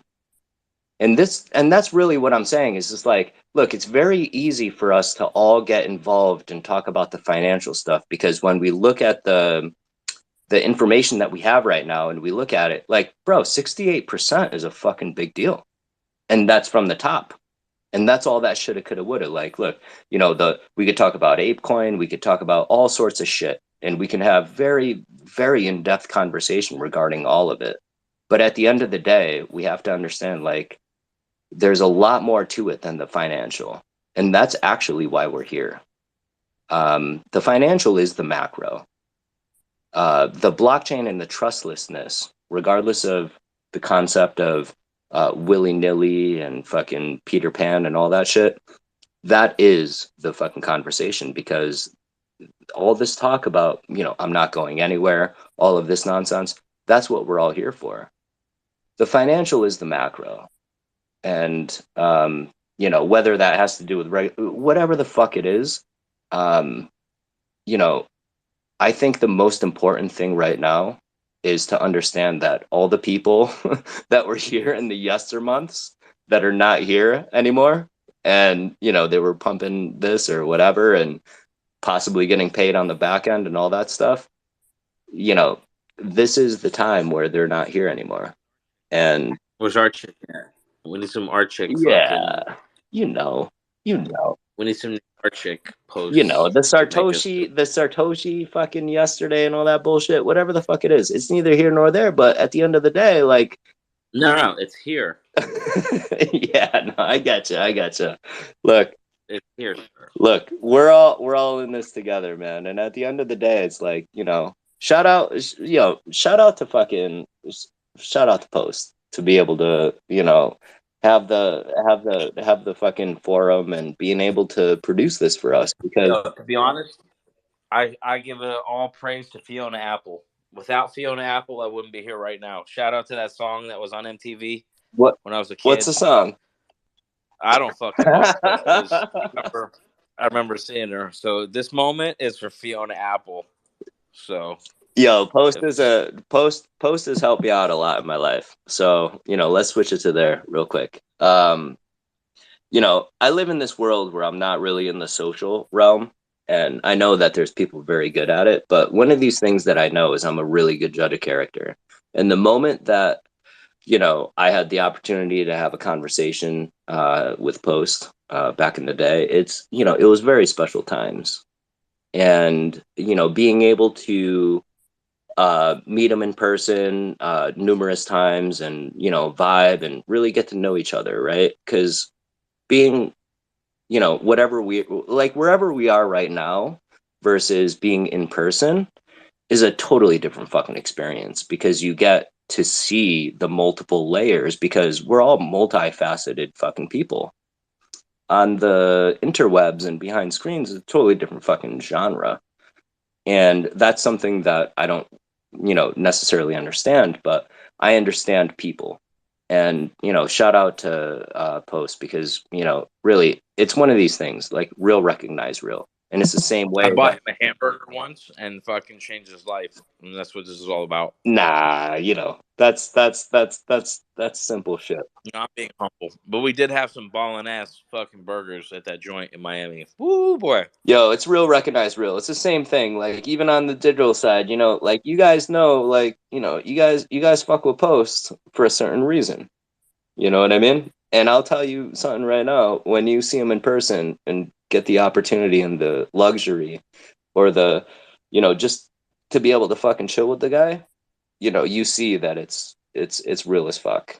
You know what I mean? So let's fucking go. And at the end, Real as fuck. I'm never leaving, man. Let's go. Leaving. Never leaving. Anybody else have anything else? Like, I was just fine with letting you. I was like, I didn't know if anybody else wanted to talk. I didn't see anyone interrupt and try to punch in, so I think we're good. That was fucking excellent. That was all punch kinds of in. stuff. What are we talking about? Punch in. You know what I mean? Everybody punch. Bro, I just had in. some guava fucking pastelitos and shit. That's what I'm punching in. Well, that's what's up. That's what's up. Who do we have for? I mean, the whole time you were talking, bro, I was fucking shoving my face with, like, I had Chinese rice and some like snow peas and shit, bro. I was killing it. No, when you guys get the opportunity to meet Post in real life, it's 100x. I promise you. Yeah, I'm just as cool in person. This isn't no fucking act. Also, you'll all be able to meet me probably, like, if not NFT NYC, I'll be speaking at events and at all events, and so, like, and I like to party. So all of you are welcome. If you're in Miami and there's an event in Miami, I know this, you definitely want to hit me up and come party. So, and if you're in Miami, hit me up. And if you're confused about what the PFP is or whatever, I mean, there's many others, but at the end of the day, I mean, the same way that the homie's fucking genuine and on the shit, basically this is what's gonna happen is there's some shit going down, and what's going down, Bray? December. I think December. I think December in Miami is going to be a big fucking deal. Yeah, I'm gonna throw a party. It's not a big deal. It's gonna be like a medium deal. Mild. It'll be like a mild deal. And yeah, it's gonna be fun. I don't think many people can rival those vibes. Yeah, this might not be the here nor there, and I'm tired of hearing us talk in specific, like you and me in particular. Who else wants to fucking let's go. Who else wants to say some stuff? You guys are really content with listening to me and Bricks? Well, shout out to you guys. It's 11:11. Also, make a wish. Oh, it's merengue. It makes me think of like a pie. I'm coloring an ape right now. Super what kind of pie? I don't know, merengue pie. That's what it's. Isn't that like a flavor, like lime merengue? Isn't that like a fucking meringue? I think. Yeah, it's delicious. There is the meringue, which is the candy that's made out of the egg white, but in English it's written the second E is an I. So, but in Spanish it said the same. But this merengue is because I have roots from Dominican Republic, and one of the tropical rhythms is merengue, which had plenty of percussion, and I love to dance. So that's where the name comes from. Makes sense. Yeah. So I did had a question because I think Simba had posted sometime this week about the hot sauce, and I was wondering, were you able to get your hot sauce? Oh yes. Oh, who got hot sauce? Oh, yeah. Yo, awesome. So check this out. I've been in constant communication with the hot sauce gentleman on the behalf of many individuals, and including the homie Post, and they will be there. So in New York, we're going to be going in full effect. I'm not part of the team, by the way. I vibe with it heavy. So great fucking question, and the answer is yes. That's great. And I was wondering if those that went to vegan, if you got to taste all the hot sauces that they had. Nope. I did not, but one of No, our I did friends, not. Dano, there's a very good story. So Dano, if anyone wants to follow somebody, but Dano, yeah, great fucking person. He tried them all, every single one of them, and he fucking puts outstanding reviews on it.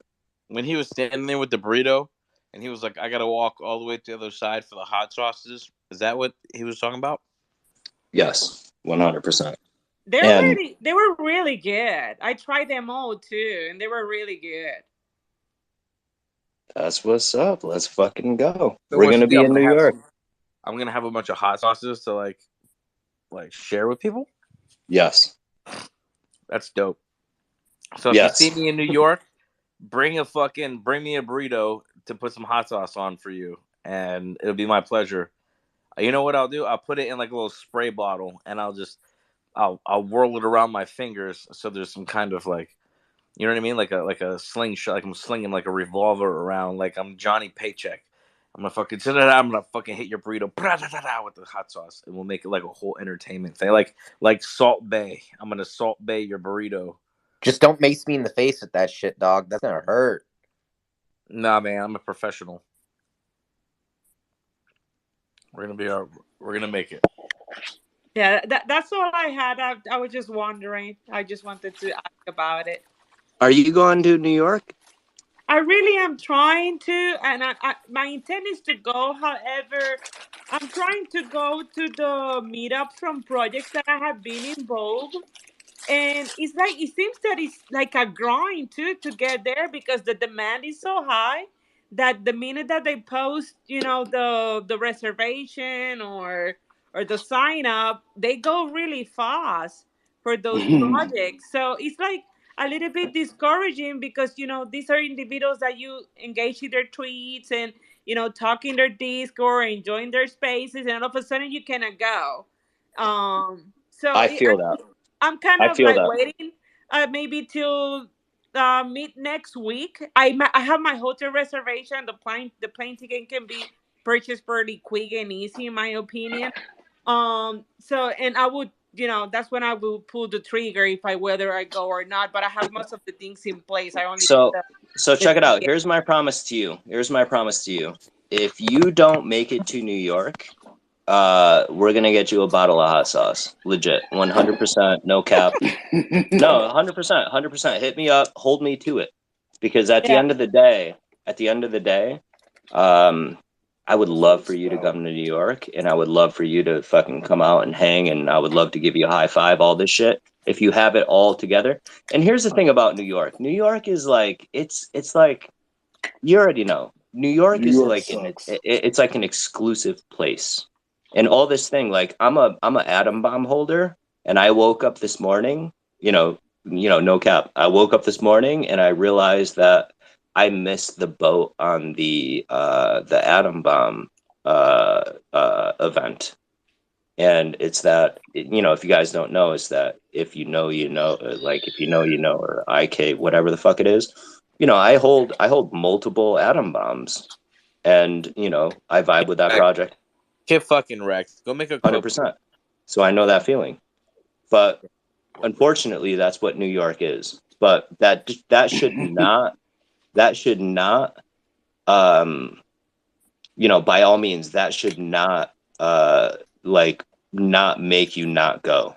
That's just what New York is. It's not going to be like VCon. All the people that we went to VCon. It's going to be a totally different thing. But at the end of the day, it's one of those things. Like, that's where New York is. New York is like this hustle and bustle. It's going to be spread out.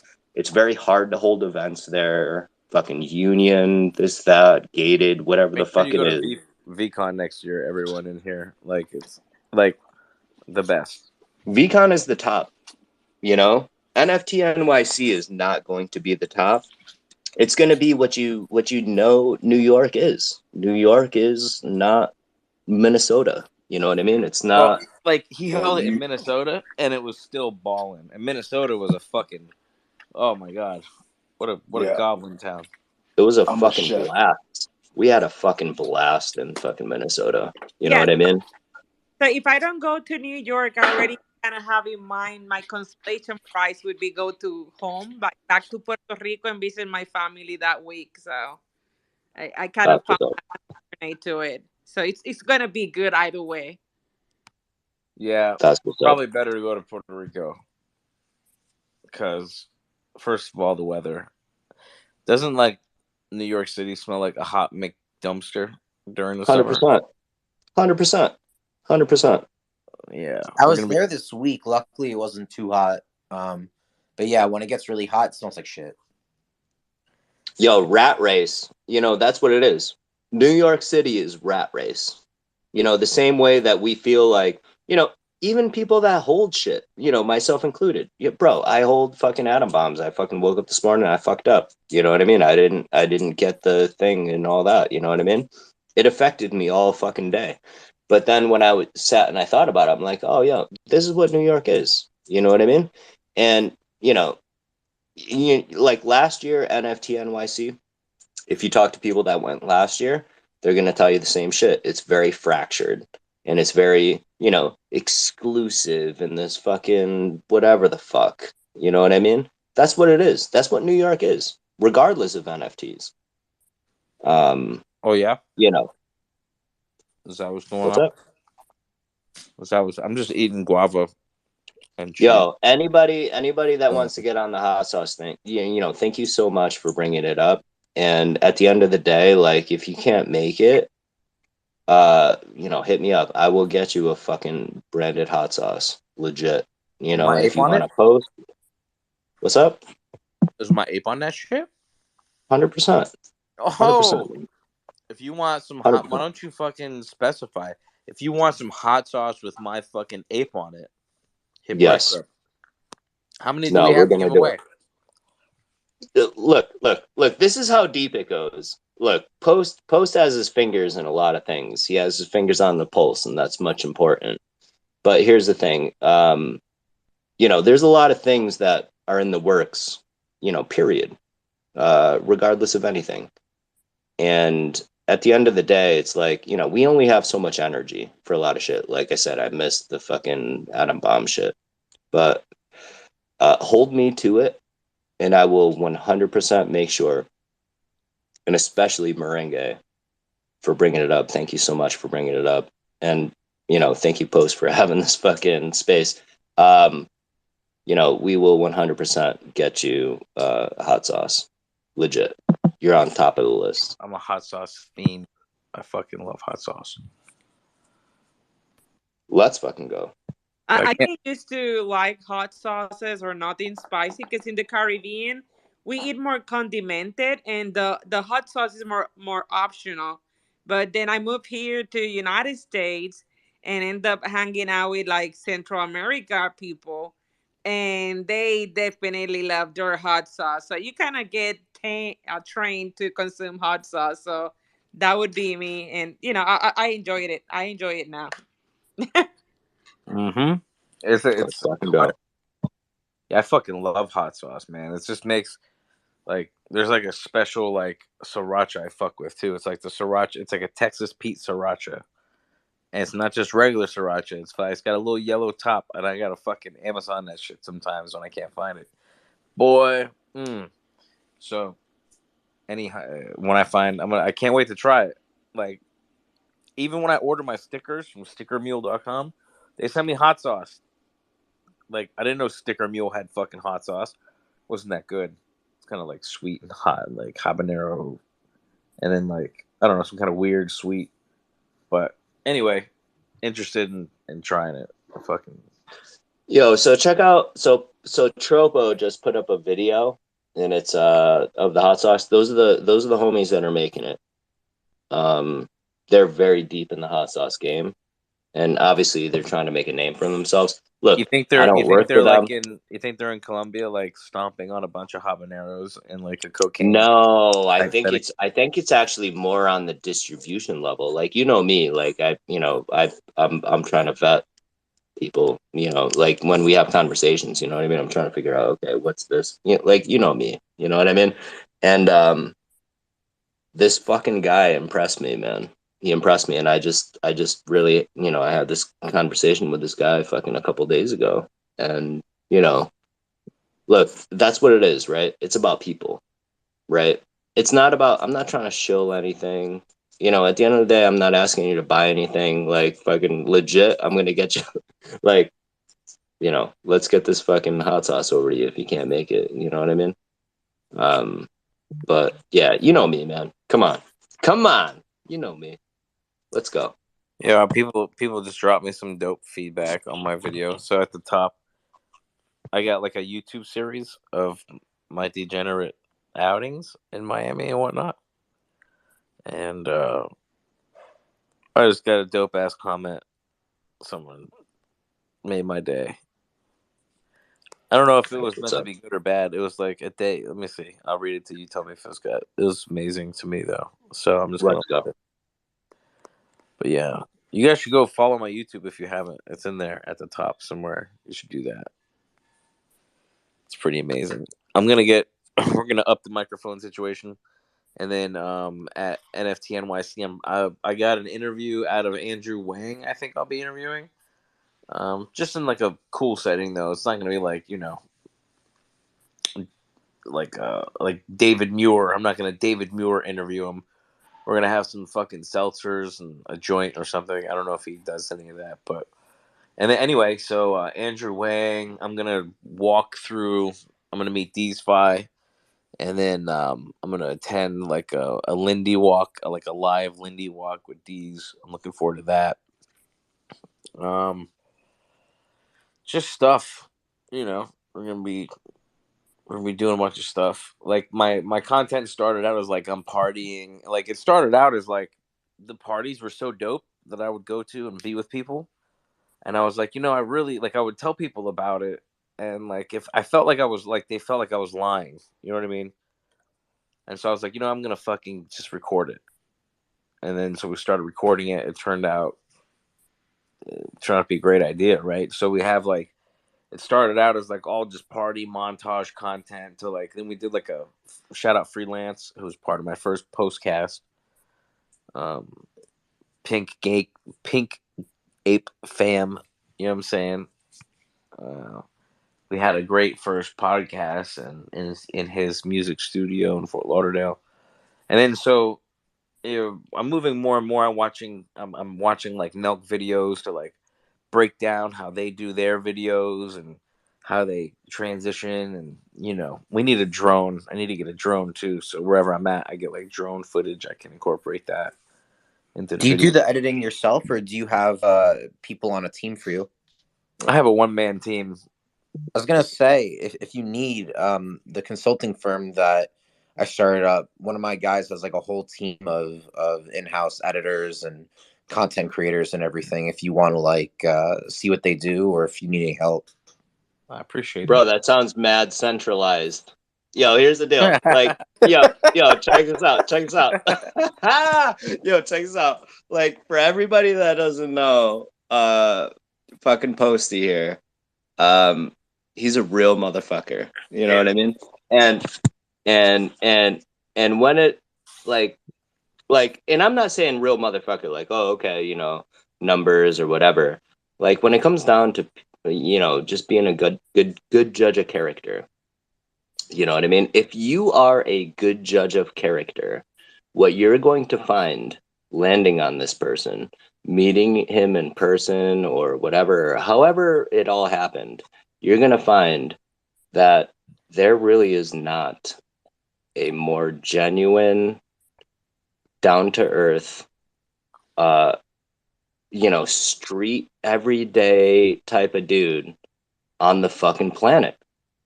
You know what I mean? And I don't like no cap. Like, here's the deal. Like, we're in this thing where it's like, okay, the fucking market's bad, financial, we're all fucking bad, blah, blah, blah, this, that, and the other thing.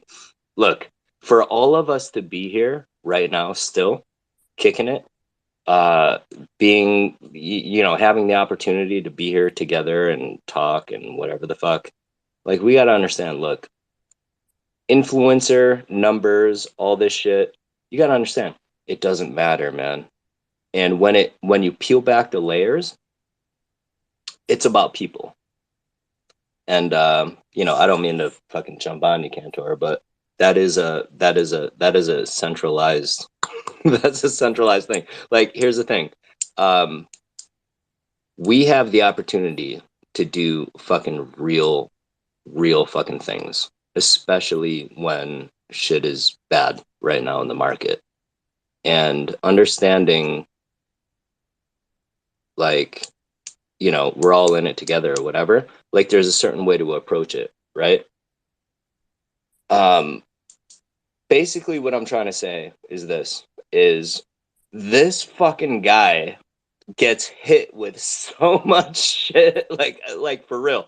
Like, if you can imagine the amount of fucking DMs, you know, and I have to try to fucking understand this myself, because I have no aspect of social media, period. Like, I don't have any desire for it, any of that stuff.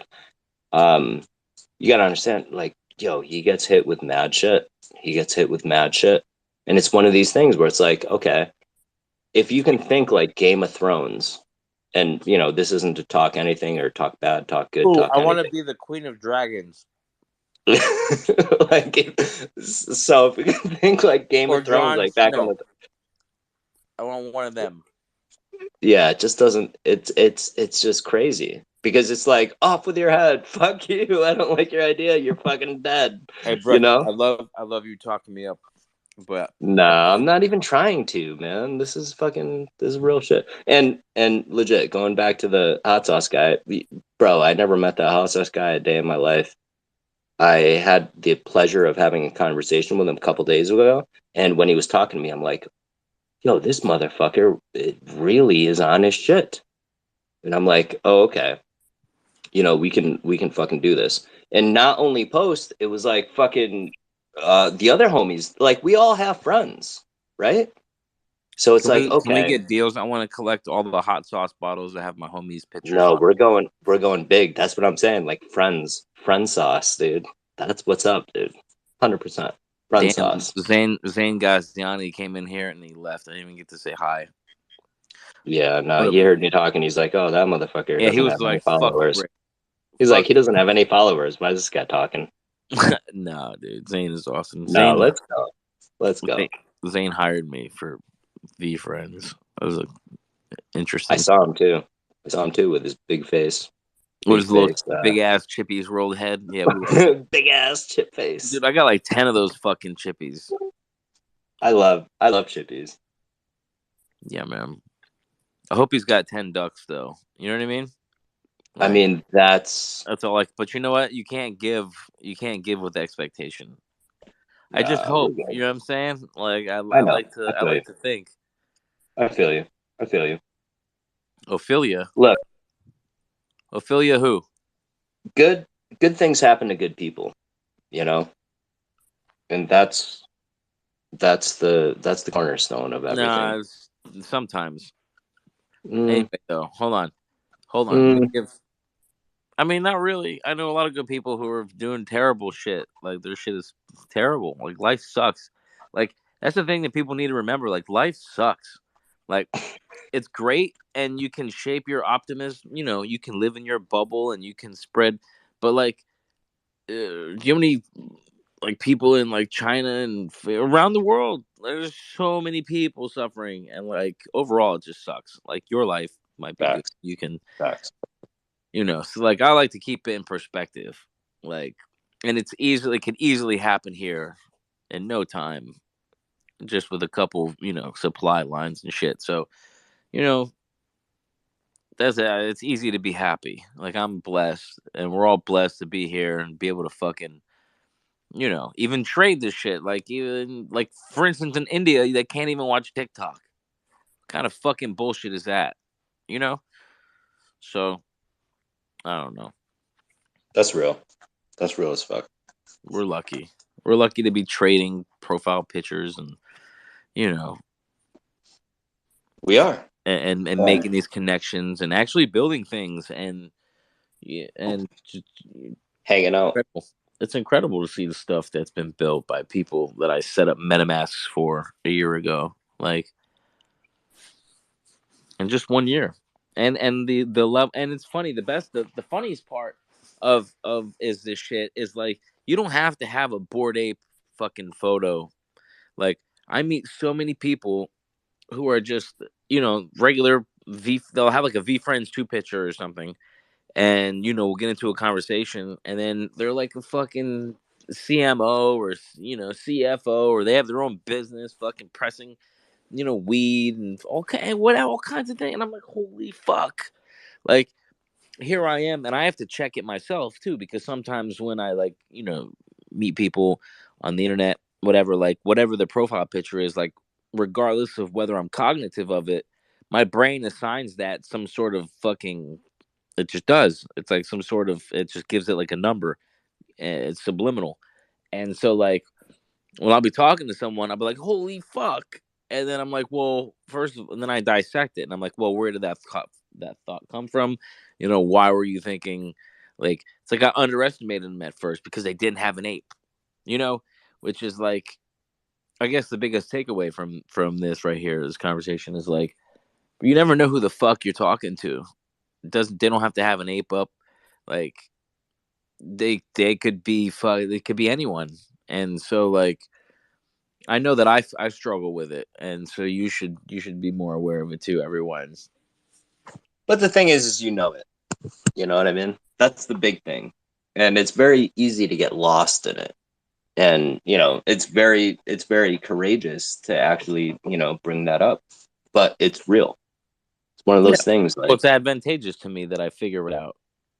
it's advantageous because you understand things on a deeper level. You know what I mean?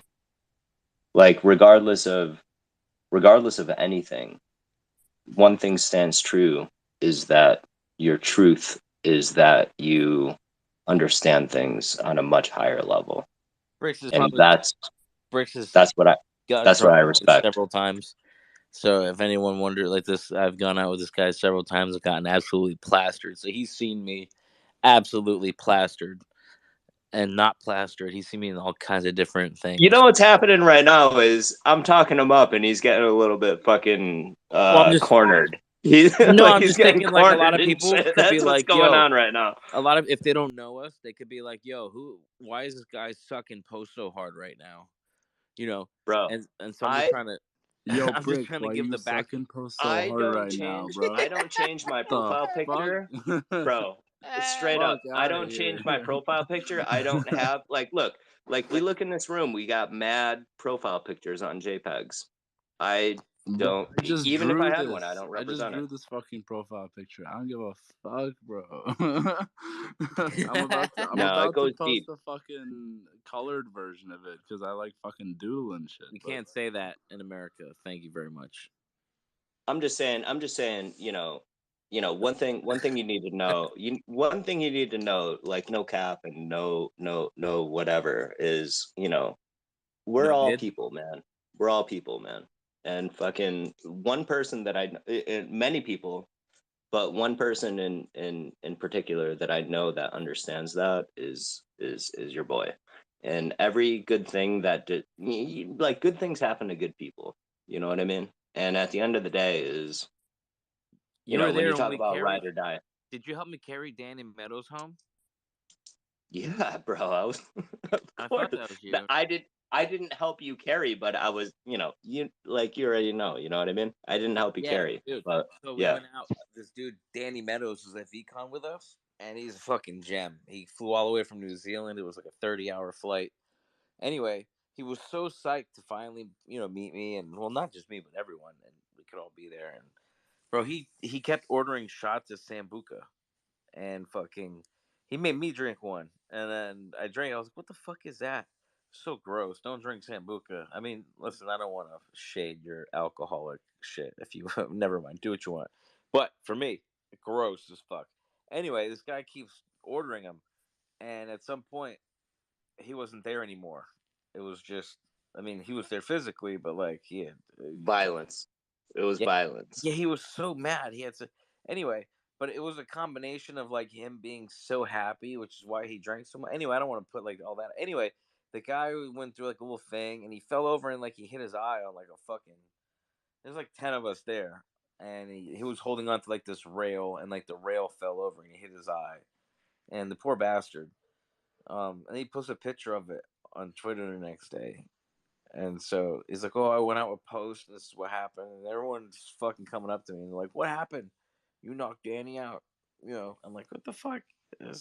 I think they're just trolling me. But anyway, point is, so I forgot my point. Briggs, what was my point? No, the point is you never know. And at the end of the day, it's the human experience. And the thing about being in front of a computer screen is completely Yeah. different. Thank you. So Bricks was there when so Danny fucking hit his face, and then me and another dude. What the fuck? Who was that? Brigham from Utah. I know he's from Utah. The guy who helped me. Yeah, it was Brigham Honey. Yeah, Brigham Honey. Yeah, he helped me carry Danny home. We put him in a fucking. We called the Uber, and he was past. He's couldn't walk, and he was awake and shit, barely. But like, we picked him up, put him in an Uber, went through his pocket, found the key card to his hotel, dragged him in his hotel, put him one of the like the bellhop things that carry the furniture. We pushed that to the room. We put him in his bed, put him in bed, took his shoes off, and so Bricks got to see all that. So Made sure. So the moral of the story is like, when it's face to face and whatever, it's the best people around you are going to be the ones that are going to make sure that you're safe. You know what I mean? And there and is take your shoes no off. And take your shoes off for you when you're not even exactly. conscious. So when you It's wake the up, things. It's the things that you do that when nobody is looking that is going to define who you are as a person at large. Like when nobody's looking and the things that you do, those are the most important things. It's not, what you project to the world and all this stuff. And regardless of, the space and the whatevers and this, what's up, Sinbad? I see you. Regardless of all this stuff, at the end of the day, like we're here, man. You know what I mean? And that's what this is. And everybody's invited. That's the other thing. Everybody's fucking invited. I can't wait for. Can I not just say like I'm ready for Chinese food in New York? It's gonna be bomb. I'm used to this Florida bullshit, which if you're not from Florida and you come to Florida, be very careful of where you get your Chinese food, pal. Do you like soup dumplings? I don't even think I've had soup dumpling. I like dumplings. So Yo, Post, I'll take you to Flushing. If you want Chinese food, I'll take you to Flushing. Don't you dare, because I know you're Asian. Yeah, dude, I love Flushing.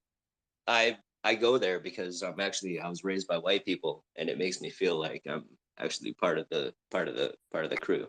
So when if I go you to want Flushing. content of you eating Asian food, Is we that where can make that happen. is that where Zalma, you know what I'm talking about? Zalma, fucking that dude, the white boy who speaks fucking like 17 Asian languages.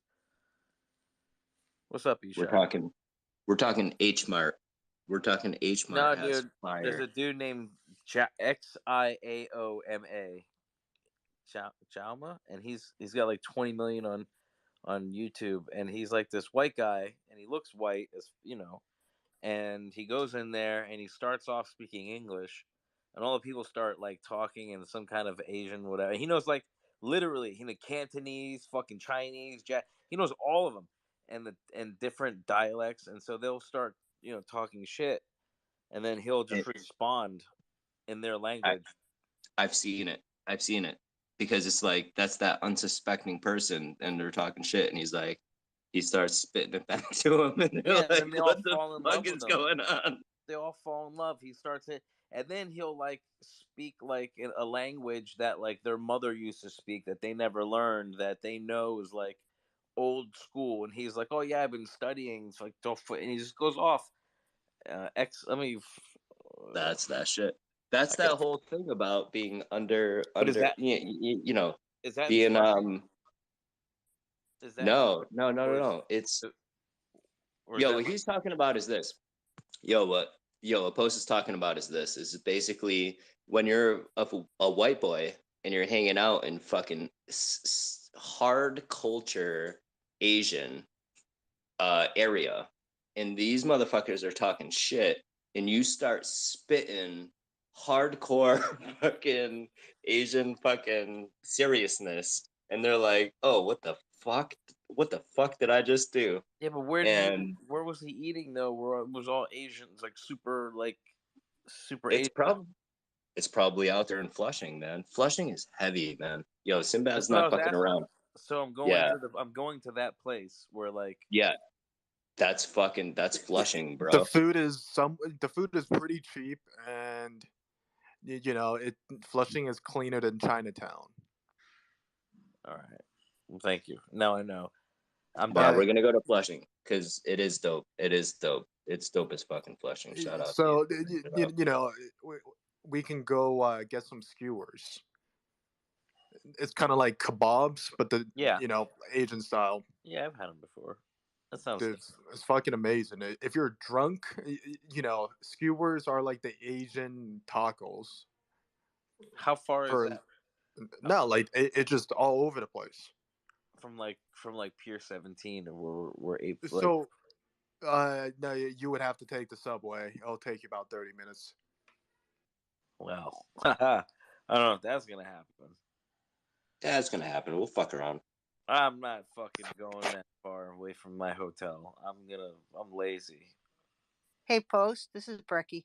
What's up, You Brecky? got- Hey, I'm gonna kind of jump back to what you guys were talking about. Do it. Lamar, right? KF. Yes. Yeah. He's a drone pilot. Oh, word. Yeah. So just somebody and that I think he's licensed. That's crazy. I was licensed. I'm a licensed drone pilot, but I've got to actually retake my test. But since you know him and he's licensed, it's just an idea. But For sure. I don't know if I need that. Like, I just need like a shot of like one clip of oh yeah, the drone going over the city, and then phase into like a little monologue, and then drop to like music and go to like merch stuff. You know what I mean? And then yeah. drop You to can like get the that. thing. You can find that. B-roll. Yeah. You know what I mean? And here's the deal. Your boy could fucking just make mad B-roll and just ship it over. And fucking, I'm gonna tell you what's gonna happen is if Post puts it in his thing, he's gonna shout out your boy. Oh yeah. Let's fucking go. That's what this is. We're in Washington. So, Are you going to New York? I don't know. I'm not. No, but he might. I'll talk to him, or Post can talk to him. But either way. Yeah. But I do want to offer, like, if I can get my husband and my family over to Florida for December, for the Airbnb party thing. Yes. Did I tell you we're professional body painters? Because that would be fun for like an after party or whatever happens. I don't sounds fun. But he's pretty dope. I don't know if I sent you his website. Something. I have to look because. Let's go. Send it to me. Because fucking I love this shit. Send this to me. Because at the end of the day, like, bro, we have like 6 months till December. So none of that shoulda, coulda, woulda. You got 6 months. Let's fucking go. We're gonna do it. I want it to be nice. We're gonna do. It's gonna it's not gonna be like a super catering party. Like I'll be at the barbecue, fucking flipping. We'll be burgers. here. Perfect. We're all That's here. the best kind. Like we're gonna have a pool, body painting. Like I'm down. Like live painting, break dancing, DJ. There'll be a DJ, like kind of shit. Just vibes. There'll be pre-rolls everywhere. Unless you're the feds, then there won't be anything. No, not the feds. Actually, No, you already know, man. It's gonna be lit. It's gonna be lit. You have to go, and we have 6 months to prep, so it's all good. And we're gonna have some great hot sauce. Yeah, we got that. That's facts. I wasn't talking about you being the feds. I was talking about like the feds, like generally speaking. If they're in this motherfucker, like in the chat, then they're welcome to some pre-rolls. You know what I mean? Yeah. What's up? Yeah. Agent Bauer. So how do I get a hold of you, Bricks? Yeah, Bricks Bricks hit up everybody. Hit up everybody. Like we should all be following. We should all be following each other, man. Hit up everybody. You know what I mean? you could just go to my page shows has my husband's it's Dutch Bahari. It's right across the top of the banner or whatever. The information on my page. Let's go. We'll see you. We'll see you. You know what I mean? For We're all gonna be eventually. You Hey, know. she got that crown duck too. I love it. Thanks for fucking rocking my art. Yeah, I love it. It's so That's the cool. moral of this story. We're all here together. You know. Yeah. I don't know why Freelance is rocking that dumb ape picture when he could have a sick ass doodle ducks. But apparently, you know, apparently he wants to be a service ape. You know. Uh-oh. Oh shit. What happened? Let's go. Here's the deal. We're all in this together, man. You know. And shout out to everybody, you know, kicking it, and shout out to the, you know, the hosters, and shout out to Sinbad. We're all gonna fucking make it together, regardless. Fuck the noise. Shout out to who's that just got up here? What's up, Hungry Hippos? What's up? Are you guys hungry? I'm so hungry. Or no, I'm just kidding. I just ate. Yeah, me too. Are you guys watching any of the UFC fights? Oh, it is fight night, huh? Yeah, Shevchenko's fighting right now. It's so good. All the fights have been good so far. I'm lazy. They're so I should watch. Yeah, my parlay fucking failed within the first 5 fights. See, it's way more fun if you're gambling on it. So much Isn't more it amazing? Fun. So much more fun. Gosh. It's like, oh, 2 guys fighting. Who gives a shit? It's like, oh, put $100 on one of them, and let's see how fucking your attitude changes. Yeah. Yeah. No, I had Fialo winning. He just got knocked out. He got absolutely rocked. It always sucks too, like when you do a parlay and it's like the one that fucks up your parlay is like one that should have just been an easy fucking win. Right? It's normally the upset. Ugh. And it's like it's the underdog who wins, and you're like, how? Why? Yeah, How? dude. This shit will happen to me. I'll pick like a bunch of baseball teams and I'll be like, oh yeah, Yankees and like Tampa Bay. I'm like, oh yeah, Yankees are gonna slaughter Tampa Bay and fucking nope, like 7-2. Yeah.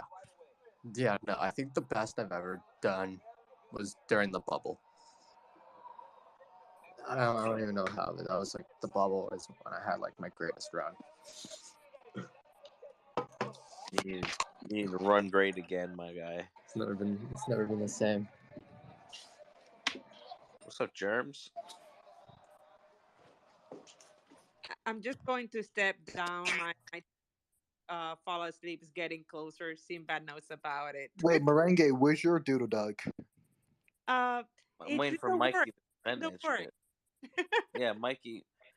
So Mikey has access. So the Doodle Ducks wallet that has like 50 or something Doodle Ducks in it that were minted out before we started minting. Mikey has that wallet, and so I've sent him the instructions to send them out. There's actually like 4 Doodle Ducks waiting to go out, and Merengue is one of them. So as soon as Mikey gets back from whatever the fuck he's doing, My girls still good to go for my girls. oh yeah, I think I All sent. right. I think I'm pretty sure I sent it. And if not, then we'll make it. Yeah. All right. Just want to say thank you for the dog. Thank you to Sinbad. Thank you, Post, for allowing me to speak briefly. So good night to everyone. I'm gonna stay down there, but I may end up passing out as usual.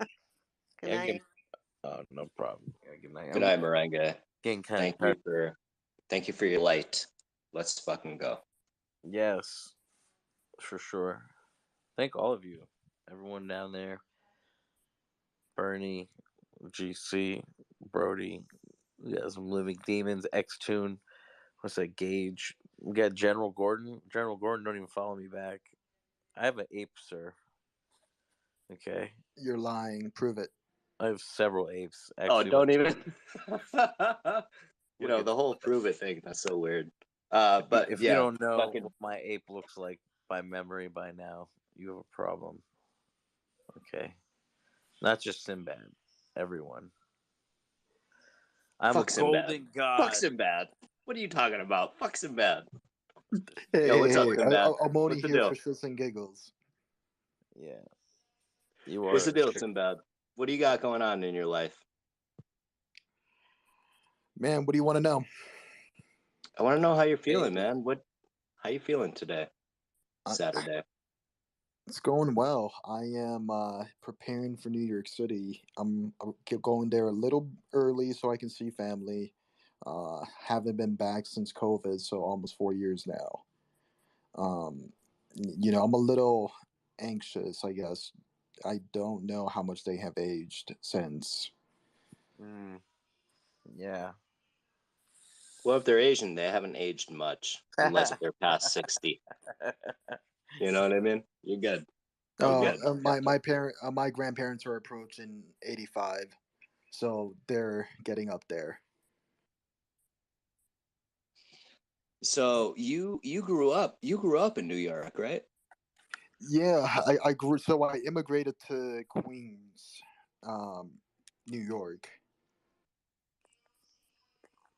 Yeah, that's Flushing, pretty much. It's actually right next to Jackson Heights. Okay, I know Jackson Heights. Yeah. Look, I think, fuck. Look, I think all the things with the reuniting and all that stuff. I think it's very important. Bro, I would love to fucking kick it with you out there in fucking New York. We're already gonna do it, but I like that side of it too. And you know, if Posty's not gonna go to Flushing with you, let's fucking go. You know what I mean? Fuck that Dude, guy. we're gonna have some great food. Let's fucking go. I mean, listen. Depending on the parties and shit and how it rules out, if there's time, I just want to ride on a fucking subway. You know what I mean? But he says he wants to ride in the subway, but he won't go to Flushing. No, I don't want to ride on the subway. Oh damn. I've seen the videos. That's for the culture. For the culture, man. I mean, I'm not worried about it. Like, you'll be spending a lot of money on Uber then. So what? Yo, we're riding subways, man. It's gonna be documented. Dude, I'm gonna be for the there for culture. almost 2 weeks, so I'm getting myself a unlimited pass, and I'm gonna get around for like $50. Well, I might have to. Man. I'm gonna have to check it out. We'll see. We'll see. You know what I mean? Well, here's the thing. I have one question for you, Posty. How's the subway in Florida? Oh, sorry, there isn't any. I mean, we have trains that are pretty trash. I mean, nah, bro, don't let the world tell you what the subway is. It's no. good, I'm man. talking about fine. our trains. Yeah, no. Subway, we're gonna be riding that thing. He's probably just gonna, be around Manhattan. I doubt he's gonna leave. Nah, we're gonna get around. We're gonna get around. Briggs. Look, what if we drag Post to Coney Island? What if we drag him to the beach? What if we go to the boardwalk? Yo, Post, why don't we make some content at the boardwalk? I like the idea of dragging him around on the fucking subway. I like the idea of this. I think this is the originator of this. We're gonna drag his ass around on the subway. I like sleeping a lot and not doing anything, and you guys want me to like do stuff and start. Yeah, we're going, man. Dude, we're gonna show. Well, I'm gonna try to show you New York, or at least the parts I know. Of course. I was just gonna stop at Sparrow. You know what I mean? And Pollo Tropical. You know what I mean? And just grab a couple fucking real New York slices from my favorite pizzeria, Sparrow, in New York. The best pizza, hands down. That's blasphemous. Post, are you not planning to go to the park? No, I don't give a shit about any of that. Damn. What park? No. What park? Because that sounds touristy. Are you talking really about big what? Central Park? A really big park. He's talking about Central. I don't care about Times Square. Central Park is touristy as fuck. Is that what you're talking about? My hotel is 4 blocks from the pier, bro.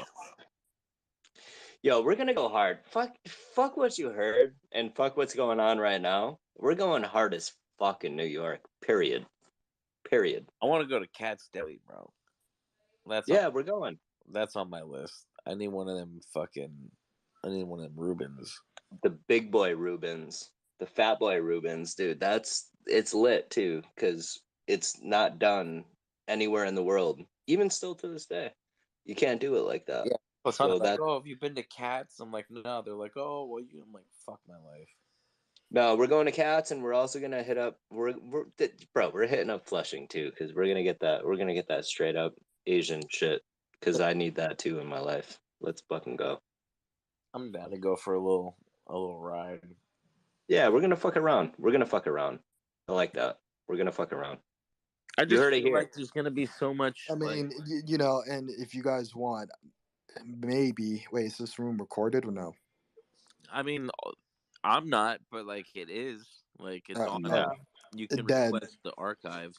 no. Well, if it's recorded, then I'm not gonna say No, what I was gonna say next. It's not recorded. You're good. Well, you're good. It's not, but anyone can request. Oh, okay. The archive. But you know, if you want, we can go to the underground gambling spots. You know, Dude, in you can Chinatown say too. that. That's not. You can absolutely say that. Well, you know, I don't want it to be out there on the internet and people, you know. You mean the one on 42nd and fucking Jackson? No, I don't know anything if Jackson's a thing, but yeah, I'm down. I like fucking listen. I've always been invited to the Korean barbecue, so I'm fucking down. Give me the dice and a box of cigarettes, and I'll be down there with them. Wait. Yo, Briggs, I'm pretty sure you've played the dice game, the Asian dice game, right? I know of it, and I know it's not good. And I've also, my first experience, because look, I'm not an OG of New York, but I love OGs of New York because they've taught me a lot. My first experience of Manhattan was going with my girlfriend when I was like, young. And I originated from Connecticut. I'm not a New York guy.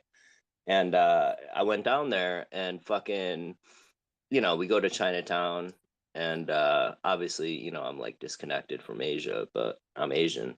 And I get into this experience where we're going into these different places, and she's trying to get a fucking purse, one of those knockoff fake ass fucking Coach boys. And we ended up in like crazy ass experiences.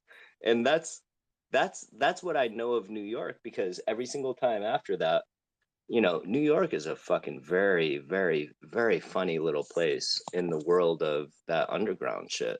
And like, it's one of those things, like, if you know, you know. And, it's fun. It's fun. You always get into ridiculous, ridiculous things. And I'm for it, man. So let's fucking go. Let's go. That's the end of the story, by the way. I'm gonna need liquid IV, like a vitamin bag from a registered nurse every day after 8 Fest. I'm pretty sure. We'll be all right. It's gonna be fun. Just for good measure, like just to be hydrated. There's nothing wrong with that. Nothing wrong with that. Yo, what's the thing with the Asian dice game, Sinbad? Yeah, how does that work? What's that mean? So, basically, you get 5 dice, and each dice goes from 1 to 6, and you kind of just have to guess how many dices are there, but you have to keep going up in numbers. So, for example, you're guessing that there is at least 5 between the 10 dices, right? Each person gets 5. More people can play. So then it's like, okay, I'm guessing that there's gonna be at least two dices, and it keeps going until someone calls bullshit on the other person. Huh. Is there a way that we can prep beforehand so we don't get fucking rugged by the fucking crew? Probably not. Send help. Send help. No, but by underground gambling, it's more. There's this really great. It's like an arcade game. It's like a children's arcade game where you're shooting at. You're shooting nets at fish. Sounds like you're trying to rug us. No, it's actually pretty cool. I'm not trying to go in there and fucking walk out just wearing my underwear. You know what I mean? Like fucking. I'm not trying to get fucked. It sounds incredible though. I've heard of this thing where there's like an underground mall, and it's all. I actually learned this from fucking Action Bronson. Because he's like a New York boy, and there's this thing where there's like this underground mall, and there's a lot of seedy shit that goes on in there. And on the surface, it's like, oh yeah, kind of like what I was saying, like this whole thing with the purse game and all that shit. There's many layers to New York, and bro, this is gonna be the fucking funnest shit, and especially like Sinbad, being a fucking New York boy, I like it. I'm here for it. Let's fucking go. Yeah, I'm just gonna say I'm gonna pass out, but it was great talking to you all. Host, everyone else, you guys have a good night. Yes, sir. We'll see you tomorrow. Good night.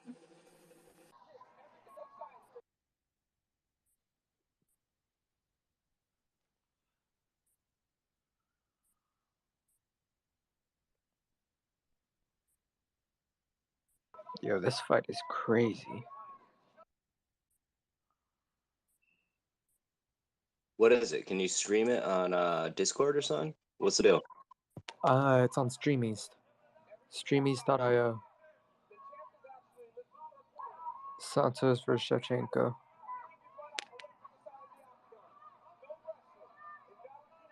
Could probably stream it on Discord. Yo, stream it on Discord, my guy. You're gonna be a goddamn hero. Let's go. Someone DM me a Discord link and I'll join up real fast. All right.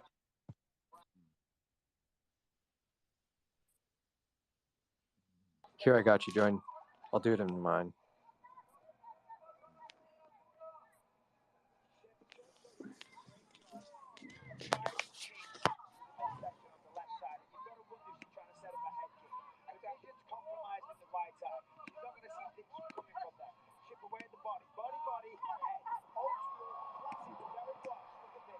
Yeah, they're going crazy.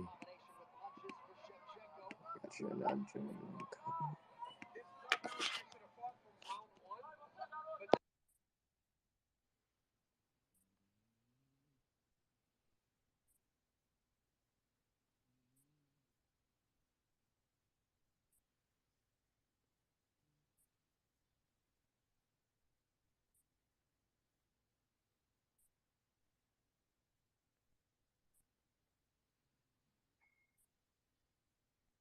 Yeah, join up on that link.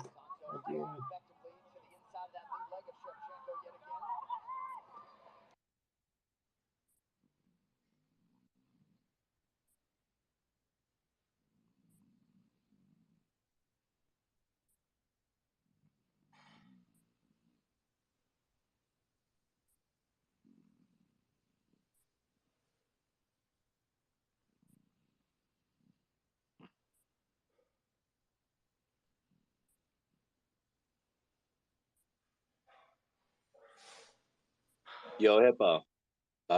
Hungry Hippo. What's up? So check it out. Discord.gg/post. Oh, I got you. Let's see. Come in here and stream it, and it's just that easy.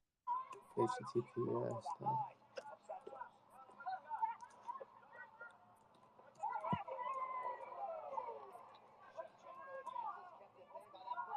Hey, let's go. I'm in. Yo, your mic is hot as fuck. But yeah, you know the link. What's up? What else are we talking about? I'm trying to figure out what the hype is about in this hand-to-hand combat shit. So discord.gg/post. Yep, I'm in the house spot. All right, cool. That's me, FBI.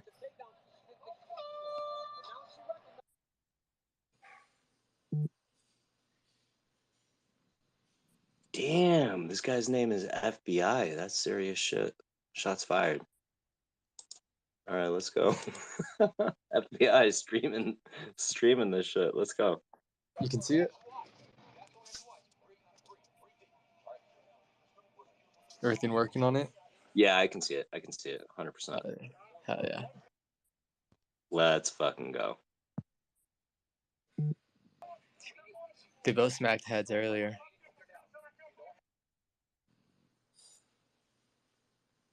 Yo, do me a favor. If you right click, you can turn down the. All right, so in the options, there's going to be a thing to turn down the, because your upload is probably shit, or maybe my download is crazy. But if you turn down the settings, it's going to stream a lot better.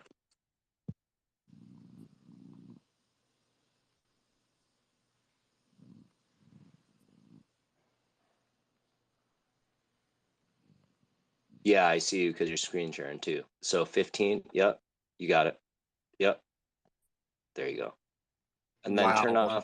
off your. Dude, Bricks, that's a life hack. Oh man, what is this? Because so you have two things going on right now. You've got the yeah, I see what's going on. You got a yeah, dude, I've been around on Discord for a long time, by the way. I mean, I'm not a pro, but we fuck around. Appreciate it. So what's everyone else talking about? What's the deal? Sorry, we got into the fight game.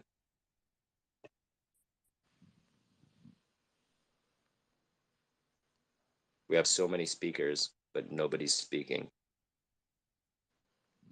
Germs, what's up? Yo, what's up, brother? What are you up to? I'm just watching some college baseball, man. What's your baseball team? Major league is the Reds. I really don't have one in college though. Yeah, not doing so good this year, but it's all good. Where are you at? Where are you from? I'm in Cincinnati, man. Ohio. All right. I'm close. I'm No, out they in got rid of the Pennsylvania. game. They got rid of the fight. No way. Hold up, let me get another link. Yeah, I was just about to call it a night, man. It's getting pretty late over here.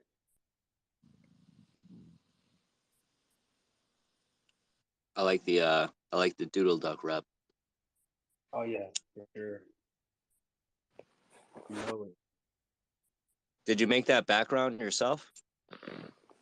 Nah, that's Roxo did that for me, man. Okay. That's legitimate.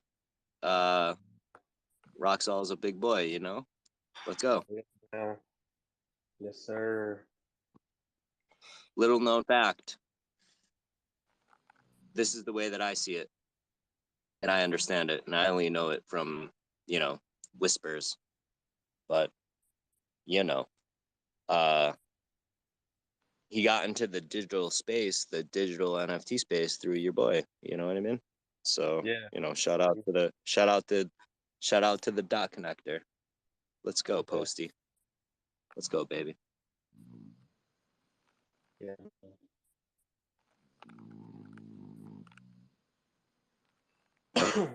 Dimitri, what's up?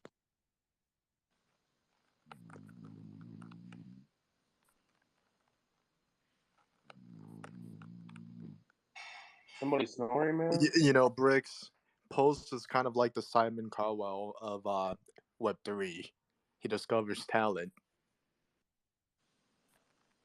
I feel that. Except, yeah, no, I feel that. The only thing is it's not the It's not the alpha to talk shit, you know? Simon Cowell's got that alpha talk shit going on, you know? Yes, I accept that part. Yes. Let's fucking go.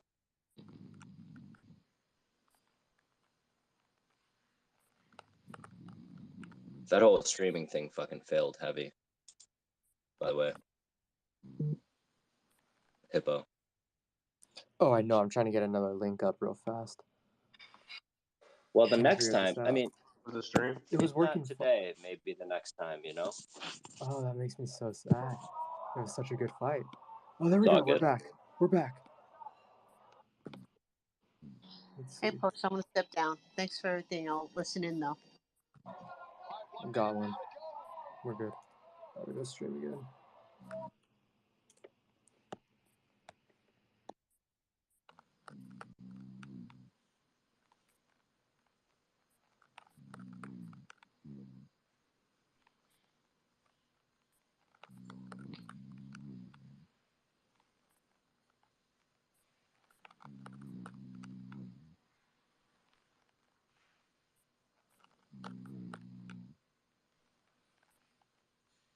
Bro, am I tripping or is somebody snoring hard as fuck right now?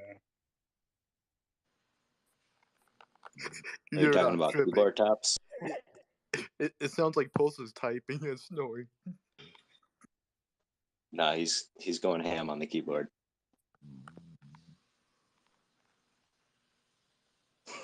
Let's fucking go.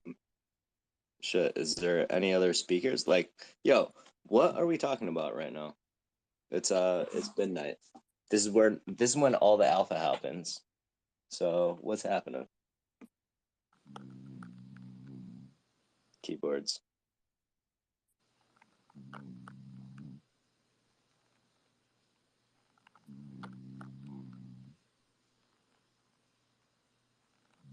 Yeah, I'm probably about to try to get some rest, man. This is day 3 for COVID for me, bro. Oh, you got the vid? Yeah, apparently, man. I guess. Well, That's what they shit. say. I mean, at least it's not a death sentence anymore. You know, there was all this thing about like, oh, fucking, you're gonna die or whatever. So, I mean, at least we made it through that. How you feeling? Not too bad, man. I was a little woozy a couple of days ago, but well, I think I'm over the hump. That's what's up. Oh, yeah. I've been lucky enough. I've never had it, and I fuck around and I talk to mad people, and people fucking talk loud, and their spit fucking comes into my area. You know what I mean? Right, and it's right. like, how the fuck did I never get it? I have no fucking idea. I feel like everybody has gotten it but me, and it's like I haven't really taken the necessary precautions. I don't know if it has anything to do with. I have no fucking idea. Maybe it's. I don't know, but hopefully when I get it, Well, brother. I don't fucking die. You know, I hope. I hope the best for all of it. You know. For sure. Thanks for fucking kicking it, bro, and thanks for being down with the get down. You know. You know it, man. Y'all have a good night. We'll talk soon. All right, man. Be easy. Later. I finished my monkey during this entire spaces. It's been colored out.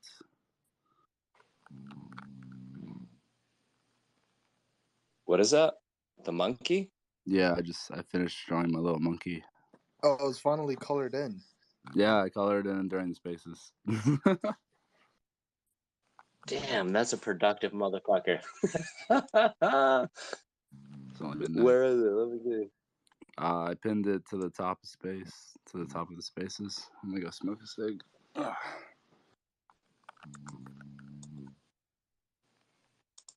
Oh man, that is productive.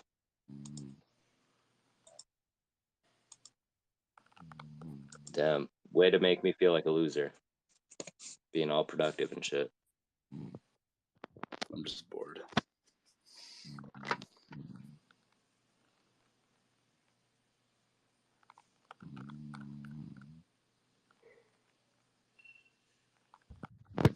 the backgrounds, but whatever. Anyway, it's getting late. Probably gonna head out. I don't know about you guys, but So I got good news. I'm gonna be able to bring the inflatable duck back for New York. Oh, there you go. Yeah, the go. solution of instead of buying multiple costumes is buying the motor that breaks. Oh yeah. So All we're right. gonna have